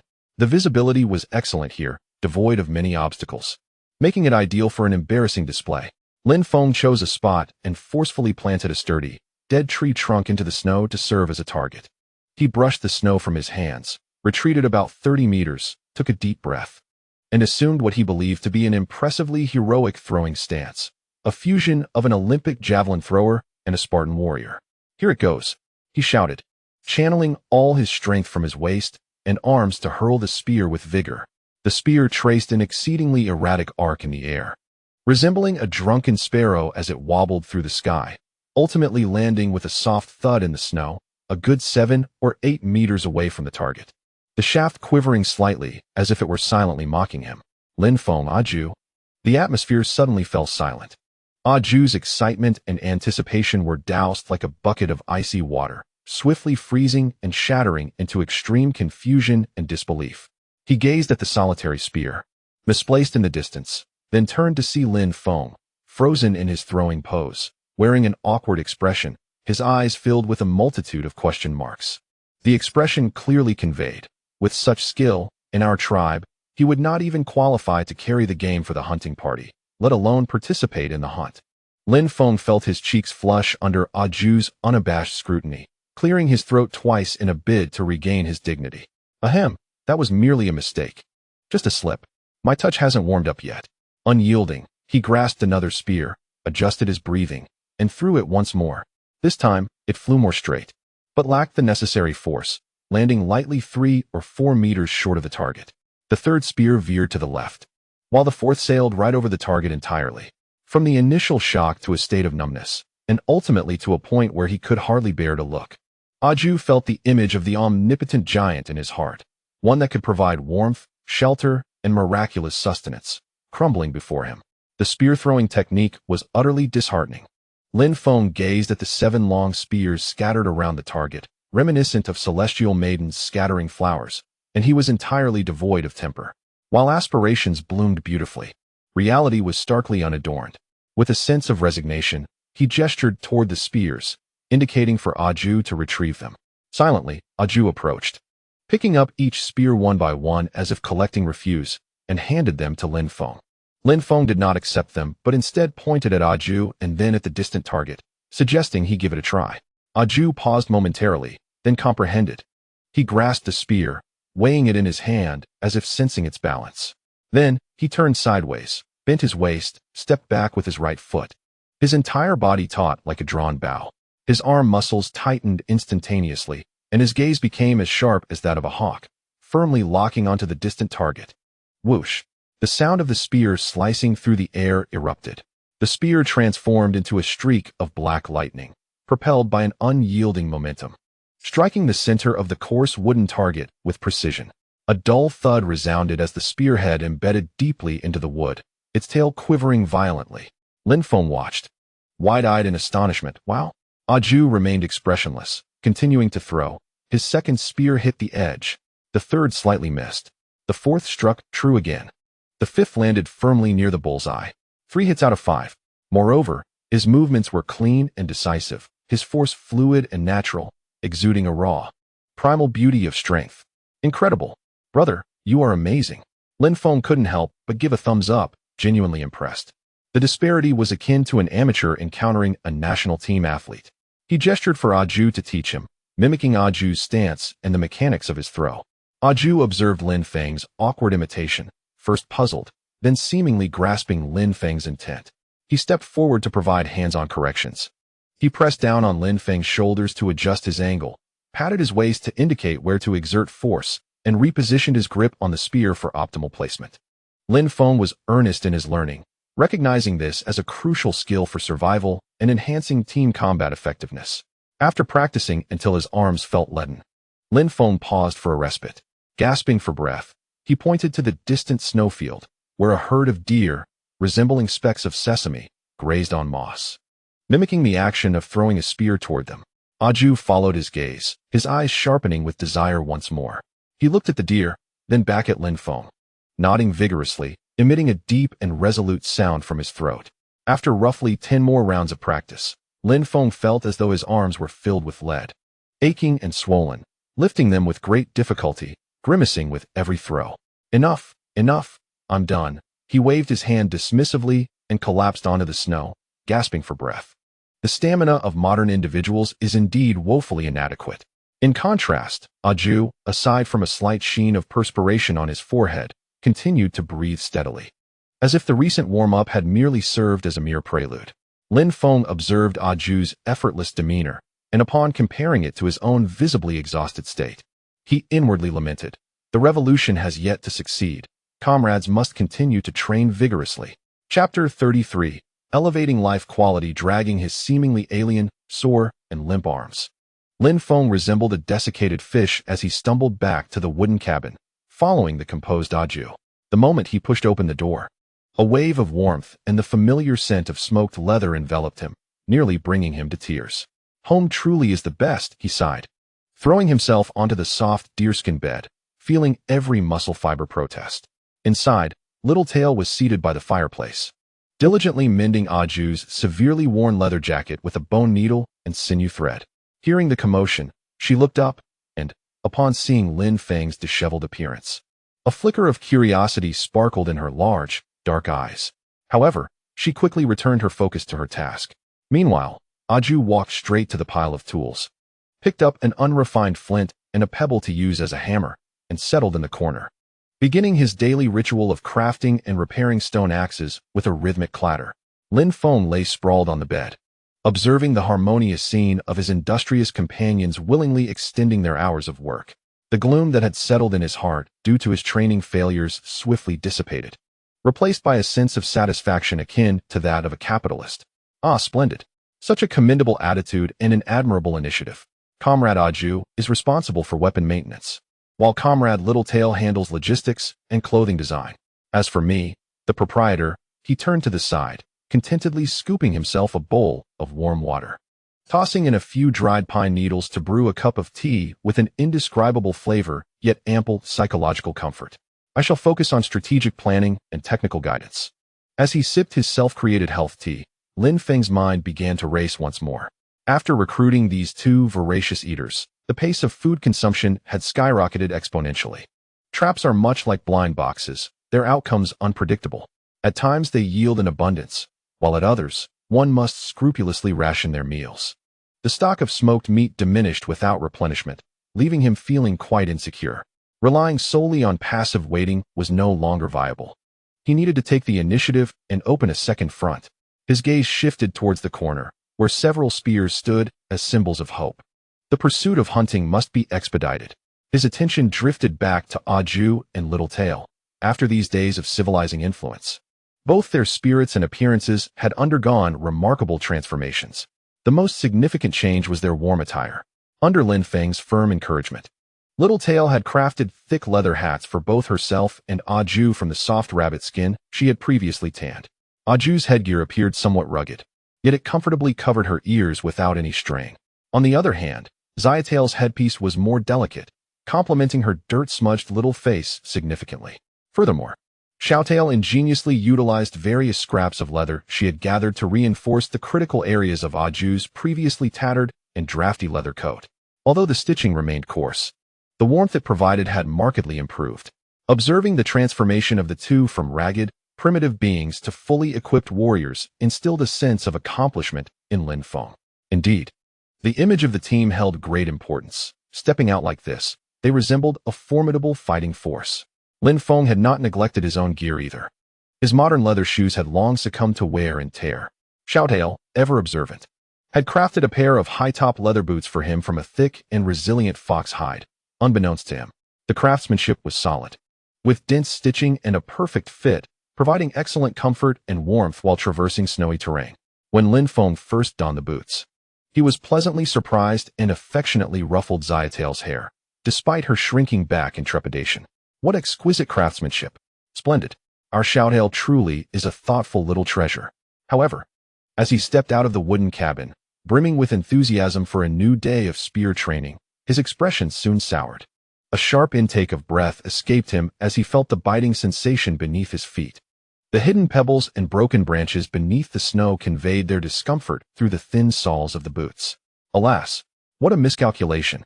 Lin Feng grimaced, hopping on one foot. Transitioning from frugality to extravagance is effortless, yet the reverse poses a challenge. After merely a few days of comfort, his feet had grown so sensitive. Unable to endure the discomfort, he seized the opportunity during a training break to undertake a technical modification. He approached a birch tree and skillfully scraped off several sizable pieces of fresh inner bark, rich in moisture, soft, and resilient. He meticulously fashioned the bark into insoles, then stitched an additional layer of leather to the bottom of his boots, artfully inserting the bark insoles before resuing them.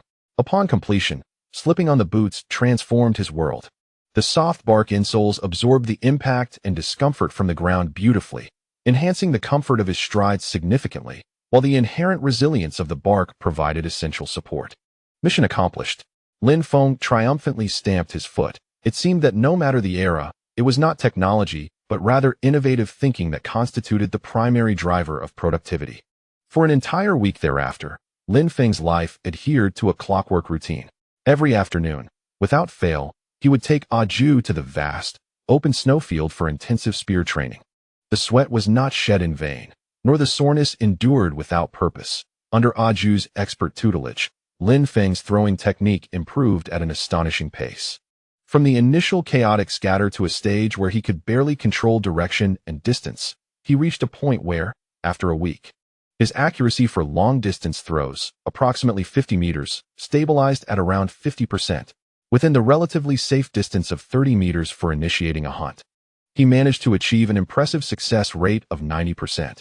Although his strength and fluidity of movement still paled in comparison to the instinctual prowess ingrained in Aju's very genes, he at least appeared competent, possessing the fundamental skills necessary for practical combat. Each day upon returning from training, one could observe the evolving dynamics within the team. Aju's collection of finely crafted stone tools was steadily increasing, resembling a miniature arsenal. The pelts processed by Littletail had accumulated into a substantial pile, and the wooden cabin had become increasingly organized under her diligent care, with the stock of smoked meat gradually, yet resolutely multiplying. The team's operations became increasingly efficient, with the mundane tasks predominantly managed by the two original members, leaving Lin Feng, the leader, with considerably more leisure time. When one has too much leisure, it is easy to become restless. That night, as the fire in the hearth blazed brightly, casting the shadows of the three figures upon the wooden walls, Aju silently maintained his stone axe. Littletail arranged the dried pelts, while Lin Feng idly picked at his teeth, his gaze flitting between the two.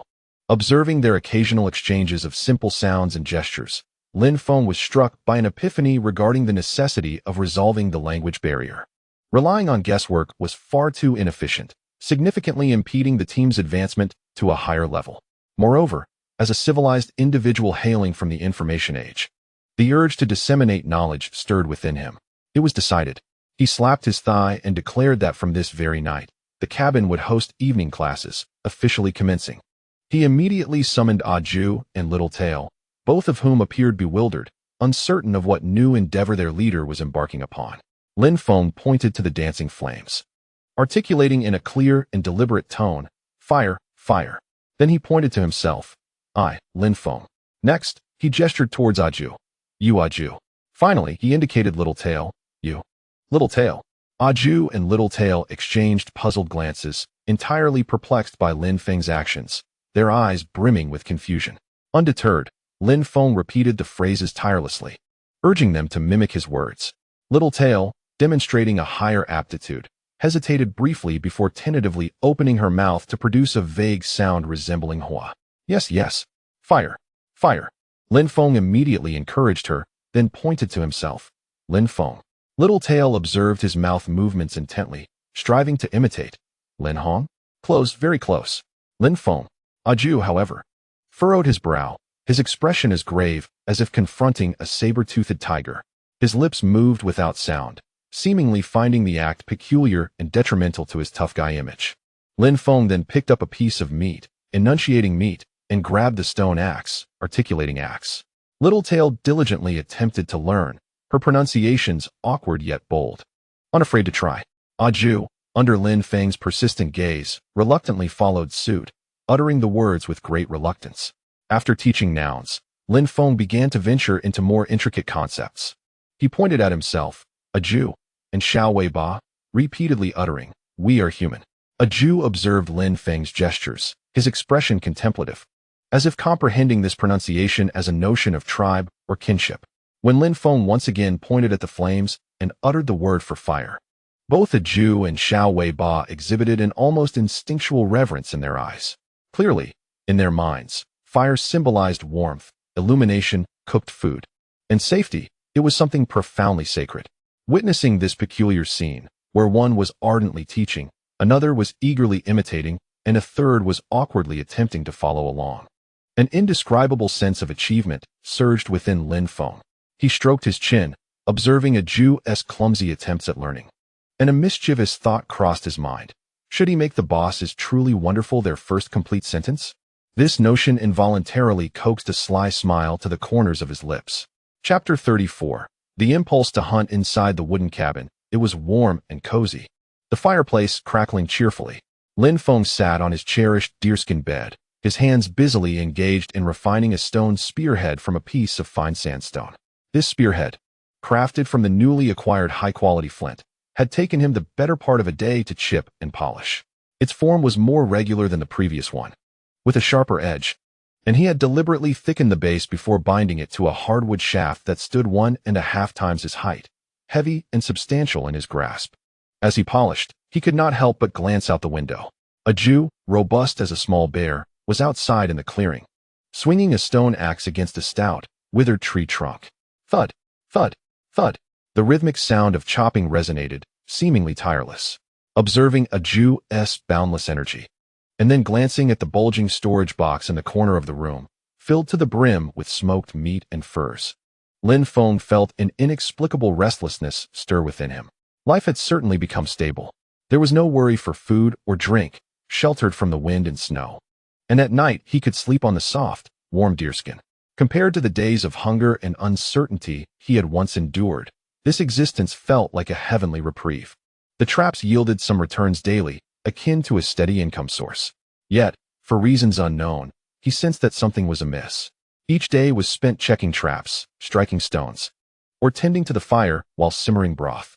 Life had become as predictable as a wound-up clock, yet as monotonous as chewing on jerky for days, devoid of flavor. He felt as though he had been confined within this modest wooden cabin, the initial fervor of survival gradually dulled by the encroaching stability of life. His gaze returned to the spear in his hand. This tool he had practiced with in secret. In the relatively flat expanse of snow in front of the cabin, he had set up a wooden post as a target, repeatedly throwing the spear, adjusting his force, and contemplating the angle. His arms ached and his palms tingled. Yet he pressed on, convinced that within a 20-meter range, he could strike the still wooden target with an accuracy of 7 or 8 out of 10. He mused to himself, one cannot rely solely on a few traps for a lifetime, and an unstoppable urge surged within him. It was time to test his skills. After all, he had honed his craft for so long, and it was time to demonstrate it. This thought took root in his mind like wild grass in the spring breeze, growing wildly and rendering him restless. Suddenly, he sprang to his feet. Grasping the well-crafted spear in one hand, and from the pile of tools, he seized another thicker and sturdier spear, evidently designed for direct confrontation and powerful thrusting. He pushed open the wooden door and stepped outside. "Aju," he called out. Aju paused, halting his swing of the stone axe, turning his head with beads of sweat glistening on his bronze face, a look of inquiry in his eyes. Without further ado, Lin Feng handed him the heavy spear, then lifted his own throwing spear, pointing towards the deep and mysterious forest that appeared shadowy under the winter sun. He made a vigorous throwing motion, followed by a fierce pursuit gesture. "Let us go into the hunt." His voice, though not loud, bore an undeniable conviction. Aju was momentarily taken aback, but then his usually tranquil eyes ignited with a spark, as if a flame had been kindled within them. A fierce blend of surprise, excitement, and longing burned brightly in his gaze. He emitted a short, yet powerful growl from his throat, akin to a long-suppressed beast finally responding to the call of battle. Tossing aside the stone axe, he seized the heavy spear with an eagerness that betrayed his raw strength, his thick fingers gripping the spear shaft tightly, his knuckles turning white from exertion. He pounded his solid chest with a series of resounding thuds, employing the most primal form of body language to express his fervent agreement and heightened fighting spirit. This reaction was 100 times more animated than his daily routine of chopping wood and breaking stones. He turned back into the house, where Little Tail sat by the fireplace, mending Aju's tattered leather shoulder guard with a bone needle. Lin Feng approached her.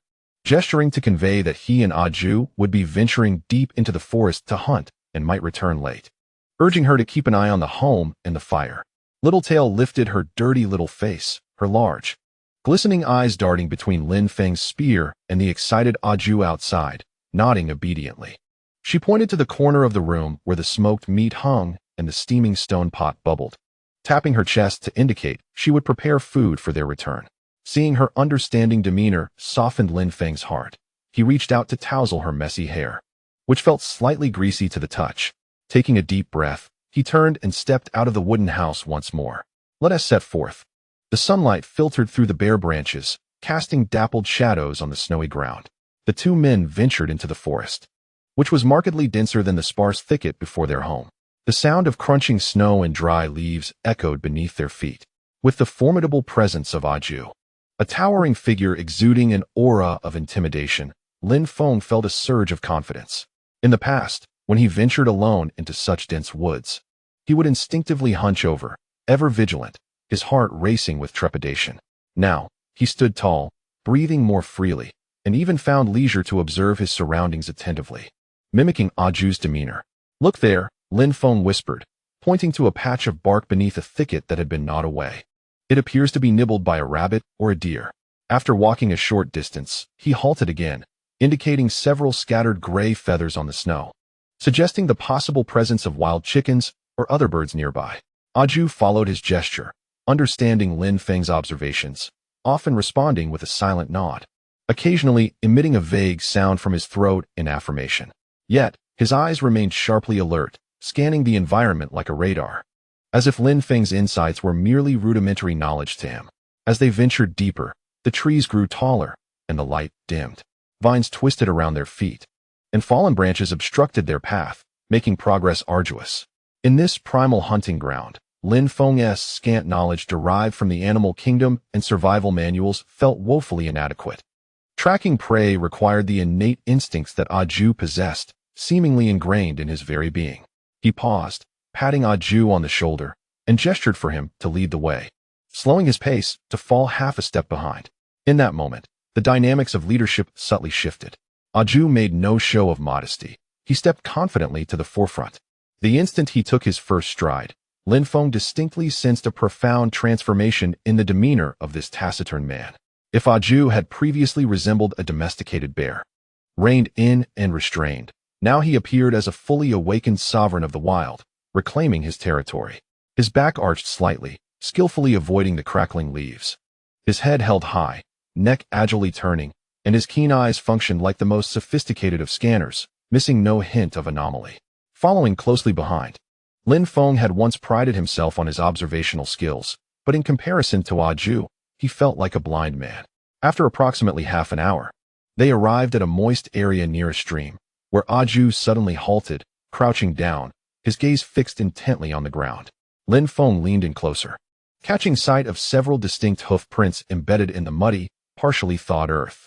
These marks were rounder than those of a deer, with less defined cloven edges, deeply pressed into the mud, indicating the weight of their owner. Beside the hoof prints lay upheaved earth and a chaotic tangle of gnawed plant roots. Aju extended a robust finger, delicately brushing along the edge of one of the most intact hoof prints, before gesturing towards the adjacent marks left by brute force. He then lifted his gaze to Lin Feng, emitting a low yet remarkably certain syllable from his throat, while shaping two tusks with his hand near his mouth. Lin Feng's heart raced suddenly. He recognized these as the signs of a wild boar. Furthermore, judging by the size of the hoof print and the force of the disturbance, this creature was undoubtedly substantial in size. The target had finally emerged. Lin Feng tightened his grip on the spear, feeling a slight sweat from excitement and a tinge of anxiety in his palms. Chapter 35. A misstep with the confirmation of the wild boar's trail. Lin Feng felt a surge of warmth coursing through his veins, the earlier trepidation replaced by a bubbling thrill. He clenched the spear tightly and nodded emphatically at Aju, signaling unmistakably, "Pursue." Aju, receiving the cue, fixed his gaze with the sharpness of a hawk eyeing its prey. Without delay, he lowered his body closer to the ground, almost merging with the earth, and plunged deeper into the thicket, following the scattered yet powerful hoof prints. Lin Feng dared not lag behind. inhaling the cold air deeply as he closely trailed Aju. Yet, the path of pursuit proved to be far more arduous than he had anticipated. The wild boar clearly was no gentleman, choosing to traverse the densest underbrush, over fallen logs, and across uneven terrain. In such an environment, Aju demonstrated remarkable agility. His burly form seemed weightless, sometimes slipping through narrow gaps like a raccoon, at other times employing both hands and feet like a monkey, deftly navigating over gnarled timber. Lin Feng, however, fared much less gracefully. Clad in a somewhat cumbersome coat lined with fur, he felt like an awkward bear in this dense forest. The protruding branches, as if possessing eyes, relentlessly whipped at his face and arms, stinging painfully. The vines underfoot seemed intent on tripping him, nearly causing him to faceplant into the earth on several occasions. Panting heavily, he endeavored to match Aju's silent pace, but every attempt was thwarted. The crunching of dry twigs beneath his feet resonated in his ears like a thunderous drum. He could only strive to lower his body and minimize his noise, inwardly cursing the stark difference between tracking in the wilderness and shooting on the plains. The difficulty had escalated beyond measure. Sunlight filtered through the overlapping branches, casting shifting patterns of light. Lin Feng glanced upward, estimating the time by the shadows. It appeared to be well past noon. His stomach began to rumble. The meager meat broth he had consumed that morning long since depleted. More critically, he began to strategize. At this rate of pursuit, should they fail to locate their target soon, considering the time required for the return journey, they would likely return empty-handed today. Unable to restrain himself, he glanced toward Aju, gesturing to inquire how much longer they would pursue. However, Aju seemed to have eyes sprouting from his back. Without turning his head, he simply raised a hand and made a downward motion, conveying an unmistakable message: patience, remain silent. Lin Feng had no choice but to swallow the words that were on the tip of his tongue, suppressing the anxiety within him, and continued to follow with uneven steps. He felt as though his legs were leaden, heavy with fatigue, while his lungs ached from the strain of prolonged tension and rapid breathing. This was hardly hunting. It felt more akin to an arduous marathon across the wilderness combined with an extreme obstacle course. Just as Lin Feng's patience and stamina were nearing their limits, almost ready to signal for abandonment, Aju suddenly halted, as if frozen in time. He swiftly turned around, gripping Lin Feng's arm with such force that it made him wince. With his other hand, Aju quickly raised a finger to his lips, then, with utmost caution and deliberation, pulled him behind a dense thicket adorned with withered vines. Lin Feng's heart skipped a beat, leaping into his throat. Following Aju's intense gaze, he cautiously peered through the gaps in the foliage ahead. Approximately 40 to 50 meters away, there lay a small clearing in the woods. In the center of this space stood a massive figure, its grayish-brown form cloaked in coarse bristles, facing away from them as it tirelessly rooted through the ground with its powerful snout. Snow, dried leaves, and dirt were sent flying in all directions, revealing the dark, frozen earth and the roots of plants beneath. It was the wild boar. Its size exceeded Lin Feng's expectations. Its shoulders nearly reached his waist. With a robust body and sturdy limbs, especially the bristly mane that stood erect behind its neck, exuding an aura of ferocity. Though its face was obscured, Lin Feng could vividly imagine the menacing tusks flanking its jaws. They had found it. Indeed, they had found it. A surge of mixed emotions, excitement, tension, and a hint of fear coursed through Lin Feng like an electric current, causing his palms, clutching the spear, to become drenched in cold, clammy sweat. He forced himself to remain calm, mimicking Aju's posture, shrinking as much as possible into the shadows of the thicket, breathing gently and slowly. Terrified that even the slightest sound might startle their quarry, so tantalizingly close. Aju's gaze had locked onto the target. He subtly adjusted his crouched stance, resembling a bowstring drawn taut, ready to unleash his power. Then, Aju began his stealthy approach, forsaking upright movement to almost crawl along the ground, utilizing every bump, every clump of bushes, and every tree as cover, inching towards the wild boar's flank in a manner akin to slithering. His movements were painstakingly slow and light, as if he had melded with the surrounding environment, transforming into a moving shadow. Lin Feng watched, heart racing, fixated on Aju's slow, yet resolute silhouette, occasionally glancing at the boar still engrossed in its foraging, his heart pounding fiercely against his ribs. How exhilarating! He quietly estimated the distance. 30 meters, 25 meters. 20 meters. Aju had already entered the ideal killing range of that heavy spear. Now was the moment. Lin Feng observed Aju's body slightly lean back. The muscles in his arm taut with anticipation, clearly poised to strike. In a critical instant, the wild boar, previously engrossed in rooting the earth, abruptly halted its movements. Seemingly alerted by some imperceptible sound, or perhaps by the uncanny instincts possessed by beasts. Its massive head shot up, tiny ears swiveling attentively, murky eyes scanning the surroundings. Almost simultaneously with the boar's lift, Aju sprang into action. He understood the urgency of the moment. His crouched body, like a spring compressed to its utmost, unleashed with explosive force. With a surge from his core, he leaped from the ground, his right arm bearing the weight of his entire being, hurling the heavy spear towards the boar's vulnerable neck with the speed of a lightning strike.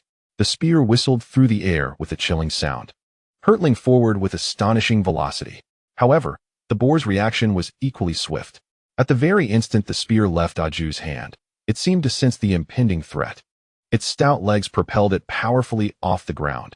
Its hefty body, contrary to expectations of clumsiness, surged forth with remarkable speed, not turning aside, but charging straight ahead. Thud!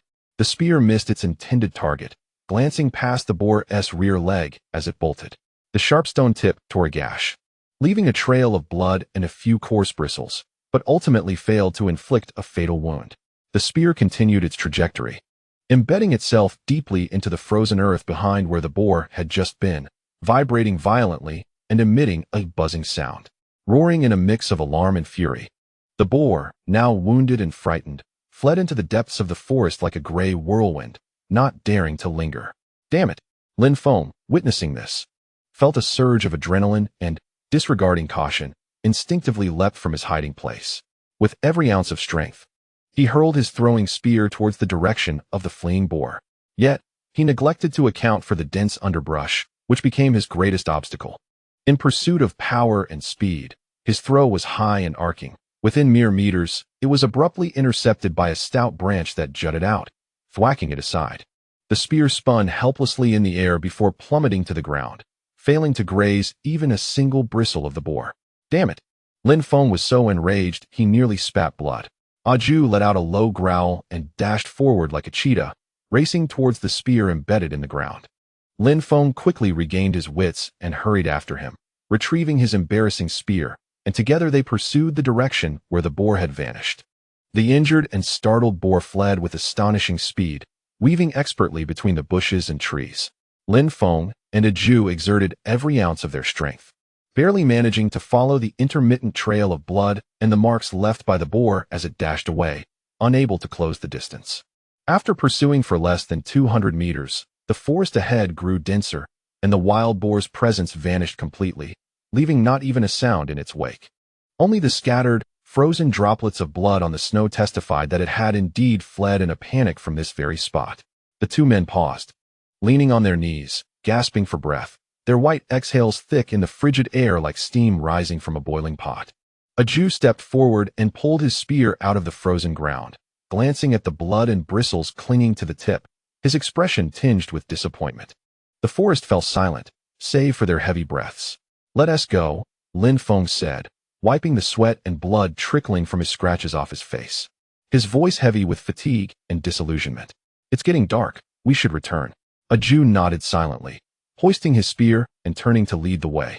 The return journey felt particularly long and quiet, with neither of them speaking, only the monotonous crunch of snow beneath their feet echoing in the stillness. The excitement and anticipation they had felt earlier had long dissipated, replaced by a profound sense of failure and lingering exhaustion. Lin Feng lowered his head, watching his sluggish footsteps, his mind replaying every detail of their missed opportunity, growing increasingly frustrated. Throwing a spear in the woods was an entirely different challenge than shooting at targets on the plains. Opportunities often came and went in the blink of an eye. Chapter 36. Consolation. The setting sun cast long shadows of Lin Feng and Aju upon the snow, swaying like two defeated soldiers who had abandoned their armor. He couldn't help but steal a glance at the silent Aju ahead. The burly man remained quiet, yet the taut lines of his profile and the occasional low, regretful rumble from his throat clearly indicated his own displeasure. Lin Feng felt a deeper pang of regret. having botched his first hunt as a leader, dragging a Jew into a futile venture that had led to disappointment. He even hesitated to meet the clear eyes of the little tail, fearing he would see disappointment reflected within them. As they drew nearer to the cabin, the daylight quickly faded, the last vestiges of warmth consumed by the encroaching deep blue night. A chilling breeze began to prick at him like invisible needles from all directions. In the distance, he finally spotted the familiar outline of the cabin, resembling a solitary island amidst the vast expanse of snow, with wisps of smoke curling from the roof, seams, and chimney, infused with the scent of fire. That hint of warmth tugged gently at Lin Feng's heart. He took a deep breath of the cold air, steeling himself as he pushed open the heavy wooden door. A blend of savory stew, leather, and the unique warmth of burning firewood enveloped him instantly. In stark contrast to the harsh cold outside, the interior felt like an entirely different world. The fire in the hearth blazed brightly, casting flickering light that illuminated the space with a cozy glow, dispelling the bone-chilling cold that clung to him. The little tail was crouched beside the fireplace, carefully prodding the firewood beneath the stone pot with a long stick. Upon hearing the sound of the door opening, she immediately lifted her head. Upon seeing them, a fleeting sense of relaxation crossed her dirty little face, quickly followed by her bright, round eyes scanning both individuals and their empty hands. Lin Feng's heart sank slightly, bracing himself for the anticipated expression of disappointment. However, none came. The little tail bore no trace of dismay or inquiry. Instead, she promptly set down the stick and darted over like a nimble creature. First gazing up at Lin Feng's somewhat disheveled face, marked by scratches, and then glancing at the silent Jew behind him. She then scurried to the corner of the room, retrieving 2 hollow wooden cups that had long been prepared, and ladled hot water from the small stone pot, which had been kept warm by the fire, carefully presenting it to the 2 men while emitting a few short, concerned sounds. Her gaze was pure, devoid of any impurities, radiating nothing but genuine worry and a sense of relief that they had returned. Lin Feng was taken aback, instinctively accepting the wooden cup. The warm sensation from the rough wooden surface traveled through his somewhat numb fingers, spreading warmth to his heart. He lowered his head and took a generous sip, the mildly hot water sliding down his dry, aching throat, settling in his empty, cold stomach, and an indescribable warmth began to expand within him, as if his frozen blood was starting to flow anew. This simple cup of hot water possessed a power beyond any words. As he looked around the room, he noticed the stone pot was bubbling away, brewing a rich meat broth. Even more surprisingly, on a heated flat stone slab nearby, several patties made from minced meat mixed with chopped roots were sizzling, their edges already turning a tempting golden brown. This was no mere cooking, it was a thoughtful preparation. Dinner, Lin Feng endeavored to keep his tone steady. The 3 of them gathered around the fireplace. Lin Feng served himself and a Jew generous bowls of meat broth and shared the crispy, tender meat patties with everyone. The little tail took her portion, eating daintily while occasionally glancing up at the 2 men, her eyes still filled with trust and devoid of any complaints. With warm food in their bellies, the fatigue of their bodies eased considerably, yet the sense of defeat lingered. As Lin Feng chewed on the surprisingly tasty meat patty, he began to gesture, replaying the day's failures.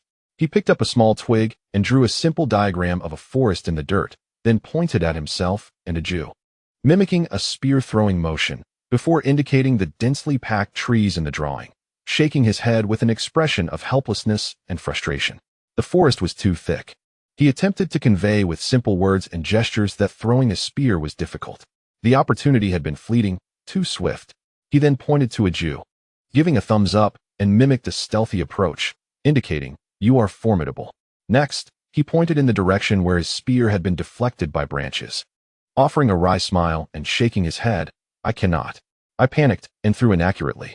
Jew listened intently, observing Lin Feng's gestures as if he grasped his intentions.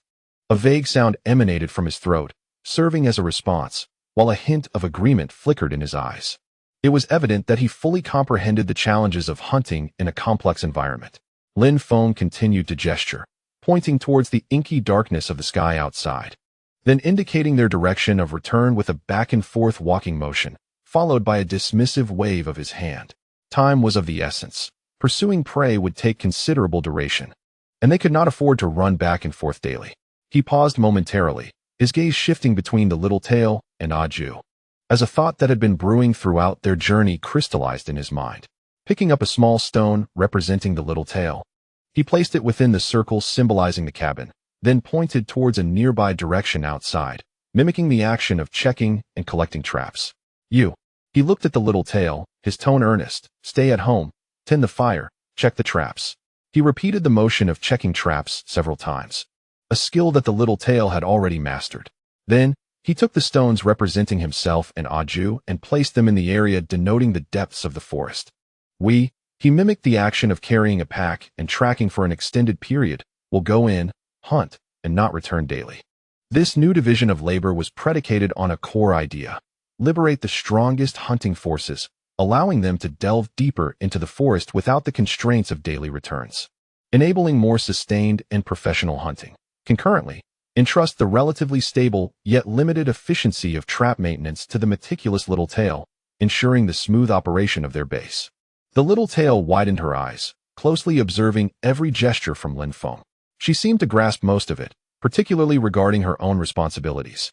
She glanced at Lin Feng, then at Aju, finally nodding vigorously, her small face adorned with a serious expression befitting the weight of her new responsibilities, even patting her petite chest to convey her confidence. Aju understood this plan as well. He looked at the little tail, a fleeting glimmer of concern crossing his eyes, soon replaced by excitement at the prospect of focusing on the hunting he excelled at. He nodded emphatically towards Lin Feng. However, mere planning was insufficient. Safety took precedence. The following day, Lin Feng and Aju refrained from setting off immediately, opting instead to conduct a safety drill. They took the little tail along to the nearest trap points to their home. Lin Feng meticulously delineated a relatively safe perimeter centered around the cabin, marking it clearly with stones and broken branches. He repeatedly emphasized to the little tail that she could only inspect traps within this designated area. Subsequently, they practiced emergency scenarios. Lin Feng portrayed the danger, such as suddenly leaping from behind a tree or indicating large animal tracks imagined on the ground. He instructed the little tail that upon noticing anything amiss or encountering tracks of unfamiliar creatures, she must immediately flee back to the cabin without looking back and secure the door tightly. Little Tail studied with utmost diligence, her small head bobbing like a woodpecker, her eyes intently following Lin Feng's demonstration. When Lin Feng suddenly struck, she was startled, yet immediately reacted, darting away like a frightened rabbit towards the wooden cabin, her movements remarkably nimble. Observing her accurately execute the command and safely return to the cabin's entrance, anxiously leaning against the door frame while glancing back, Lin Feng and Aju exchanged a glance, each finding a hint of reassurance in the other's eyes. As the drill concluded, Little Tail successfully retrieved a plump snow hare and a sizable squirrel from several traps. She deftly used a stone dagger to clean the prey, setting aside the entrails for bait, and skillfully reset the traps with impressive finesse. Lin Feng handed the catch to Little Tail, gesturing for her to take it back to the cabin. Watching her brisk yet resolute figure as she dragged the heavy snow hare towards the cabin, Lin Feng felt the last remnants of his concern dissipate. He turned to Aju, who was also gazing at him, with a renewed spark of hunting fervor igniting in his eyes. "Let us go," Lin Feng said, patting Aju's sturdy arm, picking up the spear leaning against the tree, and pointing towards the depths of the forest. "This time, we shall engage in a prolonged pursuit." Chapter 37. Patience. After seeing Little Tail safely return to the cabin, Lin Feng and Aju exchanged a glance, each perceiving a sense of relief and rekindled determination in the other's gaze. This time, the urgency of needing to make a round trip within the day was absent, and the unrealistic impatience to prove themselves on their first hunt had faded.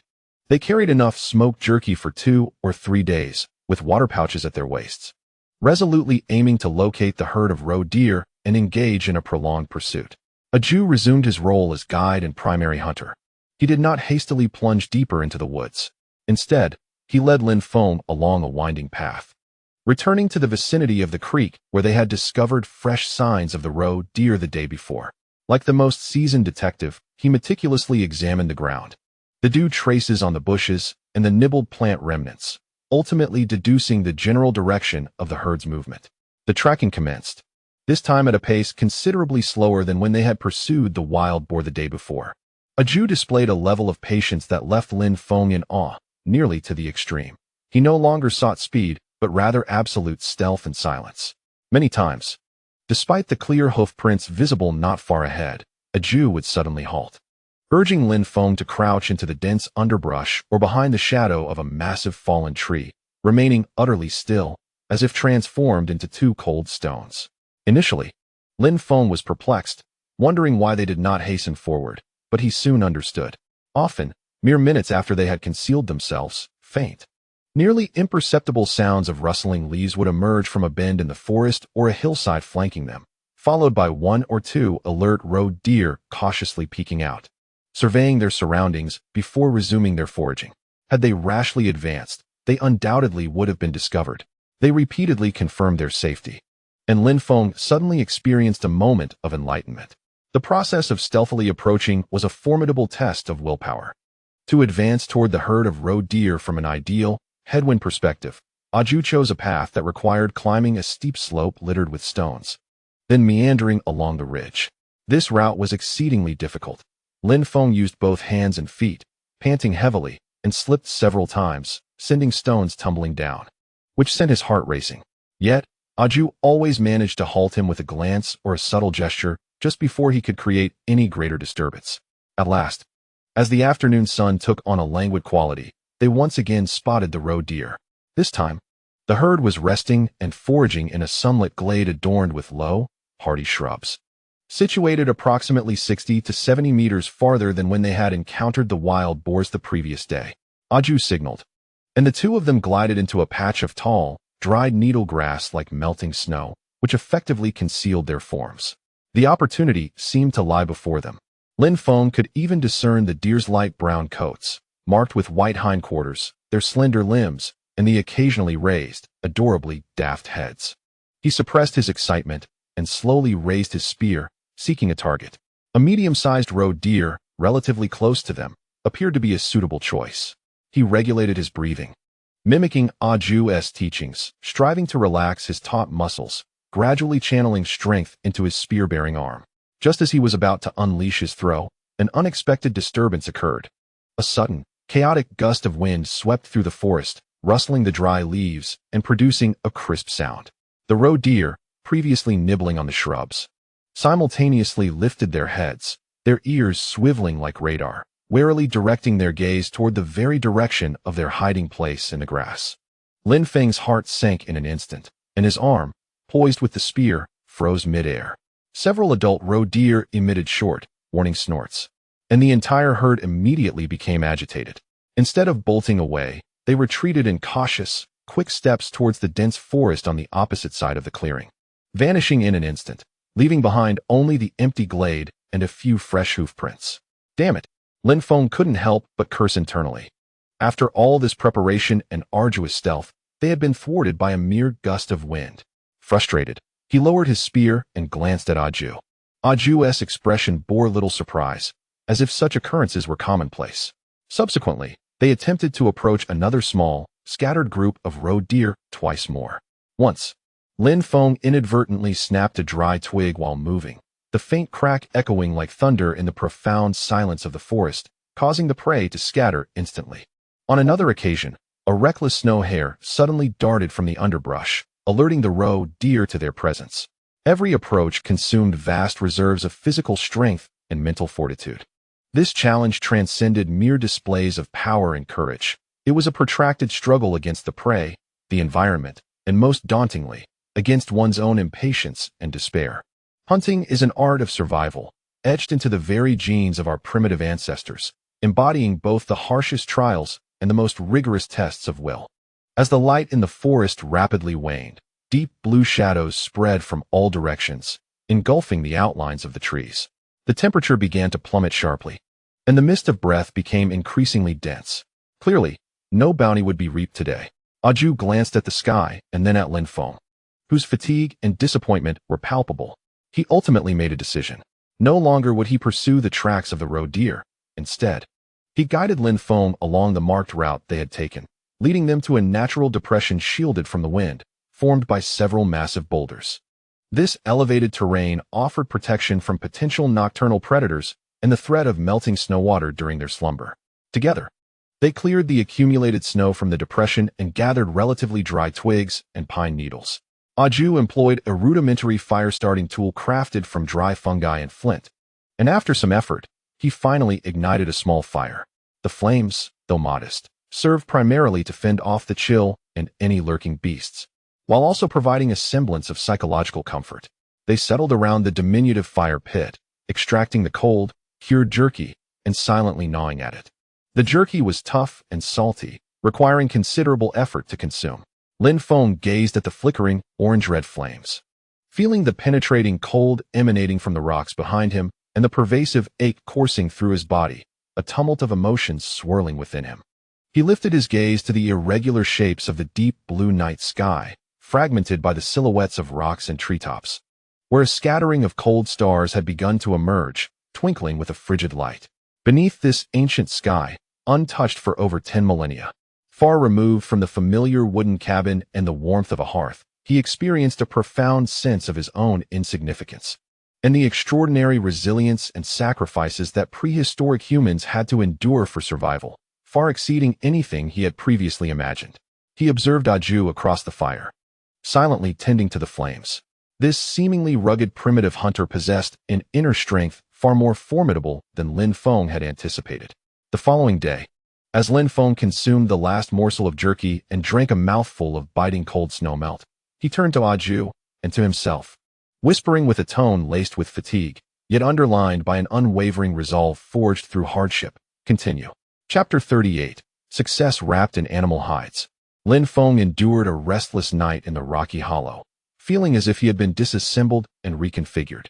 Every muscle protested with soreness, and his joints creaked like rusty machinery with the slightest movement. The chill of dawn infiltrated every crevice, even huddled next to the dying embers of the fire. The cold seemed to penetrate his very skin, piercing to the bone. Struggling to sit up, he looked across at Aju, who had also awakened. The two individuals remained silent, merely stuffing the cold, hard jerky into their mouths, laboriously chewing it down with the meager melted snow that had thawed slightly from their body heat throughout the night, barely swallowing it. The taste was akin to the chasm that separates the heavens from the earth compared to the warm meat pies that Little Tail had prepared in the cabin. Yet, strangely enough, after enduring a whole day of trials and a night of torment, Lin Feng found himself devoid of the previous restlessness and despondency. Failure appeared to have transformed into a tempering fire, incinerating the superficialities within him, leaving behind a profound tranquility and resilience. He gazed at Aju, who returned the look, and in that silent exchange, they comprehended each other's unspoken intentions, continuing onward. Aju resumed his role as the guide, meticulously discerning the direction in which the deer herd had vanished the previous day, as well as any fresh traces that the morning might have left behind. His judgment was astoundingly precise. Soon, at the edge of a dew-laden thicket, he discovered several clear, moist hoofprints leading toward a lower terrain where the distant sound of flowing water could be faintly heard. This way, Aju gestured simply, leading the way toward the valley. This time, the stealth required was even more arduous and tested their patience further. Aju's chosen route was exceedingly intricate, winding down the steep slope alongside the valley's edge. The slope was covered in loose stones and slippery moss, where a moment's carelessness could result in a fall, creating a cacophony. Lin Feng focused intently, imitating Aju's method, using both hands and feet, taking each step with utmost caution, gradually placing his weight down to avoid dislodging any stones. Upon reaching the valley floor, a wave of cool, damp air enveloped him. A stream, not yet completely frozen, meandered among the rocks. Aju did not linger, but rather moved upstream against the current, utilizing the dense, withered reeds and large pebbles along the bank as concealment, advancing slowly. The entire process was time-consuming, and Lin Feng felt as though his waist might snap. Maintaining a single position for an extended period caused his thigh muscles to tremble uncontrollably. Finally, after navigating around a massive, moss-covered rock, Aju abruptly halted, then, with an astonishingly slow pace, retreated into the shadow of the rock. He turned his head back, his eyes glinting with the sharpness akin to a hunter spotting its prey. He raised his hand with excruciating slowness, pointing to the other side of the rock. Lin Feng's heart leapt into his throat, mimicking Aju's movements. He cautiously peeked out through the crevice of the rock. The stream curved here, creating a relatively open area, a shallow beach strewn with pebbles. just across the beach. Less than 30 meters from their hiding place, the very deer that had caused them such distress the day before were there, lowering their heads to drink. They seemed to have relaxed their vigilance, a few even leisurely wagging their short tails, their fur glistening with a healthy sheen in the morning sunlight. The distance, angle, and wind direction all seemed meticulously calculated, perfect in every aspect. Aju slowly turned his head, his gaze resting on Lin Feng. Instead of reaching for his heavy spear, more suited for close combat, he fixed Lin Feng with an unwavering stare and made a clear gesture towards the herd of roe deer, signaling him to approach. Lin Feng's breath caught for a moment. A surge of immense pressure mixed with the exhilaration of being trusted tightened around his heart. He felt his palms dampen with cold sweat, his fingers trembling slightly as they gripped the spear. Taking a deep breath of the chilly, moist air, he endeavored to calm his racing heart and relax the taut muscles in his shoulders and back. Gradually adjusting his crouched stance, he lowered his center of gravity, akin to a poised leopard ready to spring. His gaze swept quickly over the drinking roe deer, finally locking onto a young deer nearest to them, of moderate size. Its side fully exposed. This was the one. Time seemed to elongate and slow in that moment. Lin Feng could distinctly hear the sound of his blood flowing, feel the hardness and coldness of the pebbles beneath his feet, and see the elegant curve of the deer's neck as it lowered its head. His hips subtly twisted, the muscles throughout his body coiling like a tightened spring, power surging from his feet, through his legs, waist, and back, culminating in his right arm wielding the spear. He recalled the countless times he had practiced, the feeling of Aju's fluid and explosive throwing motion. Now was the moment. The movement was not a mere blur of speed, but rather possessed a unique coordination, embodying all his focus and strength. His body functioned like a taut bowstring suddenly released. His right arm, powered by his core, hurled the spear with lightning speed. The spear seemed to come alive, slicing through the damp, cold morning air with a low, lethal whistle. Its trajectory was low and steady, skillfully avoiding patches of sparse reeds, propelled by Lin Feng's anticipation and countless rehearsals, striking true, with a dull, crisp sound. The spear's stone tip plunged deeply into the young roe deer's hindquarters, tearing through flesh. The tremendous impact elicited a piercing cry of agony from the deer, causing it to stumble violently, nearly collapsing to the ground. I hit it. I struck it. Elation erupted like a volcano, but before he could celebrate, his body instinctively surged forward. Almost simultaneously with Lin Feng's spear throw, Aju sprang into action, resembling a startled shadow, letting out a low growl as he seized the heavy spear and lunged forward like a tiger descending a mountain, directly targeting the wounded deer. Chase! The injured roe deer, dragging a hind leg that could not bear weight, emitted a pitiful cry, desperately leaping along the creek bank in a frantic escape. Yet its speed had evidently diminished, each landing causing more blood to spatter from the wound, leaving shocking crimson stains upon the grayish pebbled shore. Lin Feng and Aju, positioned on either side, exerted their utmost to pursue. Lin Feng felt a searing pain in his lungs, yet an unprecedented exhilaration and strength propelled him forward. Aju, moving with greater swiftness, closed in on the side of the roe deer in a few mighty strides. Seizing the moment, he thrust his heavy spear forward, akin to a venomous serpent striking its prey. The spear tip penetrated precisely through the gap between the deer's ribs, piercing its chest cavity.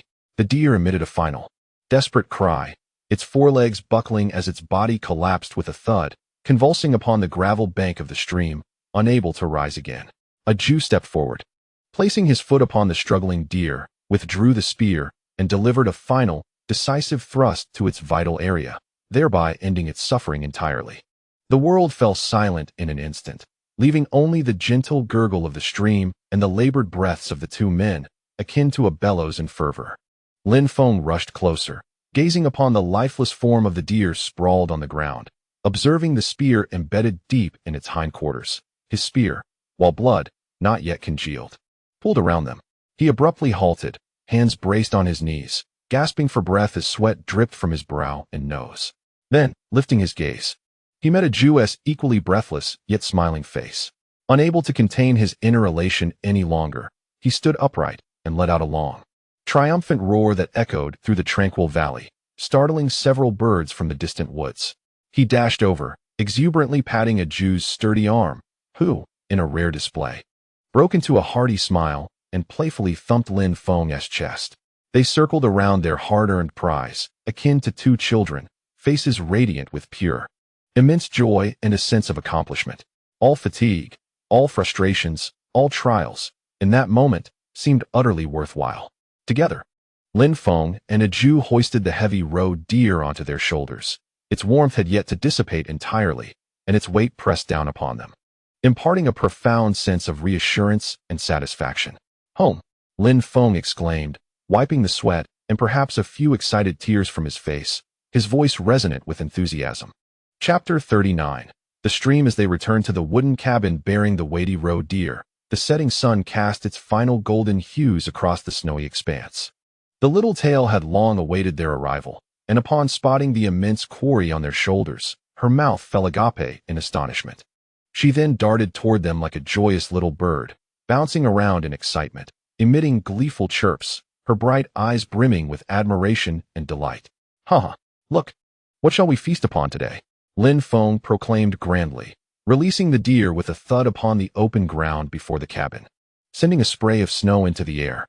That evening, the cabin was infused with an unparalleled, luxurious aroma of roasted meat. Lin Feng did not prepare the meat in his usual manner of cutting it into pieces for stewing. Instead, he deliberately selected two of the most succulent hind legs, skewered them with branches, and meticulously roasted them beside the fireplace. The dripping fat sizzled enticingly on the embers, while the flickering flames illuminated the meat, rendering it a delightful golden crisp.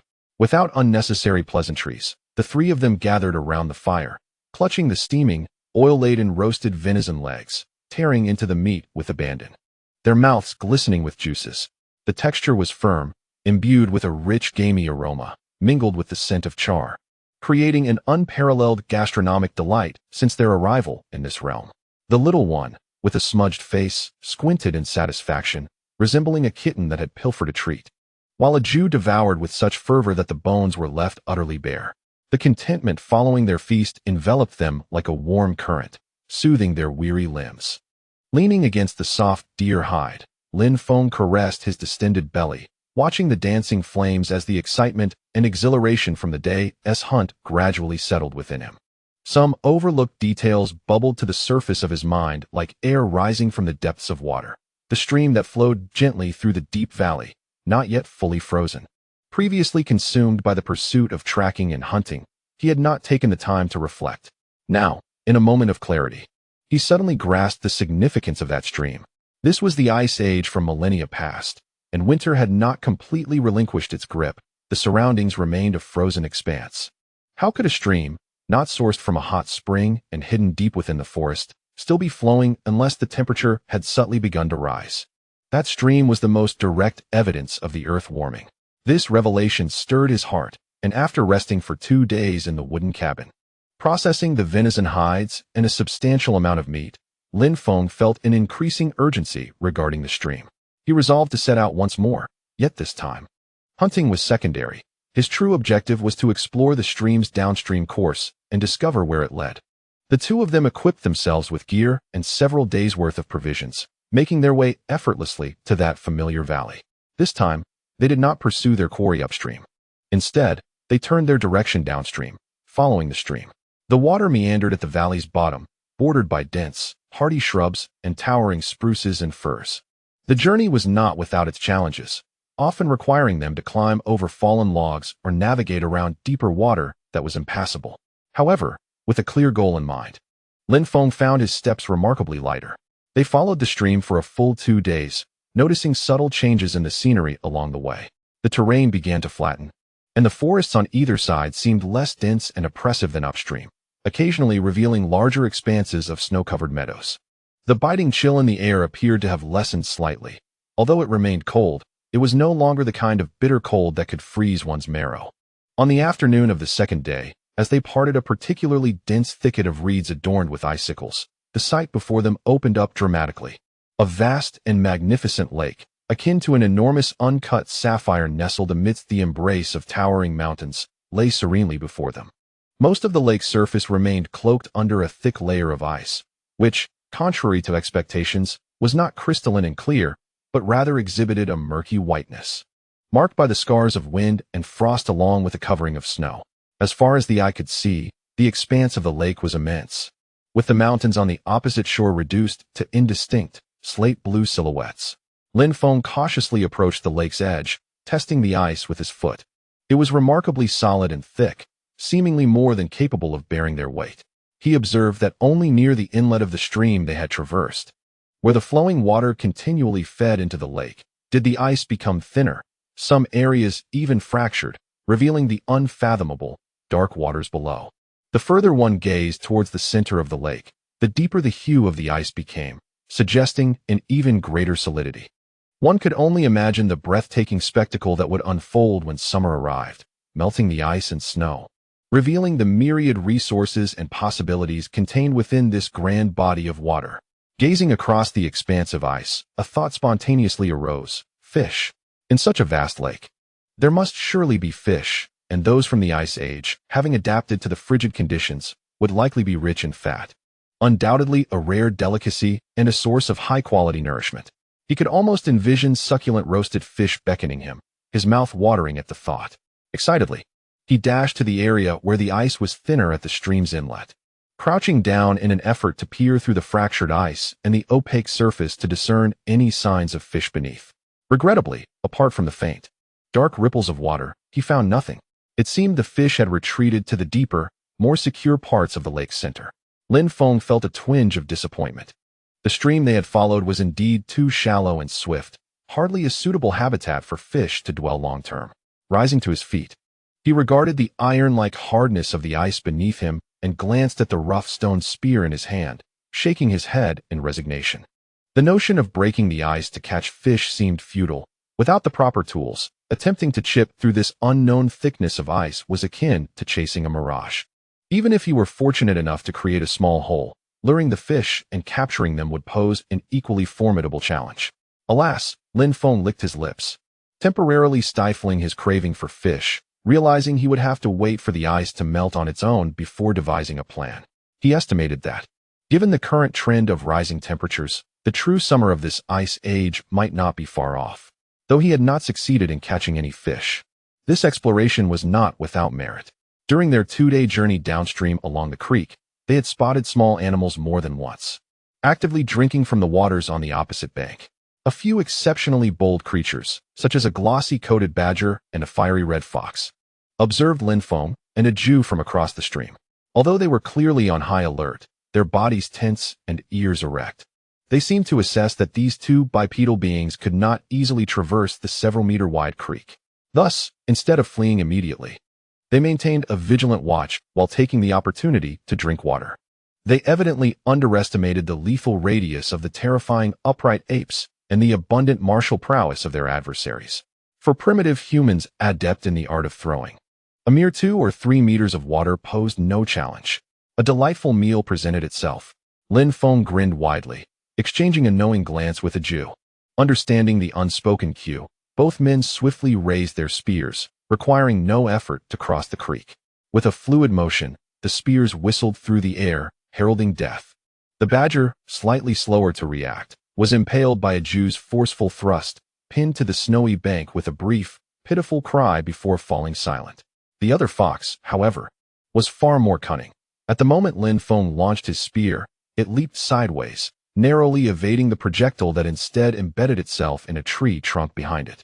Yet before it could revel in its narrow escape, a Jew's second spear, like a flash of lightning, followed suit, piercing its neck with unerring precision. Additionally, they encountered a feline creature that Lin Feng had never seen before. About the size of a modern-day dog. It boasted a coat of gray-brown fur adorned with irregular dark spots, a short, thick tail, and an alert, indifferent gaze.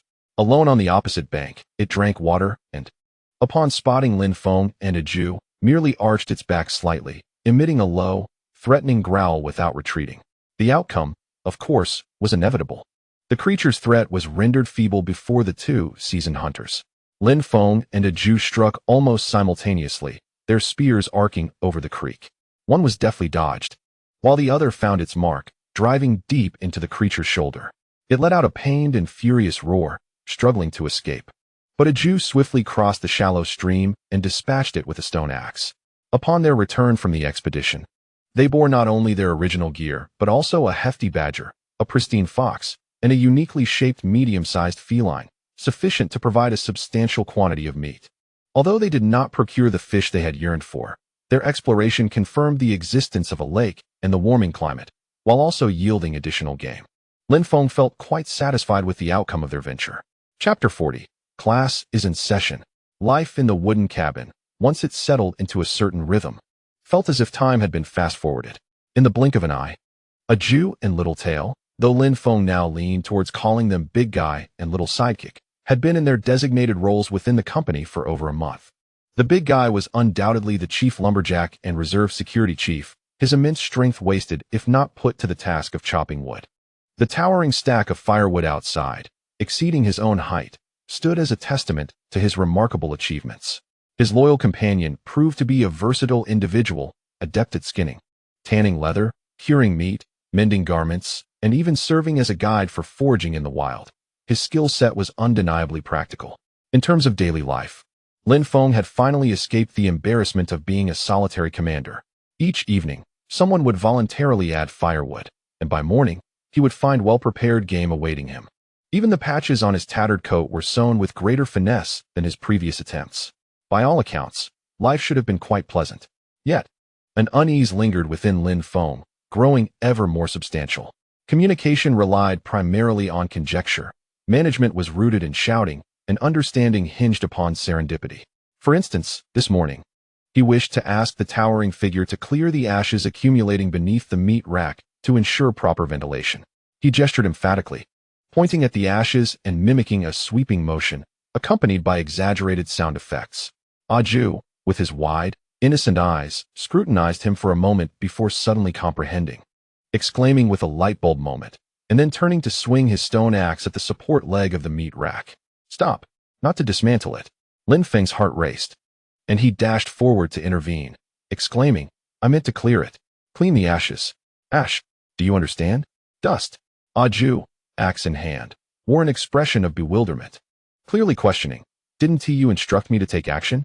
Meanwhile, the clever little companion observed Lin Feng's expression, glanced at the ashes on the ground, and tentatively picked up a large leaf to fan at the debris. Lin Feng nearly wept with gratitude. Yes, yes, you are brilliant. Sweep it away. Only then did Ah Ju lower the axe, scratch his unruly, greasy hair, and crouch down to gather the ashes with his hands. Lin Feng sighed. The cost of communication is far too high. At this rate, I fear that one day a misgesture could lead him to set my house ablaze. No, this cannot continue.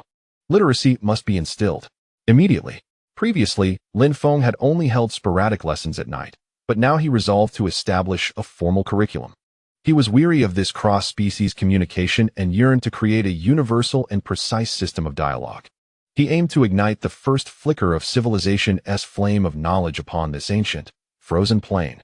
Without delay, that very afternoon, as the sun shyly revealed a hint of warmth, though the air still chilled to the point of frost, he gathered the two individuals who had just returned from checking traps. His expression unusually grave. Clearing his throat, he spoke in a deliberately slow and clear tone, accompanied by gestures. Listen, from this day forth, every afternoon, when the sun reaches that position, he pointed to a specific angle in the sky, we shall gather here to learn. He indicated himself, then pointed to both of them, finally gesturing towards the wind-sheltered cliff beside the wooden cabin, where a vast and flat stone wall awaited. The towering figure and his diminutive companion exchanged glances. The former wore an expression of utter bewilderment, while the latter exhibited a hint of curiosity. Without further ado, Lin Feng urged the two of them toward the precipice. He had already scouted a suitable location, a small, flat patch of ground before the stone wall, perfect for kindling a fire that would provide warmth and illumination, as well as foster a reverent atmosphere for imparting knowledge. This place, Lin Feng declared with hands on his hips and an air of enthusiasm, will henceforth serve as our classroom. He picked up a charred stick from the fire pit and approached the stone wall, drawing in a deep breath. As if performing a sacred rite, he inscribed a remarkably simple yet profoundly significant symbol upon the rough stone surface, a dancing flame. Turning to the crackling bonfire beside him, he enunciated clearly, Fire, who? He gestured toward the symbol on the wall, Fire.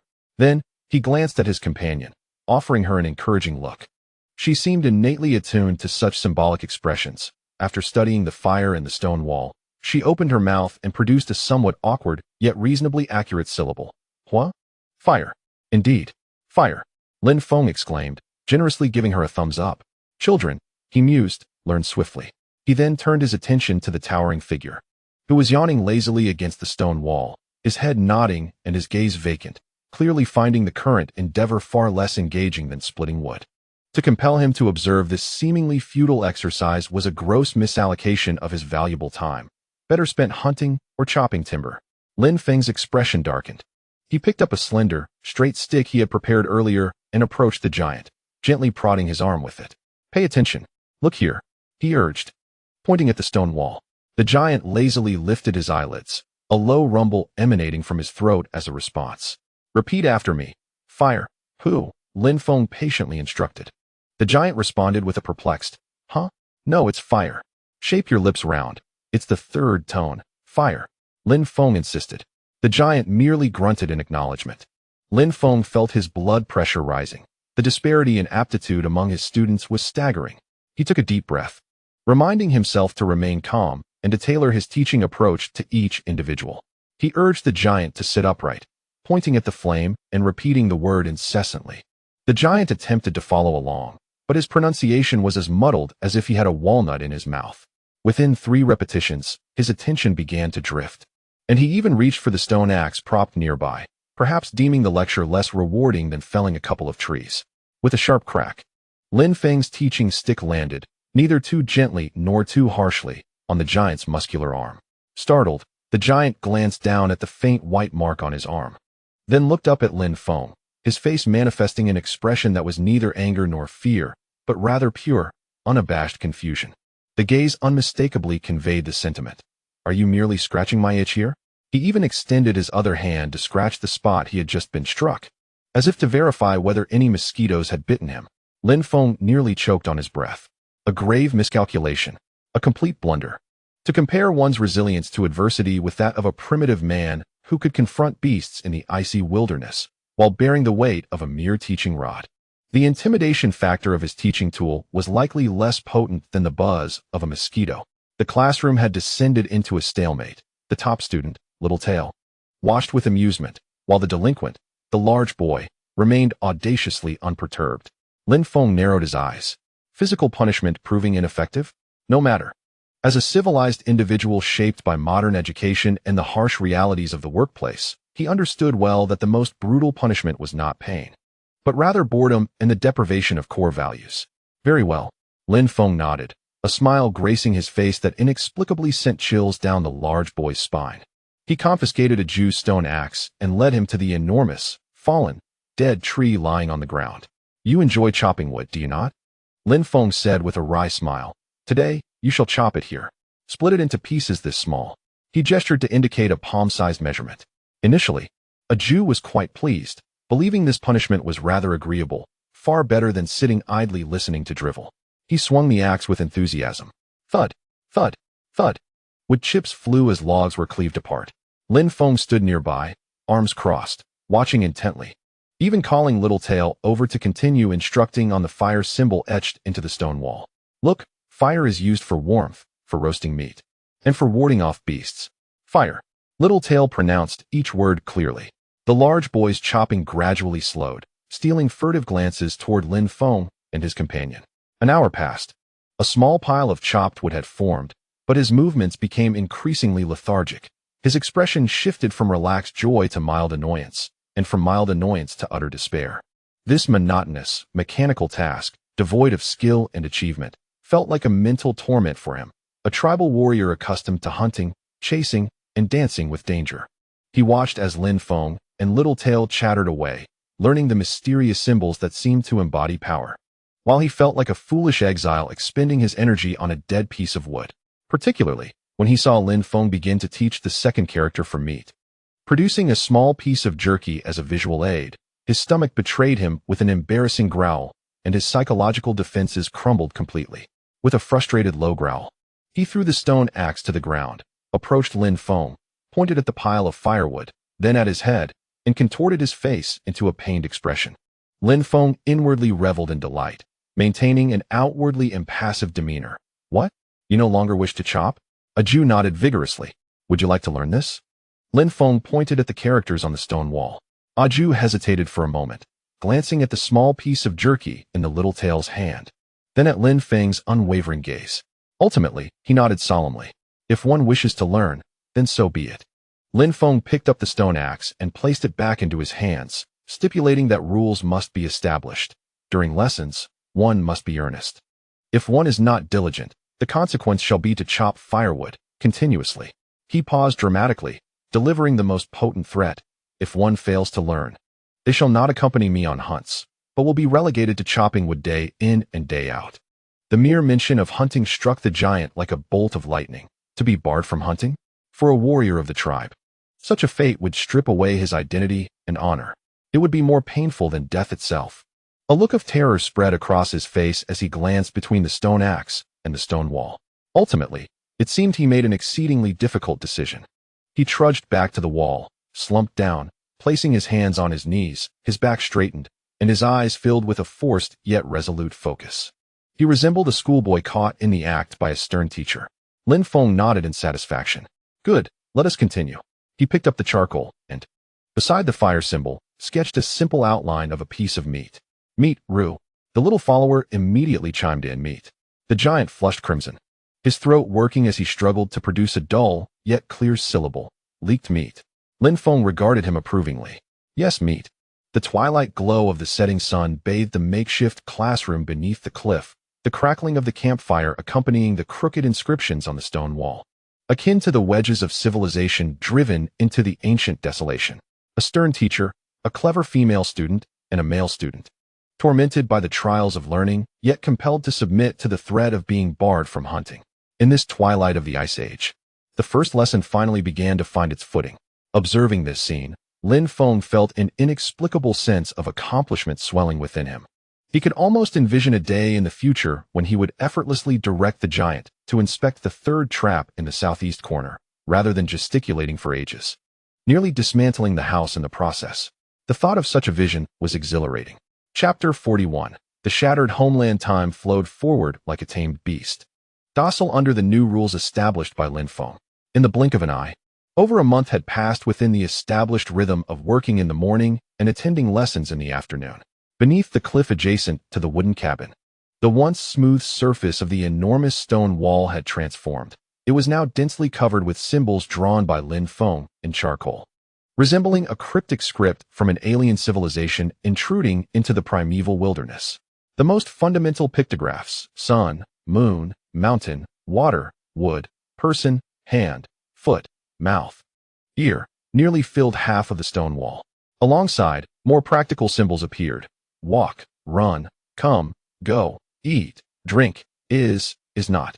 There were even simple numbers and conceptual words such as more, less, big, and small.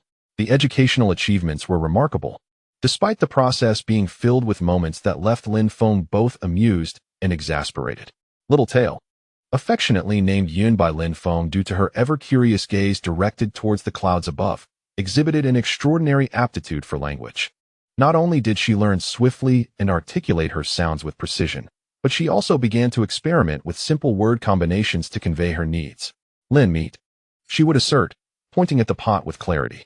Yun, cold, she would say, rubbing her arms and gazing longingly at Lin Feng, signaling her desire for a hotter flame. Brother, foolish, was her unrelenting critique of Aju's repeated mispronunciations, which left him glaring in frustration. Aju, nicknamed Stone by Lin Feng, aptly reflecting his demeanor, navigated his learning journey like a harrowing tale of struggle and tears. His tongue seemed shorter than others, rendering his pronunciations perpetually as if a stone were lodged in his throat. Water transformed into bandit, meat into leak, and run into scrape. In his desperate attempts to distinguish between you, I, and he, Lin Feng nearly severed her own and Yun's fingers in the process. Punishments were inevitable when Stone, for the umpteenth time, became distracted in class, attempting to slay a passing squirrel with his gaze. Lin Feng merely remarked, "Tomorrow, hunting, no firewood." This simple statement proved more effective than any disciplinary strike. Stone wilted instantly, his expression one of a wronged dog bereft of its bone. He would rather grapple with a mammoth than endure another moment in the classroom, staring blankly at those convoluted symbols. Yet, the threat of not hunting gripped him tightly. That afternoon, under the warm embrace of the sun, was an opportune moment for assessment. Lin Feng, arms crossed like an inspecting principal, stood before the stone wall. Yun sat obediently on a rock, while Stone straightened his posture, striving to appear earnest, albeit with a hint of habitual confusion in his eyes. "Stone," Lin Feng called. "Present." He responded, startled but with a booming voice. Lin Feng pointed to the character for mountain on the wall. "What does this say?" Stone's eyes widened. His brow furrowed in concentration. After a long pause, his face flushed, he uncertainly ventured, "3?" Lin Feng maintained a stoic expression, pointing next at the character for water. "Bandit?" he guessed. Then he gestured towards the character for fire. "Food," Stone replied. Lin Feng took a deep breath, reminding himself to remain composed. There was progress, at least with the proximity of his pronunciations and his understanding of the meanings. He shifted tactics, pointing towards the distant snowy mountains and inquiring, "What is that?" This time, Stone responded promptly, exclaiming, "Mountain." "Correct. Mountain," Lin Feng affirmed, then pointed at the water in the pouch beside him. "This? Water." Stone regained a measure of confidence. "Excellent." Lin Feng nodded, deciding to conduct the ultimate test. He pointed to himself. Who am I?" "Lin." Stone and Yun chorused in unison. Lin Feng then pointed to Stone. "You. Who are you?" "Stone," he proclaimed, thumping his chest with a resounding voice. Lin Feng pointed towards Yun and inquired, "Who is she?" Shirtu glanced at his sister and offered a smile. Finally, the fundamental relationship of reference had been established, and Lin Feng felt a considerable weight lift from his heart. Despite the peculiar accent and the rudimentary grammar, he had achieved a breakthrough from 0 to 1, enabling the most basic form of communication. Seizing this moment of enthusiasm, Lin Feng resolved to unravel the mystery that had lingered in his mind for so long. He instructed Shirtu to sit down and found a stone of his own to sit opposite him, with Yun curiously drawing closer. Gazing into Shirtu's eyes, Lin Feng employed a slow and clear tone to pose the pivotal question, "Shirtu, where do you come from?" He gestured towards the distant, snow-capped mountains shimmering under the sun. Shirtu understood. His body stiffened slightly, and the bewilderment and reluctant compliance that had marked his expression during learning vanished, replaced by a profound emotion interwoven with pain and nostalgia.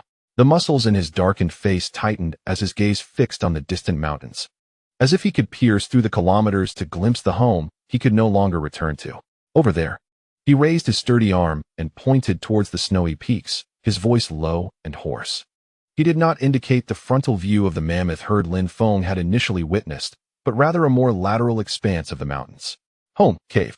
A stirring sensation coursed through Lin Feng. It was indeed akin to what he had surmised. He picked up a piece of charcoal and sketched a few mountain outlines on the stone wall, then marked a point on the side. "Here? Cave." Shirtu nodded vigorously, pointing at the dot, "Home."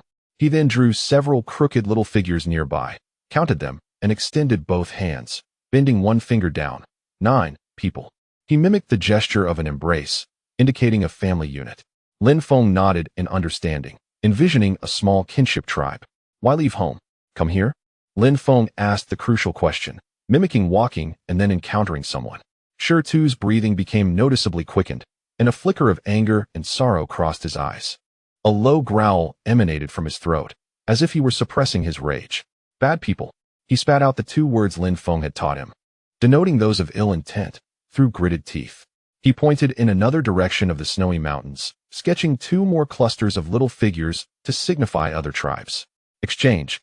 He gestured, depicting a barter system, sometimes. Then, his expression shifted to one of fury. He drew 2 little figures approaching each other and portrayed a struggle, mimicking blows. "They fight us." He pointed to one of the figures in his drawing, then illustrated that figure falling and remaining motionless, painfully stating, "Dead." Yun, sitting beside them, hugged her knees tightly, burying her small face within them, her body trembling slightly. That memory was evidently a terrifying nightmare for her. Shirtu's narration grew impassioned, and when his vocabulary fell short, he supplemented his words with a flurry of gestures and drawings. He depicted several robust figures brandishing weapons, fiercely charging towards the enemy tribe, signifying a desire for retribution. However, he soon illustrated the opposing side, swarming forth with countless diminutive figures, encircling and repelling his own. He portrayed himself assisting the wounded and retreating in disarray back to the cave. We returned to the cave. He panted heavily, believing the ordeal had concluded. Yet, the most harrowing part was yet to come. The eyes of the stone figure turned red, infused with a profound hatred and a tinge of trepidation, as he sketched symbols of the night, a moon, followed by the stealthy approach of the malevolent adversaries towards their cave. They come at night. He leapt up abruptly, mimicking a surprise attack, furiously swinging his imaginary weapon while emitting guttural sounds of battle and screams. He illustrated his figures falling one by one, until finally, he grasped the hand of the figure representing Cloud, portraying a desperate bid to break free from the encirclement, fleeing wildly without a backward glance. Run. Keep running. He pointed towards himself and Cloud, then gestured in the general direction of the Lin Feng's wooden cabin, indicating to hear. He looked at Lin Feng, his expression complex, a mix of the initial shock and humiliation of being bound, but predominantly relief. The tale concluded. A profound silence enveloped the cliff, punctuated only by the crackling of the campfire, occasionally spitting sparks into the air. The stone figure slumped down, his massive form seeming to hunch slightly, breathing heavily as if reliving that bloody escape. Cloud quietly lifted her head, her large eyes brimming with tears, timidly inching closer to Lin Feng, pressing against him. Lin Feng remained silent for a lengthy moment. He regarded the figure before him, once perceived as a savage and untamable primitive, now transformed in his eyes. Stone was no longer merely a formidable laborer, and Cloud no longer just a clever little assistant. They were children who had survived a massacre, burdened with deep-seated enmity and the sorrow of lost kin, struggling to exist in this desolate land. His previous musings on corporate culture and employee management felt utterly trivial in that moment. What they required was not a boss, but a dependable family. He rose and approached Stone. Stone lifted his gaze, the ferocity absent, replaced by exhaustion and an almost imperceptible reliance. Lin Feng extended his hand and firmly patted Stone's muscular shoulder. Then, he pointed to the ground beneath them, gesturing towards the smoke-emitting wooden cabin, speaking with clarity and solemnity, enunciating each word. Here, now, is home. He then pointed at Stone, at Cloud, and finally at himself. We now are family. Stone stared at him, digesting the weight of the words home and family. The rugged contours of his face trembled slightly, and ultimately, all his emotions coalesced into a resolute nod, a deep and determined sound emanating from his throat. Yes. Cloud also vigorously nodded her small head, clutching Lin Feng's garment tightly, as if grasping the only lifeline amidst a torrent. As the setting sun elongated the shadows of the three figures, casting them upon a stone wall inscribed with the marks of civilization, the campfire dispelled the chill, seemingly banishing some remnants of the past. In this corner of the eternal ice plain, a peculiar family, composed of a time traveler, a valiant fugitive, and a wise young girl, officially declared its formation. Chapter 42. The ability to spit out birds. It is said that the most dreadful aspect of winter is not the biting cold, but rather the exasperating thawing period that precedes the arrival of spring. Lin Feng wholeheartedly concurs with this sentiment.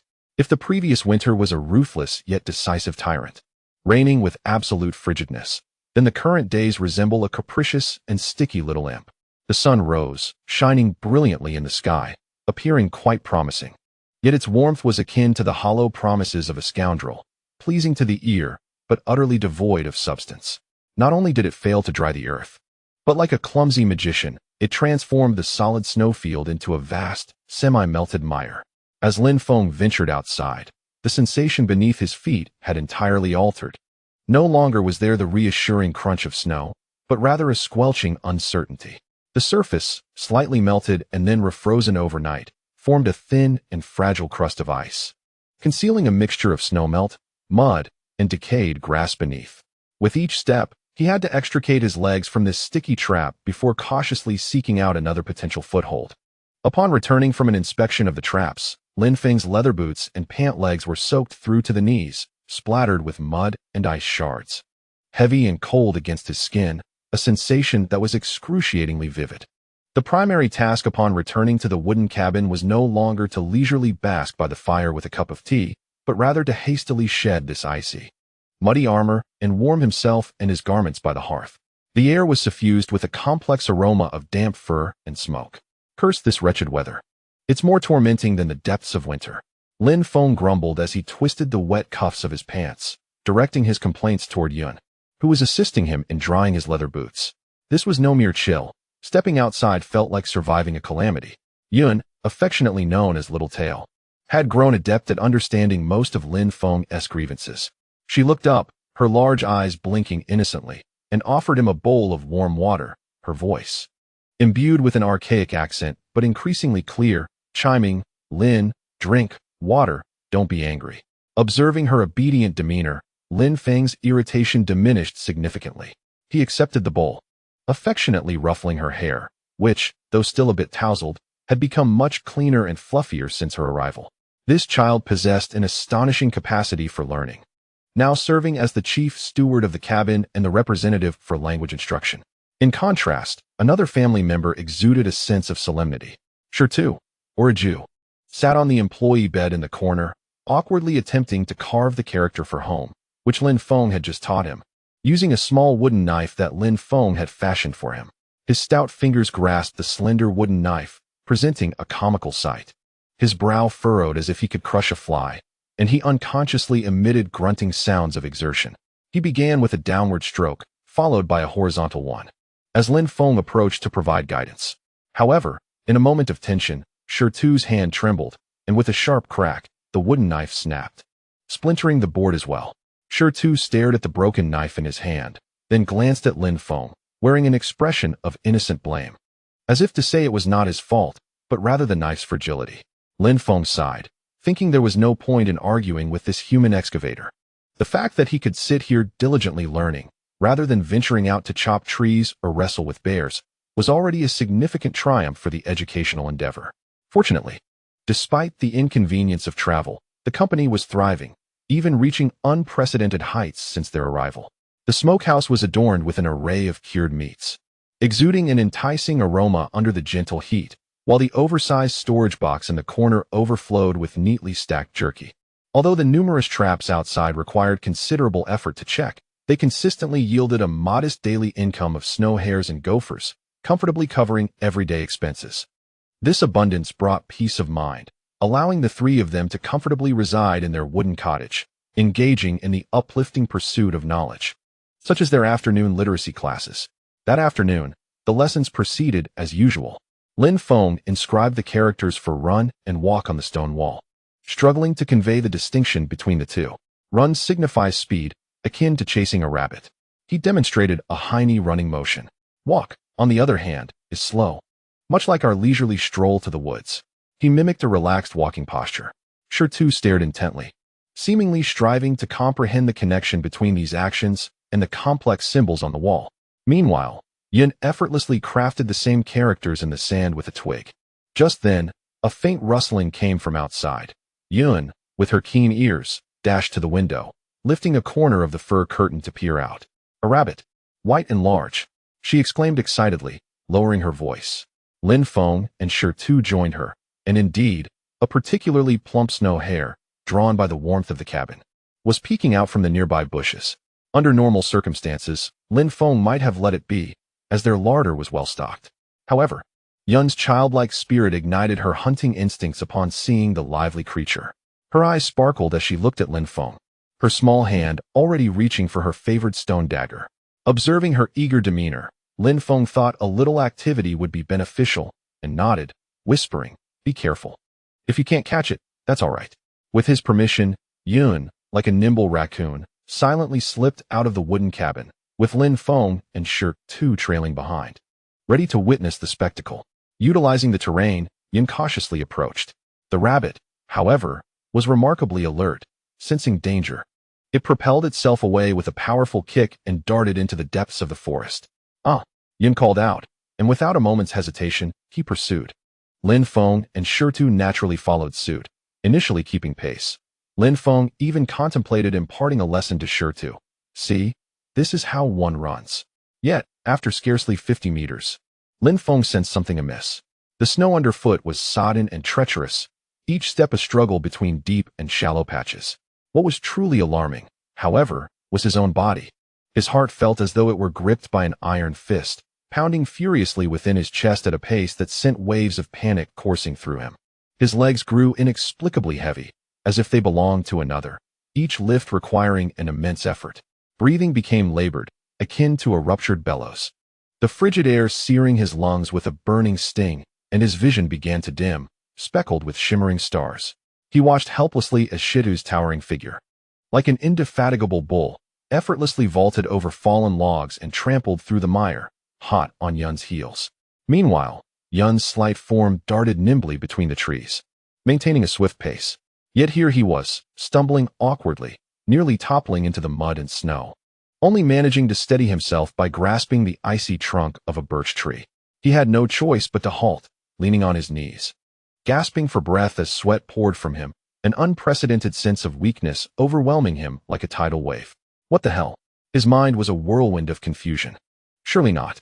I'm only 30, in the prime of life, having traversed here, feasting on meat daily. My physique is far superior to what it was back at the office. How can a mere few strides feel like a death sentence? He instinctively touched his cheek. Not feverish or ill.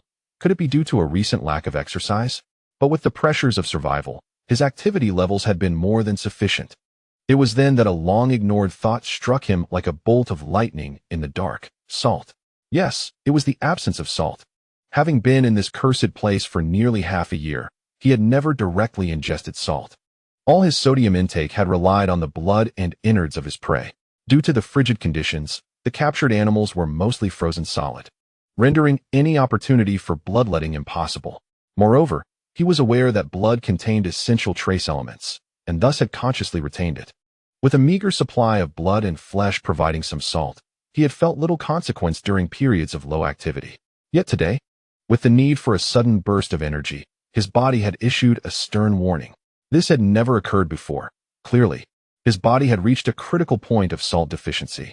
An electrolyte imbalance, muscle weakness, palpitations, and exhaustion, textbook symptoms of salt deficiency. Damn, my mouth could truly produce feathers. Lin Feng mused wryly to himself.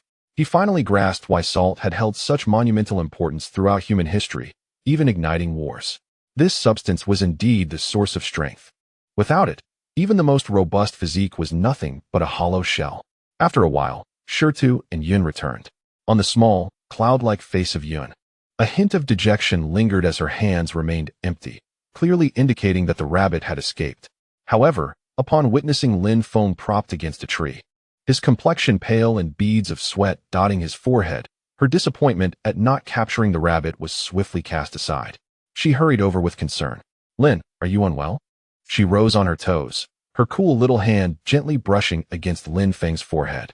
Shitu approached as well, gazing at him with bewilderment, seemingly unable to comprehend why the formidable Lin had become so weakened after merely a short distance. Lin Feng waved his hand, straightened his back. Though his legs still felt a tad feeble, his breathing had stabilized somewhat. He regarded the duo before him, a large and small family member, with an expression of utmost seriousness. I am fine. He took a deep breath, gesturing towards his legs while making a feeble motion with his hand. It is salt. Our bodies lack a substance known as salt. Without it, we become like I was just now, devoid of strength, unable to run, and may even fall ill or perish. He elucidated in the simplest terms. Yun grasped the essence, though only partially, yet the words ill and die resonated with her, and fear flickered across her small face. Shitu furrowed his brow, struggling to fathom this invisible, intangible thing, yet the sight of Lin Feng's earlier weakness was more persuasive than any explanation. Thus, Lin Feng's gaze swept over them, his tone resolute. We cannot wait any longer. We must venture out and actively seek salt. He returned to the wooden house and immediately began to devise a plan. He deduced that the most likely source nearby was mineral salt, or rock salt. Animals require regular salt intake and would surely visit specific locations to lick it, as long as they could locate areas where animals frequently congregated, marked by distinctive licking traces. There would be hope. Yun, you stay at home to guard. Lin Feng commenced delegating tasks, stating that the traps need not be checked daily, but rather every 2 days, and urged her to avoid straying too far. Though Yun felt somewhat reluctant, she nodded obediently. Shitu, you will accompany me. We shall take several days' worth of jerky, water bags, as well as stone axes and chisels. This expedition may last several days. Upon hearing that he would join Lin Feng on this mission to search for the mysterious substance that could restore Lin Feng's strength and bolster his own, Shirtu's spirits lifted instantly. He thumped his chest vigorously, vowing to fulfill the task. Observing the still muddy yet vibrant forest outside the window, Lin Feng clenched his fist. The challenge of survival had never ceased. It had merely taken on a different form. Chapter 43. Into the depths of the forest on the morning of their departure. A blend of anticipation and anxiety enveloped the entrance of the wooden house. Yun stuffed the last few pieces of freshly wrapped jerky into Shirtu's backpack. Her small face etched with reluctance and admonitions. Brother, listen to Lin. Lin, be careful of wild beasts. She had now become proficient in articulating her concerns through such brief phrases. Lin Feng felt a warmth in his heart as he ruffled her hair. Do not worry. Keep the home safe, and we shall return once we find salt. He deliberately used terms that Yun could comprehend. The stone appeared to be brimming with vigor, as if embarking on a grand hunt rather than an uncertain expedition. He bore a large backpack crafted from resilient vines and a wooden frame filled with jerky, a water pouch, tools, and a hide for shelter. Lin Feng's backpack was somewhat smaller, primarily containing more delicate tools and kindling. The two bid farewell to Yun, who waved incessantly at the door, and stepped into the slowly awakening forest. Upon entering the woods, the malice of the melting snow season assailed them. The sunlight was fragmented by the dense canopy, rendering the forest floor even darker and more humid than outside. Here, the snow melted unevenly, creating hidden puddles and muddy pits. And the air was thick with the scent of decaying matter and damp wood, occasionally intermingled with the fresh aroma of unknown plants sprouting anew. Watch your step. Look for the paths frequented by animals, Lin Feng instructed, struggling to lift his legs as he pointed to a faintly discernible, slightly compacted trail, known as a beast path. He aimed to teach Aju some new vocabulary, lest this fellow remain unable to articulate while he and the little tail conversed fluently. The stone glanced down, nodded in understanding, possessing an innate intuition for recognizing these traces. On their first day, they ventured several kilometers along seemingly promising beast paths. Lin Feng meticulously examined the rocks along the way, particularly those with a whitish hue or an unusually smooth surface. When encountering something suspicious, he would have the stone chisel off a small fragment, while he cautiously sampled it with the tip of his tongue. To no avail. It was invariably either mundane limestone or flavorless sandstone. On one particularly unfortunate occasion, he tasted a stone that reeked of a strong, foul odor, nearly expelling his breakfast. It was likely a marker from some carnivorous creature. Ugh, is this a urinary calculi? He spat, rinsing his mouth with water, looking rather disheveled. The stone watched, grinning silently, only to receive an exasperated glare from Lin Feng. As night fell, they sought refuge in a wind-sheltered rock crevice. The gathered firewood was damp, and after great effort, they managed to ignite it. The bonfire billowed thick smoke, causing tears to stream down their faces. By the flickering firelight and warm water, gnawing on the cold, hard jerky, Lin Feng began to yearn for the cozy fireplace and Yun's warm soup back in the cabin. Lin, why are we searching for this kind of stone? The stone finally voiced his confusion. He gestured towards the abundant rocks surrounding them, exclaiming, "There are many stones here, none of which are edible." To him, it was perplexing to expend such effort seeking an unremarkable stone that served no culinary purpose. Lin Feng sighed, aware that mere words would not suffice. He patted his own arm and then pointed to the stone's muscles, saying, "We need salt to achieve this." He made a forceful gesture, devoid of salt, resembling how he had leaned against a tree, gasping for breath during the day. You too shall come to experience this in due time. He once again invoked the ultimate threat of their inability to hunt. Indeed, upon hearing the possibility of weakness and the inability to hunt, Stone's expression turned grave in an instant. Though he seemed to grasp it only partially, the phrase "unable to hunt" acted like a tightening spell, dispelling all his doubts as he vigorously nodded. Search. Find it.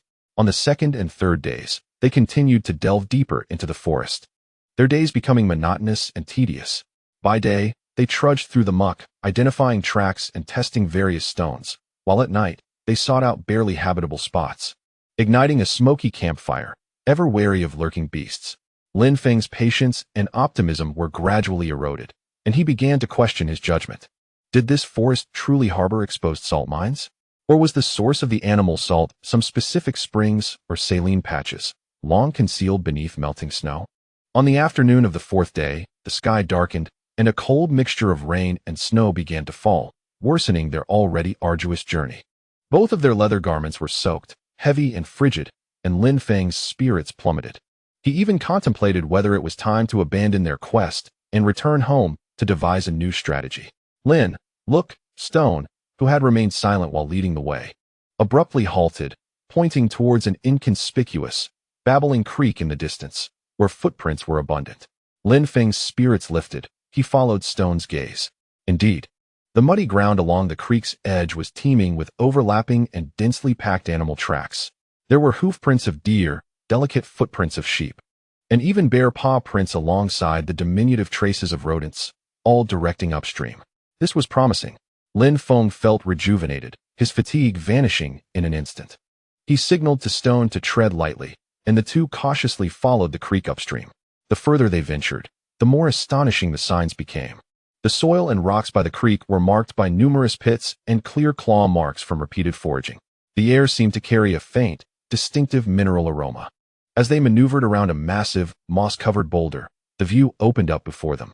It was a modest, shaded hollow where sunlight struggled to penetrate, and thus the snow had not fully melted. At the end of the hollow, leaning against the mountainside, stood an astonishingly colored stone wall.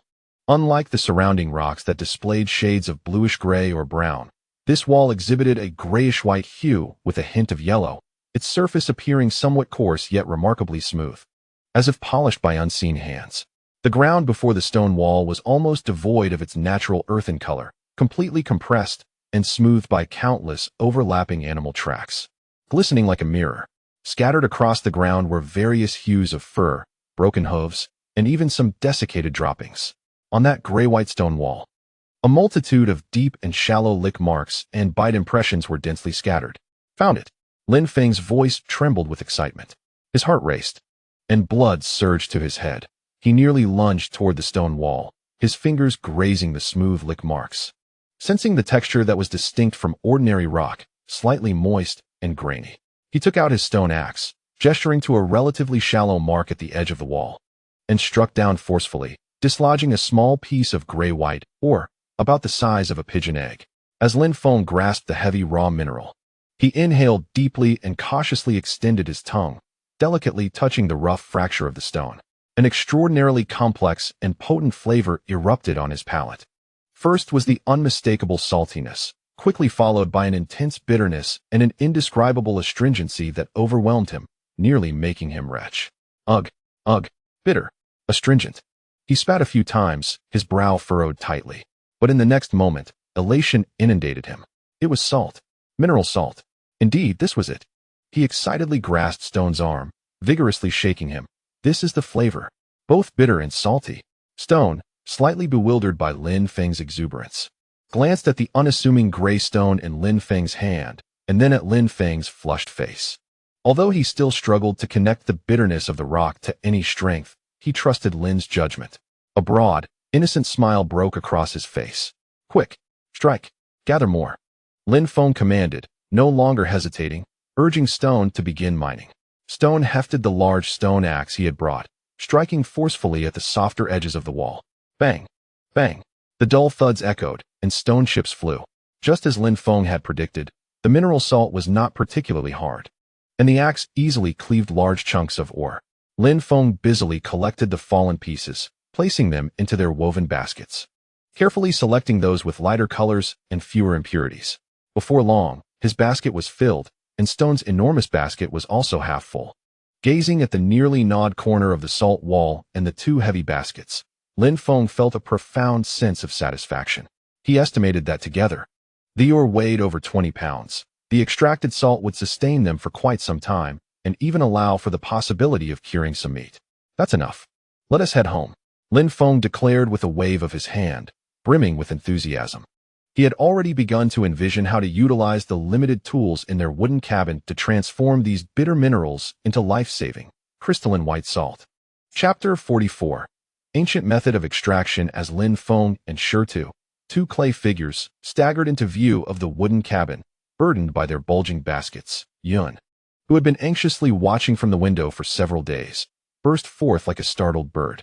"Lin," she exclaimed, her small face lighting up with a radiant smile, dispelling the worries that had clouded her mind for days as she rushed to greet them. However, as she approached and beheld the contents of their baskets, her footsteps abruptly halted, her smile frozen into a large question mark. Instead of the plump game she had envisioned or rare herbs and berries, she found two hefty heaps of dull, heavy stones. She circled the basket twice, extending her small finger to cautiously poke at a protruding mineral, then lifted her face, filled with confusion and a hint of barely perceptible concern, to gaze at Lin Feng. "Are you hungry? Eat stones." The expression on her face clearly suggested she believed they had gone mad from hunger in the forest, resorting to foraging indiscriminately. Lin Feng was greatly amused by her reaction, and the fatigue of the past days seemed to lift considerably. He set down the basket, picked up a piece of ore, and mysteriously shook it. "Yun, this is no ordinary stone. It is a strength stone. Once Lin performs his trick, we shall possess boundless energy."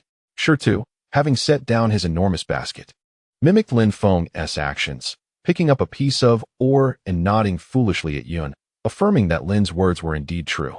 Yun tilted her head, her little mind evidently struggling to grasp the magical connection between stones and strength, yet she chose to trust Lin. With a firm nod, she actively helped Lin Feng drag the basket into the cabin. Upon returning to the familiar warmth of the cozy cabin, with the fire crackling and sipping the hot water Yun had prepared in advance, Lin Feng felt rejuvenated. After a brief respite, he immediately commenced the preparations for his magical endeavor. He summoned Shirtu and Yun to his side, picking up charcoal to sketch a diagram on the stone wall where he typically taught. "Look, within these stones," he pointed at the minerals in the basket. "There are good things, namely salt, and there are bad things, which are bitterness and astringency." He drew several circles representing salt, and then some twisted symbols to denote impurities. "What we must do is use water to extract the good things." He illustrated a stream of water flowing over the minerals, carrying away the salt while blocking and discarding the bad elements. He drew a filtration layer behind the water flow, where impurities were trapped. Shirtu appeared bewildered, his gaze becoming vacant, while Yun focused intently on the drawing, her little brows furrowed in concentration as she endeavored to comprehend this abstract process. "Do you understand?" Lin Feng inquired, lowering the charcoal. Shirtu, his eyes glazed over, remained silent, while Yun hesitantly nodded, then shook her head, murmuring, "A little bit." Lin Feng chuckled, "No worries. You will grasp it once we begin. Let us get to work." The first step was crushing. Lin Feng instructed Shirtu to carry the large pieces of ore outside and smash them into the smallest fragments possible with a stone hammer. Shirtu relished this task, enthusiastically swinging the hammer with a resounding clamor, working fervently as fragments of stone flew around. Next came the dissolution. Lin Feng retrieved his largest stone pot and instructed Yun to fill all the animal skin water bags with water for future use. He poured the crushed rock salt into the pot, added a copious amount of water, and began to stir vigorously with a long wooden stick. Before long, the once clear water became murky, taking on a grayish-yellow hue akin to muddy soup. "Look, both good and bad substances have found their way into the water," Lin Feng remarked, pointing at the pot. Yun leaned in for a closer look, wrinkling her small nose and declaring, "The water is dirty." "Indeed. That is why we must purify it," Lin Feng responded, embarking on the third and most crucial step, filtration. He had fashioned a rudimentary wooden barrel from stones, with several small holes drilled into the bottom. First, he placed a piece of fabric, meticulously cleaned and salvaged from his suit lining, at the base. He then layered it with several thick strata of fine spruce moss, typically used for filling wall crevices, followed by charcoal, and finally, a layer of relatively clean fine sand. Thus, a primitive filter was born. Lin Feng carefully poured the murky brine into the filter, allowing the cloudy liquid to trickle through the moss and sand, dripping steadily into a stone mortar below. The water collected after the first filtration, though considerably clearer, still bore a discernible yellow tint. Not sufficient. It remains too impure. Lin Feng sighed, shaking his head. He poured the filtered brine back into the filter, repeating the process 3 or 4 times until the resulting liquid appeared relatively clear and transparent, with only a faint hint of yellow remaining. Now, the undesirable elements had diminished significantly, yet some more cunning impurities lingered. Lin Feng commenced his chemical operations. He procured some relatively pure ash from burnt plant matter, mixed it with water, and after allowing it to settle, carefully siphoned off the clear alkaline water from the top. He meticulously introduced the alkaline solution into the filtered brine, stirring continually with a wooden stick. Before long, a miracle unfolded. Fine, cotton-like white precipitates began to emerge within the brine. "Look, these are the sly impurities, captured at last," Lin Feng exclaimed, pointing excitedly at the sediment. Yun's eyes widened in astonishment, while Shirtu leaned in, curious about the enchanting spectacle unfolding in the water. Lin Feng filtered the mixture once more to separate the precipitate, resulting in an exceedingly clear brine. The final step, crystallization, demanded the utmost patience and precision. He poured the purified brine into the clean stone pot, placed it over the hearth, and began to simmer it gently over medium heat. Reluctant to leave, he held a wooden spoon, stirring continuously to prevent scorching while cautiously skimming off the minor foam that formed on the surface. A humid, salty warmth enveloped the room as moisture gradually evaporated, thickening the brine, and crystalline formations began to appear along the edges of the pot. However, an unforeseen mishap occurred. The pot heated unevenly, and the salt water at the edges began to crystallize abundantly, some even turning yellow, possibly scorched, while the center still retained excess brine. "Quick, extinguish the fire." Lin Feng promptly beckoned to Shirtu to remove the stone pot from the fire. Observing the semi-crystallized, semi-liquid state within, he felt a twinge of regret, yet he remained undeterred. He gathered several wide-mouthed wooden bowls and stone mortars, carefully distributing the thick brine from the pot into them. He decided to let them dry naturally, hoping for a cleaner crystallization. Once this was accomplished, night had fallen. The three of them were exhausted. They hastily consumed some jerky before gathering around the fireplace and drifting into a deep slumber. Just before sleep overcame him, Lin Feng couldn't help but cast a glance at the bowls and mortars quietly resting in the corner, his heart brimming with anticipation. At the break of dawn the following day, Lin Feng awoke with barely contained eagerness. He tiptoed to the containers, holding his breath as he peered down at them in the soft morning light. To his astonishment, he beheld a thick layer of glistening, snow-white crystals clinging to the bottoms and edges of the wooden bowls and stone mortars. They resembled a delicate blanket of fresh snow or countless tiny diamonds, shimmering with a pure and alluring luster in the early light. Success! Lin Feng's heart raced as he extended a finger, gently and cautiously dipping it into the white crystals before slowly bringing it to his mouth. A wave of pure, clean saltiness burst upon his tongue, devoid of the bitterness he had previously encountered. Though there remained a hint of an odd taste, he finally savored that familiar and heartwarming salinity. "We did it. We succeeded," he whispered with barely contained excitement, his voice thick with emotion. His exclamation startled Shirtu and Yun, who rubbed their eyes and sat up to find Lin Feng standing in the morning light, his face radiant with uncontainable joy. "Yun, Shirtu, come quickly. Our effort has borne fruit," Lin Feng called out. The two rushed over, curiosity piqued as they gazed at the snow-white granules in the bowl. Lin Feng gestured for them to partake as well. Following Lin Feng's lead, Yun carefully dipped her fingertip into the crystals, cautiously tasting a small amount. The next moment, her large eyes sparkled as if filled with stars. "Delicious. This is the taste. A marvelous flavor," she exclaimed, unable to articulate the essence of salt, yet overwhelmed by the body's craving for it, which released a surge of dopamine. Shirtu also sampled the crystals, and on his typically expressionless face, surprise and confusion became evident. He glanced between the white crystals in the bowl and the dull gray or in the nearby basket, then back at Lin Feng, grappling with the profound cognitive dissonance that rendered him momentarily speechless. He found it incomprehensible that such a bitter stone could transform into something so wondrous, capable of directly delivering pleasure. Observing their reactions, Lin Feng felt a profound sense of accomplishment swell within him. He retrieved a small wooden jar he had meticulously crafted earlier, and, using a wooden spoon, carefully scraped the coarse salt from all the containers into the jar. The white, slightly yellow crystals flowed into the brown wooden vessel, producing a soft rustling sound akin to the most melodious music in the world. It was time to prepare the meat broth. With solemnity, Lin Feng picked up the salt jar, using a small wooden stick to extract a pinch of salt, which he evenly sprinkled into the bubbling pot. As the unprecedented pot of meat broth, imbued with a pure, savory essence, reached perfection, the three of them each ladled a bowl and took their first sip. Lin closed his eyes, savoring the long-forgotten, complete, and utterly satisfying saltiness that enveloped his palate. A warm surge of vitality coursing through his limbs. He exhaled deeply, a contented sigh escaping his lips as he mused, "Damn it, after half a year of waiting. This is truly food worthy of a human." Shirtu, immersed in his meal, slurped with gusto, beads of sweat forming on his forehead, clearly relishing this flavorful repast with unabashed fervor. Yun sipped delicately, each taste eliciting a squint of her eyes and a smile akin to one savoring honey. With salt in abundance, strength surged within them, enabling the pursuit of greater endeavors. Gazing out at the gradually warming world, Lin began to contemplate whether it was time to experiment with pottery to enhance their cooking implements, or perhaps, as the weather grew even warmer, to embark on explorations further afield, even considering the possibility of raising a few animals. Chapter 45, We Shall Strike Back.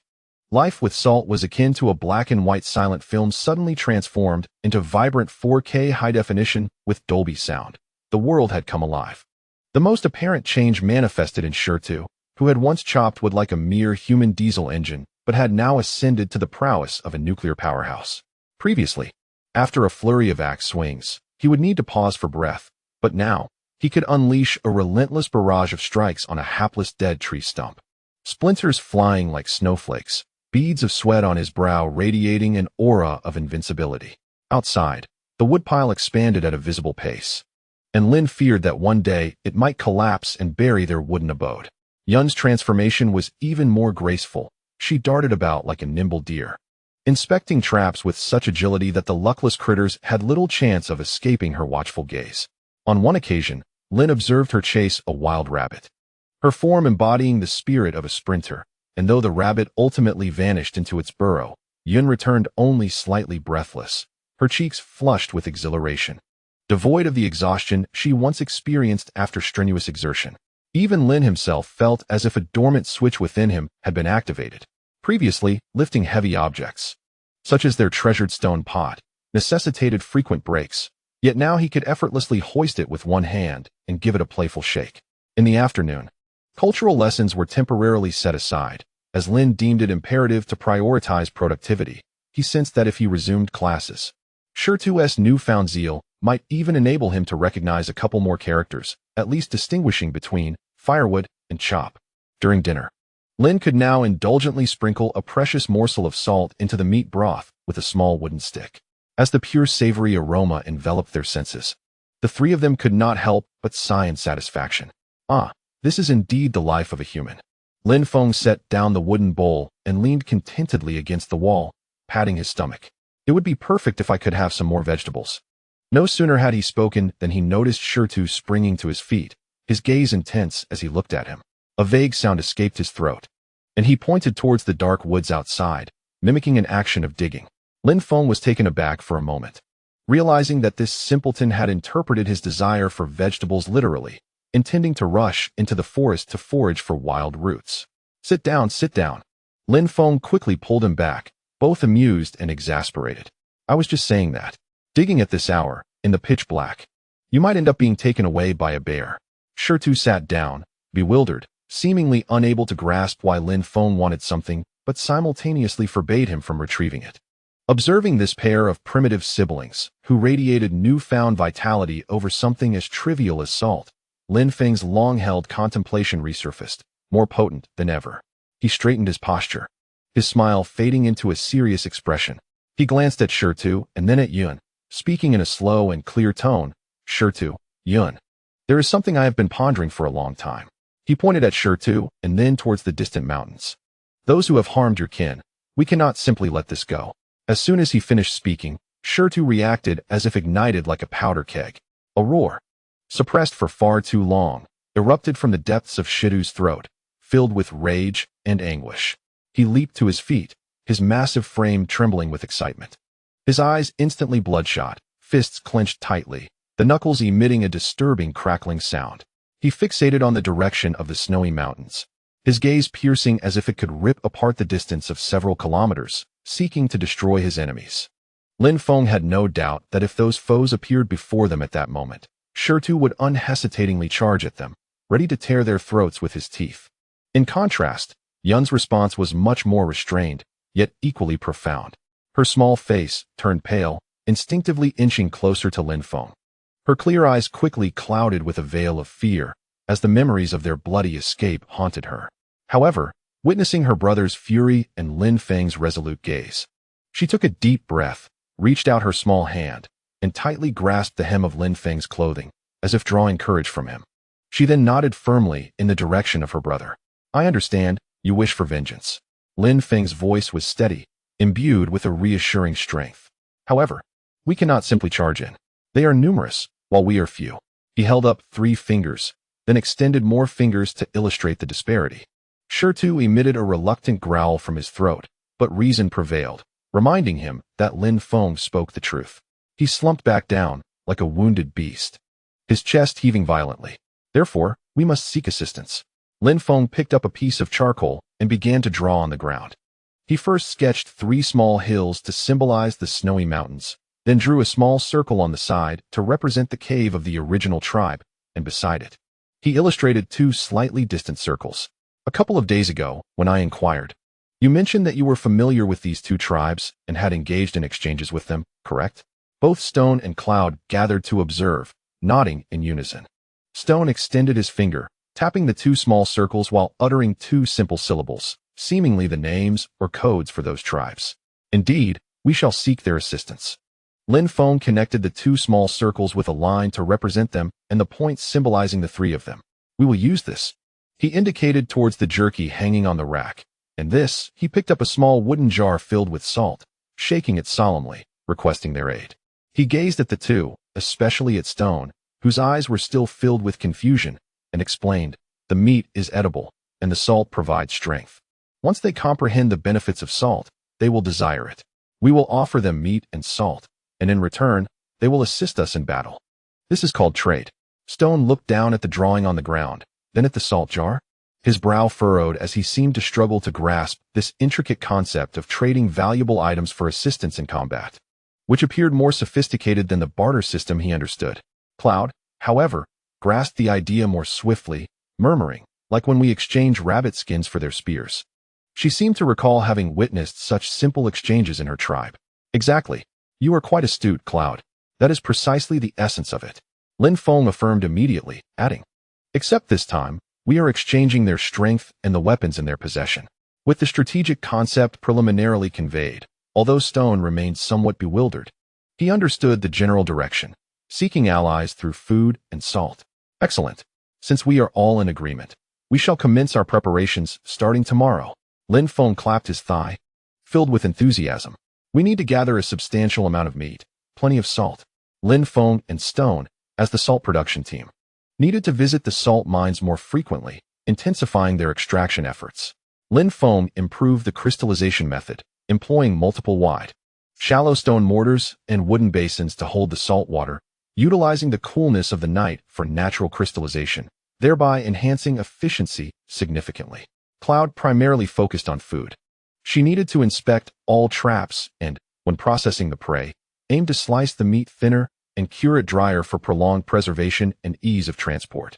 The area surrounding the wooden cabin swiftly transformed into a bustling workshop, with strips of jerky on the rack so densely packed that the sky was nearly obscured, and the small wooden jars of coarse salt increasing at a visible rate in the corners of the cabin.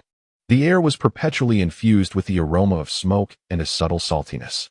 After several days of high-intensity preparations, Lin Feng regarded the stone pot, which continued to labor diligently but was evidently unable to keep pace with the demands of production. Cooking salt, storing water, and even potentially preparing substantial meals to entertain allies in the future made this stone pot seem overly cumbersome. "We require a better pot," Lin Feng declared, "and the containers for salt, relying on water bags and wooden jars, is inadequate." He took Stone with him to wander nearby in search of suitable clay. At last, on a sunlit slope where the snow melted more swiftly, a patch of earth, tinged with a gray hue and exhibiting a notable stickiness, was discovered. Lin Feng prodded it with a stone axe, finding the surface still frozen solid. Clearly, a touch of ingenuity and technology was required. He grinned and instructed Shirtu to fetch a pile of firewood and stack it upon the ground. Though Shirtu was initially perplexed, he complied without hesitation. Soon, A roaring blaze erupted upon the viscous soil, flames licking at the frozen ground, emitting a hissing sound as white steam rose into the air. After nearly an hour, as the flames gradually subsided, Lin Feng used a branch to sift through the ashes, revealing that the once stiff surface had cracked and turned a crimson hue, producing a resonant sound when struck. "Come, break it open," Lin Feng urged Shirtu. With a few mighty swings of his stone axe, Shirtu shattered the hardened shell. To their delight, beneath it lay warm, pliable clay, softened and resilient from the fire, its color deeper than that of the surface. Smooth and cool to the touch, a truly exquisite sensation. "Haha, this is it," Lin Feng exclaimed, eagerly scooping up a large chunk. "Let us return home and practice crafting bowls." Upon reaching the wooden cabin, Lin Feng placed the clay on the ground and called for Yun to bring water. The three of them gathered in a circle, embarking on a primordial pottery lesson. "Look, like this, add water, and gently knead, working out all the little lumps until it is as smooth as a cloud's visage," Lin Feng demonstrated, playfully pinching Yun's cheek as he spoke. Yun giggled and dodged, then imitated him, her small hands diligently kneading the clay with focused determination. Shirtu, however, appeared exceedingly clumsy. His hands, capable of easily breaking deer antlers, struggled with the soft, yielding substance, akin to an elephant attempting to navigate a delicate needle. He either pressed the clay into a flat disc with excessive force or handled it with such care as if cradling a bird's egg. Yet the clay continued to ooze between his fingers and tumble to the ground. Lin Feng encouraged him to attempt shaping a bowl, but the result was an abomination. If one were to call it a bowl, it was lopsided and misshapen. If a plate, it was an unfathomable depth with uneven edges, resembling something gnawed by a dog. "Brother, that is quite ugly," Yun candidly critiqued. Shirtu gazed at his grotesque creation, then shifted his gaze to the gradually forming vessels in Lin Feng's and Yun's hands, which at least resembled containers. He muttered in frustration, expressing that this was far more challenging than hunting. Lin Feng looked upon this scene, a future tribal Avengers alliance, sitting in a circle like kindergarten children playing with mud, and could not help but laugh aloud. All right. For a first attempt, this is quite commendable," he encouraged. "Once we fire true bowls, we shall use them to dine, infuriating those who only know how to use stone." Chapter 46. Civil engineering. The first step of the revenge plan, stockpiling provisions and salt, was progressing fervently. The area beside the wooden cabin had transformed into a bustling marketplace. One side adorned with a dense array of jerky hanging from racks, almost threatening to collapse under their weight, while the other side displayed an array of containers filled with coarse, grayish-white salt. Lin Feng surveyed these military supplies, feeling an immense sense of reassurance. However, his gaze swiftly fell upon the laborious stone oven. This old companion, slow to cook, quick to dissipate heat, and exceedingly heavy. "Shirtu, come here. I have something splendid to show you." Lin Feng picked up a twig and sketched a crooked cross-section in the mud, resembling an inverted gourd. "This is called a kiln. We stoke the fire beneath and place our handmade clay bowls and jars atop. With it, clay can be transformed into a fire-resistant treasure capable of holding water." Shirtu leaned closer, scrutinizing the abstract design on the ground, his brows knitting into a perplexed frown. His expression clearly conveyed, "What is this jumble of circles and lines? Does it relate to hunting?" Lin Feng sighed, abandoning the attempt to enlighten him. "Never mind, just focus on your work and follow my directions." They chose a relatively flat, sheltered spot near the wooden cabin. Lin Feng was in charge of planning and design, while Shirtu served as the chief builder and laborer. "Here, let us use larger stones to build a sturdy base. Leave the center open for the fire. On top, lay flat stones as a shelf to prevent the bowls from falling into the flames. Then, build it a bit lower around, to create a space for the clay pieces. And here, leave a small opening for the smoke." Lin Feng gestured animatedly, issuing instructions. Shirtu, with his head down, huffed and puffed as he moved stones and clay, ordinary earth, not clay, filling in the gaps. His robust arms effortlessly lifted stones weighing dozens of pounds, showcasing remarkable efficiency. Yun flitted about like a joyful little sprite of the construction site, running back and forth, delivering small stones and moss to fill the gaps, thoroughly engrossed in the task. After toiling for most of the day, a rugged, sturdy stone fortress, approximately half a person's height, rose from the ground. It appeared quite primitive, resembling a crude beehive haphazardly assembled or a child's chaotic pile of mud and stones. Yet, this alone would not suffice. The heat would escape. Lin Feng stroked his chin, struck by a new idea. Sure to, go fetch some wet clay. It needs to be sticky, to give this kiln a thick coat. Thus, Sure to transformed into a mason, using large leaves to carry the viscous mud, applying it thickly and evenly to the kiln's exterior, sealing even the stone gaps tightly. Upon completion, the kiln had plumped up, resembling a sturdy, doughy bun, sitting there with an earnest demeanor. Done. This is our industrial mother machine number 1. Lin Feng clapped his hands together, brushing off non-existent dust with satisfaction. The kiln was built, but Lin Feng understood that the next challenge loomed: fuel. Ordinary firewood burns brightly, but its temperature is insufficient and unstable, casting doubt on the success of the pottery firing. He required something of a higher caliber: charcoal. It seemed the next technology must be unlocked: traditional charcoal making. Lin Feng rubbed his hands together, excitement flickering in his eyes as he summoned Sure to and Yun for a new round of instruction.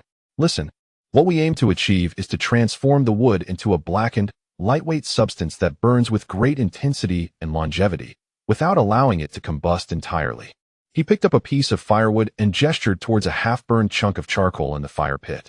Sure to and Yun exchanged glances, their faces reflecting a look of bewilderment, as if to say, "What myth are you speaking of?" Lin Feng, however, offered no further explanation and opted for practical demonstration instead. He selected a spot a little distance from the wooden cabin and instructed Sure to dig a shallow pit. He then directed him to chop the hard, burn-resistant roots of the spruce and birch into short segments, stacking them tightly in the pit to form a conical mound. Now, cover it with a thick blanket, Lin Feng commanded, and the three of them sprang into action, using the excavated earth mixed with moss to layer over the wood pile, packing it down firmly. They left only a small, bowl-sized opening at the top and several egg-sized ventilation holes around the base. A true earthen pyramid emerged. Yun, ignite it, Lin Feng declared solemnly. Resembling a wizard officiating a ritual, Yun cautiously inserted some dry grass and pine needles into the top opening and set them ablaze. Soon, dense, fragrant white smoke began to billow from the apex, resembling a miniature volcanic vent. Now control the airflow. Lin Feng observed the color and density of the smoke closely, occasionally instructing Sure to slightly block or open the ventilation holes with mud. He aimed to maintain the wood in a state of slow smoldering rather than fierce combustion. This process required patience. Sure to, initially a bit impatient, felt the fire was insufficiently vigorous and attempted to widen the openings, only to be sternly admonished by Lin Feng. Patience brings perfection. Do you wish to reduce it all to ash? Hours passed, and the smoke gradually transformed from dense white to a thinner, pale blue hue, signaling a critical moment. Quick, seal the kiln, he shouted.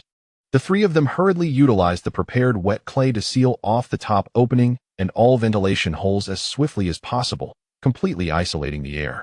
The once smoking pyramid instantly became a silent earthen mound. Inside, a quiet transformation was taking place, as the wood slowly morphed into charcoal in the oxygen-deprived environment. Let us wait. Tomorrow we shall see if it succeeds. Lin Feng wiped the sweat from his brow, feeling a twinge of anxiety. The day was drawing to a close, and it was time to return and rest, awaiting the morrow. At dawn the next day, Lin Feng could hardly contain his excitement and called for Sure to accompany him to check on their charcoal. Once the earthen mound had completely cooled, Lin Feng took a deep breath and carefully pried open the now hardened clay shell with a stick. As the mud shell fell away to reveal the glossy, blackened, intact pieces of charcoal that emitted a crisp sound upon striking, Lin Feng nearly leaped with joy. We did it. We succeeded. He picked up a piece of charcoal, unable to part with it. This is considerably lighter than firewood, and it is evident that it burns well. Curious, the stone picked up a piece, weighing it in his hand, and scrutinized it, seemingly unable to comprehend how such heavy wood could transform into this lightweight black stone. He attempted to toss a piece of charcoal into the nearby fire, and after a brief wait, the charcoal ignited, emanating a steady, nearly flameless red glow, with heat that was evidently more concentrated and enduring than that of firewood. Charcoal. Excellent. Fire. Vigorous. The stone finally grasped the benefits of this material, succinctly delivering a 5-star review. Indeed, it is both powerful and long-lasting. Lin Feng raised his hand, announcing a new task for the stone. Before we embark, You must produce as much charcoal as possible. This is crucial for our pottery-making endeavors. Thus, a weighty new responsibility was added to the stone's daily work list: charcoal production. He became the tribe's chief energy officer, spending his days either felling suitable timber or constructing new earthen pyramids, or tending to the smoldering charcoal kilns. The hardwoods around the wooden house diminished at a visible rate, while the pile of charcoal adjacent to it grew, gradually forming a small mountain of black gold. The workload was substantial, and the stone's appetite increased correspondingly. Previously, he could consume 2 pounds of meat in one sitting. Now, without 3 pounds. He felt as if his stomach were echoing an empty city. Lin Feng observed the rapid depletion of their food reserves, although it pained him somewhat. He could only grit his teeth for the sake of their great future. No worries. Once we secure our territory, I shall treat you to barbecued meat until you are satisfied. He could only indulge in such daydreams to stave off his hunger. In the ensuing 20 days, the entire small tribe functioned like a highly efficient machine. The stone focused primarily on firewood collection and charcoal production, while Lin Feng continued to purify salt, excavate clay, and oversee various projects. Yun served as the versatile substitute, checking traps, processing prey, preparing meals, and assisting with charcoal production, doing it all. The area around the wooden house became a patchwork of pits, with several charcoal kilns erected, resembling a bustling primitive industrial zone. The intense labor and collaboration led to an unexpected benefit: a rapid improvement in language skills. Although formal classroom instruction had ceased, the three spent their days together, working toward a common goal, leading to exceptionally frequent communication. Lin, clay enough? Brother, fire, small, add charcoal. Yun, meat, grilled well. Stone, that, large, wood, bring over. Though their dialogue remained terse, the vocabulary and usage frequency had greatly increased, making communication remarkably smooth. Lin Feng even felt that if he were to teach them more complex sentences now, they would likely grasp them quickly. Indeed, practice is the greatest teacher. Chapter 47. The birth of pottery. The kiln has been constructed, the charcoal piled high, and the clay well prepared. Lin Feng rubbed his hands together, finally ready to launch a full-scale assault on the pottery he had long yearned for. Comrades, the pivotal battle that will determine the quality of our lives and shape our future diplomatic image is about to commence. Lin Feng stood before a meticulously kneaded and smoothed mound of clay, delivering a pre-battle address, though his audience consisted solely of two bewildered primitive individuals. Drawing from the lessons of his initial foray into clay crafting, he approached this endeavor with heightened diligence. He pounded and kneaded the clay repeatedly, likening his efforts to a thorough massage, intent on expelling every minuscule air bubble within. Sure too, observing Lin Feng's fervor, several times contemplated stepping in with his bone-crushing strength to assist, only to be apprehensively deterred by Lin Feng. No, ancestor. This delicate task is mine. You would be better suited chopping wood. He refrained from overindulgence, opting to mold just 5 bowls as a preliminary trial. The process remained laden with the unpredictability of artistic creation. The bowls emerged with uneven thickness, and when placed together, the 5 exhibited 6 distinct shapes, one of which possessed an especially thick base. Yin too attempted to mold a bowl, albeit petite and imperfectly round, yet its edges were proportionate, lending it an elegance that surpassed Lin Feng's creations. Sure too, barred from the immediate work area, assumed the responsibility of transporting the fashioned clay pieces to a cool, airy spot for natural drying, his movements cautious, as if cradling a nest of newly hatched bird eggs. During the days of waiting for the clay to dry, Lin Feng felt as though time stretched interminably. He inspected the progress several times each day, using the back of his hand to gauge the humidity. Muttering to himself, patience is key, haste makes waste. Fine pottery emerges from slow craftsmanship. After a few days, the clay felt hard and cool to the touch, signaling readiness for the first firing. Taking a deep breath, Lin Feng initiated the process, carefully placing the 5 uniquely shaped clay bowls into the kiln chamber, laying a bed of glowing red charcoal beneath and lightly covering it above. Light the fire. His voice quivered with anticipation. As the kiln ignited, an inviting warmth radiated through the small observation slot, revealing the charcoal glowing steadily within, the heat permeating the stone walls and clay layers, warming his face. Lin Feng, attuned to the conditions, periodically instructed Shirtu to add small amounts of charcoal to maintain the temperature. After an indeterminate span of time, Lin Feng sensed it might be nearing completion, though uncertainty gnawed at him, fearing an overexposure. He instructed Shirtu to remove the residual flames, sealing the kiln door, and flew, allowing the structure to cool naturally. That night, Lin Feng's sleep was restless, plagued by visions of cracking pottery and Shitu's disappointed gaze. At the break of dawn, as the first light graced the sky, Lin Feng sprang from his resting place and hurried to the kiln, with Shirtu and Yun trailing closely behind. 3 pairs of eyes fixated on the kiln door. Lin Feng cautiously removed the stones sealing the entrance, a wave of warmth laced with the scent of earth enveloping him. Eagerly, he peered inside, only to feel his heart plummet.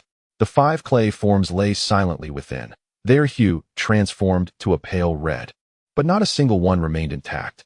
3 had shattered into numerous fragments, while the remaining 2, though retaining the semblance of bowls, were marred by a network of fissures, large enough to accommodate a fingernail. One of them, upon the slightest touch, crumbled into a heap of debris with a disheartening clatter. The inaugural firing had resulted in a total debacle. The atmosphere seemed to thicken as Stone gazed at the scattered shards, scratching his head and producing a perplexed sound from his throat, while the small face of Cloud mirrored the sentiment of disappointment. Lin Feng stood frozen for a few seconds, then exhaled a long breath of resignation. It's all right. Failure is the mother of success. He clapped his hands to bolster his spirits and reassure his 2 companions. Convinced that some aspect had gone awry. Was it the temperature, the duration, or perhaps the clay was insufficiently dried? We shall try again. The path of scientific inquiry is rarely devoid of obstacles. Lin Feng summoned the tenacity he had once exhibited while debugging projects at the company. Embarking on a fervent series of experiments, he initiated the variable control method. For the next batch, he deliberately crafted clay bodies of varying thicknesses to ascertain which would yield a more favorable outcome. Some clay bodies were left to dry for an additional day, while others were dried for less time. Should this batch be fired longer, or perhaps at a higher intensity? He instructed Stone to meticulously document the quantity of charcoal added and the approximate timing. Stone recorded this by making tally marks on the ground. On one occasion, he attempted to slightly ajar the kiln during its initial heat to facilitate a gradual cooling, only to be met with the crackling sound of more pieces succumbing to fracture. Over the ensuing 10 days, the kiln's fire scarcely dimmed, as a succession of failures were unearthed one after another. Shards of discarded pottery amassed into a small hill beside the kiln, each piece unique in shape and adorned with an array of cracks, resembling an exhibition of ceramic fragments. Lin Feng diligently observed, summarized, and adjusted his methods. He discerned that the clay must be thoroughly dried, that the temperature should rise slowly during the early stages of firing to permit moisture to evaporate gradually, while the latter high-temperature phase required stability. During this period, the kiln's earthen exterior cracked multiple times due to the repeated thermal fluctuations, compelling Stone to repeatedly patch it up. Nearby, they excavated several substantial pits for clay, resembling craters left by meteorites from a distance. The task of gathering firewood became increasingly arduous, prompting Lin Feng to join Stone in their efforts, as they voraciously stripped the local trees of their branches. Meanwhile, Cloud undertook the logistical responsibilities, inspecting traps, preparing sustenance, and overseeing the charcoal kiln, her feet scarcely touching the ground. Fortune favors the diligent. After enduring no fewer than 20 failed firings and exhausting enough charcoal to fill half a room, a breakthrough materialized. This time, the firing was executed with meticulous adherence to Lin Feng's latest procedural guidelines: a gradual increase in temperature, a steady flame, sufficient duration, and finally, sealing the kiln door to allow it to cool at a snail's pace. When the kiln was reopened, Lin Feng hesitated to peer inside, taking a deep breath before leaning in. Within the kiln chamber, 3 bowls stood silently in place. 2 remained intact, radiating a uniform reddish-brown hue, and when tapped, emitted a clear yet slightly muffled sound. Though scrutinizing the bowl under the light reveals several fine cracks, thinner than a strand of hair, it remains impervious to water. It is indeed a genuine ceramic bowl. We have succeeded. Ha! Lin Feng was so overwhelmed with excitement that he nearly leapt off the ground, wrapping his arms around Shirtu, who was equally astonished, vigorously patting his back. Shirtu coughed from the force of the pats, but understood the magnitude of their achievement, breaking into a broad grin, revealing his white teeth, and smiling foolishly. Yun also squeezed over, picking up a successful ceramic bowl, her small hands carefully exploring its surface, her eyes sparkling. Lin. Bull. Heart. Not afraid of water. Yes, not afraid of water. Lin Feng exclaimed, taking hold of the bowl with great affection. Although it remained slightly crooked and its surface rough, to him, it was worth 1,000 times more than any exquisite porcelain. Riding the wave of success, Lin Feng boldly attempted to craft a larger ceramic basin with thicker walls and a deeper belly, using more clay this time. His confidence swelled. Days later, after rigorous trials, when the heavy, flawless basin emerged, large enough to render the stone pot ashamed, Lin Feng realized that one era had concluded while another had begun. He solemnly approached the corner of the room, gently patting the stone pot that had accompanied him through his most challenging early days. His tone infused with nostalgia and respect. Old friend, you've worked hard. From now on, you can retire peacefully, guarding the corner as a keepsake. Then, he energetically commanded Shirtu, come, let us elevate our new general. The rough yet sturdy basin was securely placed upon the triangular stone stove beside the fireplace. That evening, Lin Feng prepared his first pot of meat, soup, using the new basin.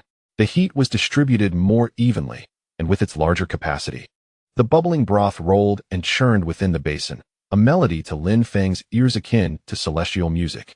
He ladled generous portions into newly crafted ceramic bowls for each person, cradling the warm, lightweight bowls and savoring the steaming, savory meat soup. The three of them felt as though their quality of life had undergone a transformative leap. Now this is what life should be. Lin Feng sighed contentedly, his eyes squinting with satisfaction. The dawn of light industry has finally graced my primitive tribe. Observing this scene filled him with lofty ambitions. Salt was secured, meat was stored, and now even the vessels for cooking and serving had been upgraded. The foundational tools had taken shape, and the snow was rapidly melting away. He gazed towards the distant snow-capped mountains, his eyes sharp with determination. I too harbor a hint of ambition. Chapter 48. Fishing time quietly slipped away amidst the bustling preparations for battle, and the industrial area beside the wooden cabin gradually fell silent. The pottery kiln cooled. The embers extinguished, replaced by heaps of finished coarse salt, smoked meat, and the few rough yet practical ceramic basins and jars that Lin Feng cherished like treasures. The snow on the ground had significantly diminished, leaving only scattered, stubborn white patches clinging to the shaded roots of trees or nestled in the crevices of rocks. The earth has been entirely unveiled. The damp soil, saturated with melted snow, has transformed into a soft and resilient texture, no longer yielding underfoot, but leaving behind deep impressions. The air is suffused with a refreshing essence of renewal, mingled with the scents of earth, decaying leaves, and tender new shoots.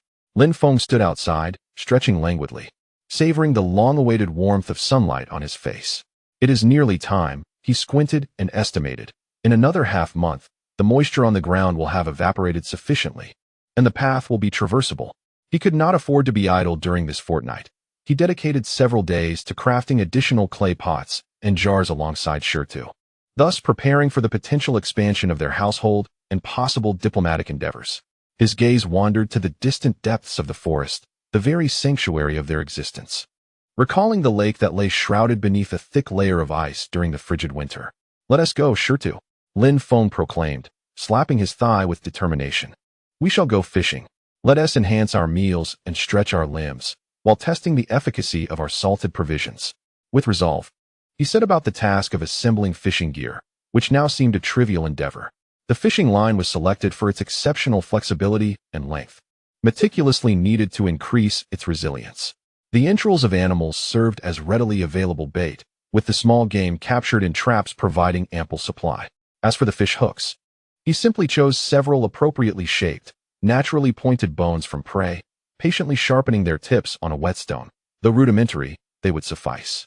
Equipped with enough dried meat, salt, tinder, and armed with a stone axe and a knife, Lin Feng and Shirtu once again embarked on their journey to the lake. This time, it was Cloud who remained behind to safeguard their home and watch over the precious salt and jerky. Having resided there for so long without encountering any formidable predators, there was little concern for safety, the only consideration being the occasional wild boar, which seldom ventured near the forest's edge. The forest, now warmed by the sun, presented a stark contrast to the desolate winter landscape, appearing to have come to life overnight. Beneath their feet lay the moist, yielding earth, while the air was filled with the cheerful chirping of birds, and nimble squirrels could be seen leaping among the branches, with distant, unidentified creatures emitting low growls. The traps they had set yielded bountiful rewards, nearly every inspection resulting in a catch.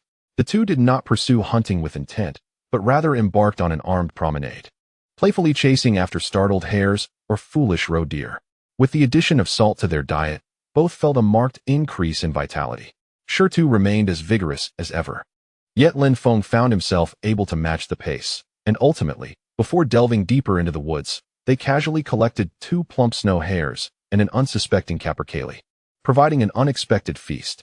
As they passed the stream, which had been nearly dry in winter and now teemed with life, the clear waters revealed numerous finger-length fry swimming joyfully.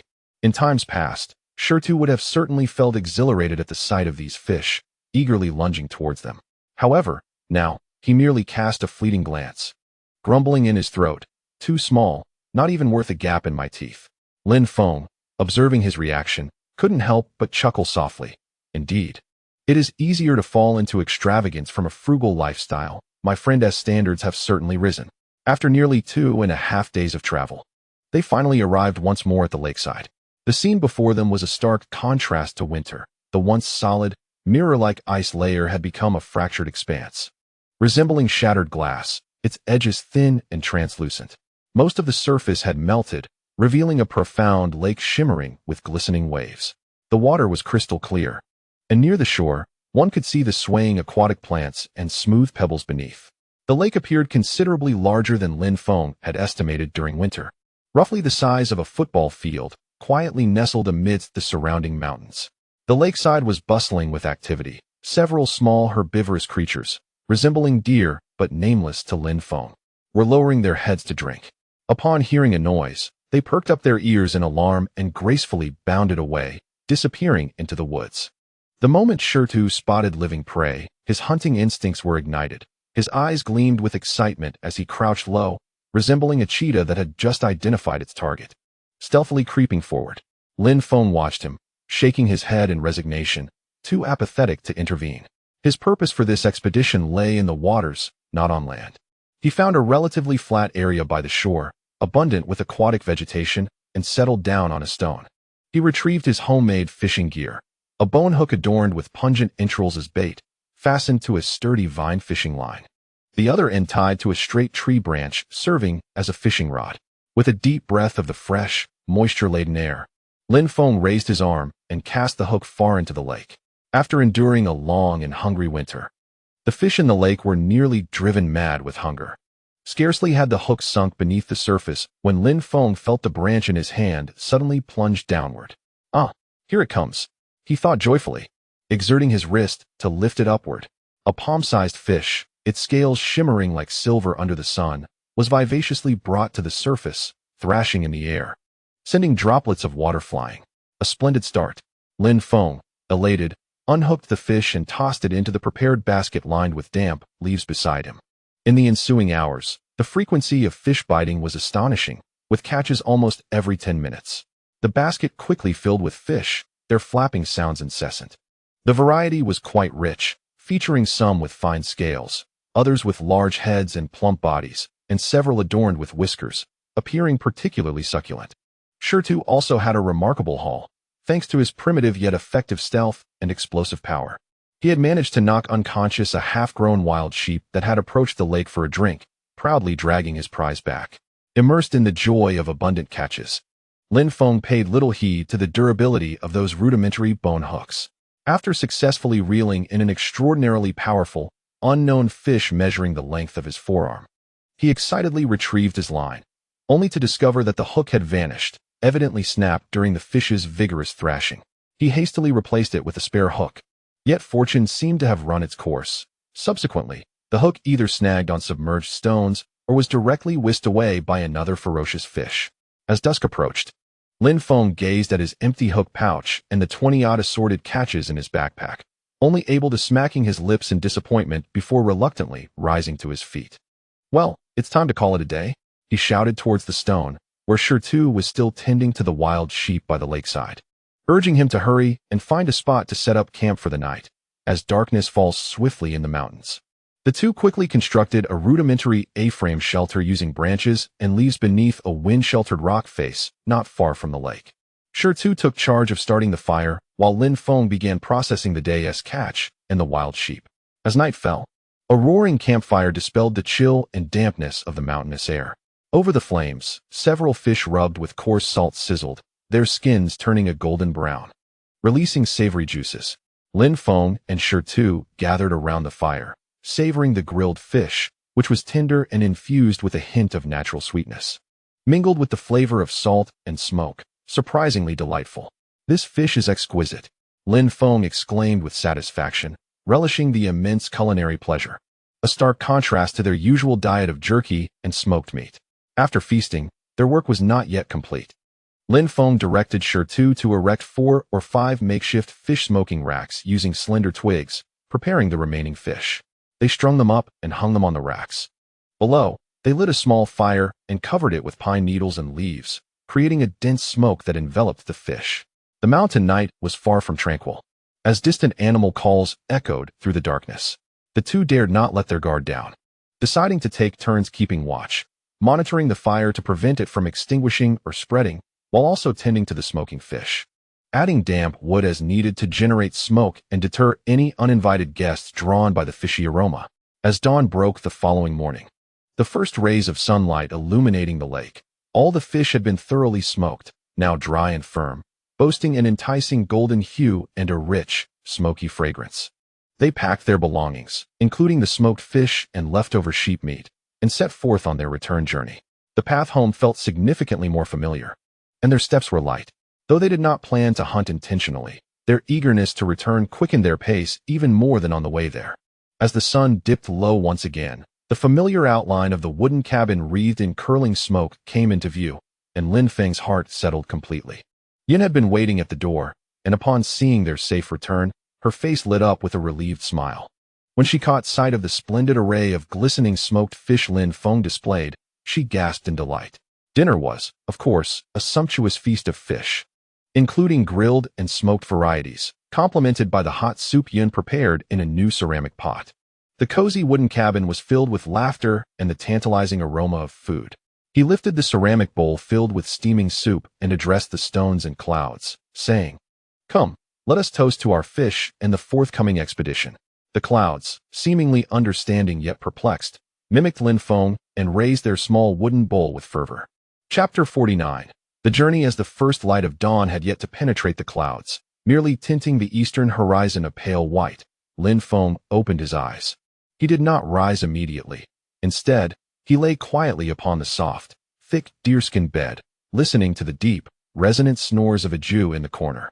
The fireplace, still radiating the warmth of the hefty pine logs buried within from the night before, enveloped the wooden cabin in a comforting heat. For the first time in over 2 weeks, he was not awakened by the biting cold or gnawing hunger, but rather by a heavy sense of responsibility and the tumultuous emotions that accompanied the onset of an unknown journey. Today was the day of departure. He cautiously climbed out of bed, careful not to disturb the still sleeping clouds, and approached the window, lifting a corner of the animal skin curtain to gaze outside. The rain of ice and snow had indeed crumbled. The once blanketed expanse now appeared as though an invisible hand had splattered it with mottled greens and browns. Hardy wild grasses defiantly pierced through the earth, forming a sparse green carpet, while distant shrubs unfurled tender new shoots. The air was no longer dominated by the sharp chill, but rather infused with the sweet, earthy scent of thawing soil and the vibrant vitality of nature's revival. Spring has truly arrived, Lin Feng murmured to himself. Yet, this vibrant scene did not ease his mind. Rather, it heightened his vigilance. The return of warmth signified the awakening of more wildlife and the likelihood of increased hunting and conflict. He turned to commence his final preparations. The cabin was his most vital stronghold and must remain secure. He double-checked the sturdy wooden door, which he had braced from the inside with a rudimentary homemade latch, further supported by several sharpened sticks leaning against it. The windows were fortified with multiple layers of thick tanned hides nailed from within, leaving only a few gaps for ventilation. These reinforcements were sufficient to deter mid-sized wild beasts. The storage of food and water was paramount.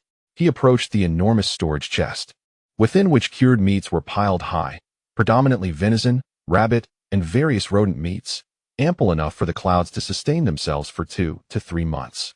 In the corner, neatly arranged, were a dozen or so water bags made from animal hides, filled with the pristine snowmelt collected from the rocky cliffside nearby.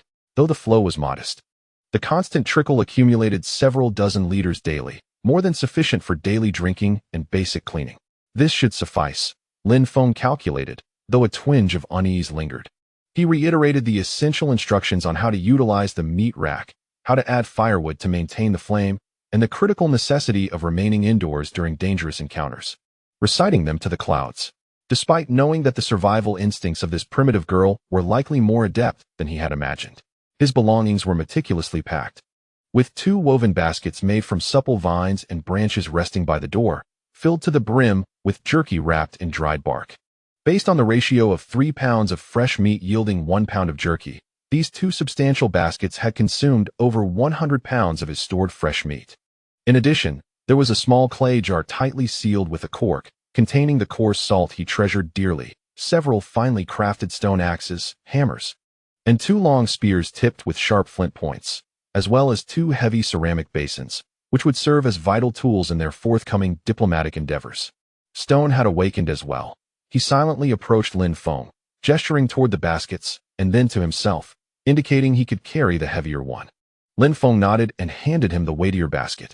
As Yin stirred from her slumber, rubbing her sleepy eyes, Lin Feng crouched before her, using gestures and the simplest of sounds to reiterate, "Tend to the fire and await our return." He pointed toward the wooden cabin, then to the fireplace, followed by a gesture indicating himself and Stone, mimicking a return. Tears brimmed in Yun's large eyes. She nodded vigorously, mumbling a few indistinct syllables, tightly grasping Lin Feng's sleeve before quickly releasing it. With no further farewells, Lin Feng and Stone pushed open the heavy wooden door and stepped into a verdant expanse. The crisp, cool air enveloped them. The ground beneath their feet was soft and muddy, each step leaving a distinct footprint. Sunlight pierced through the thin clouds, bathing them in a long-awaited warmth. Lin Feng inhaled deeply, raising his arm and extending his right thumb, closing his left eye to employ the thumb measurement technique learned in wilderness survival class, aiming at the distant, undulating silhouettes of blue-green mountains on the horizon. He shifted his thumb from side to side, estimating the proportion of the mountain's width to its distance. The straight-line distance was approximately 20 kilometers, he concluded. In modern society, this would amount to a mere 20-minute drive or a 2 to 3 hour jog.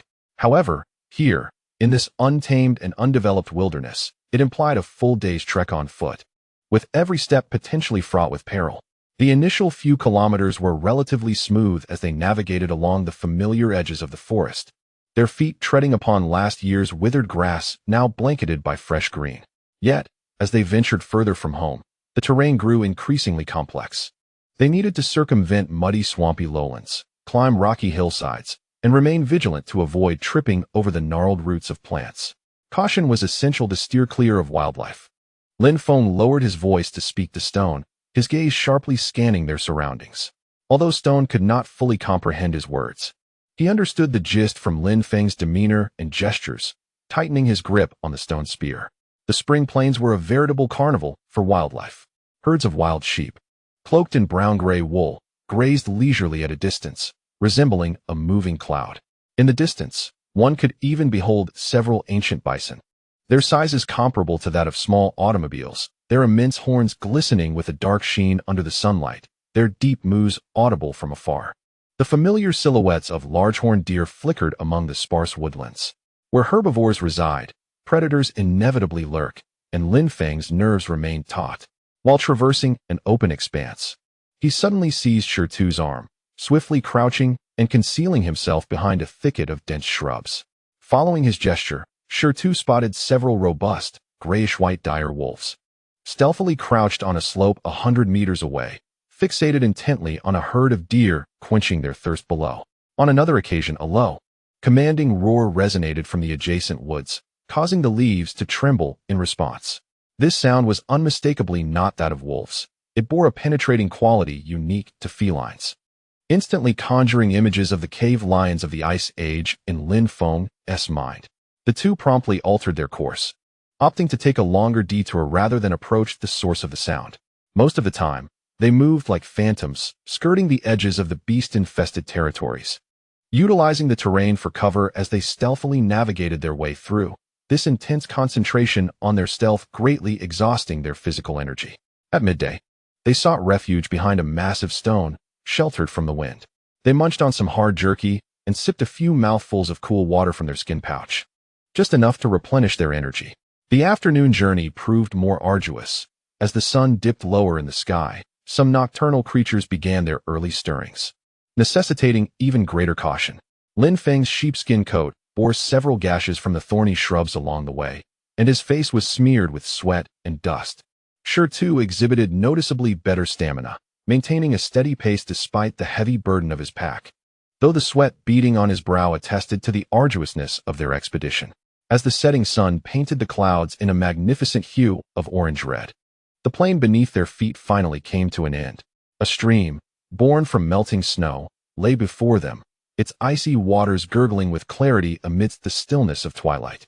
Wading through the knee-deep water, they arrived at the opposite bank, where the undulating mountains rose majestically. In the gathering dusk, these peaks presented a profound dark blue hue, resembling slumbering ancient behemoths. The highest summit remained obscured deeper within, only its towering pinnacle visible. Too pointed to a mountain that appeared less formidable, uttering in stilted syllables. On that way, following his gaze, Lin Feng discerned what seemed to be faint traces of a path in the shadows of the mountain. The snow-capped summits of winter had mostly melted away, revealing lush vegetation beneath, rendering the entire mountain vibrant yet profoundly enigmatic. At last, they had arrived. Lin Feng exhaled a long sigh of relief, feeling every muscle in his body protesting in unison. He turned back to look. The path he had traversed now shrouded in the vastness of twilight and the endless wilderness. The small wooden cabin that once offered him warmth and safety long vanished from sight. Ahead lay uncharted mountains, a landscape marred by bloody hatred, marking the initial clash between civilization and barbarism. "Let us proceed," he declared to the stone, stepping onto the first rock leading into the mountains, determined to find a place to rest before the sky succumbed entirely to darkness. The night descended like an enormous curtain, slowly enveloping the surroundings. Chapter 50. The cave, the shelter beneath the cliff, could never compare to the stability of the wooden cabin. Though Lin Feng managed to ignite 2 campfires, the flickering flames dispelled only a fraction of the darkness and chill, and in this entirely unfamiliar wilderness.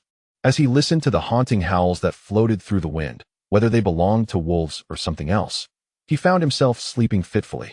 The stone, however, seemed to adapt more readily to the environment, curled up beside the fire, breathing heavily yet steadily. Lin Feng noted that even in slumber, one hand remained resting on the wooden handle of his stone axe. Before dawn broke, as the eastern horizon revealed a faint, hazy blue-gray, the stone abruptly sat up, his movements swift like that of a startled deer. He nudged Lin Feng, his eyes devoid of any lingering sleepiness, filled instead with an almost burning urgency. Lin Feng understood his sentiment and wasted no time. The two hastily consumed a few pieces of jerky with the scant cold water left in their skins. Hastily resolving their breakfast, extinguished the campfire, and meticulously buried the ashes in the earth, leaving no trace behind. The morning mountain breeze was particularly biting, infused with the humidity of grass and soil, invigorating yet bone-chilling. "Which way shall we go?" Lin Feng inquired, glancing at the stone and gesturing towards the upward path. The incline was steep, devoid of any obvious trail. The stone, however, shook his head and indicated a vague trace that meandered along the foot of the mountain, partially obscured by thickets and loose stones. He attempted to communicate through gestures and a few syllables. The mountain path was too conspicuous, easily detectable, and in some areas, blocked by fallen rocks or timber after winter. This path, winding along the mountain base, was the route he had taken during his escape. Though arduous, it was more concealed and familiar. Lin Feng immediately grasped his rationale. This was no leisurely outing, but an incursion into enemy territory, where stealth and safety outweighed the need for speed. "You lead the way," he signaled. Thus, the two embarked, one after the other, along this treacherous trail at the mountain's base. The path was indeed arduous, often requiring them to use both hands and feet to push through dense, thorny underbrush or carefully climb over slippery boulders. Melting snow formed trickling streams that coursed through the crevices, rendering many areas a quagmire. As Lin Feng struggled to keep pace with the stone, he remained vigilantly observant of his surroundings. The ecosystem here starkly contrasted with that of the plains. The trees were taller and denser, dominated by hardy spruces and firs, their canopies obscuring the sunlight and casting the forest floor into shadows. The air was permeated with a blend of humus and pine needles. He observed deep claw marks etched into the rocks, evidence of a formidable beast. Not far off, in a patch of soft mud, a distinct, bowl-sized feline footprint caught his eye, sending a shiver down his spine. Suddenly, Stone halted, raising his head to emit a haunting wolf howl that reverberated through the stillness of the valley.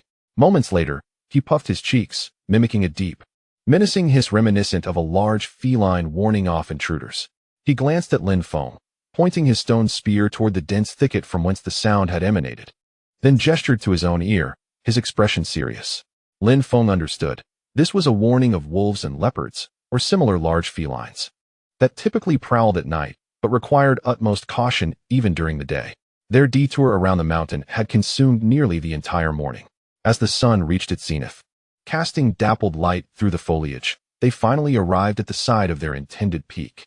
Stone paused, his breath quickening, pointing ahead with suppressed excitement in his voice. Just around the bend, before them lay a gentle slope beneath the mountain's massive nose, backed by steep rock faces, offering a relatively clear view ahead.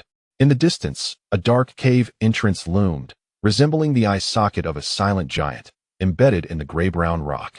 An ominous premonition seized Lin Feng. It was too quiet. According to Stone, this had once been the dwelling of a small tribe of nearly 10 people.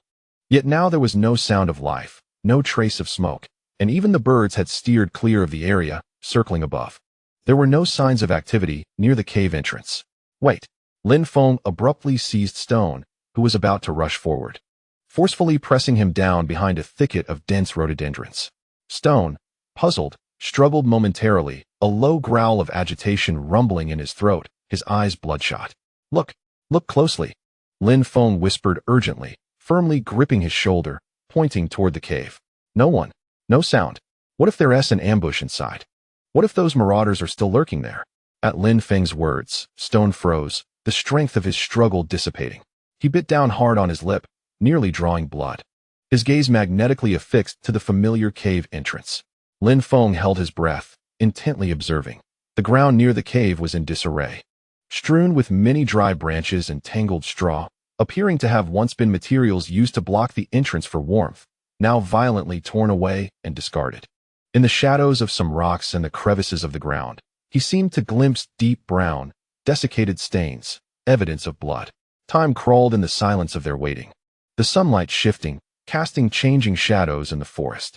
Aside from the whispering wind and the occasional bird call, the cave remained utterly still. Let us proceed, but with caution. Lin Feng felt that he could no longer afford to wait.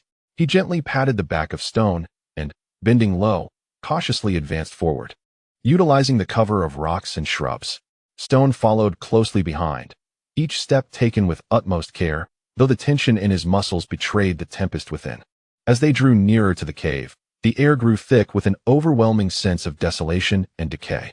The entrance was littered with twigs and dried grass, caked with mud, clearly trampled countless times. The deep brown stains of blood became increasingly vivid, scattered like stars, with a long dragging mark extending into the dark recesses of the cave. A faint, indistinct odor lingered in the air, a disturbing amalgamation of blood, rot, and some indescribable foulness.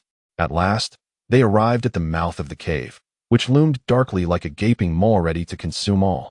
Lin Feng signaled for Stone to remain vigilant to one side of the entrance while he took a deep breath, gripping his stone spear tightly. He sidled into the cave, where the light abruptly dimmed, and a chill, damp atmosphere reeking of a more pungent stench assaulted him. Lin Feng squinted, taking several moments to adapt to the cavern's murkiness. The cave was modest in size, no more than 10 meters deep and approximately 3 meters wide, yet the scene within could only be described as harrowing. The ground, once covered with hay for warmth, was now trampled and scattered, mingling with dirt, shattered bones, and ash, an unsightly mess. Sticks of firewood that should have been neatly piled in a corner lay strewn about, many broken underfoot.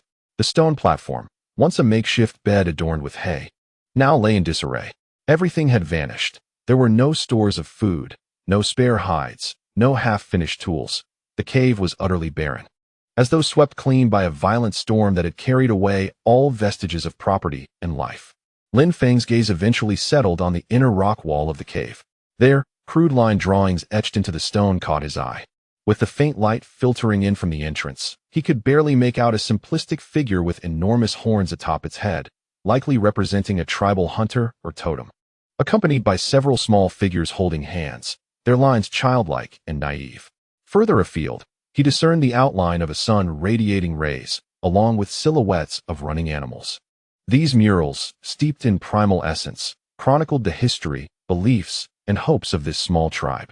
They silently narrated tales of past lives filled with hunting, gathering, and reverence for nature. Yet now, the creators of these images had vanished without a trace. Just then, Stone stepped cautiously into the cave. He did not glance at the chaos surrounding him, nor did he seek any remnants of lost belongings. His eyes were fixed unwaveringly on the deepest, darkest corner of the cave. There, a thicker pile of hay rested, and the rock wall bore the most intricate design, a figure of larger stature, seemingly adorned with some headpiece, surrounded by numerous smaller figures. As Shirtu approached, he slowly crouched down and extended his rough palm to gently caress the humanoid engraving adorned with a headdress on the rock wall. His shoulders began to tremble uncontrollably, and a suppressed whimper, reminiscent of an injured cub, escaped his throat.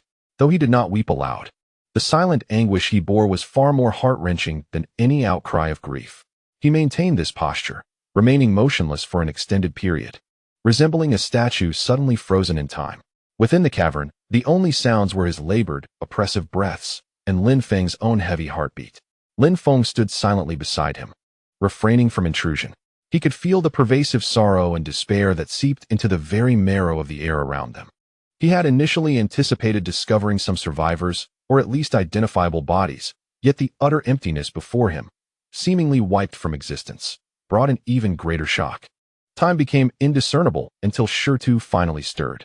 He abruptly rose, his movements stiff as he approached the scattered firewood, beginning to gather it in silence.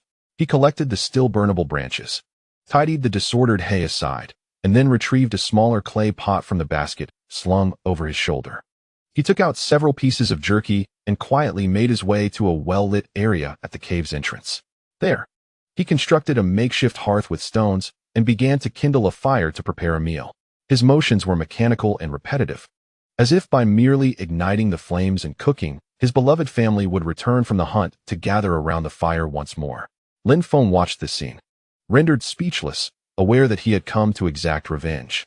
He stepped forward, silently assisting by adding firewood and pouring water from the leather pouch into the clay pot.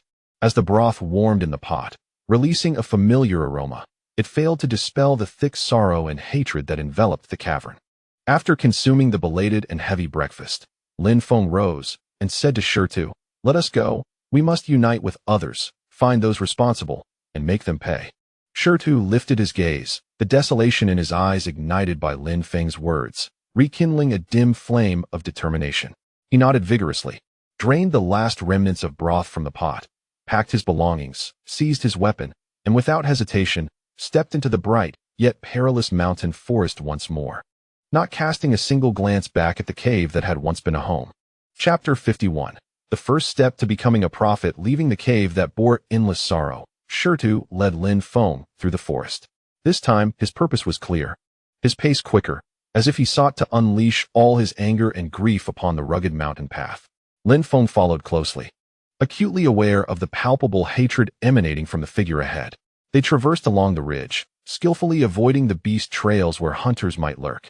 Sunlight filtered through the interwoven branches, casting dancing patches of light upon the forest floor. After approximately 2 hours of travel, Shirtu slowed his pace, signaling Lin Feng to lower his body. They crouched behind a slope adorned with ferns, gazing downward. Below lay a sunken area sheltered by a rocky wall, a location more defensively positioned than Shirtu's entirely exposed cave. The entrance was modest, allowing only one person to enter by bending down. Before it was a small, relatively flat clearing scattered with tools and gnawed animal bones. Wisps of faint blue smoke drifted from the depths of the cave. "This is the place," Shirtu uttered in a rough cadence, yet his gaze remained vigilant. He gestured for Lin Feng to stay put, then stood up and approached the edge of the clearing. Arms spread wide to indicate he bore no weapons. He then emitted a series of short, peculiar sounds directed towards the cave entrance, as if announcing his identity and purpose. After a brief silence, two figures burst forth from the darkness like startled beasts, blocking the entrance. They were two robust adult men, their faces gaunt and sallow, clad in even more tattered animal skins than Shirtu had worn. Their hair was greasy and disheveled, matted with bits of grass and dirt, gripping crude stone axes tightly. They exuded an air of wariness, fear, and a hint of desperate ferocity. Their eyes initially fixated on Shirtu, scrutinizing him, before swiftly shifting to Lin Feng, who was stepping forward. Lin Feng's appearance evidently shocked them. Clad in a relatively neat coat stitched from various animal hides, his well-groomed hair, and his face, though weathered, betrayed signs of ample nourishment, set him starkly apart from any tribal member they had encountered. Shirtu babbled a few more words, gesturing towards Lin Feng and then to the basket on his back, making a motion indicative of an exchange. The two men exchanged glances, their hostility slightly waning. Yet suspicion lingered. After a hushed conversation, one of them stepped aside, pointing with his stone axe into the cave, indicating they could enter, albeit with an air of mistrust. As Lin Feng crossed the threshold into the cave, he was met with an indescribable amalgamation of odors: body odor, smoke, decaying food, and the pungent scent of festering wounds, striking him like a tangible fist, causing a tumult within his stomach. He steeled himself against the discomfort, inhaling deeply the fresh air from outside, struggling to acclimate. The cave's interior was somewhat larger than Shitta's former dwelling, yet still quite cramped. At its center burned a modest fire, casting dim light and swirling smoke. By the flickering flames, Lin Feng quickly assessed the situation, including the two at the entrance. There were 6 individuals within. By the fire, 2 emaciated children huddled together, their wide eyes filled with terror at the sight of strangers. In the farthest recess of the cave, on a filthy bed of straw, lay 2 adult men. One of them was in a dire state. Lying on his back with barely perceptible rises and falls of his chest, his lips cracked and eyes vacant. A prominent indentation marred the left side of his skull, the surrounding scalp displaying an unnatural hue of bruised purples, evidently the result of a violent blow. A heavy sensation settled in Lin Feng's heart. Such an injury, in this era, was almost tantamount to a death sentence. Another individual emitted stifled groans of agony, his left arm bending unnaturally, the midsection grotesquely swollen, the skin taut and glistening, exuding a deep crimson sheen, clearly indicative of severe inflammation. Cold sweat beaded on his forehead, his body twitching slightly in response to the pain. In a low voice, Shirtu rapidly elucidated the situation to Lin Feng. Through his fragmented narrative and gestures, Lin Feng comprehended that this tribe had also fallen victim to the marauding tribe.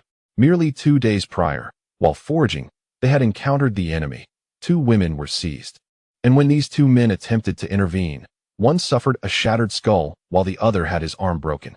Their resources were insufficient. Shirtu gestured toward the conspicuously meager supplies within the cave and then to the 2 injured men, indicating a desperate need for exchange. The man who had earlier negotiated with them emerged from the depths of the cave, cradling several coarse, cured animal skins that emitted a pungent odor.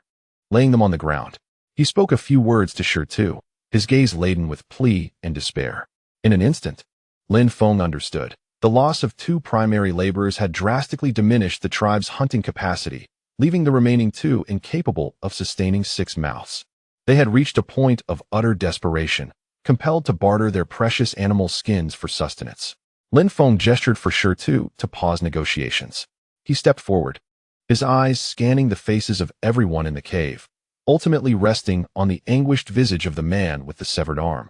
He crouched down, meticulously inspecting the swollen limb and then the grievously wounded individual with the sunken skull, his brow furrowed in concern. Standing upright, he addressed Shirtu. Tell them we can provide food. But first, I wish to understand what transpired and where this vile tribe is located. Shirtu conveyed his message. And at the mention of food, the eyes of the 2 men flickered with a glimmer of hope, only to be overshadowed by fear and rage at the mention of the marauders.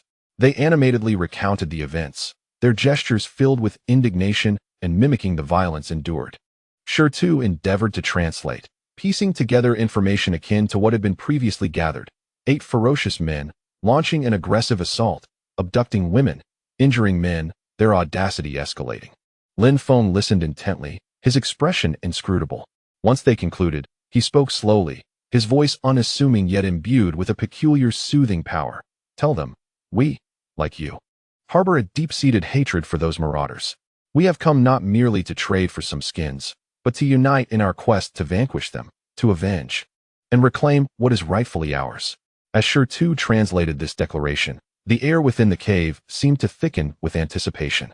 The two standing men widened their eyes in disbelief, gazing at Lin Feng, then at Shur. Without further elaboration, Lin Feng chose to reinforce his conviction through action. He gestured for Shur to set down the heavy backpack. As the cumbersome pack thudded to the ground, Lin Feng peeled back the bark covering it, revealing a basket filled to the brim with neatly arranged, dark red jerky. A collective gasp echoed in the cave, the rich, savory aroma of the jerky an irresistible temptation for the hungry. Yet, this was merely a prelude. Lin Feng calmly retrieved a pottery bowl, meticulously wrapped in leaves and mud. As the dark red bowl, smooth and evenly shaped, caught the flickering firelight, the gaze of every primitive soul was drawn to it, captivated. They had encountered stones, bone tools, and wooden implements, but had never laid eyes on such a flawless, man-made vessel, its sleek curves reflecting the flames as if imbued with enigmatic power. Ignoring their astonishment, Lin Feng skillfully constructed a rudimentary stove from a few stones and set the bowl atop it. He poured water from a leather pouch and tore the jerky into small pieces with his hands, adding them to the bowl. Finally, he produced a small ceramic jar, removed the stopper, and, under the watchful eyes of the curious onlookers, pinched a small handful of pristine white salt, evenly sprinkling it into the water. This is salt, Lin Feng explained to Shur and the others. Consume it, and your body will gain strength, warding off illness. Shur struggled to translate this unfamiliar term and its significance. The flames danced against the bottom of the bowl, and soon the water began to steam, emitting a gentle sizzle. Bubbles erupted, the sound resonating clearly in the stillness of the cave. The savory scent of the meat, enhanced by the boiling water and the salt, erupted in an unprecedented richness. A soul-stirring aroma that overwhelmed the cave's original mustiness. Two children, unable to resist, crawled a few steps closer, while the two standing men swallowed nervously, their eyes fixated on the bubbling, softening morsels within the bowl. Even the man with the severed arm momentarily forgot his pain, entranced by the allure of that wondrous black-red vessel. Once the meat broth was ready, Lin Feng used a clean wooden shard as a spoon, scooping up a portion, blowing on it, and tasting it with a nod of approval. He then signaled to Shur to bring forth their rudimentary wooden bowls, hollowed from logs, and ladled steaming.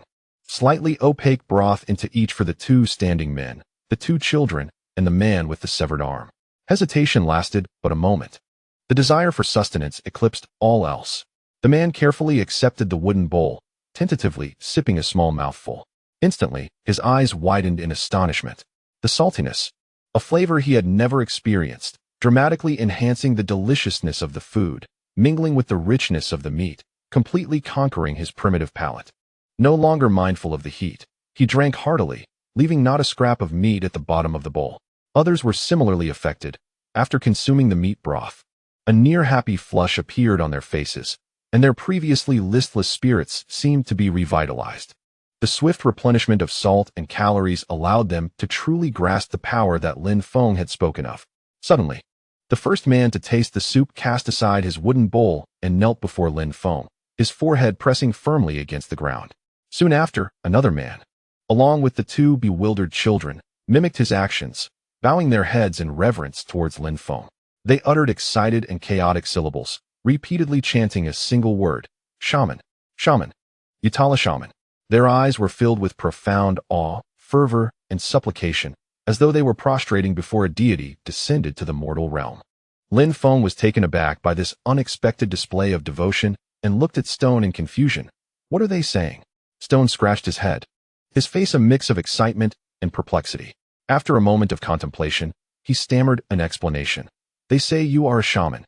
The tribe's legends speak of one who brings fire and healing, someone who possesses great knowledge.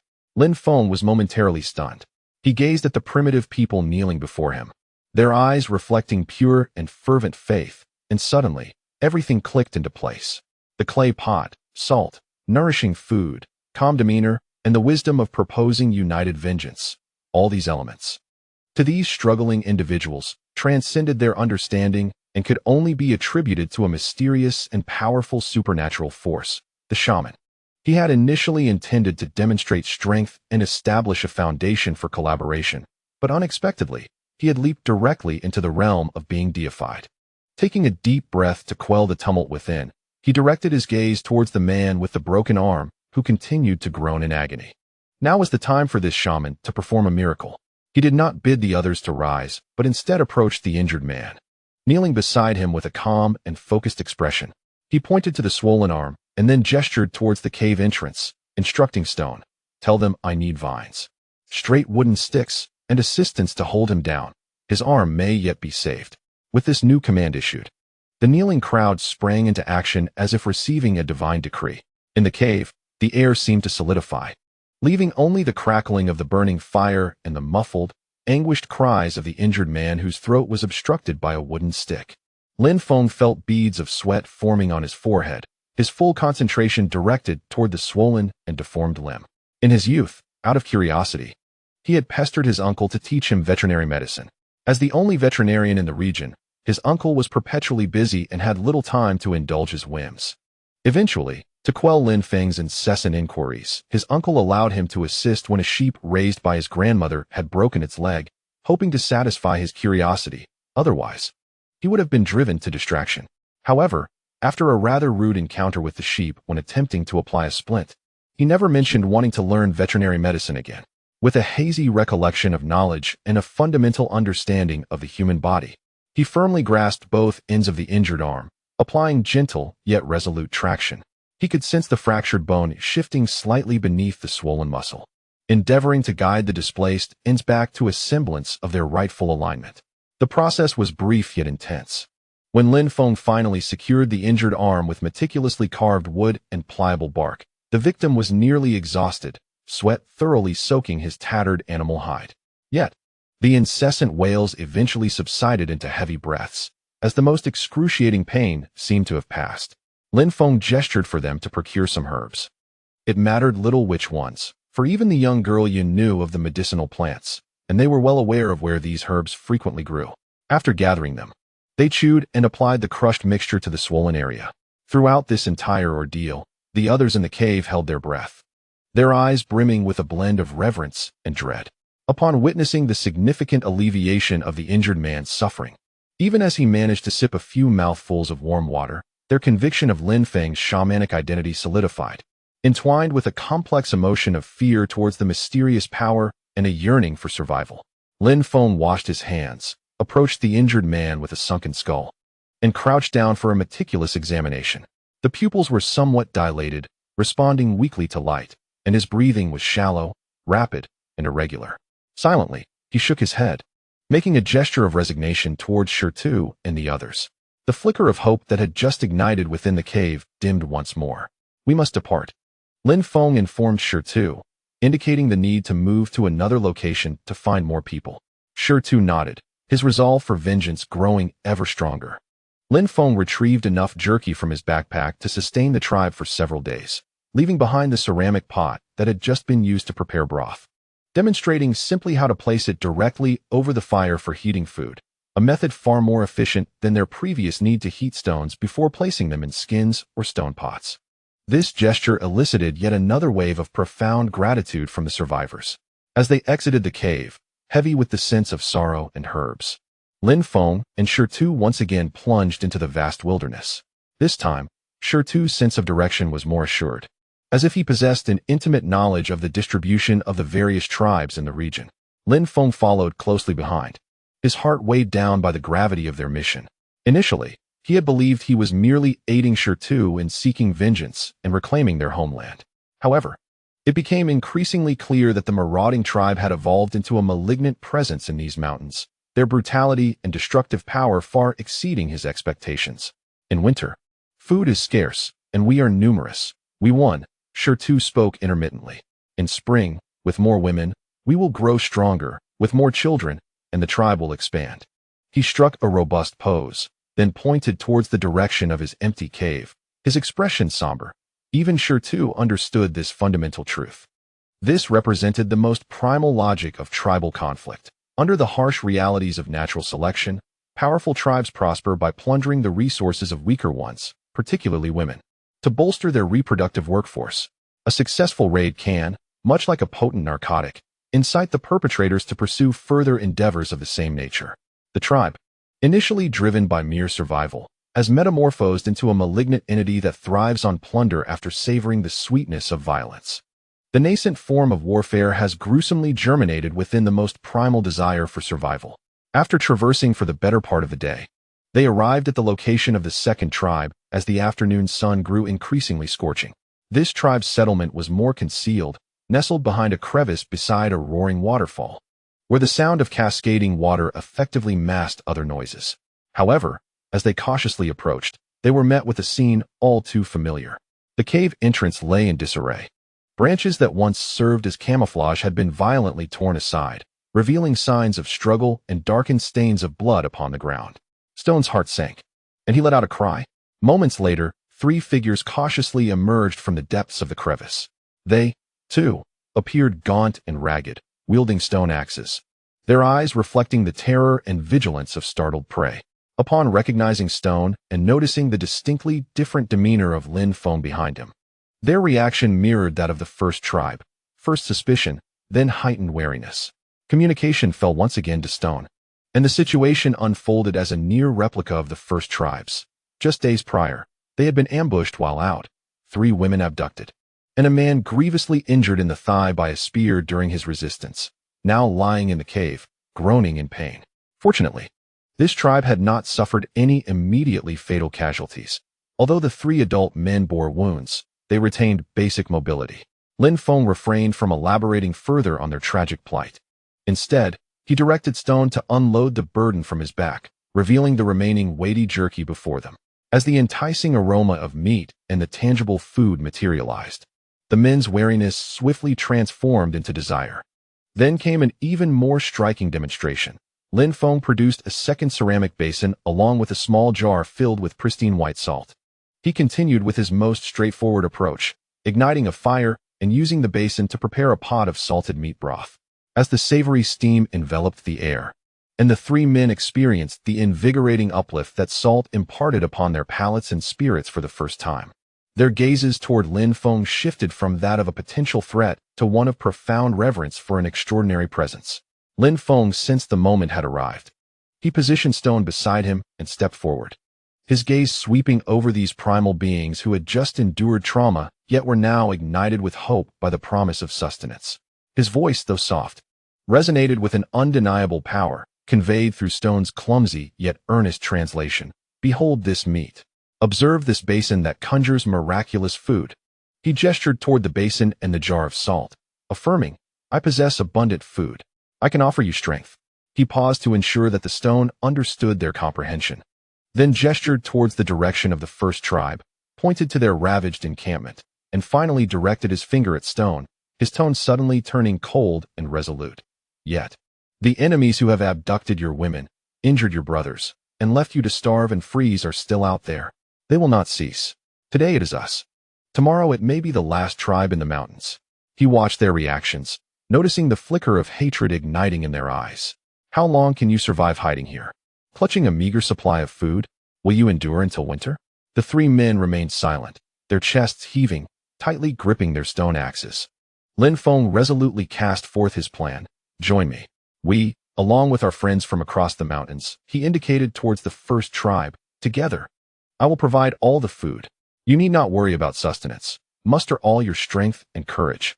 We shall seek them out, defeat them, and reclaim all that belongs to us. Avenge our fallen kin. Revenge. The word echoed with fervor as Stone bellowed it, his eyes ablaze. Revenge. The 3 men seemed to ignite, the pent-up fear and sorrow finding an outlet at that moment as they raised their stone axes and let out a guttural roar. Though their pronunciation was peculiar, the emotion entwined within was perfectly comprehensible to Lin Feng. Unity became inevitable. The 3 adult men of this tribe transformed into a new fighting force. Despite one being physically impaired, the other 2 were capable warriors.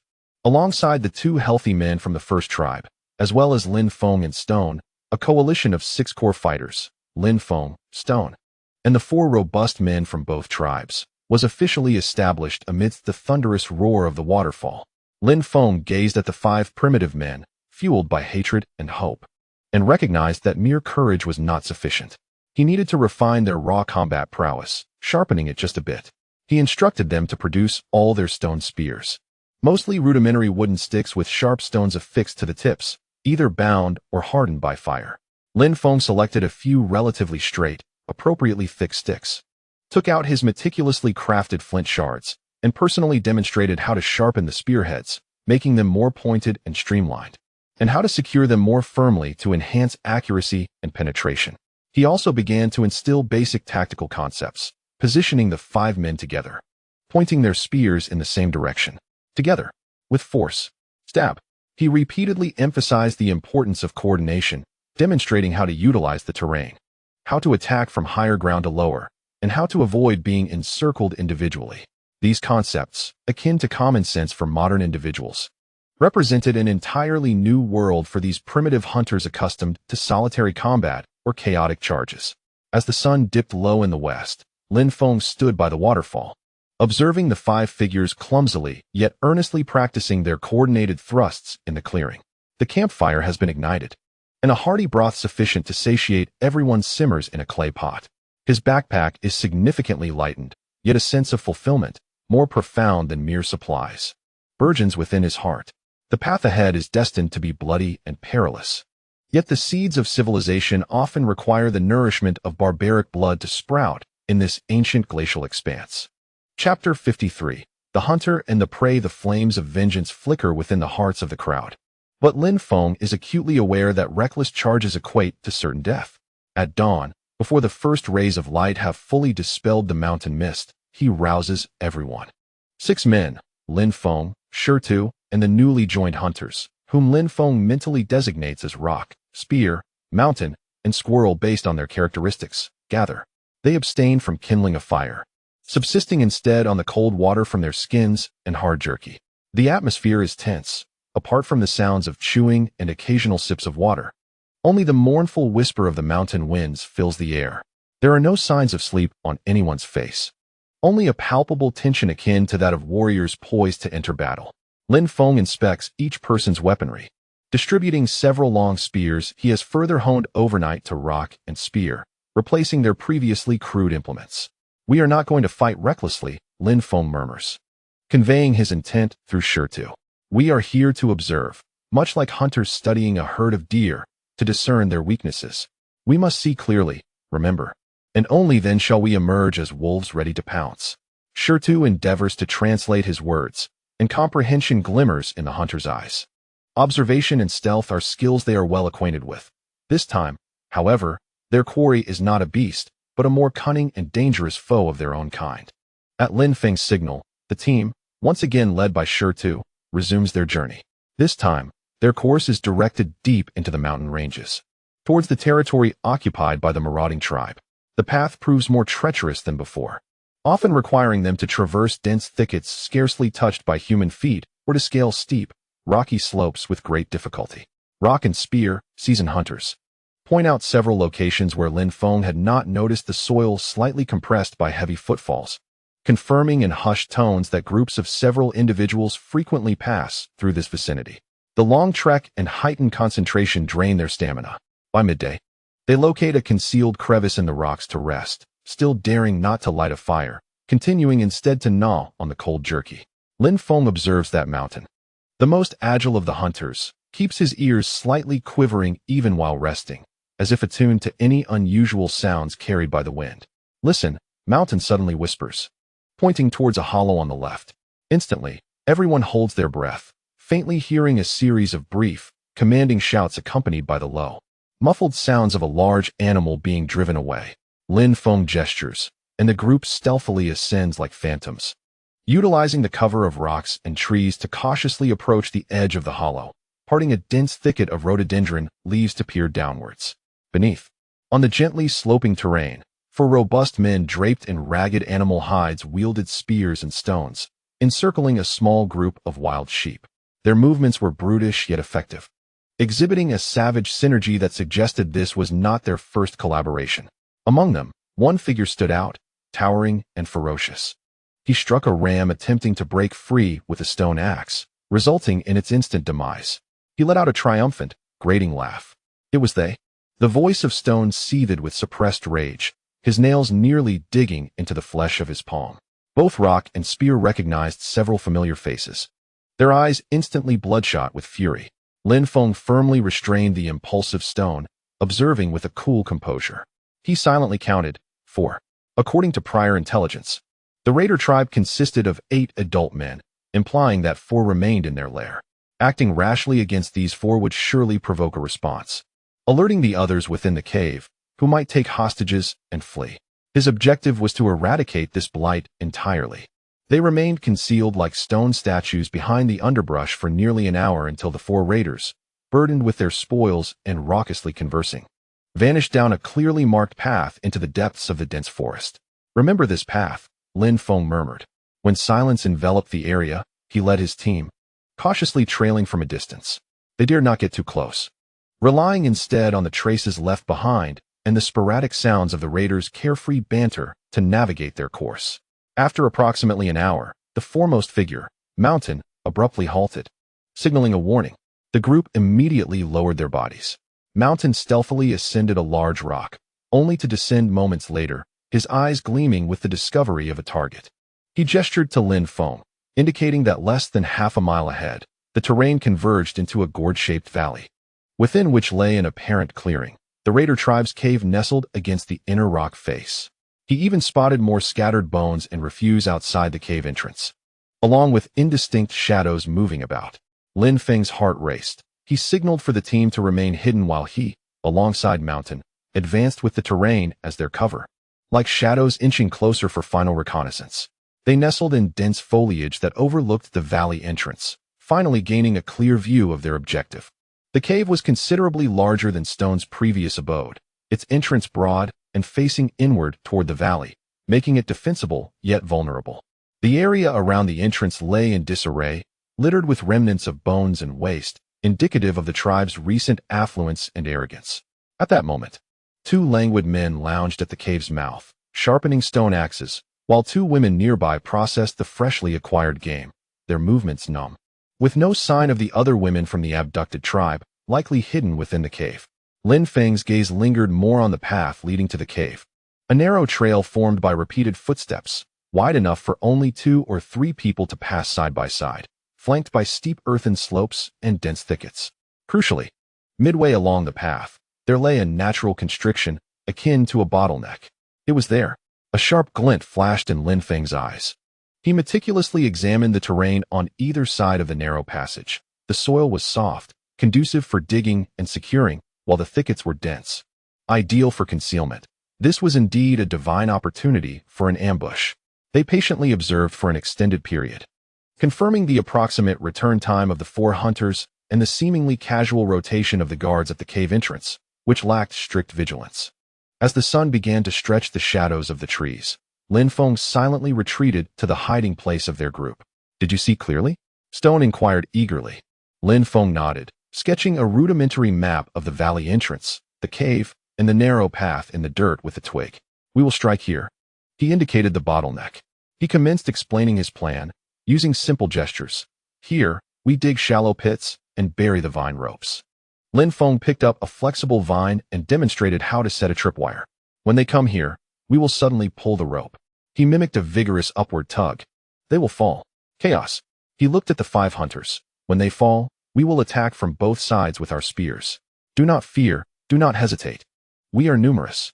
This plan was undoubtedly novel and enticing for hunters accustomed to frontal assaults or stealthy approaches before launching an attack. They grasped the advantage of the trap, disorienting the enemy and plunging them into confusion while sustaining minimal injury themselves. Without delay, seizing the twilight before darkness fully enveloped the land, Lin Feng led the group to the chosen ambush site.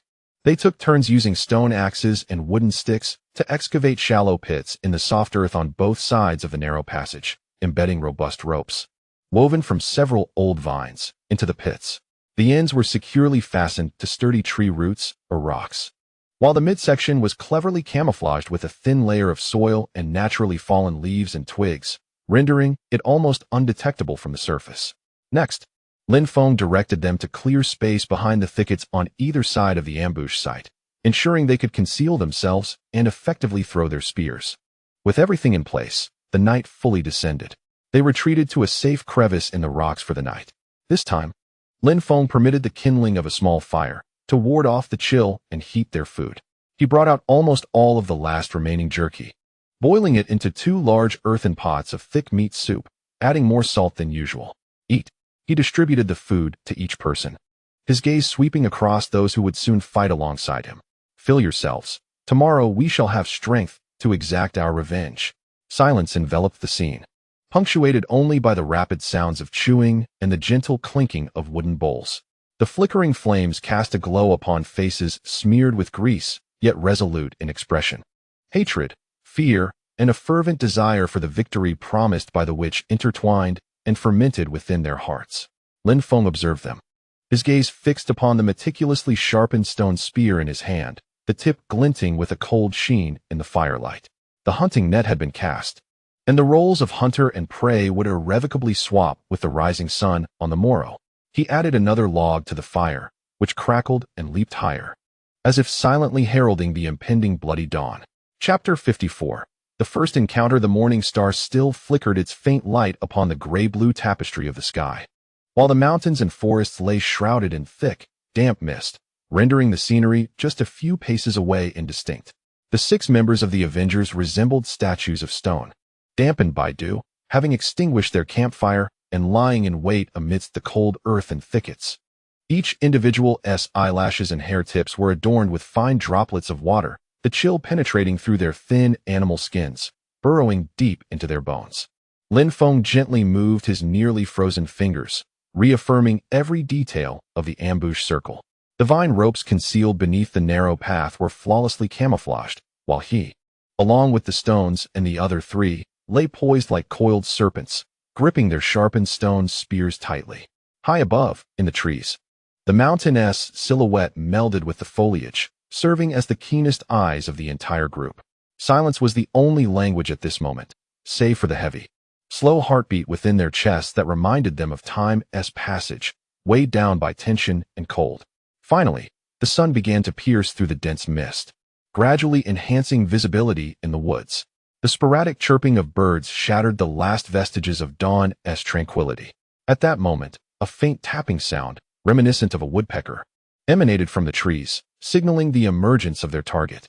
Every muscle tensed instantaneously, akin to a drawn bowstring, and breaths were held instinctively. Lin Feng peered through the gaps in the leaves, his gaze piercing like that of a hawk into the depths of the valley, toward the path shrouded in morning fog. Dimly, 4 tall figures materialized. They were the same band of marauders, exuding a brazen arrogance as before. The difference now was that they bore no prey upon their shoulders. Wielding stone axes and long spears, evidently prepared to embark on today's hunt. They conversed boisterously in coarse voices, their laughter erupting raucously, jarring against the serene morning. Oblivious to the fact that the net of death lay silently spread ahead, Lin Feng's heart thundered within his chest, yet he forced himself to maintain absolute composure. His gaze locked onto the approaching figures as he calculated their strides. At the forefront stood the most imposing figure, the leader whose demeanor exuded ferocity, even casually stifling a yawn. 1 step, 2 steps, the 4 unsuspecting individuals ventured into the very heart of the ambush. Now was the moment. A glimmer of icy resolve flashed in Lin Feng's eyes as he abruptly swung his arm down. Pull. On either side of the path, Shitu and Yen, poised and ready, sprang into action at the signal, their cores engaging as they forcefully yanked back with both arms. Bang! Whoosh! The shallowly buried vines sprang up in response, sending clods of earth and fallen leaves flying, resembling a sudden, violent tripwire that precisely obstructed the legs of the advancing marauders. A cacophony of bewildered exclamations erupted. What on earth? The startled cries and the heavy thud of bodies hitting the ground resonated almost simultaneously. Caught unawares, the towering leader and another marauder had no time to react. Their feet caught, their massive forms lost balance, crashing to the cold, hard ground like 2 heavy logs, emitting muffled groans of pain. The two trailing behind were equally taken aback, stumbling in shock as their formation disintegrated in an instant. Attack! Lin Feng's roar reverberated like thunder, shattering the morning's tranquility. He was the first to leap from his hiding spot, leaning back, his muscular arms taut as iron. Hurling the stone spear with all his might towards the towering leader, who had just fallen and was struggling to rise. Throw the spear, he commanded sharply once more. Almost simultaneously, Shirtu, Yan, and Squirrel surged forth from their concealed positions. 3 spears, brimming with vengeance and strength, pierced the air with a shrill whistle. Resembling 3 bolts of deadly black lightning, each aimed at the fallen marauders, and the third, still dazed and attempting to raise a weapon. Thud! Thud! The dull sound of blades piercing flesh sent a chill through the air. Lin Feng's thrown spear struck the towering leader's chest with astonishing precision. The sharp flint tip tearing through coarse animal hide, plunging deep into his body. He let out a roar of disbelief, mingled with excruciating pain, as he attempted to grasp the spear shaft, but the movement sent searing agony coursing through his chest, rendering him powerless.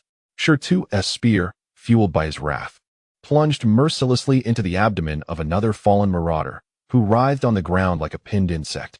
Emitting he deftly seized the second spear resting nearby and, from an elevated position, thrust it downwards at an angle with great force towards the raider, who had been struck in the thigh and was now attempting a desperate retreat on one leg. Stone, rock, and spear charged forth like ferocious tigers descending from the mountain, brandishing their spears as they closed in from both sides, launching a relentless barrage against the struggling foe on the ground, as well as the lone adversary who remained barely upright. The battle unfolded with an overwhelming sense of dominance, as Lin Feng adhered strictly to the tactic of maintaining distance while decimating the enemy with his spear. The 5 of them moved as one, a deadly and mobile hedgehog, consistently keeping the enemy at spear's length, denying them any opportunity to engage with their stone axes. Agonizing cries echoed through the narrow path as the towering brute futilely waved his stone axe, attempting to deflect the incessant thrusts of the spears. However, the severe injury to his chest rendered him sluggish, and soon, Stone exploited an opening, driving his spear forcefully into the brute's neck. His eyes bulged in horror as he gasped, and his massive body crashed to the ground, kicking up a cloud of dust. The last remaining raider, only slightly injured, witnessed the swift execution of his comrades, akin to livestock being slaughtered, and his psyche shattered completely. He dropped his weapon, unleashing a scream that was less than human, and turned to flee back to the cave. Intent on ensuring he would not escape to relay a warning, Lin Feng hurled his spear with precision, piercing the fleeing raider's back. The raider stumbled forward a few paces before collapsing, his limbs twitching briefly before falling silent. The battle, from its inception to conclusion, unfolded with a suffocating rapidity. The morning breeze stirred the dissipating mist, bringing with it a nauseating stench of blood. On the path lay 4 corpses, contorted in grotesque positions amidst pools of blood, with warm blood still oozing from their wounds. Broken spears, scattered stone axes, and splattered droplets of blood painted a grim tableau of primal warfare. The members of the Revenge Alliance stood in place, their chests heaving as they gasped for air, mingled with the scent of blood and morning dew. Rock and spear gazed upon the scene of carnage they had wrought, their hands trembling slightly around their spears. As a mixture of vindication, he gazed upon the blood-soaked ground, observing the unblinking eyes of the fallen adversaries, as a chilling scheme crystallized within his mind. Let us depart. He beckoned to his companions. Deliberately, he left the scene untouched, allowing the harrowing tableau to remain, intending for the remaining marauders in the cave to witness it, compelling them to march towards their own demise amidst fear, rage, and the sorrow of lost comrades. The 6 of them, exuding an aura of bloodlust and the scent of carnage, swiftly and methodically retreated from the ambush site, their figures soon blending into the morning mist and the dense forest, vanishing like phantoms. Only the desolate field of slaughter remained behind, with the silent, spreading stench of blood wafting like a declaration of war into the depths of the valley, where the cave's occupants remained oblivious to the impending doom. Chapter 55. Proceed to the second position, Lin Feng commanded with a wave of his hand, resolutely leading the team along the pre-scouted path, hastily vacating the freshly stained ambush point, like apparitions merging into the wooded slopes above.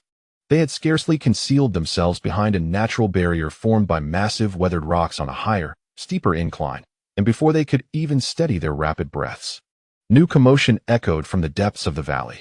A cacophony of chaos, urgent and filled with furious shouts, approached rapidly from the direction of the cave. The remaining 4 marauders surged forth like a disturbed hive of hornets, their eyes aflame, brandishing their weapons as they recklessly charged along the path. Clearly, they had been alerted by the agonized cries of their fallen comrade, hastily arriving, their faces a tumultuous blend of anger, anxiety, and a hint of incredulous terror. As they reached the vicinity of the original ambush site and beheld the horrific scene before them, they froze in shock. For bodies lay twisted in grotesque postures amidst pools of blood, their wounds ghastly and the blood still glistening, not yet fully congealed. The air was thick with the nauseating stench of blood, scattered stone axes, and the remnants of the struggle, uncovered traces of the brutal massacre that had transpired moments ago. A roar of despair and rage erupted, shattering the brief silence of the forest. They rushed to the side of their fallen comrades, shaking the already cold bodies, and upon confirming their deaths, unleashed even more frenzied and venomous curses, their voices trembling with unbridled fury. Lin Feng remained crouched behind the rocks, calmly surveying the group ensnared in grief and wrath below. They congregated on the narrow path, their emotions spiraling out of control, leaving their backs exposed to the steep incline, their greatest vulnerability laid bare. The timing was impeccable. He slowly raised his right hand, firmly grasping a cold spear, as the others, stone, rock, spear, and mountain, held their breath, adjusting their stances, directing the spear tips towards the target below. First round, Lin Feng's voice resonated, deep and frigid, like the whisper of death, as he aimed at the loudest of the raigers. Throw. His arm swung down with force. Whoosh, whoosh, whoosh. 5 spears, with a vengeful shriek, plunged down from the steep slope like a sudden rain of death, cascading upon the unsuspecting band of marauders below. Above, be careful, a more vigilant marauder, alerted by the lethal sound of the spears slicing through the air, looked up in horror, his pupils reflecting the rapidly enlarging black dots. Thud. Ah! The air of the valley was once again torn by anguished cries. The unexpected assault descending from above caught them entirely off guard. The burly marauder targeted by Lin Feng was pierced cruelly in the shoulder by a stone spear, emitting a pained roar. Another spear impaled the marauder's calf, nailing him directly to the ground. Second round. Free fire. Do not let them raise their heads, Lin Feng commanded sharply, seizing a second spear without hesitation. More spears, relentless as arrows of death, rained down from the slope, plunging the marauders into a state of utter despair. They yearned to surge up the slope for revenge, but the steep incline and the incessant downpour of spears rendered their ascent impossible. Attempting to retreat back to their cave was thwarted by the corpses of their fallen comrades and the continuous assault. They were left to flail helplessly with stone axes and wooden clubs, futilely attempting to defend themselves. One spear drove deeply into an unprotected side of a marauder, causing him to scream and collapse to his knees, while another, attempting to hide behind a roadside rock, was pierced through the thigh by a spear launched with deadly accuracy, toppling him to the ground. Despair washed over the remaining marauders like a cold tide, swiftly engulfing them. The injured burly leader, witnessing his comrades fall around him and seeing a kin pinned to the ground in agony, was seized by a mix of shock and fury, ultimately unleashing a cry of despair. Ignoring the others, he dragged his wounded shoulder and desperately fled towards the cave, with the last remaining marauder consumed by fear, stumbling after him in a frantic escape. Pursue. Do not let them escape easily, Lin Feng commanded, hurling his spear forcefully at the fleeing leader's back.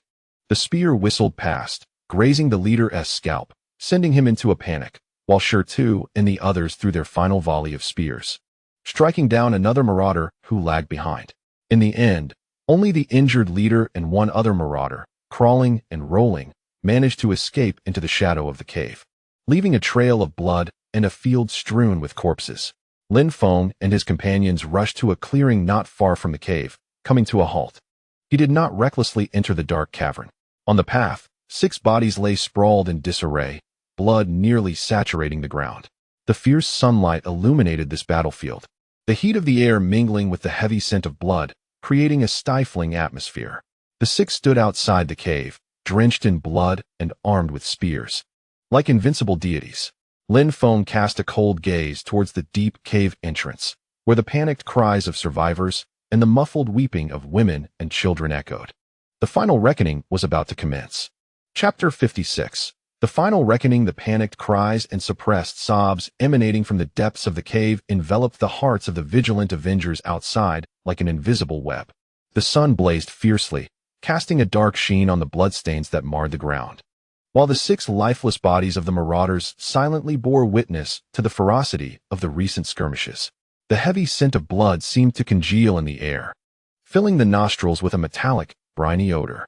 Lin Feng raised his hand to signal his companions to remain on high alert, urging them to refrain from rash actions. His keen gaze swept over the shadowy cave entrance, which loomed like the greedy maw of a colossal beast, concealing the unknown struggles of those within. There were still 2 individuals capable of movement, possibly wounded, including women and children. In a hushed tone, Lin Feng analyzed the situation with Shirtu and the others who had gathered around him. They were akin to wolves ensnared in a trap, fearful yet desperate to fight. Charge in and slay them. Shirtu's eyes burned with rage, his grip tightening around the bloodied stone axe, eager to rush in and rend their enemies to pieces. No. Lin Feng shook his head, his gaze chillingly composed. We will compel them to emerge or force them to surrender in their despair. He understood well that the most perilous encounters often arose from cornered beasts. The narrow confines of the cave would hinder the effectiveness of their spears, and a forced entry would certainly result in casualties, contradicting his principle of preserving their strength. After a moment's contemplation, he instructed Shirtu, call out to them at the cave's mouth. Inform them that only through submission can they survive. We will only execute the ringleader. The rest may live. He needed Shirtu to convey this ultimatum in their language. Though filled with vengeance, Shirtu had come to trust Lin Feng's orders implicitly. Taking a deep breath, he stepped a dozen paces from the cave entrance and unleashed a thunderous roar into the darkness. He recounted the fate of the 6 bodies outside and delivered Lin Feng's warning. Surrender and lay down your weapons, or face certain death. The cries from within abruptly ceased, plunging the surroundings into a suffocating silence that felt more oppressive than the previous clamor. Clearly, those inside were grappling with immense fear and turmoil. As seconds ticked by, the cave remained unresponsive. Lin Feng furrowed his brow. Their silence suggested hesitation or perhaps preparations for something. We cannot wait. Lin Feng resolved decisively, realizing they might be setting a trap or seeking escape through another crevice. Shan, the agile Shan, stepped forward. Lead the way. We shall circle around to the side and rear of the cave to search for other exits or ventilation gaps. Stay vigilant and alert us at the first sign of movement. Yes, Shan acknowledged, slipping silently into the nearby underbrush, maneuvering towards the cave's flanks. Meanwhile, Lin Feng, accompanied by Shirtu, and the spear, maintained pressure on the cave's entrance. He directed his companions to gather dry twigs and leaves, piling them at the windward side of the cave entrance without igniting them. This served as their final warning. He urged the stone to speak once more, threatening that if they did not emerge, they would smoke them out. In that moment, everyone would perish. The psychological assault intensified, and finally, a fierce argument erupted within the cave, seemingly dividing the occupants into 2 factions. This was soon followed by a short, piercing scream and the sound of heavy objects crashing to the ground. Moments later, a trembling voice, laced with sobs, emerged from the cave, accompanied by a stone axe thrown out. The stone continued to translate. Please, do not set fire. We surrender. Our chief. Before he could finish, 2 figures tumbled out of the cave, rolling and scrambling. The injured young leader and another raider who had previously managed to escape. Their faces were as pale as parchment, their bodies shaking uncontrollably, hands raised high, devoid of any weapons. The young leader had a broken spear shaft embedded in his shoulder, blood already congealed. Behind them, in the dim light of the cave's entrance, several frail figures timidly appeared. Women from other tribes who had been abducted, along with 2 emaciated boys and a terrified little girl. Their eyes were numb with fear, huddled together, too frightened to glance at the bloodthirsty warriors outside or the lifeless bodies of their former tormentors strewn on the ground. The stone and the spear immediately advanced, binding the 2 surrendering raiders securely with prepared vines. Lin Feng, with a grave expression, gazed into the cave and gestured to Shan. Understanding the signal, Shan cautiously approached the cave entrance from the side, peering inside. then turned back to Lin Feng and shook his head, indicating that there were no further threats within. Only then did Lin Feng step forward toward the cave entrance, first directing his gaze toward the rescued women and children. Striving to convey a sense of calm, he told the stone, "Tell them it is safe now. They are free to return to their tribes." The stone spoke soothingly to them, and upon hearing familiar words and the promise of freedom, the women's numb expressions finally flickered with emotion, and they began to weep softly. Next, Lin Feng turned his attention to the two captives, tightly bound like Zongzi, particularly focusing on the young leader whose eyes flickered with fear and whose shoulder bore a wound. "Ask them," he instructed the stone. "Where are the women from your tribe who were taken?" The stone grasped the young leader's hair and, using his own language, demanded sharply. The young leader winced in pain, filled with fear, and began to stammer his confession. As the stone listened, his expression grew increasingly grim, culminating in a furious punch to the young leader's wound. Unleashing a roar of anguished fury, he said, "In winter, there was not enough food. Those who resisted the most were killed."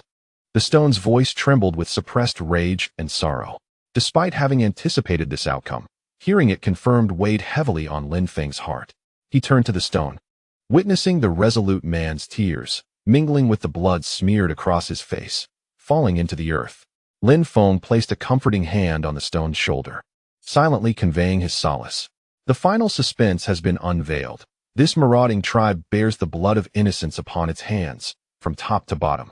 Lin Feng's gaze swept once more over the trembling captives and the bewildered abductees within the cave.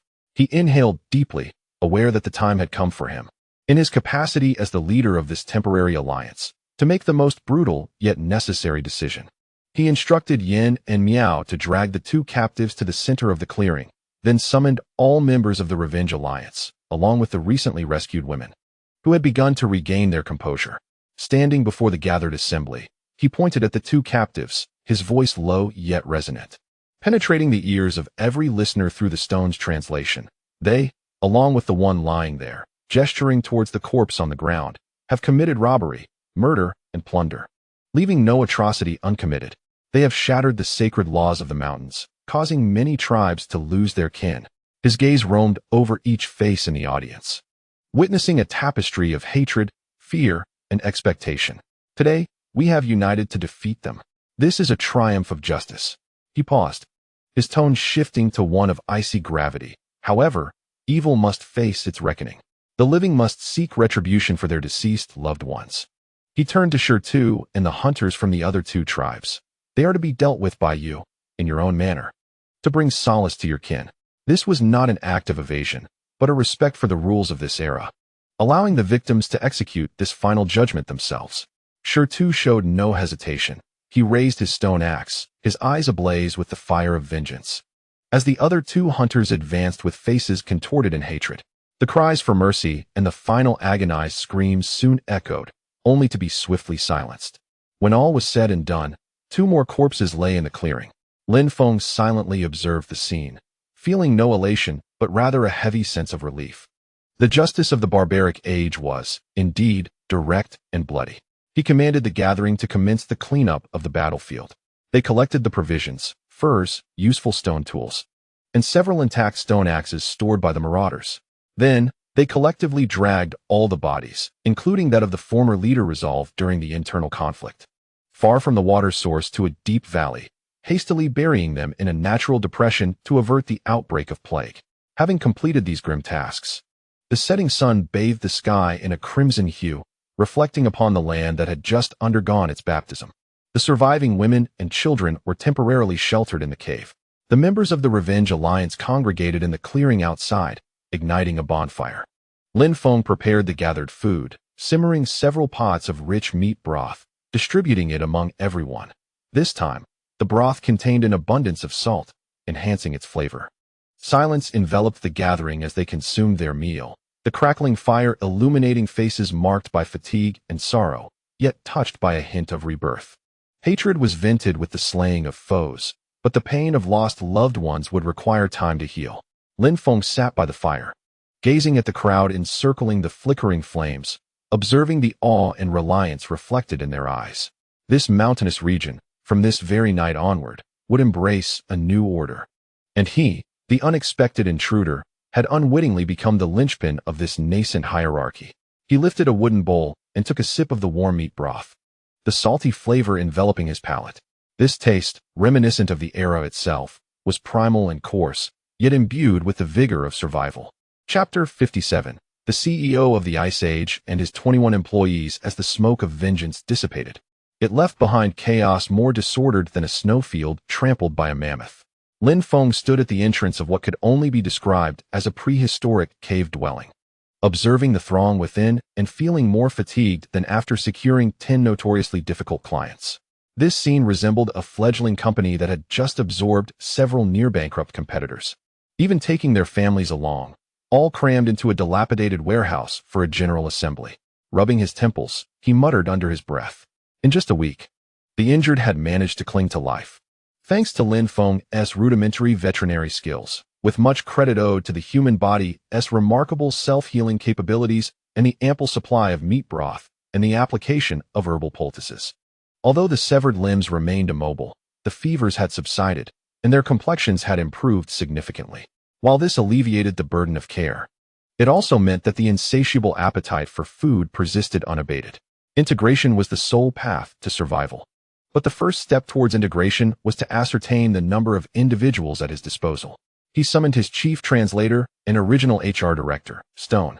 The boy's gaze towards Lin Feng had transcended mere reverence, reaching a fervent level of devotion, as if he would believe even if told that snow was black. Stone, please count how many people are in the cave. Lin Feng gestured broadly. Stone nodded solemnly and commenced his census. He approached each small group, extending his dark finger to point at each individual, murmuring a unique counting rhythm, before returning to Lin Feng's side, marking deep scratches in the muddy ground with a stick. Every 5 formed a clear grouping, the survivors rescued from the raiders' lair, akin to employees of a distressed enterprise. Numbered 11, all bearing pallid faces. Lastly, there were the women and children, remnants left by the raider tribe, totaling 10. Among them were 5 women abducted from other tribes. While only 5 truly belonged to the original raider tribe, including 3 taciturn women and 2 filthy, timid children. As Stone etched the final mark and excitedly pointed to the clusters of lines and numerals on the ground, Lin Feng exhaled a deep breath. 21, he murmured, acknowledging that it was indeed a nascent cooperative of sorts, yet he realized the weight of responsibility resting on his shoulders as CEO. 21 mouths. The cave suddenly felt cramped, the air thickening palpably. Integration was not merely desirable, it was imperative. The initial step towards consolidation is to gather individuals together. The former small tribal caves were scattered across the mountainous terrain, making unified management nearly impossible. Even delivering a message would require exhausting effort. He promptly issued the highest command through the stone, instructing the remaining small tribes in the mountain to migrate to this primary cave. These primitive tribes were impoverished, possessing little more than a few tattered animal skins, some crude stone tools, and a modest supply of provisions, rendering their belongings minimal for transport. Within a day, the men, women, and children, dispersed throughout the mountains, congregated in this valley, which had once symbolized fear but now represented hope. As the crowd swelled, conflicts arose. Several newcomers clashed with the original tribes over prime spots near the fire pit or seemingly sheltered from the wind. The cacophony of their disputes echoed through the cave, surpassing the noise of startled sparrows. Silence. Lin Feng's commanding voice resonated like thunder, instantly overpowering the clamor. Wielding a stone spear, a symbol of authority and self-defense, he advanced to the center of the throng, his gaze piercing as he surveyed the crowd. The cave fell into an immediate hush, as Lin Feng's prior achievements and undeniable presence compelled everyone to quiet down instinctively. Squishing together 1T kill you. Anyone who dares to raise their voice will forfeit their share of tonight's meat soup, Lin Feng pronounced, unveiling his ultimate punishment. In the face of sustenance, the hierarchy of positions became irrelevant.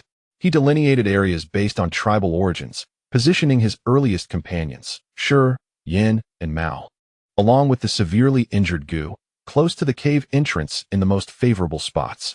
The survivors from the 2 newly joined tribes were placed centrally, while the rescued women and children from the raider tribe were temporarily intermingled and positioned near the inner side of the cave, ensuring they had basic living space while avoiding the most obvious drafts and leaks.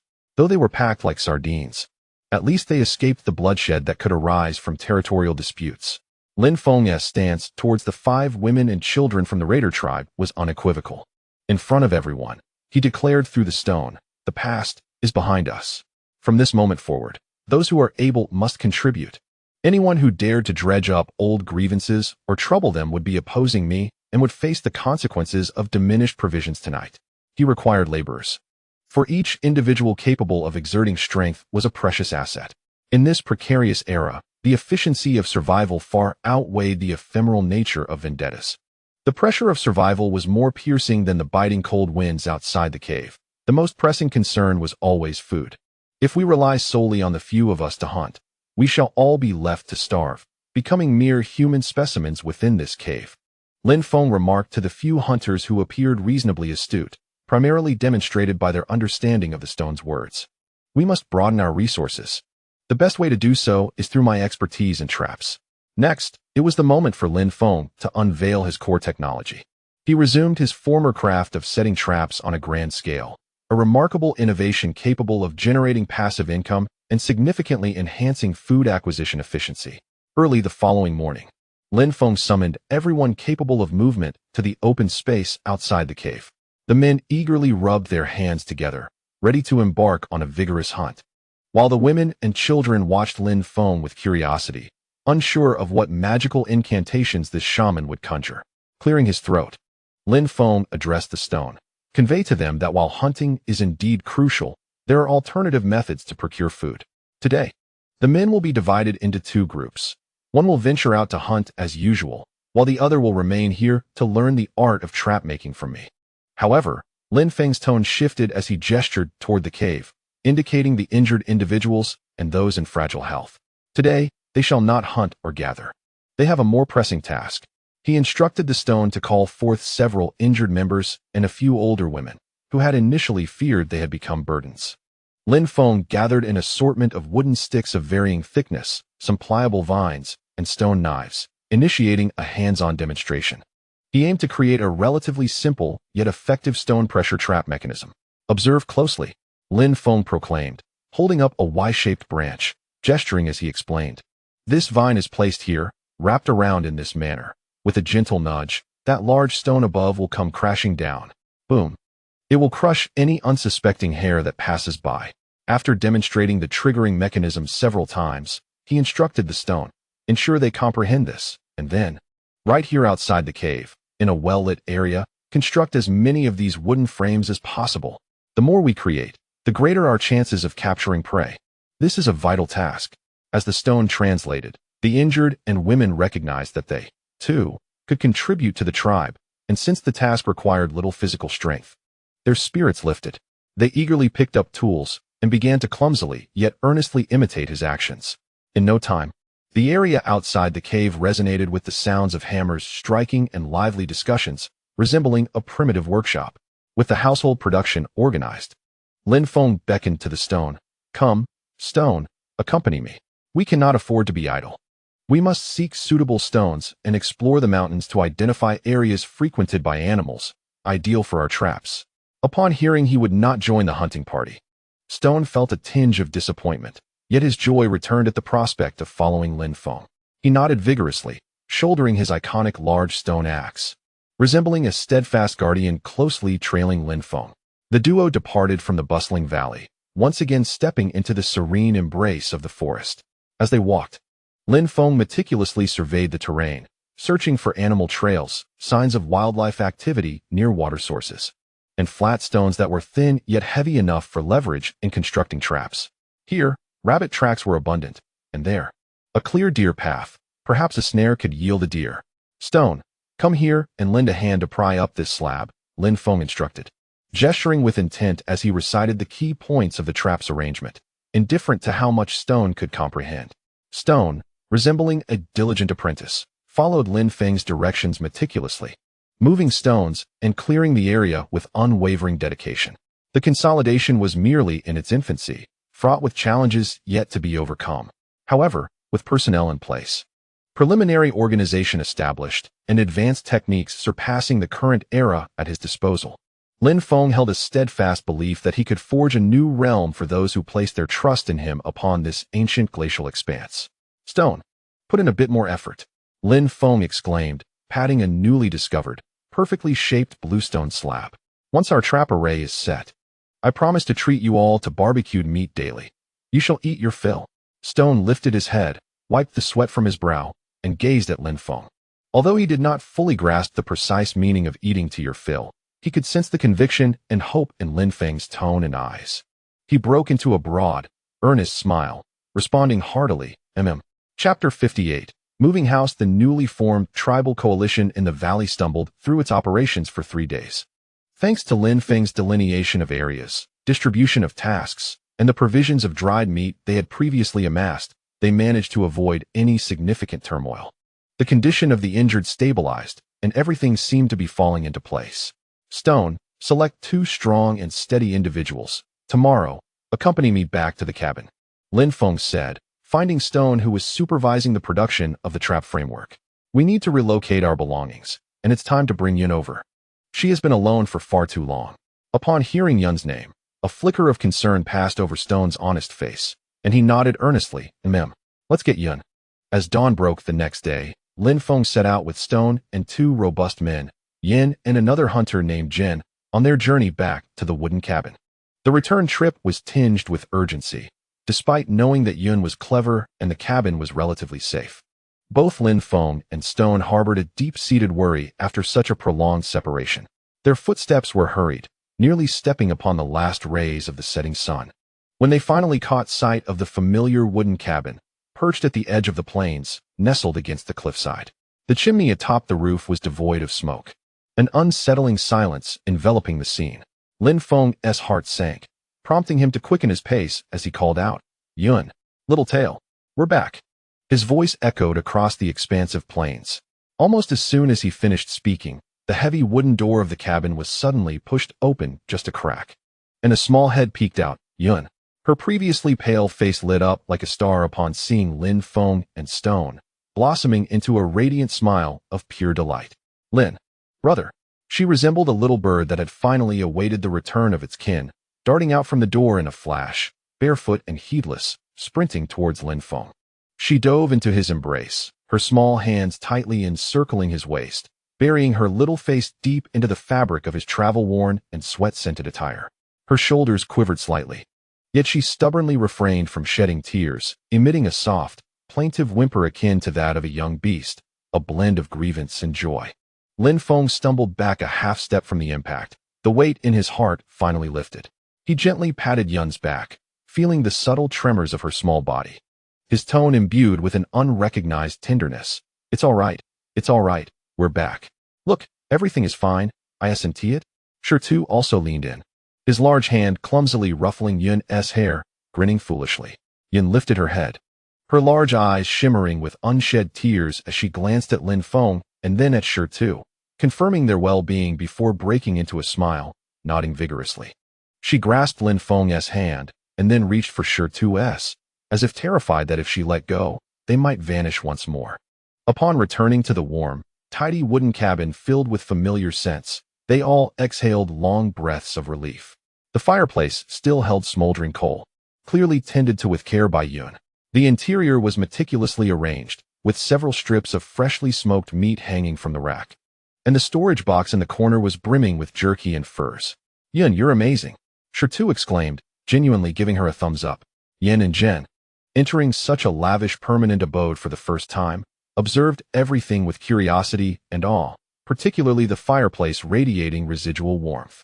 Lin Feng noted the slight gauntness of Yun's cheeks, a pang of guilt stirring within him, although aware of her resilience. Leaving a child to guard their home alone in the primitive era for so many days was ultimately a risk. Were you scared during these days? Lin Feng asked softly. Yun vigorously shook her head, pointing to the stone axe in the corner and her own small stone dagger. Then indicating the makeshift warning mechanism she had arranged outside the window, her eyes sparkling with a hint of pride, conveying the message, I can protect myself. Lin Feng chuckled, ruffling her hair. Yes, our Yun is the best.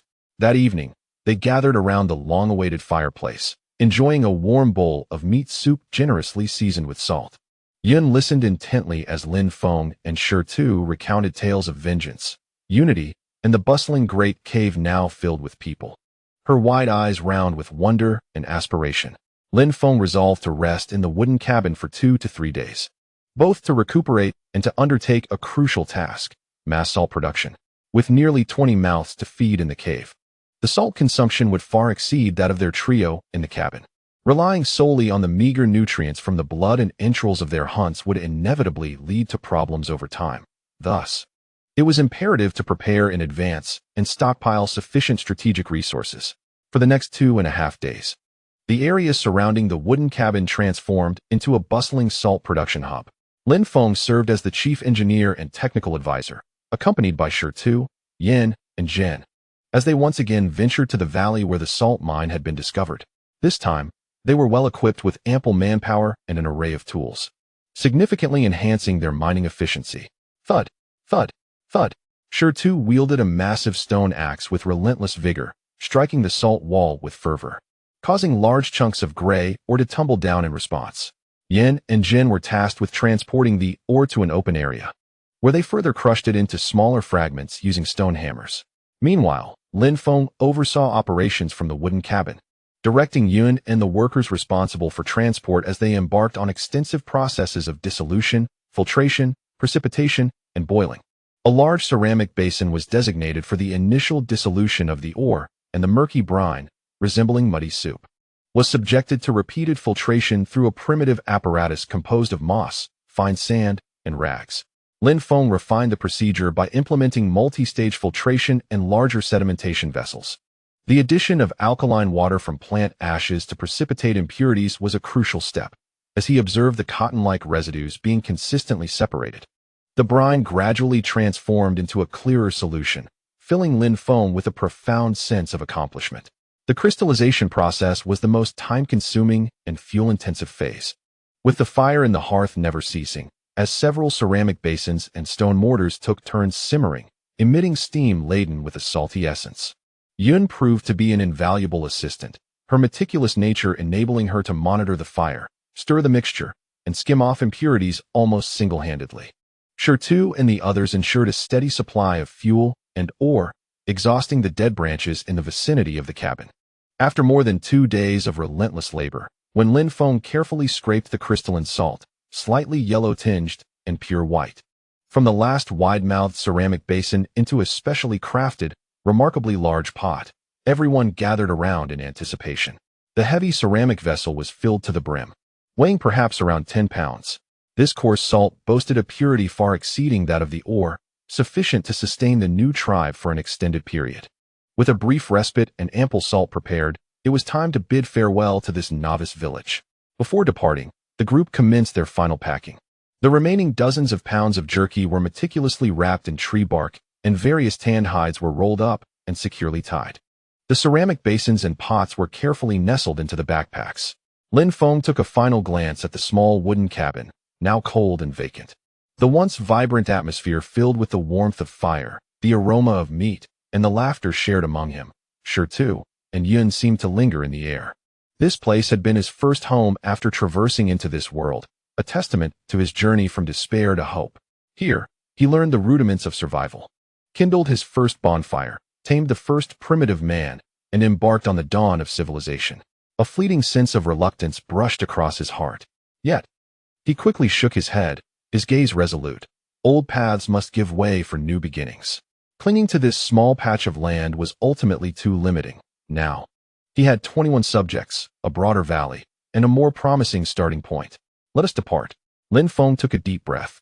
Shouldering the heavy burden of a basket filled with salt and his most prized tools, stepping across the threshold of the wooden cabin. The stones, rocks, roots, and clouds each bore their own packs, closely trailing behind him. Over there, manpower was abundant, and construction progressed swiftly. One day, I shall ensure that everyone resides in houses far superior to these wooden structures. No, they shall inhabit better dwellings. Chapter 59. The ambitions of an infrastructure enthusiast. Time flowed like a mountain stream, quietly slipping through a week filled with busyness and fulfillment. The tribal alliance, which Lin Feng had facilitated, gradually transformed from its initial chaos and adjustments into a well-oiled machine, polished, and fueled, beginning to emit a steady and powerful hum. The effectiveness of the traps began to manifest. Those rudimentary wooden frameworks and stone slabs, crafted by the hands of the injured and the women and children, were strategically placed by Lin Feng near beast paths and water sources, yielding surprises every few days, although not as astonishing as the results of large-scale hunts. This near-automated method of food acquisition significantly alleviated the pressure on the hunting teams, providing a more stable supply of meat. Meanwhile, as the temperature steadily rose, the creatures of the forest became increasingly active. The hunting team, now adequately staffed and free of those needing rest, boasted 6 seasoned hunters who worked in ever-deepening harmony. Coupled with Lin Feng's occasional importation of cooperative combat strategies, they returned from their daily hunts with almost guaranteed success. Wild sheep, deer, wild boars, wild ducks, and various unnamed creatures became their targets. The survival pressures of the tribe diminished sharply, with the smokehouse frequently adorned with freshly harvested strips of meat, even allowing for reserves to address potential emergencies. Men ventured out to hunt at dawn, while women and children formed teams, gathering tender shoots, berries, and edible roots under the protection of designated hunters, all the while checking and maintaining the scattered traps. The children, led by Yun, formed an 8-member scout group, joyfully occupied themselves near the camp, collecting firewood, identifying edible wild fruits, and aiding in transporting lightweight items in small baskets.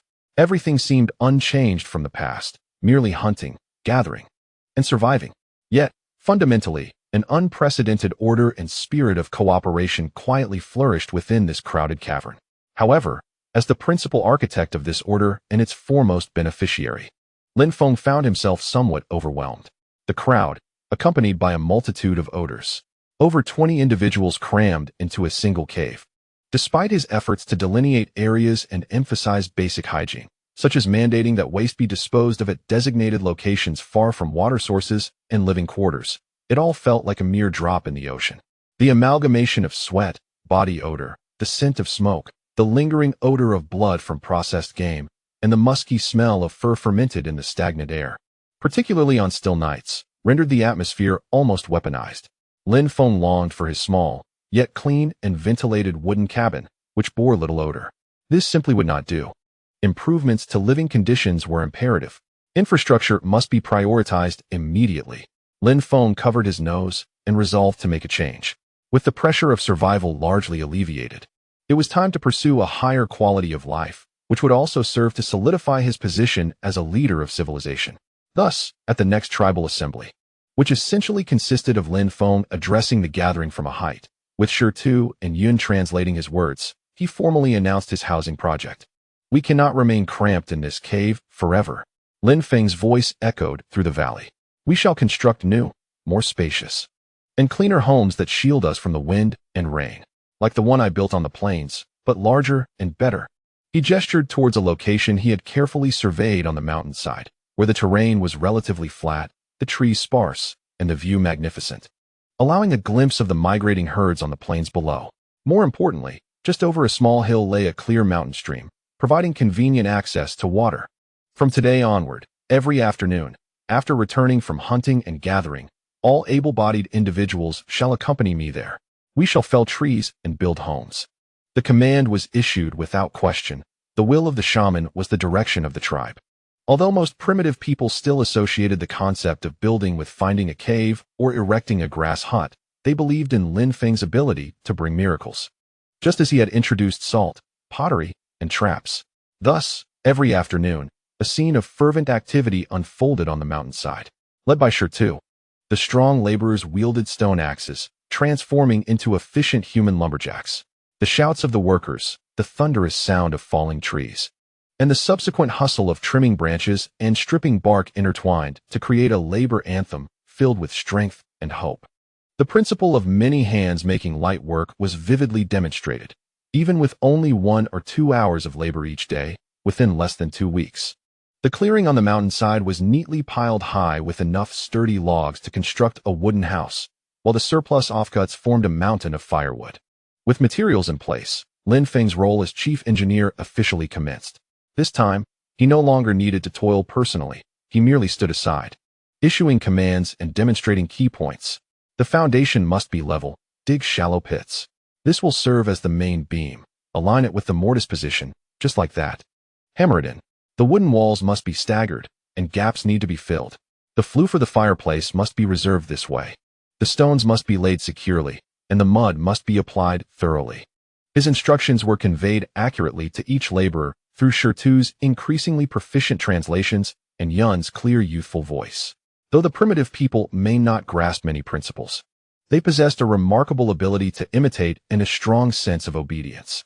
Under Lin Feng's guidance, tasks such as laying the foundation, erecting the framework, installing the walls, constructing the roof, and building the fireplace proceeded in an orderly manner. The entire tribe rallied together, with men responsible for the heavy lifting of construction, while women and children handled the transportation of materials, prepared mud, and cooked meals. The most joyous among them were the young scouts led by Yun, who had been entrusted with one of their most significant tasks, collecting moss. This moss would be used to fill the gaps in the walls of their wooden cabin, providing insulation against the wind and cold. Yun had become the de facto leader, guiding her 7 companions of varying sizes as they navigated through the damp, shaded forest and the crevices by the stream, meticulously searching for the dense, resilient spruce moss. The little ones were remarkably enthusiastic and efficient, bringing back bundles of meticulously processed moss each day. With many hands united in purpose, their productivity was astonishing. In less than 10 days, a brand new, sturdy cabin, covering over 20 square meters and showcasing superior craftsmanship compared to the typical wooden houses of the plains, stood proudly on the mountainside. Its thick walls and sloping roof were designed for effective drainage, while a massive fireplace exuded warmth and dryness. The spacious interior was cleverly partitioned with freshly polished wooden planks. One side featured a cozy resting area adorned with thick hay and soft animal skins, replacing the previous makeshift bedding with a large bed, while the other side reserved space for work and future gatherings. The windows were enlarged and covered with semi-transparent tanned animal skins, allowing ample light to filter through, and the door was constructed to be sturdier and more secure. Lin Feng stood outside, surveying the cabin built entirely to his specifications and elevated standards, filled with a sense of accomplishment and the comforting realization that he finally had a proper home. This dwelling was more than just a comfortable residence. It embodied power and civilization, serving as the intangible crown of his authority as the tribal leader. The primitive people who had participated in its construction gathered around this marvel they had created, erupting in exclamations of wonder and joy. They caressed the now smooth wooden walls, peered into the spacious interior, marveled at the magnificent fireplace, and gazed in awe at the unprecedented bed, their faces reflecting disbelief and reverence. This structure was a world apart from the dark caves. Their understanding of the shaman's wisdom and strength deepened profoundly, their admiration evident. Excellent. Lin Feng's voice drew everyone back from their astonishment. This is the first of many. Next, we shall build more. Let every family have their own home. Let every child grow up in a warm, clean house. He surveyed the crowd, witnessing the spark of desire for a better life igniting in their eyes. The ambitions of this infrastructure enthusiast had only just begun.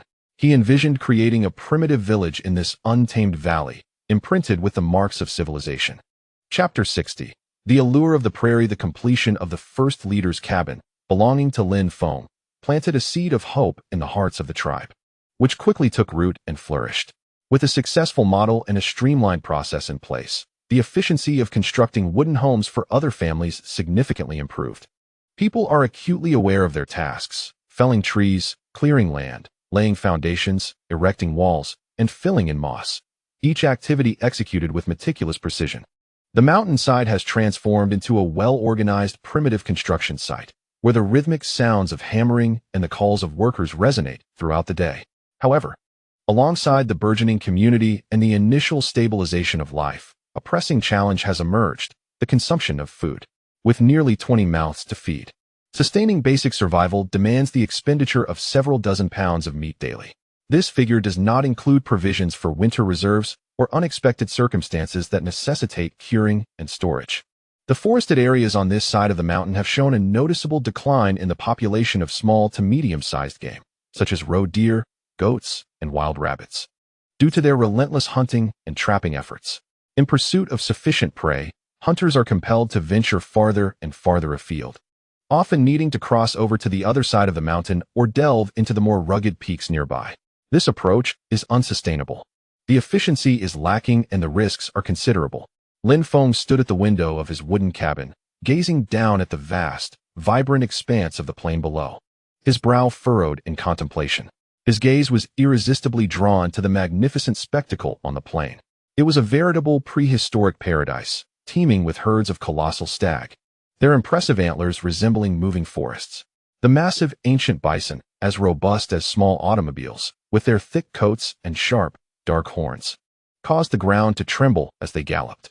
Among them were creatures resembling sheep, yet larger and more fearsome, which Lin Feng privately dubbed ferocious sheep, as well as wild horses that once seized his heart with a thrilling glimpse. These lithe figures, with their sleek musculature, epitomized unparalleled speed and strength, igniting within Lin Feng a longing not merely for meat, but for the exhilarating possibility of conquest and mastery. Alas, for now, taming them was out of the question. Capturing them seemed impossible. With a sigh, Lin Feng suppressed his yearning for an agricultural and pastoral era, reminding himself that sustenance must be consumed bite by bite, and journeys undertaken step by step. For the moment, he needed to address the issue of their meat reserves. He conveyed his intentions to Shirtu, expressing his desire to hunt large game on the plain. Upon hearing this, Shitu's dark face immediately registered a serious expression tinged with a hint of unspoken fear. He gestured fervently, attempting to articulate with a mix of words and gestures, which, plain, danger, animals, many, but swift, they could trample us. He mimicked the chaos of being charged and crushed by a herd, his expression both exaggerated and earnest. Moreover, he warned that on the plain, there were larger wolves and formidable big cats, perhaps saber-toothed tigers or cave lions, much more fearsome than those found in the mountains. Shitu's words were not mere exaggeration. Lin Feng had observed the mountain's ecosystem, which, while not entirely safe, was comparatively milder than the open plains, where competition was fiercer and the environment more perilous. The hunters had previously encountered a harrowing experience of seizing food from the jaws of wolves. Capitalizing on their numerical superiority and the advantage of spears, they not only rescued a wild boar besieged by a pack of wolves, but also managed to slay a wolf that attempted to launch a surprise attack. The wolf was brought back to the tribe, its pelt meticulously cured by Lin Feng into a mat. However, since that incident, Lin Feng noticed a marked increase in wolf tracks around the camp, and at night, the howls echoed with an unsettling intensity, seemingly laced with a sense of vengeance. These resentful creatures lingered nearby, lurking for an opportunity to strike. Consequently, Lin Feng had issued a strict decree. No one, regardless of gender, was permitted to venture out alone. Adults were required to form groups of at least 3 and must carry weapons such as spears. As for the children, their activities were severely restricted to the visible vicinity of the camp, only permitted to gather firewood or forage at the edge of the nearby woods with his explicit consent and accompanied by a designated hunter. I understand the peril, Lin Feng said, patting Shirtu on the shoulder, his tone steady, but we cannot remain fixated solely on the scant resources within the mountains. Look. He gestured toward the herd of bison moving like a black tide across the plains. There lies enough meat to sustain our entire tribe for 10 days. The risks are considerable, yet so too are the rewards. We require a successful, large-scale hunt to thoroughly resolve our food shortages and to expose the warriors of our tribe to the broader world. He paused, his eyes gleaming with an undeniable resolve. More importantly, we must ensure that everyone knows that following me, Lin Feng, means not only residing in fine dwellings, but also feasting on the finest meat. We shall venture into territories others dare not tread, to hunt game others would not dare pursue. Shirtu, captivated by Lin Feng's unwavering gaze and the potent confidence emanating from his words, felt his initial trepidation gradually replaced by a surge of audacity. Indeed, they were following a shaman. The shaman could summon fire, bring salt, create pottery, craft traps, and provide warm wooden shelters. Thus, leading them to hunt formidable beasts on the plains was surely within the realm of possibility. All right, we shall heed the shaman, Shirtu proclaimed, thumping his chest with determination. With a resolute mind, Lin Feng no longer hesitated. He swiftly communicated his decision through Shirtu and Yun to the entire tribe. The following day, he would personally lead the tribe's foremost hunters to the plains at the foot of the mountain for a grand hunt targeting the bison herd. Upon hearing the announcement, the tribe erupted in fervor. The hunters, in particular, were exhilarated, for this marked the first occasion the shaman would personally guide them on a hunt. Furthermore, they were to journey to the bountiful grasslands, a place revered and feared by their ancestors, with the goal of confronting the mightiest bison. This was an unparalleled honor, as well as the greatest test of their courage and strength.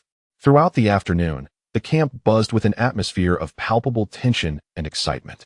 The men abandoned their construction tasks, fully dedicating themselves to preparations for the impending hunt. The sounds of grinding stones resonated as hunters sat outside their dwellings, diligently honing the edges of their stone axes, spear tips, and knives against the coarse sandstone, until they gleamed with a heart-stopping, chilling brilliance under the sunlight. They meticulously inspected each spear's wooden shaft, ensuring there were no cracks, and that the vine binding the spearheads was exceedingly secure.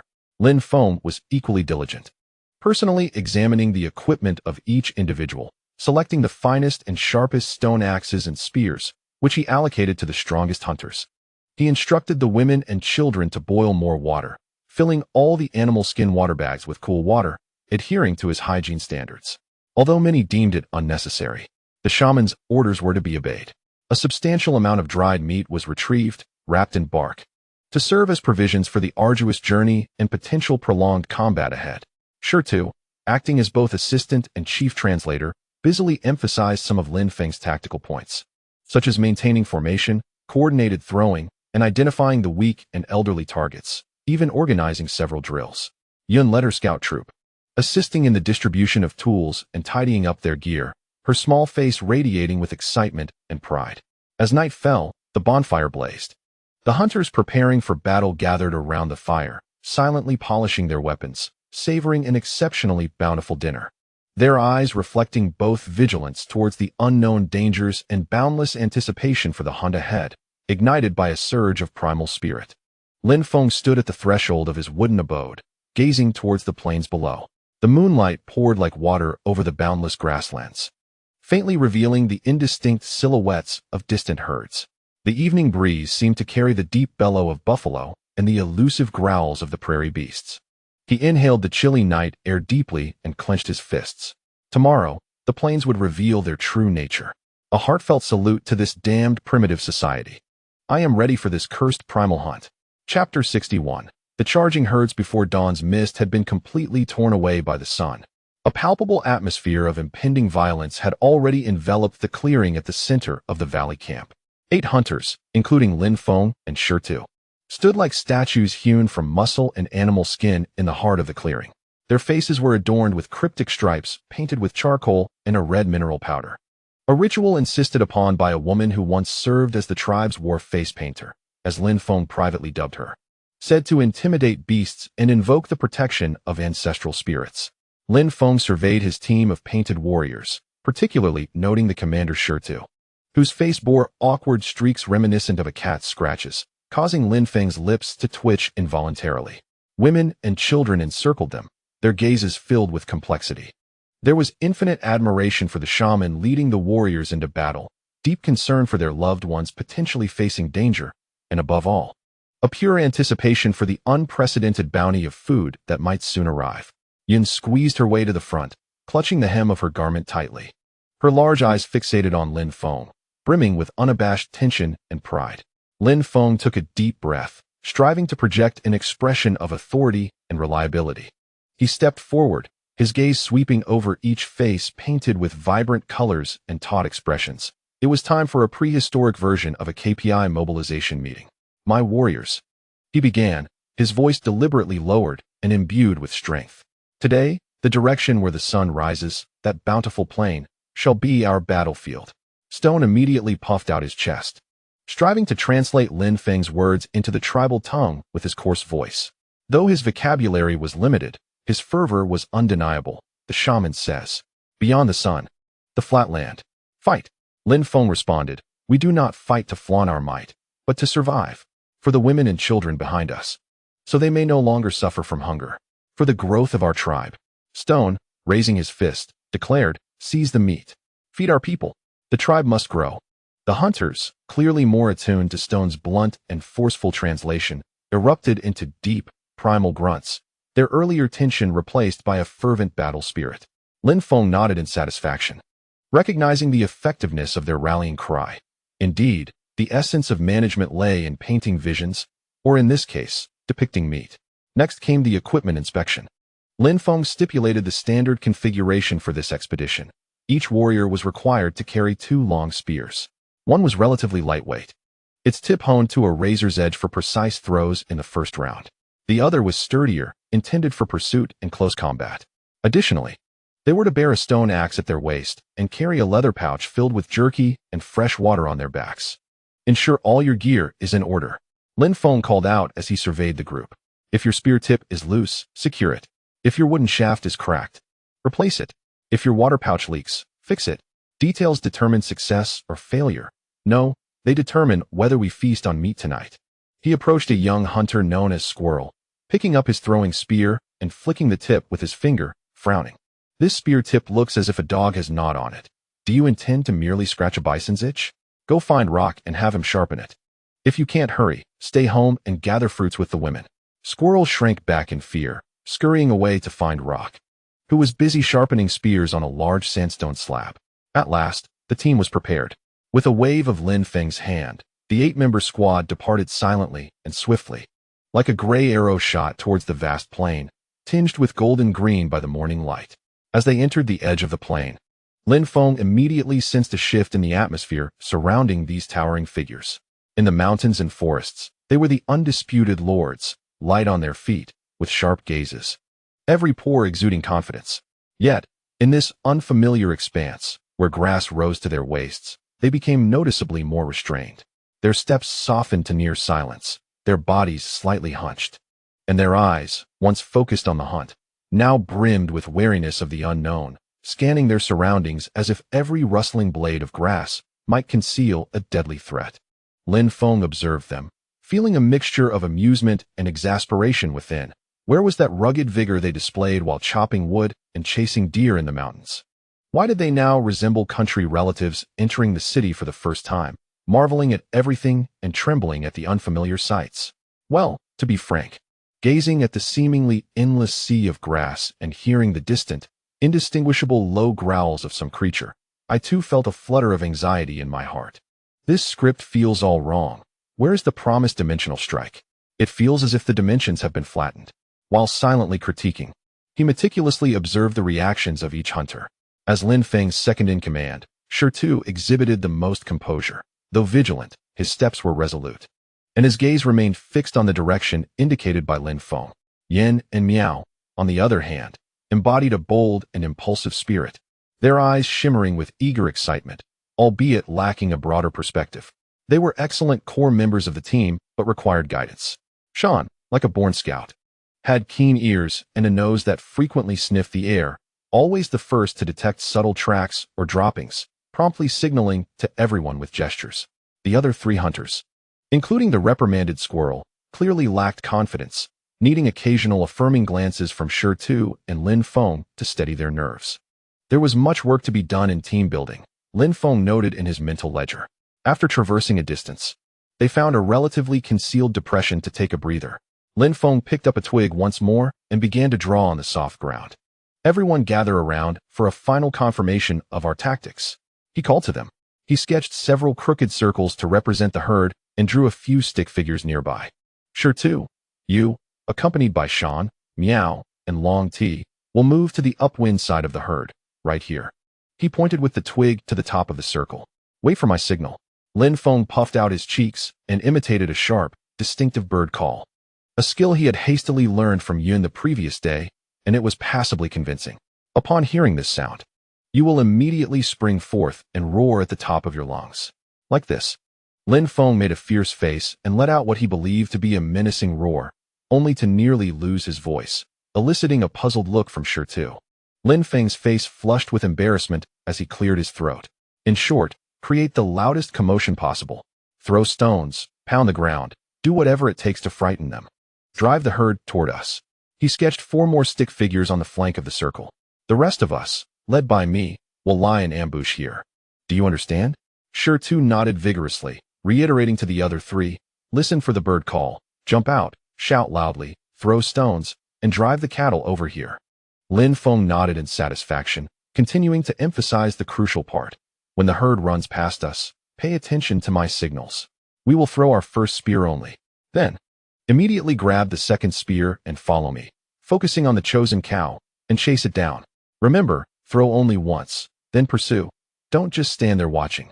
The strategy of launching a single spear and pursuing is rather novel for primitive hunters accustomed to overwhelming their prey or lying in ambush at close quarters. One hunter, whom Lin Feng privately referred to as Big Tree, could not contain his curiosity and gestured in inquiry. "Why not throw several times? Inflict many wounds?" Lin Feng patiently elucidated through Stone's translation. "The bull runs swiftly. By the time you throw a second spear, it has already bolted far away, becoming weak and imprecise. Moreover, we are few in number. We must concentrate our efforts on a single target. Let it bleed, let it flee. We will pursue it. And when it has bled sufficiently, it will collapse. This is what we call sustainable bleeding." Stone strived to translate. "The shaman says, throw once, then chase. The bull bleeds. Cannot run, will die on its own. Focus on one strike." Big Tree appeared somewhat perplexed, yet out of his unwavering trust in the shaman, he nodded emphatically. Observing their earnest attempts to comprehend, Lin Feng sighed inwardly. "Explaining the conservation of momentum and the accumulation of fatigue to you is indeed a formidable task. Never mind. Wisdom comes through experience. Soon, when we feast on beef, you will understand everything." The team set forth once more, proceeding with heightened caution. At last, after traversing a gentle slope adorned with low shrubs, the mountain signaled an extreme danger with a mix of excitement, suddenly dropping to the ground. Everyone immediately followed suit, crawling forward to the crest of the hill, using the brush for cover as they gazed downward. Instantly, all held their breath. Just a few hundred meters below, in a lush depression, a vast herd of wild bulls, resembling naturally formed black reefs upon the earth, grazed peacefully on the dew-kissed grass. Their numbers were roughly 30 to 40, and the visual impact at close range far surpassed distant observation.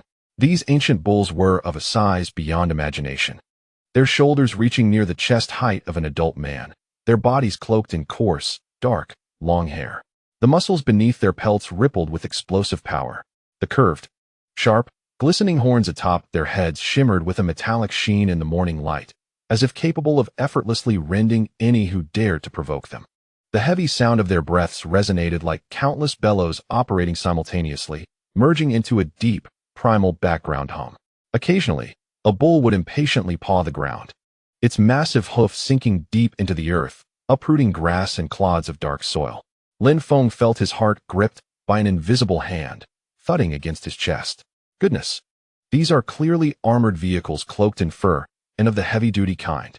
Compared to these beasts, the muscle-bound men from the gym downstairs, who lived on protein powder, appeared as mere unweaned chihuahuas. Can this truly be handled with a stone spear? Is it too late for me to retract my earlier mobilization order? He forced himself to calm down and scrutinized the structure of the herd. Several exceptionally large bulls, their horns more fearsome than ever, stood sentinel-like around the perimeter of the herd, vigilantly shaking their heads, while a greater number of cows and young calves huddled within the relative safety of the interior. His gaze swept across the scene like a searchlight, swiftly honing in on an old bull at the edge of the herd. Though still massive, its coat appeared somewhat drab, and its movements seemed slightly sluggish compared to its companions, its eyes clouded with age. This one, Lin Feng thought with certainty, discreetly pointing at the old bull, signaling to Shirtu and the others with a glance. Shirtu understood, nodding lightly, his eyes sharp as a hawk. Lin Feng finally surveyed the three hunters concealed in the grass nearby, noting their tense muscles yet discernible excitement ignited by the thrill of the hunt. He lowered his voice to a near whisper, emphasizing to ensure everyone heard clearly. "Shirtu, take the others around. Wait for my signal. We will lie in ambush here. Remember, only throw one spear. Then, grab a second and charge with me." His gaze fixated on the oblivious old bull, blissfully unaware of the impending doom. He inhaled deeply, savoring the scent of grass and wild beasts. Action. Chapter 62. Run Wild, Primitive Man. Lin Feng lay concealed in the dew-laden grass, acutely aware of his heart pounding against his eardrums, a rapid thudding as if striving to break free from his chest. Stealing a glance at the other three hunters beside him, he noted their tautness resembling drawn bowstrings. their fingers gripping the throwing spears so tightly that they turned pale, nostrils flaring with heavy breaths.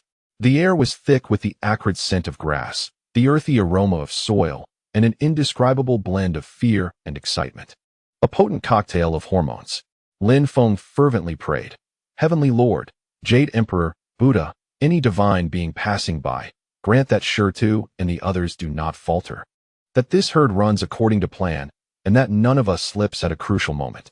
Most importantly, let my untrained modern physique not fail me when the time comes." He instinctively tightened his gluteal muscles, fearing any unruly organ might protest at a critical juncture. Please, let no fool decide to relieve themselves now. At that moment, a sharp, jarring bird call sliced through the relatively tranquil morning air of the plains, his designated signal. The sound came from the upwind direction of the herd.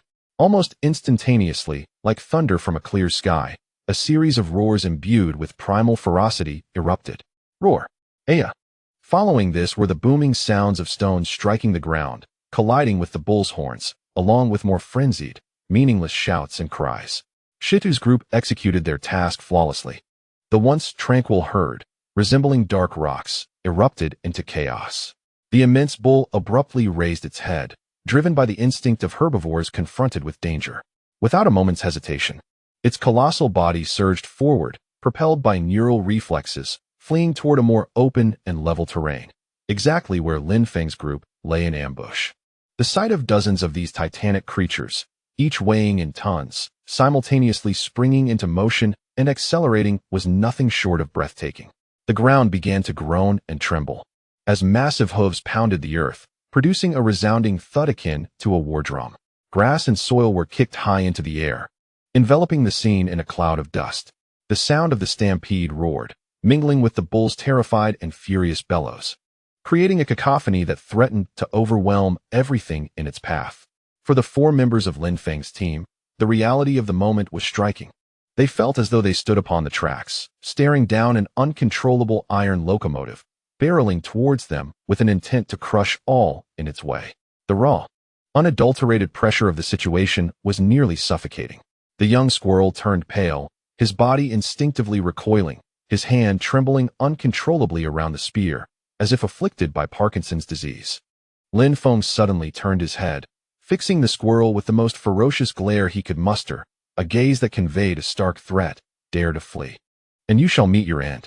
The squirrel, upon meeting that intense stare, jolted, halting his retreat, though his teeth continued to chatter uncontrollably. Lin Feng himself was not faring much better. The frantic release of adrenaline left his mouth parched and limbs chilled, yet his mind remained acutely alert. He focused intently on the stampeding herd, like a high-speed computer calculating distance, velocity, and lead time. The bulls drew ever closer. He could even discern the steam rising from the nostrils of the leading bull and catch a whiff of their pungent, musky scent. 100 meters, 80 meters, 50 meters. Now was the moment. Lin Feng prepared to unleash a roar with all his might, his voice wavering under the strain. He suddenly crouched, drawing his right arm back. Positioning the spear's end against his shoulder, the tip aimed at the shoulder blade of the aging bull he had long since targeted. The other three hunters simultaneously assumed their throwing stances. Now, with a command that echoed through the air, it was as if a taut bowstring had been released. Whoosh, whoosh, whoosh, whoosh. For spears sliced through the air, fueled by the hunters' collective strength and hopes, transforming into four lethal shadows that streaked toward the galloping herd with lightning speed. Time seemed to slow as Lin Feng's gaze followed the trajectory of his spear, watching it carve a low arc through the air, and then, thud. A dull sound resonated as the blade pierced through thick skin and muscle. Though faint, to Lin Feng's ears, it was the sweetest music. His spear had struck true, embedding itself near the shoulder of the old bull. Almost simultaneously, the spear thrown by Yanshi found its mark, plunging deep into the flank of another wild bull. The injured old bull emitted a heart-wrenching and furious roar, its massive form momentarily stumbling. Yet, driven by the instinct for survival and the momentum of its frantic dash, it did not collapse immediately. Instead, with the quivering spear embedded in its side, it surged forward with even greater ferocity. Another bull, struck by a rock, also cried out in agony, breaking away from the herd and charging wildly to the side. Grab your spear. Chase it. Focus on that old one. Lin Feng commanded without a moment's hesitation, scarcely allowing himself to relish the fruits of his labor. He seized a second, sturdier spear leaning beside him and sprang forth from the underbrush like a coiled spring. The hunters, awakening from their daze, grasped their second spears and let out primal howls. Following Lin Feng like arrows released from a bow, pursuing the marked old bull that continued its desperate flight. The most arduous and will-testing part of the hunt had officially commenced. Initially, buoyed by a surge of adrenaline and short bursts of speed, Lin Feng managed to keep pace with the hunters, even taking a moment to observe the fleeing bull's trajectory. However, mere minutes later, the harsh reality struck him with a heavy blow. His lungs felt as if they were filled with searing iron, each breath igniting a sharp pain. His legs became leaden, growing heavier with each step, as if extracting every ounce of strength from his body. Sweat streamed down his forehead like a brook, blurring his vision. The salty sweat stung his eyes. His heart raced furiously, pounding as if it might leap from his throat at any moment. Is this bull powered by a nuclear battery? Lin Feng thought he was nearing death, his mind reduced to fragmented complaints. This was more grueling than being pressed for work by a demanding client. His lungs felt ready to explode. He felt as though he were not running, but rather struggling in a quagmire, each breath a luxury. In stark contrast, Sure-Tu and the other three hunters, while also drenched in sweat and gasping for air, maintained a primal and steady rhythm in their strides. Their eyes were locked onto the distant black dot of the fleeing bull, demonstrating a remarkable and despairing endurance. Sure-Tu even had the presence of mind to glance back at Lin Feng, who was lagging behind, pale and unsteady on his feet, his gaze revealing genuine concern. As if asking, "Boss, are you all right? Perhaps you should take a break?" Receiving that look, Lin Feng felt on the verge of collapse. Take a break? I'm the CEO. I can't show weakness. He gritted his teeth, nearly dragging his body forward by sheer will. I need to adjust my pace. There's no need to rush. This pursuit, relying on endurance, requires a gradual follow of the wounded prey's trail. No longer fixated on speed, Lin Feng felt a measure of relief as he transitioned to a steady jog, tracking the injured old bull. They followed the trickling blood and clear hoof prints, traversing grassy slopes and fording a frigid stream that reached knee-deep. The icy water provided temporary relief to his aching legs, but also siphoned away much of his body heat.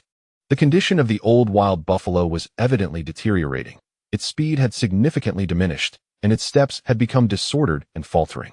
Each exertion intensified the tearing of its wounds, causing an even greater flow of blood, leaving a fragmented crimson trail in its wake. Its bellowing had grown weak and agonized, no longer filled with rage, but instead suffused with despair. It was nearing its end. Lin Feng, perceiving a glimmer of hope, summoned the last remnants of his strength to hoarsely shout, "Keep going. Almost there." These words acted as a potent tonic, invigorating the weary hunters. Finally, after pursuing for several kilometers, feeling as though an entire century had passed, the massive old buffalo emitted a reluctant lament. Its forelegs buckled, and its colossal body collapsed to the ground with a thunderous crash, sending a cloud of grass and dust into the air. It struggled, attempting to rise with its hind legs, but the excessive blood loss and profound fatigue rendered its efforts futile. It could only raise its enormous head in vain, its blood-red eyes fixed on the approaching hunters, nostrils expelling frothy, blood-tinged vapor. Surround it.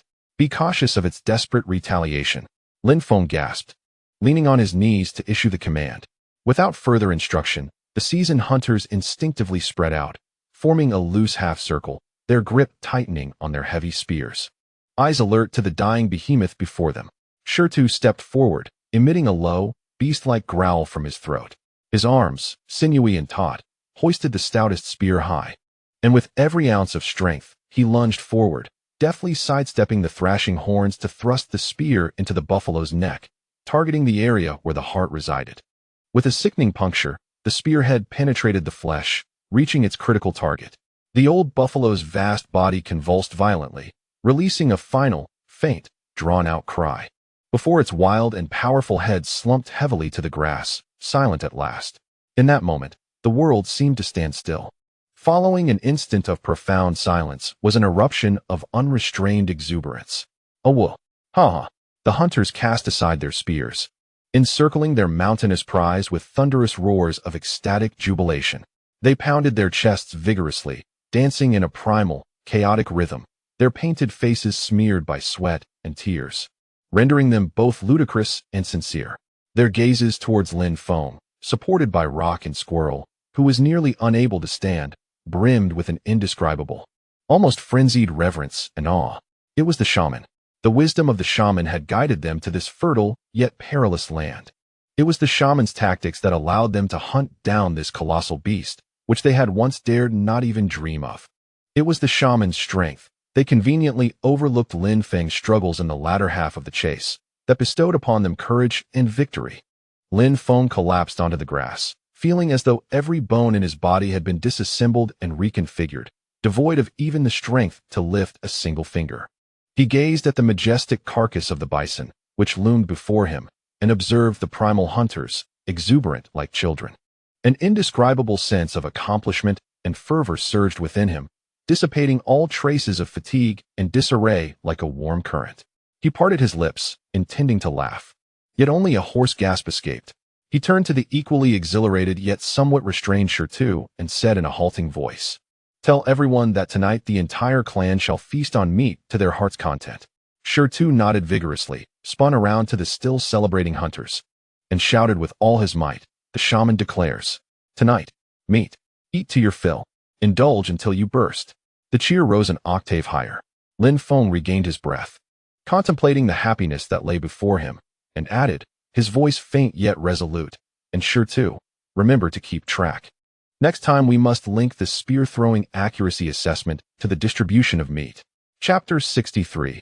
The gluttons arrived. The sun generously cast its golden rays upon the prairie, adorning the fallen giant and the victorious revelers surrounding it with a dazzling halo.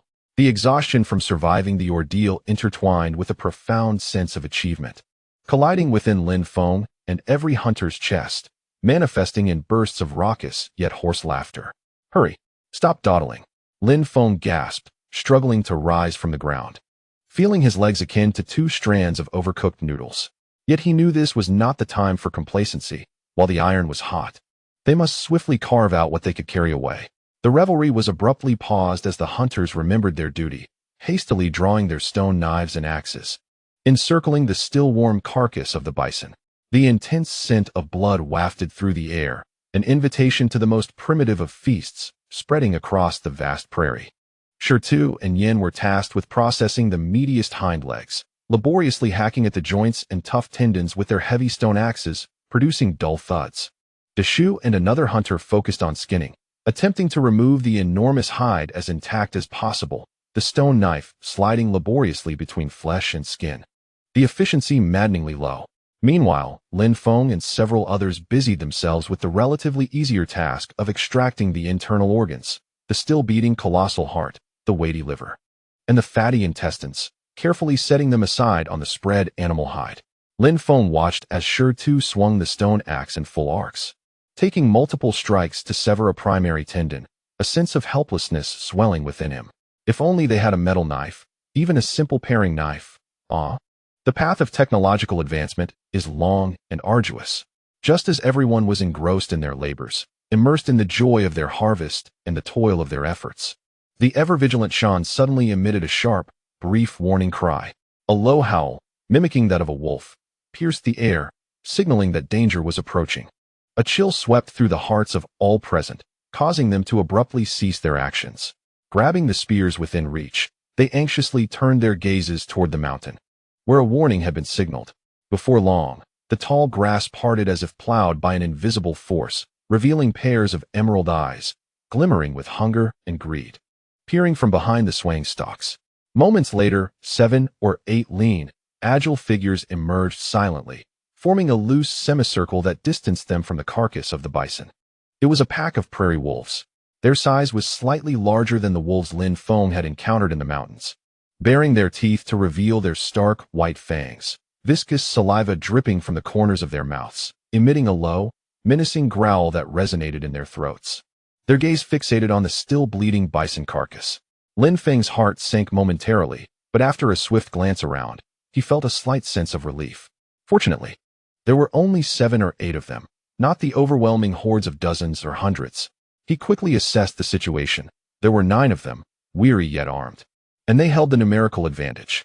This pack of beasts, seeking an effortless meal, had miscalculated their chances. He immediately issued a command in a voice that brooked no dissent. No more dividing. Everyone, gather close. Spears outward, from a circle. Quickly. Stone hastened to translate.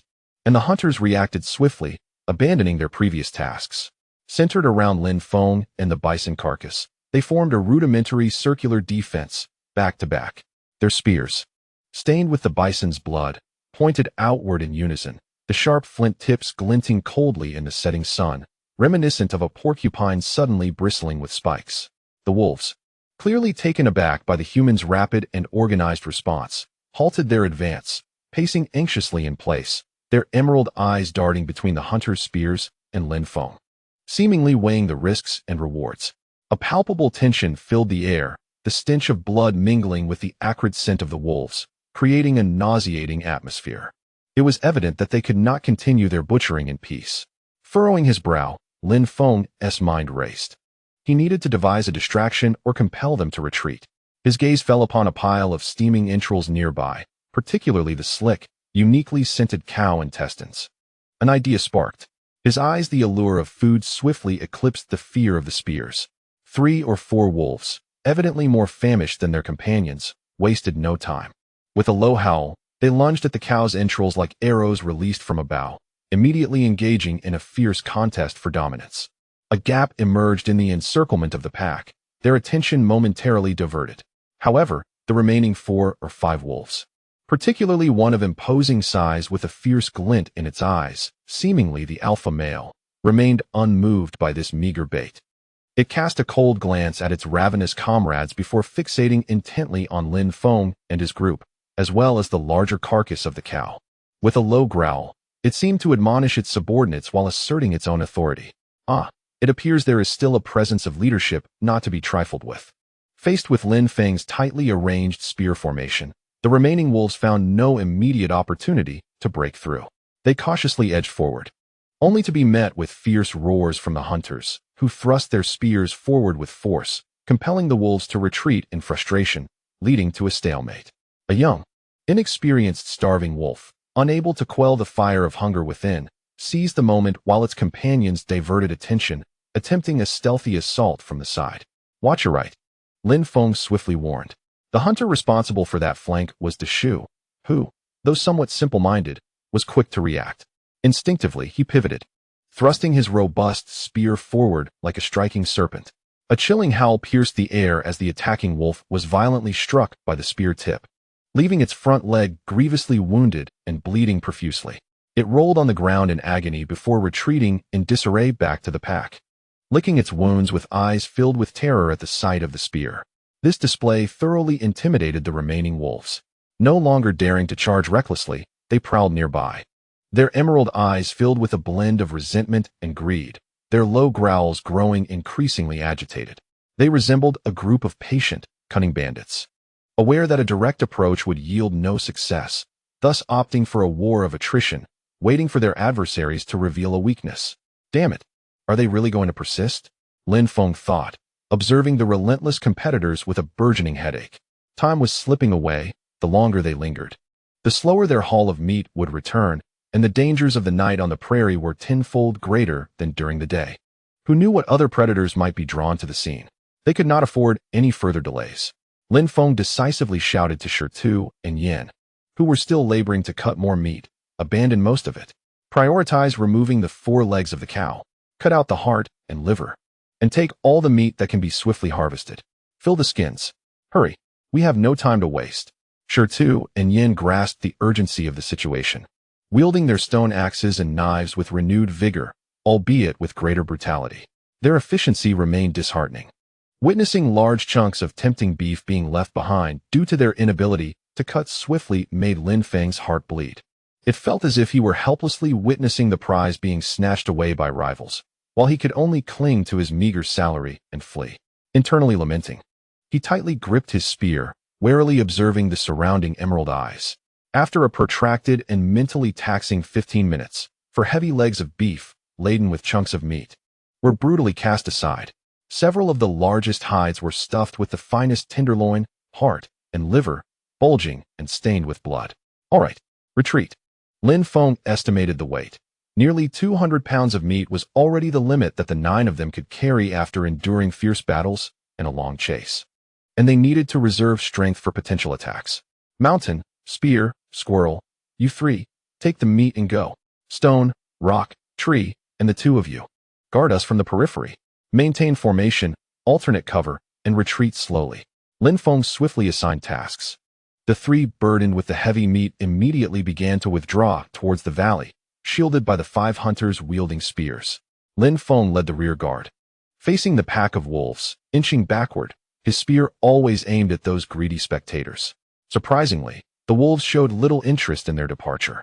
Once Lin Feng and the others had retreated a sufficient distance, the alpha wolf, which had remained motionless, finally let out a short howl and surged forward like a gray flash toward the carcass of the cow, now devoid of its 4 legs and vital organs, yet still abundant in flesh.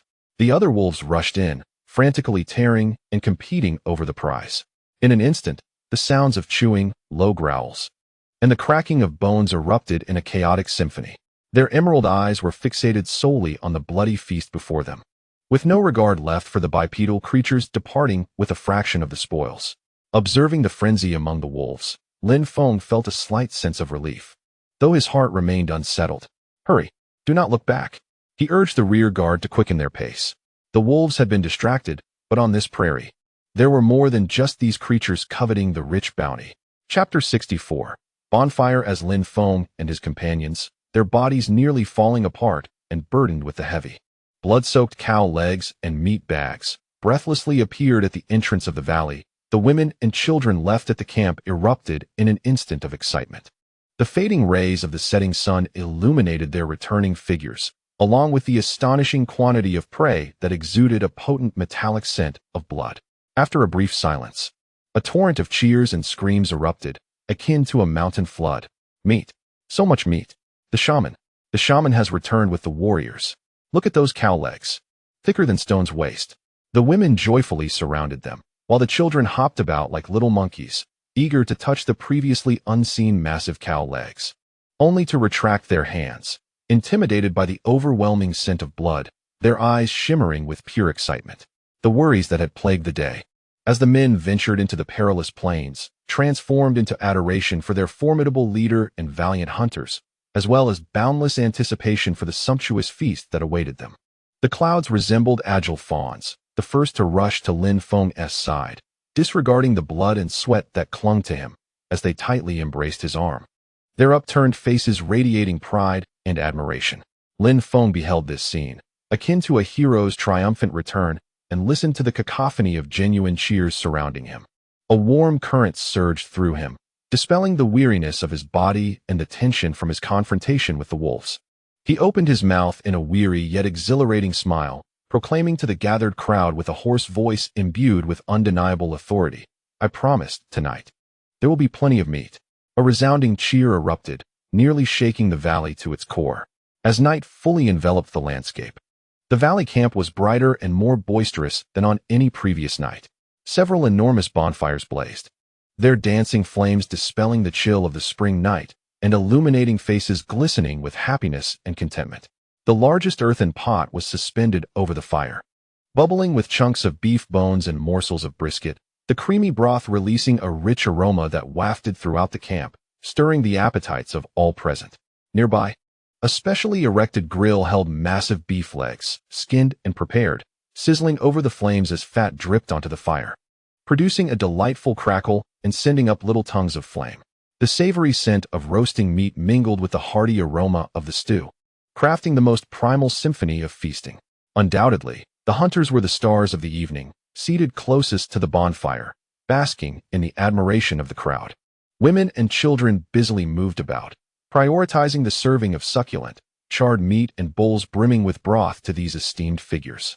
Lin Feng reclined against the entrance of his wooden hut, absorbing the vibrant scene of this primitive revelry.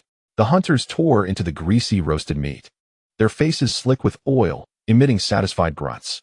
Women tended to their children while sipping hot soup, their faces reflecting a long-awaited tranquility. Children, akin to a festive celebration, brandished crispy morsels of meat, chasing and frolicking through the throng, their laughter ringing out joyfully. This was a glimpse of nascent civilization. Lin Feng mused as he savored a steaming, savory broth that coursed warmly down his throat, soothing his weary limbs. Yet, his mind remained alert. The day's deadly race against the bison and the tense standoff with the wolves had made him acutely aware of the limitations of his current weaponry. While the stone spear was undeniably effective, its short range and low margin for error posed significant risks, should the first strike miss or fail to deliver a fatal blow. The subsequent pursuit would demand tremendous physical exertion and risk, in the face of more agile, cunning, or pack-hunting predators. The absence of a long-range suppressive fire would prove to be a fatal shortcoming. It was time to prioritize the development of bows and arrows. Lin Feng squinted at the flickering flames, his thoughts drifting towards the future. In his mind, a blueprint unfurled, rapidly retrieving the scattered knowledge of primitive bow and arrow crafting that he had gleaned from his previous journeys. The choice of wood was paramount. The bow's body needed to be both resilient and flexible. Yew was the premium selection, though it might not be available in this region. Ash, elm, and oak could serve as suitable alternatives found within the mountains. He needed to procure a straight, uniform sapling devoid of knots, ideally slightly longer than the user's height for ease of subsequent crafting, though it remained to be seen if he could fashion a bowstring of such length. As for the bowstring, the finest material would be animal tendons, such as the large sinew from the leg of today's bison, which, once dried and pounded, could yield an exceptionally strong cord. Rawhide strips would suffice, or perhaps he could experiment with the inner fibers of certain tree barks. He intended to enlist Yun and the children's help upon his return. Regarding tools, the existing stone axe, stone knife, and scraper, combined with heat for shaping, should be adequate. The most critical aspect of the process lay in the gradual adjustment of the bow's limbs to ensure an even distribution of force. This was a painstaking endeavor that could not be rushed, for a misstep could result in the bow's catastrophic failure. He was deeply engrossed in his technical musings when a sudden, cautious growl pierced his thoughts. It was the hunter known as Big Tree, who stood facing the darkened forest perimeter of the camp, emitting a threatening sound from his throat, with his spear gripped tightly in hand. At his warning, the once boisterous camp fell into immediate silence. All eyes followed his gaze, and at the boundary between the firelight and shadows, several pairs of eerie green eyes flickered among the trees, ghostly and elusive. Wolves. Mountain wolves. They were slightly smaller than their prairie counterparts encountered during the day, their fur a deep gray that rendered them nearly invisible in the darkness. Yet, the familiar glint of greed and cunning in their eyes was unmistakable. Clearly, the rich scent of blood and roasting meat wafting from the camp had lured these creatures from the depths of the woods like a precise GPS signal. The women instinctively gasped, clutching their children tightly and retreating closer to the flickering flames of the bonfire. The atmosphere, once light and jovial, was instantly replaced by tension and fear. Damn it, Lin Feng cursed, rising with sharpened gaze. He noted that these forest wolves appeared more cautious than their prairie relatives. They lingered only at the periphery, observing, seemingly assessing the strength and defenses of the bipedal beings before them. Sure to, gather a few men, take your spears, and drive them away. Be careful not to chase them into the woods. Lin Feng commanded decisively. Sure to promptly seized a spear, rallying Yin and two other hunters to form a combat unit. They let out fierce roars and steadily advanced toward the direction of the wolves, their spears glinting ominously in the firelight. Faced with this organized display of force, the forest wolves opted against confrontation, uttering a few reluctant howls before swiftly turning and vanishing into the impenetrable darkness of the woods, as if they had never existed. The crisis appears to have been temporarily averted, yet the atmosphere within the camp has soured. Joy is overshadowed by an unsettling tension, with everyone exhibiting signs of unease. Their pace of eating slowed, and their glances frequently darting toward the encroaching darkness beyond the camp. Lin Feng furrowed his brow, acutely aware that as long as the scent of flesh lingered, the wolves, or other predators drawn by the aroma, would not truly depart. This cannot continue, he mused. While celebration is warranted, safety must not be overlooked. He swiftly reorganized the arrangements. All hunters were to be divided into two groups. One group would eat, while the other maintained vigilance, patrolling the perimeter of the camp. Once the first group had finished, they would rotate. Upon receiving the orders, the hunters, though somewhat disheartened at being unable to fully immerse themselves in the festivities, understood the necessity of the situation. Before long, half of the hunters armed themselves and spread out around the camp, their eyes keenly scanning the shadows, while the remaining members hurried to consume their meals. Indeed, just as they reached the midpoint of their repast, Lin Feng caught a glimpse of a familiar ghostly green glow from the corner of his eye. It re-emerged at the edge of the forest, and there seemed to be two more than before. Damn, they are truly fixated on us, Lin Feng cursed inwardly. Yet he noted that the wolves showed no signs of aggression, merely watching from a distance, as if waiting for an opportune moment. He glanced at the dripping roast leg of beef over the campfire, and then at the ravenous eyes lurking in the darkness, an idea igniting within him. He seized a stone knife and sliced off several chunks of meat, albeit accompanied by a considerable amount of bone, and hurled the offering toward the wolf pack. The bones landed amidst the nearby underbrush with a soft thud. The green glimmers in the shadows paused momentarily, and then two of the bolder wolves dashed forward to seize the bones, retreating into the depths of the forest without a backward glance. The remaining wolves hesitated, seemingly realizing the futility of a frontal assault, and, at the low howl of their leader, gradually withdrew into the deeper darkness. The camp's surroundings momentarily regained tranquility. Lin Feng contemplated the direction the wolves had vanished, deep in thought. It appeared that these mountain wolves possessed a keener sense of timing than their more reckless counterparts on the plains. Perhaps, just perhaps, they could be tamed. Starting with the young ones. The following morning, sunlight once again bathed the valley. The revelry and tension of the previous night had faded. Yet the towering piles of meat and the pungent remnants of the hunt still served as stark reminders of the lurking danger. Lin Feng wasted no time. He summoned Shirtu and two other hunters known for their patience and meticulousness, announcing a new mission. Today, we shall neither hunt nor build shelters, he declared, his eyes glinting with the spark of exploration and creativity. We shall venture into the mountains to seek new strength. He picked up a branch and sketched a rudimentary bow and arrow shape in the dirt. What we aim to create is this. It will enable our spears to fly farther, faster, and with greater precision. The stone and the two hunters gazed at the peculiar, sinuous lines and slender sticks upon the ground, their faces etched with confusion, yet brimming with an insatiable anticipation for the new miracles the shaman was about to unveil. Let us proceed, Lin Feng declared, finishing the last of his meat broth, wiping his mouth, and taking up his stone axe and knife. Let us explore what materials this ancient forest can offer us. Chapter 65. Steady progress. The process of crafting a bow and arrow proved far more demanding of patience and finesse than Lin Feng had anticipated. It was, indeed, a dialogue with the temperament of the wood.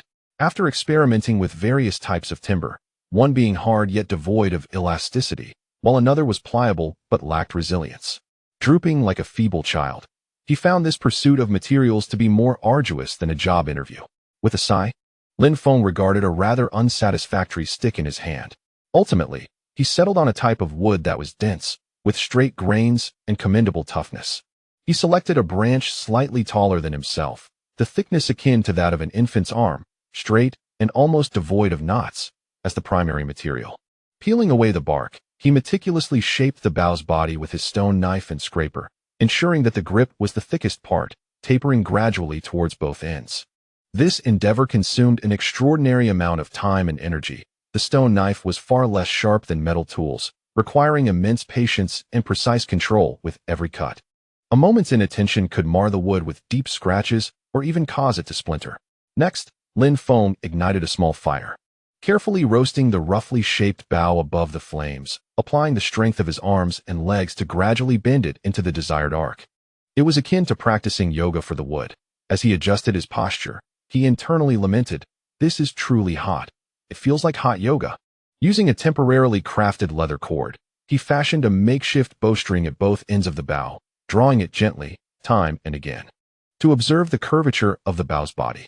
This area was too rigid, while that was overly pliable, adjusting accordingly. He painstakingly scraped and refined the inner side of the bow arms. Scrape a bit, draw the string to assess, scrape again, and repeat. The goal was to achieve a smooth, symmetrical, flowing arc that allowed every inch of wood to evenly bear the tension. This iterative process consumed a vast amount of time and energy, resulting in several failures, until, after a week, a bow of approximately 1 meter in length was finally born, somewhat rough in appearance, yet boasting a fluid and even curve. For the bowstring, he chose the most reliable option, crafted from the sinew of the buffalo he had hunted previously. After repeated pounding, drying, and kneading, he fashioned a bowstring that, though not aesthetically pleasing, was remarkably resilient. The arrows were relatively straightforward to create. He selected straight, appropriately sized twigs, sharpening one end with his stone knife and hardening it with fire when necessary. The other end was carefully notched, embedding neatly trimmed feathers collected from hunted birds to stabilize their flight trajectory. The initial test took place in an open area outside the camp, attracting the curious gazes of all tribe members. Lin Feng nocked an arrow, his movements awkward and stiff as he drew the bowstring, aiming at a sturdy tree trunk 30 meters away. Holding his breath, he released, bang. The bowstring emitted a crisp resonance, and the arrow shot forth like a blurred shadow.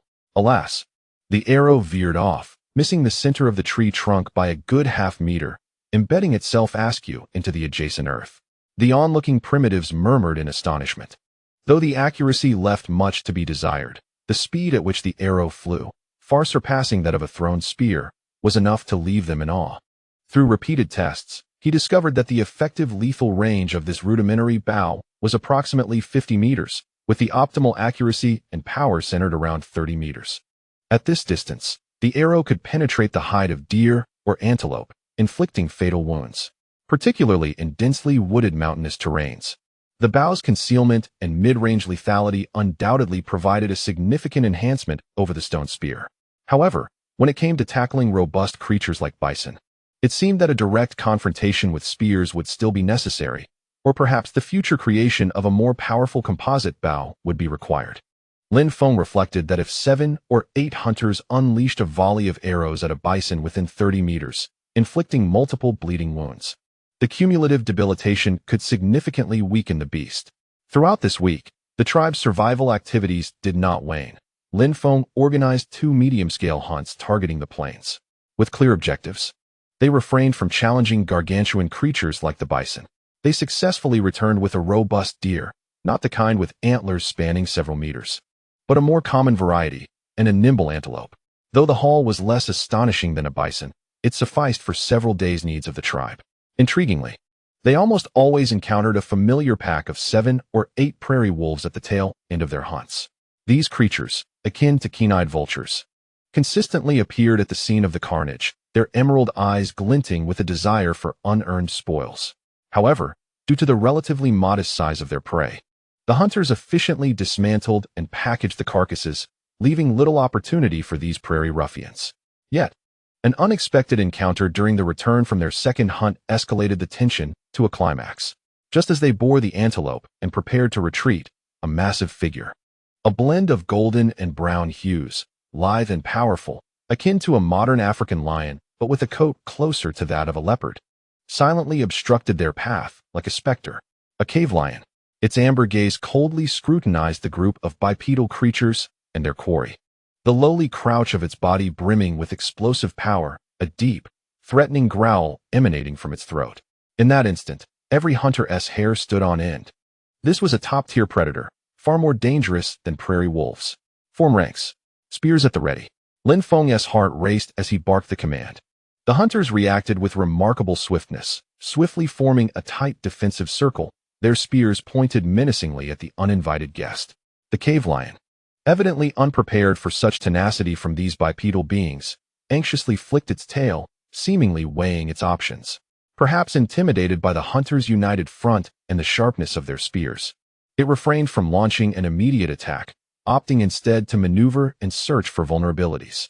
However, it underestimated the resolve and cooperative prowess of these primitive hunters. Armed and organized by shamanic forces, no matter how it moved, the hunter's spear tips remained steadfastly aimed at it. In this tense stalemate, Stone seized an opportunity. While the cave lion's attention was diverted by a flanking companion, he hurled his spear with great force. Although it did not strike a fatal blow, the sharp tip grazed the lion's hind leg, drawing forth a spurt of blood, letting out a furious roar in response to the pain. The cave lion's ferocity was fully ignited, preparing to pounce. Now, everyone attack! Lin Feng shouted, seizing the moment. The remaining hunters, as if sharing a silent understanding, launched their spears simultaneously from various angles. The cave lion, unable to evade, suddenly found itself with multiple wounds. Though fierce, it became glaringly apparent that, in the face of a coordinated assault, The lone predator's disadvantages were laid bare. After a brief but intense struggle, this apex predator, originally intent on ambushing, was ultimately felled by the hunter's harmonious teamwork, becoming an unexpected bounty for the tribe. Lin Feng regarded its magnificent and intact pelt as a vital strategic resource, carefully preparing it for preservation. The ample supply of meat allowed the hunters to avoid frequent forays into perilous forests, enabling them to devote more energy to the construction of their home. Under Lin Feng's leadership, the camp's construction progressed rapidly. Having gained experience from erecting the first wooden cabin, subsequent projects saw a marked increase in efficiency. Within a short time, 2 more wooden structures rose from the ground. To expedite progress and allocate resources wisely, these new constructions were somewhat smaller and structurally simplified compared to Lin Feng's own leadership residence, yet they still ensured sturdiness, warmth, and essential functional divisions. Currently, these 2 new houses had reached the completion of their main structures, with only the installation of doors and windows, the building of fireplaces, and the laying of beds remaining for interior finishing. As he gazed upon the nascent village taking shape, Lin Feng contemplated a more ambitious long-term plan. Counting the tribe's population, excluding himself and the underage children, he noted there were currently 8 adult women. He observed that most of them had either overt or covert partnerships with specific hunters. Yet the precariousness of their former existence made such relationships difficult to stabilize. It was time to introduce a modicum of civilized order, Lin Feng mused, planning to construct 8 moderately sized wooden houses. His vision was to establish a relatively stable monogamous family unit, allowing these adult women to reside in separate houses with their designated partners and respective children. This not only alleviates the conflicts and friction within the congested caves, but also enhances the sense of belonging and responsibility among each small family, contributing to the long-term stability and development of the tribe. It resembles a gradual transition from a collective communal dining system to a system of family-based production responsibility, igniting individual enthusiasm for productivity. This is advantageous for the future development of agriculture or animal husbandry. In due time, he who receives offerings will truly become a lord in every sense of the word. Chapter 66. The village. The morning light gently caressed the valley, clearly outlining the contours of the newly constructed wooden houses in the village. 8 houses were arranged in an orderly fashion, encircling Lin Feng's slightly distinct abode, with the thatched roofs still fresh and swaying gently in the breeze. As the first wisp of smoke rose, the entire tribe seemed to operate like a finely tuned instrument, smoothly adhering to its predetermined course. Lin Feng pushed open the wooden door and inhaled deeply the fragrant air filled with the scent of grass and wood. The orderly scene before him was the vision he had long pursued. He yearned to witness the footprints of civilization once more, even in the simplicity of these wooden houses. Yet, time and again, the pervasive wildness of this world would wash over him like a cold splash of water, gently yet firmly pulling him from his fleeting daydreams, reminding him of the reality he must confront. From struggling mercenaries to a nascent settlement, the transformation was nothing short of revolutionary. He understood that the foundation of survival was firmly established. The next challenge lay in nurturing this fragile seedling of civilization to flourish robustly. The key to this endeavor was efficiency, ensuring that every individual and every ounce of strength was utilized in the most appropriate manner. A horn sounded at the village entrance, signaling the departure of the hunting party, deep and resonant. 8 hunters, led by Shirtu, were already lined up. Compared to a month ago, they exhibited less chaotic wildness and more focus and competence. Most notably, they bore the rough wooden bows crafted under Lin Feng's guidance, honed through repeated adjustments, and each carried a quiver filled with a dozen feathered arrows at their waists. Shirtu stood at the front of the line, his gaze sweeping over his comrades. He needed no words, merely a decisive wave of his hand, and the team sprang into action, moving silently into the shadows of the forest like a synchronized pack of wolves. No longer did they charge recklessly. Instead, they adopted a simple formation with scouts at the front, while Shirtu and a few seasoned hunters provided central support, and the others dispersed to flank the sides, forming a mutual defense. The introduction of bows and arrows had fundamentally transformed their hunting methods. In the dense jungle, silent long-range strikes proved far more efficient than the previous method of shouting and chasing with spears. Lin Feng watched them vanish into the foliage, nodding slightly. The effects of specialized hunting were immediate, and the tribe's meat reserves steadily grew, providing the most fundamental assurance for all future developments. When the hunters returned, they would shed their bows and spears to become builders. On the opposite side of the village, the construction site buzzed with fervor as the foreman, Yan, directed a few robust men in maneuvering substantial cedar logs into the mouth of the excavated cellar. Lifted a bit higher on the left. Steady now. Yan's voice resonated with undeniable authority. They were erecting an underground storage cellar as per Lin Feng's plans, harnessing the Earth's natural temperature stability to better preserve food through the sweltering summer and frigid winter. Adjacent to them, a rudimentary shelter for tools and materials had already taken shape, while in the distance, the outline of a wooden fence for the village's defense was being marked. Hey yo, hey yo, the men chanted in unison, their bronzed skin glistening with sweat, muscles taut and brimming with strength. This vigor was no longer squandered on aimless pursuits. Instead, it was devoted to crafting a safer, more comfortable home. With each swing of the stone axe and every lift of a log, they were laying down the very foundations of their tribe. Meanwhile, in the heart and surrounding areas of the village, another scene of diligence unfolded. The logistics team, centered around Yun, pulsed like the tribe's beating heart, sustaining daily operations. Several women sat on tree stumps or makeshift wooden benches, wielding stone knives with practiced ease as they processed the deer skins brought back from the previous day's hunt. They meticulously scraped away remnants of fat and flesh, then employed Lin Feng's method, blending animal brain matter with plant ash for tanning, transforming the stiff hides into supple materials suitable for clothing, pouches, or home repairs. Beside them, a rack of smoked meat hung with dark red strips, exuding a comforting aroma under the gentle heat of the smoke. Yun, accompanied by a few older children and two nimble women, busied herself with the inventory and organization of supplies. Freshly gathered berries were spread out on broad leaves to dry, while various edible tubers and roots were carefully washed and sorted. More importantly, several flat wooden boards lay before them, adorned with rudimentary yet distinctive patterns drawn in charcoal. These were the resource and herb identification charts requested by Lin Feng. Within the entire tribe, hunting, construction, and logistics stood as three pillars, each fulfilling its role, yet intricately interconnected, collectively supporting this increasingly stable micro-society. Efficiency soared to unprecedented heights under such clear division of labor. In the afternoon, the hunting team returned, their haul for the day proving satisfactory with 2 forest deer and several hares. Exhaustion mingled with satisfaction on their faces as they silently placed their catch in the designated area for the logistics team. The women responsible for receiving the game quickly approached, deftly commencing the initial processing steps of bleeding and skinning. The entire procedure was smooth and quiet, marked by minimal verbal communication, relying instead on the harmony of exchanged glances and gestures. Lin Feng stood slightly apart, observing the entire scene with a quiet contemplation. He observed as the stone set down the prey and instinctively approached the cellar being constructed nearby. For a moment, he watched how the rock and the towering trees were erecting the supporting structure for the roof. Although he did not comprehend the intricacies, a profound understanding of his home becoming more robust illuminated his dark visage. He also noted the women from the logistics team, meticulously trimming the edges of deer hides, seemingly responding to the building crew's efforts to create more convenient work stumps and drying racks. This collaboration, transcending language and grounded in practical needs and shared aspirations, wielded far greater power than any impassioned speech.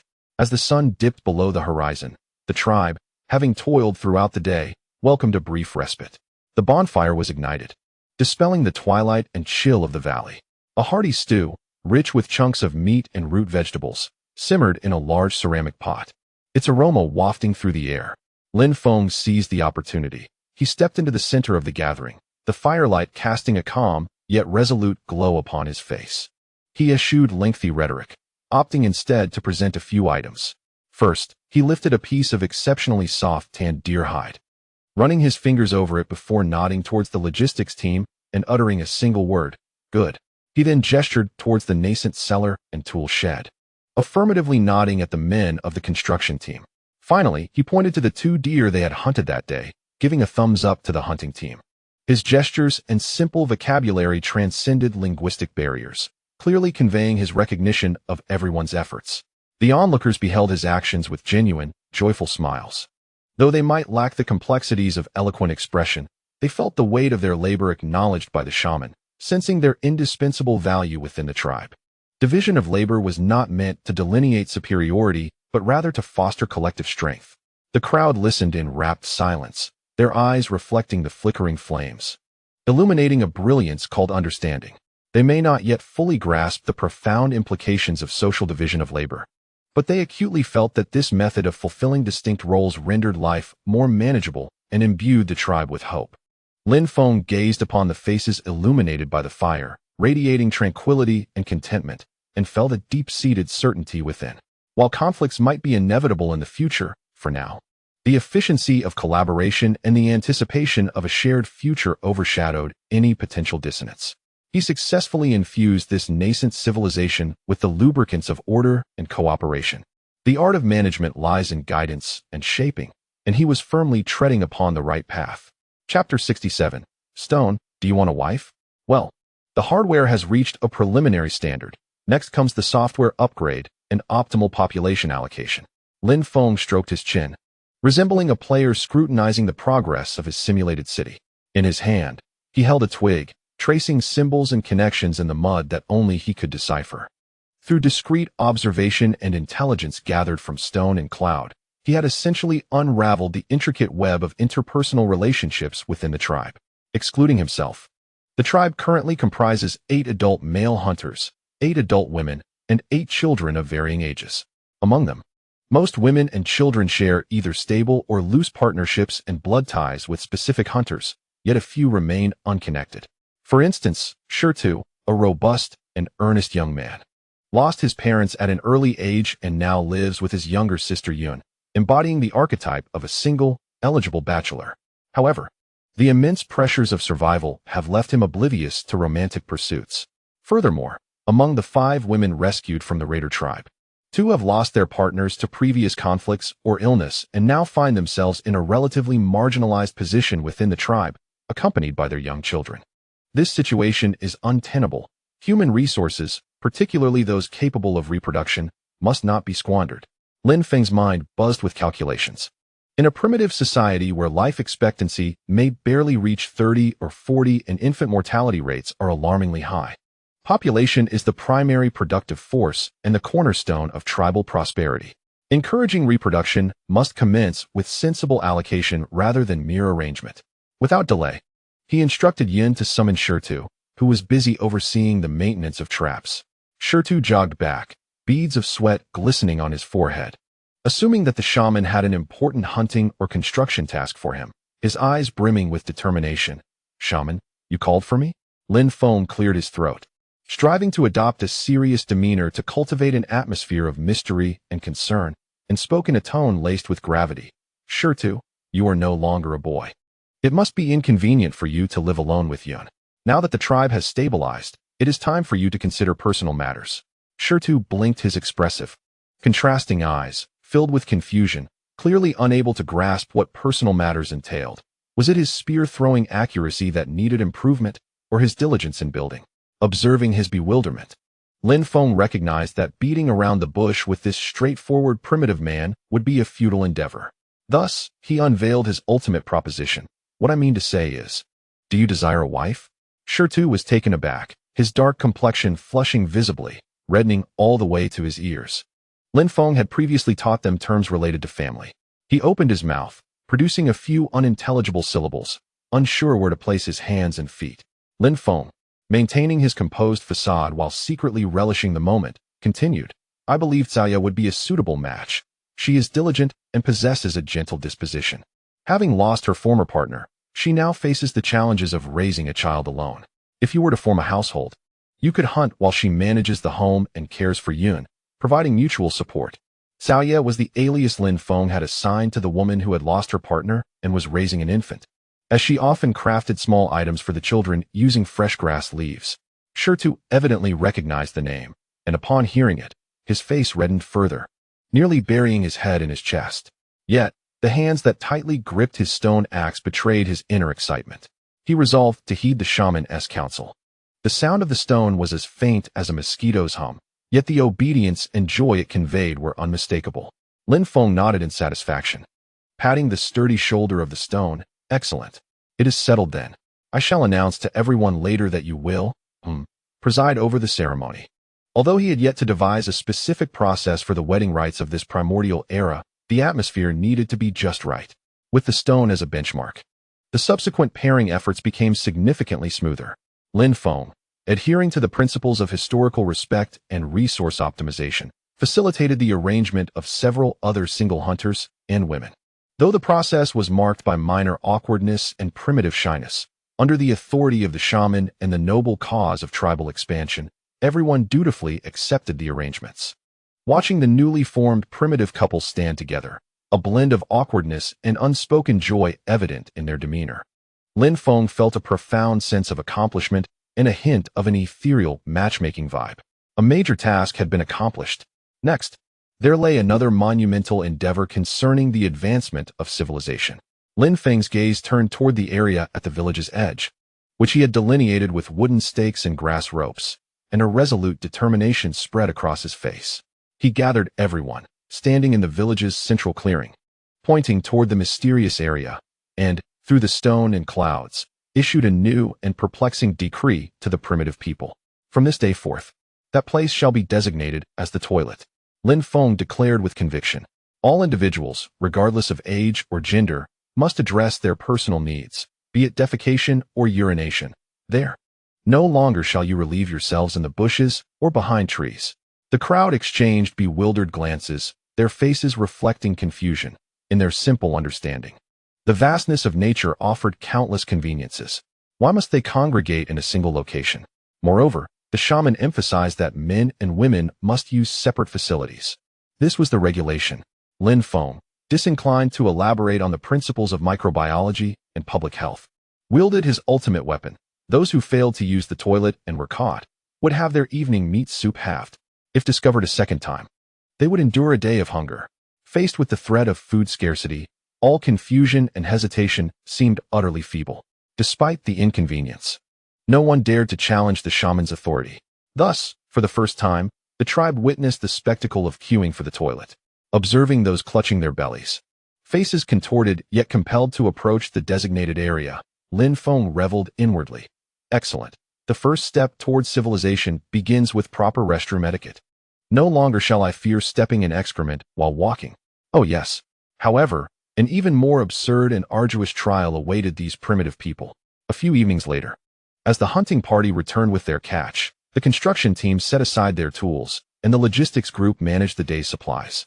Everyone prepared to relish the rare moments of relaxation. Lin Feng once again stood before the crowd, holding several flat wooden boards adorned with strange symbols drawn in charcoal. His face wearing a smile reminiscent of an amiable yet authoritative headmaster, sending shivers down the spines of all present. Ladies and gentlemen, Lin Feng's voice reverberated through the gradually quieting village, translating through stone. From today onwards, our tribe shall embark on a grand educational endeavor. Everyone must learn to read and speak. A wave of suppressed commotion surged through the crowd. Read? Speak? Had they not always been communicating? Lin Feng gazed down at the sea of bewildered and perplexed faces, patiently elucidating. We must learn a unified and more efficient language. In doing so, our communication will no longer require the stone's repeated translations. Our exchanges will become more precise, and our collaboration will be more seamless. Only then can our tribe develop more swiftly and robustly. He paused, his gaze sweeping across the assembly before finally resting on Stone and Yun. Moreover, learning to read and speak will enable us to document events and convey knowledge. This is the foundation of civilization. Although most listeners were still enveloped in confusion, the belief that the shaman was indeed correct reasserted its influence. Now, I declare the inaugural literacy class of the Valley Tribe officially open. Lin Feng gestured grandly, instructing everyone to be divided by age. The underage children were to form the primary class, led by Yun, whose primary task would be learning each day. Yun, initially captivated by the symbols on the wooden board, paused momentarily upon hearing her name and the unfamiliar title of class leader. Then, in the envious gazes of her peers, she puffed up her small chest, her face a mixture of nervousness and pride. All adults, including hunters and women, were organized into an adult class, with Stone appointed as their leader. As Lin Feng continued his assignments, Stone, who had recently gained a wife, and was at the pinnacle of his life. Felt a surge of pride upon being named class leader again. Though he was not entirely certain of the significance of this position, he sensed the shaman's regard and thumped his chest with vigor, his dark face glowing with pride, as though he had received an honor greater than slaying a bison. Learning schedules are as follows. Lin Feng began to delineate the rigorous curriculum. The hunter team, upon returning from their hunts, would have a half-hour respite, followed by an hour of lessons. On rest days, after completing designated construction tasks, they would attend classes for 2 hours.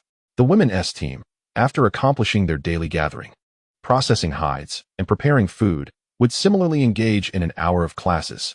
As for the primary class children, they need not concern themselves with the duration of an hour. Lin Feng was uncertain of the time himself. The sundial might require some contemplation, but that was a thought for another day. In any case, they could never claim that Lin Feng prolonged the sessions. Lin Feng's gaze shifted to the 8 little rascals who had been secretly reveling in their freedom from heavy labor, and a smile emerged on his face that the children would perceive as devilish. You will attend classes all day. Mornings will be dedicated to learning to speak and read, and afternoons will be for review and practice. We cannot have you running wild and causing mischief all day. What? The children instantly erupted with cries of despair, their little faces falling. Thus began the most arduous days in the history of the Valley tribe. Each afternoon or evening, the central clearing of the village would echo with Lin Feng's Mandarin, tinged with a modern accent, alongside the stammering and awkward repetitions of a group of primitive individuals. Lin Feng pointed to a simple pictogram on the wooden board. Beneath the silver surface, a cacophony of uneven and tongue-tied responses ensued. He felt as though he were not teaching a language, but rather conducting a form of oral muscle rehabilitation. Particularly, the earnest expression on Shirtu's face, despite his heavy accent, hinted at the evolution of dialects.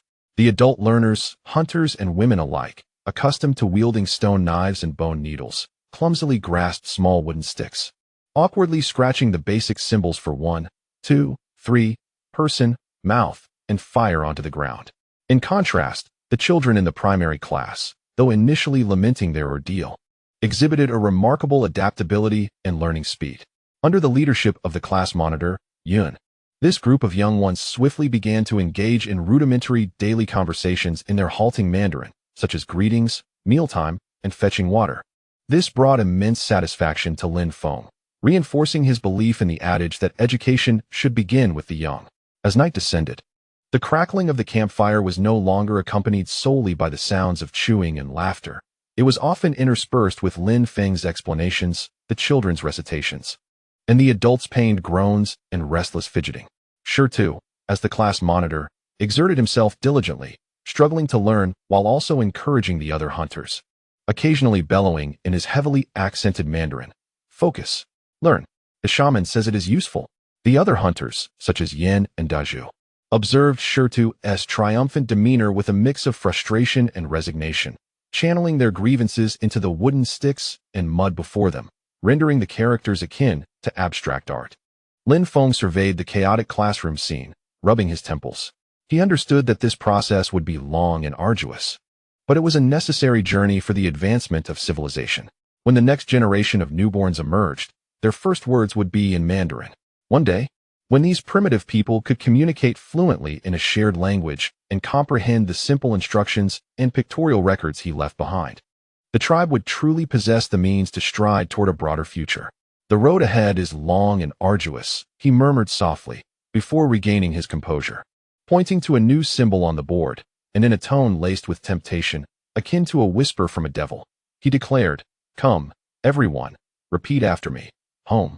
With written words, we can remember what home looks like and tell our descendants where we came from. The flickering flames illuminated a myriad of eyes, reflecting confusion, pain, and gradually emerging curiosity and brilliance. Chapter 68. Illness enters through the mouth. Since the inception of the arduous literacy class, the daily life of the Valley tribe had incorporated a new, both torturous and novel, fixed activity.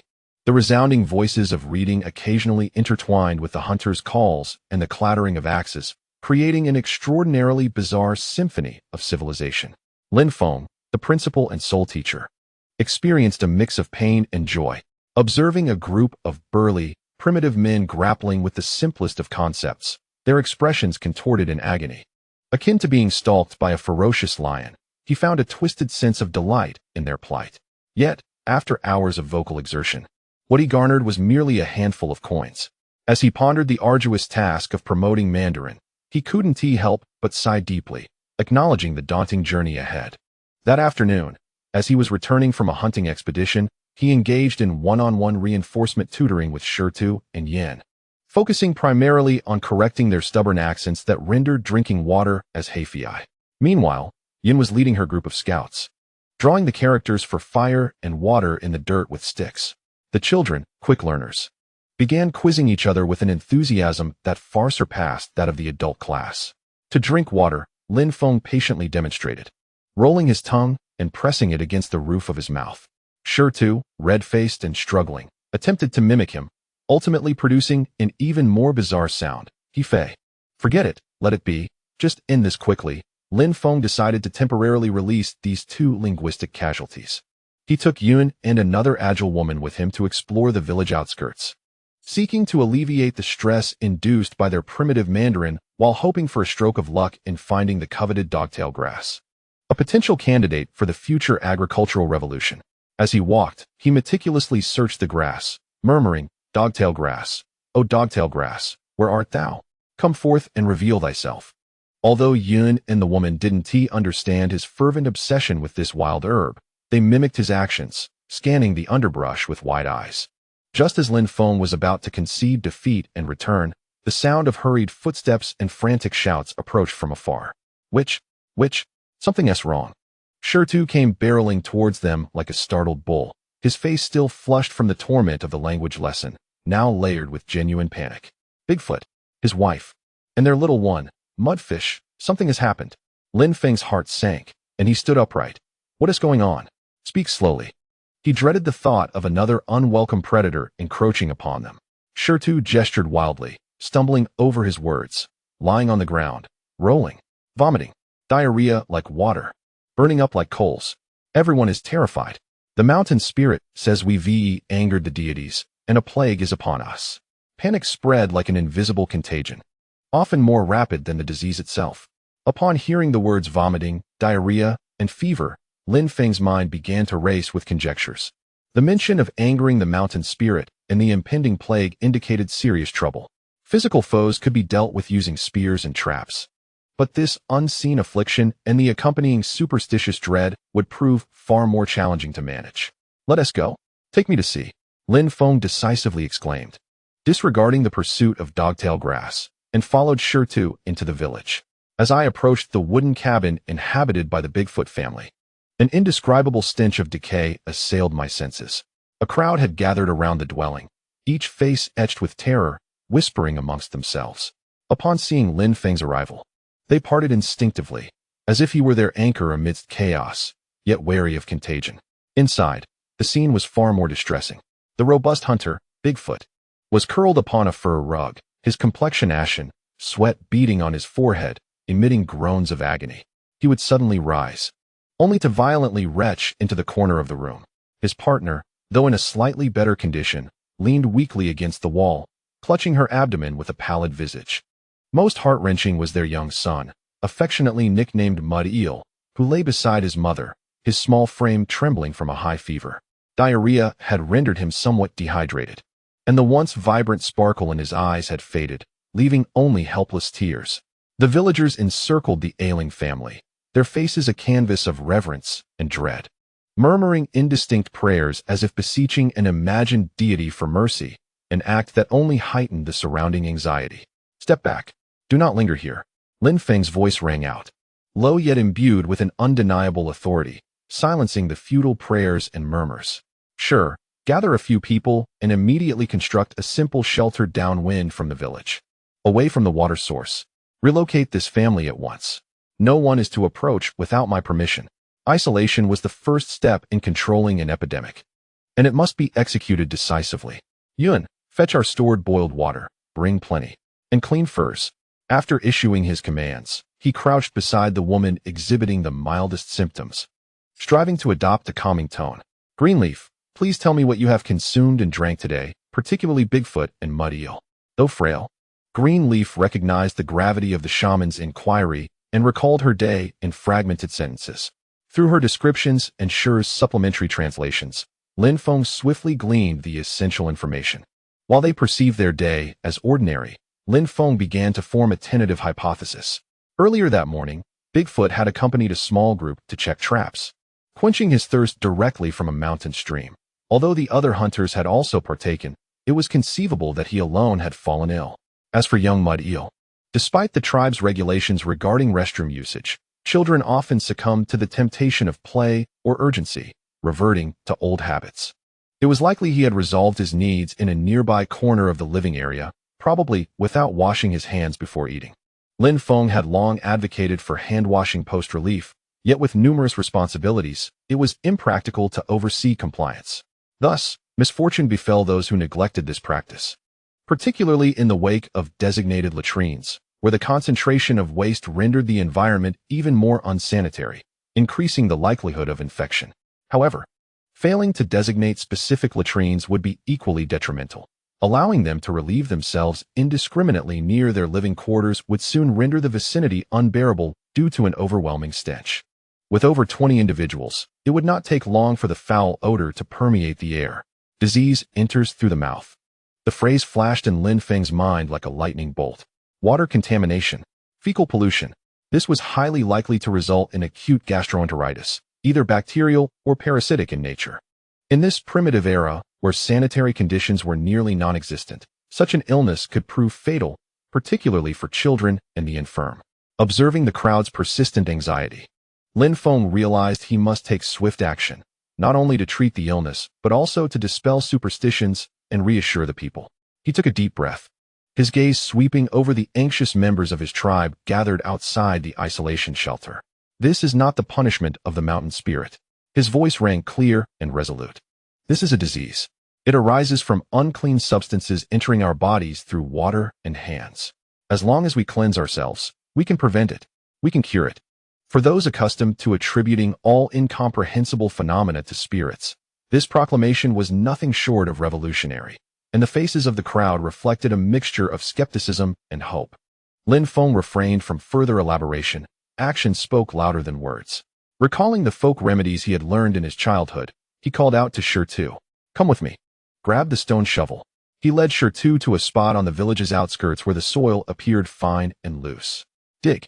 Go deeper. Though Shertu was puzzled, he diligently followed Lin Feng's command, wielding the stone shovel and soon excavating a pit over half a meter deep. Lin Feng personally reached into the pit. Retrieving a handful of darker, seemingly cleaner clay, he returned to the central fire pit, found a flat stone slab, and spread the clay evenly upon it before placing it over the flames to bake. Everyone held their breath, captivated by the shaman's bewildering actions. Baking clay? What could this possibly signify? A new sacrificial ritual? As the clay heated, moisture rapidly evaporated, lightening in color and gradually hardening. Lin Feng removed it from the fire, carefully breaking it into pieces with another stone and placing the fragments into a pottery jar, grinding them into an exceedingly fine powder. The clean yellow clay could serve a purpose akin to montmorillonite powder, helping to alleviate diarrhea. He fetched several small wooden bowls, meticulously scooping some of the clay powder with a wooden spoon and handing it to the isolated individuals, De Jiao, Lu Yi, and the little mudfish. Each of you, mix a bit with water and swallow it, Lin Feng instructed Shertu, particularly indicating the small mudfish, whose portion he halved, signaling that he should consume only this amount. De Jiao and Lu Yi possessed blind trust in the shaman, although there was a hint of unease in their eyes at the sight of the earthy remedy. They complied without hesitation. Furthermore, Lin Feng instructed the woman responsible for delivering meals to provide them with a greater portion of the flour made from the dried sweet potato roots, a starchy tuber akin to cassava, which he had discovered and stored in limited quantities. The meat should be given sparingly, or perhaps not at all, as those suffering from diarrhea ought to avoid excessive meat consumption. Relying solely on the earth's bounty would likely prove insufficient. A dual approach was necessary. He recalled another treasure commonly found in rural fields. He promptly named a few hunters, Yin, Deshu, and you, Long Legs. Arm yourselves and bring baskets. Follow me into the mountains. What are we hunting, witch? Yin asked, eagerly anticipating another quest for a rare medicinal beast. Not for combat, Lin Feng said. directing his gaze towards the lush edges of the distant forest. "We are going to gather a plant called purslane. Purslane is prevalent in rural areas, and Lin Feng had consumed it numerous times during his childhood, though one must be cautious not to overindulge." As he swiftly led the group towards the damp regions where purslane might thrive, he mentally revisited his knowledge about the plant. It possesses remarkable vitality, is drought and flood resistant, has thick, succulent leaves, often features a reddish stem, grows prostrate, and blooms with small yellow flowers. Most importantly, it serves as a remedy for clearing heat and detoxifying, cooling the blood, and alleviating dysentery, a folk remedy for diarrhea and enteritis. Search carefully. The leaves are fleshy, lying close to the ground. The stem has a hint of red, and it bears small yellow flowers. Lin Feng loudly articulated the characteristics of purslane. Although the hunters found the task of foraging for herbs somewhat peculiar, their trust in the witch compelled them to keep their eyes peeled, scouring the grass and the moist banks as if tracking their quarry. "Witch, is this it?" After a lengthy search, the keen-eyed Longlegs discovered a thriving patch of wild grass beneath a shaded slope. The plump, juicy leaves, the slightly red prostrate stem, and the scattered yellow flowers were precisely what Lin Feng sought. "Yes, that's it," Lin Feng exclaimed with elation, immediately squatting down to demonstrate how to harvest it, pulling it up by the roots or pinching the tender stems and leaves. The more, the better. Upon witnessing this, the hunters sprang into action. Upon returning to the village, Lin Feng promptly directed the women in the logistics team to meticulously clean the purslane. He personally took a portion, placed it in a clay pot, added ample water, and set it over the fire to brew. As the water heated, a faint fragrance of fresh grass and a slight tang wafted through the air. Once the medicinal broth had cooled, he instructed them to serve it to Bigfoot's family, advising them to drink a bowl each time, multiple times a day. He also instructed the woman tending to the sick that the remaining fresh purslane could be blanched and served as a salad or cooked in soup for them. Having arranged everything, evening had already begun to fall. Lin Feng stood outside the isolation shelter, gazing at the slumbering family within, and glanced at the deep green purslane broth in his hand, silently praying. "May the ancestral methods combined with this ancient herb prove effective. I, a mere novice shaman, am counting on you." He understood that if this ailment could be cured, its significance would rival that of hunting down a mammoth. This matter was not solely about the lives of 3 individuals. It also pertained to the scientific paradigm, albeit rudimentary, that he endeavored to establish, one that could potentially triumph over the ancient superstitions of this benighted land. As night descended, the bonfire was rekindled, yet the atmosphere was laden with an unusual gravity. All eyes occasionally flicked toward the solitary hut situated downwind from the village, where a towering figure, the shaman, stood with arms crossed, his silhouette looming large against the flames. He was waiting, and the entire tribe was waiting, anticipating a verdict, one that would pertain not only to life but also to faith. Note: botanists, through fossil studies, have traced the origins of the Portulaceae family of plants back to approximately 25 to 23 million years ago during the early Neogene period. This indicates that the ancient ancestors of the common purslane had already appeared on Earth during that epoch. Moreover, the direct fossil evidence of the purslane species we recognize today dates back over 10,000 years. It has successfully endured multiple glacial periods and continued to thrive during the Holocene epoch, which spans from about 11,700 years ago to the present. Therefore, it is certain that purslane was flourishing on Earth 10 millennia ago.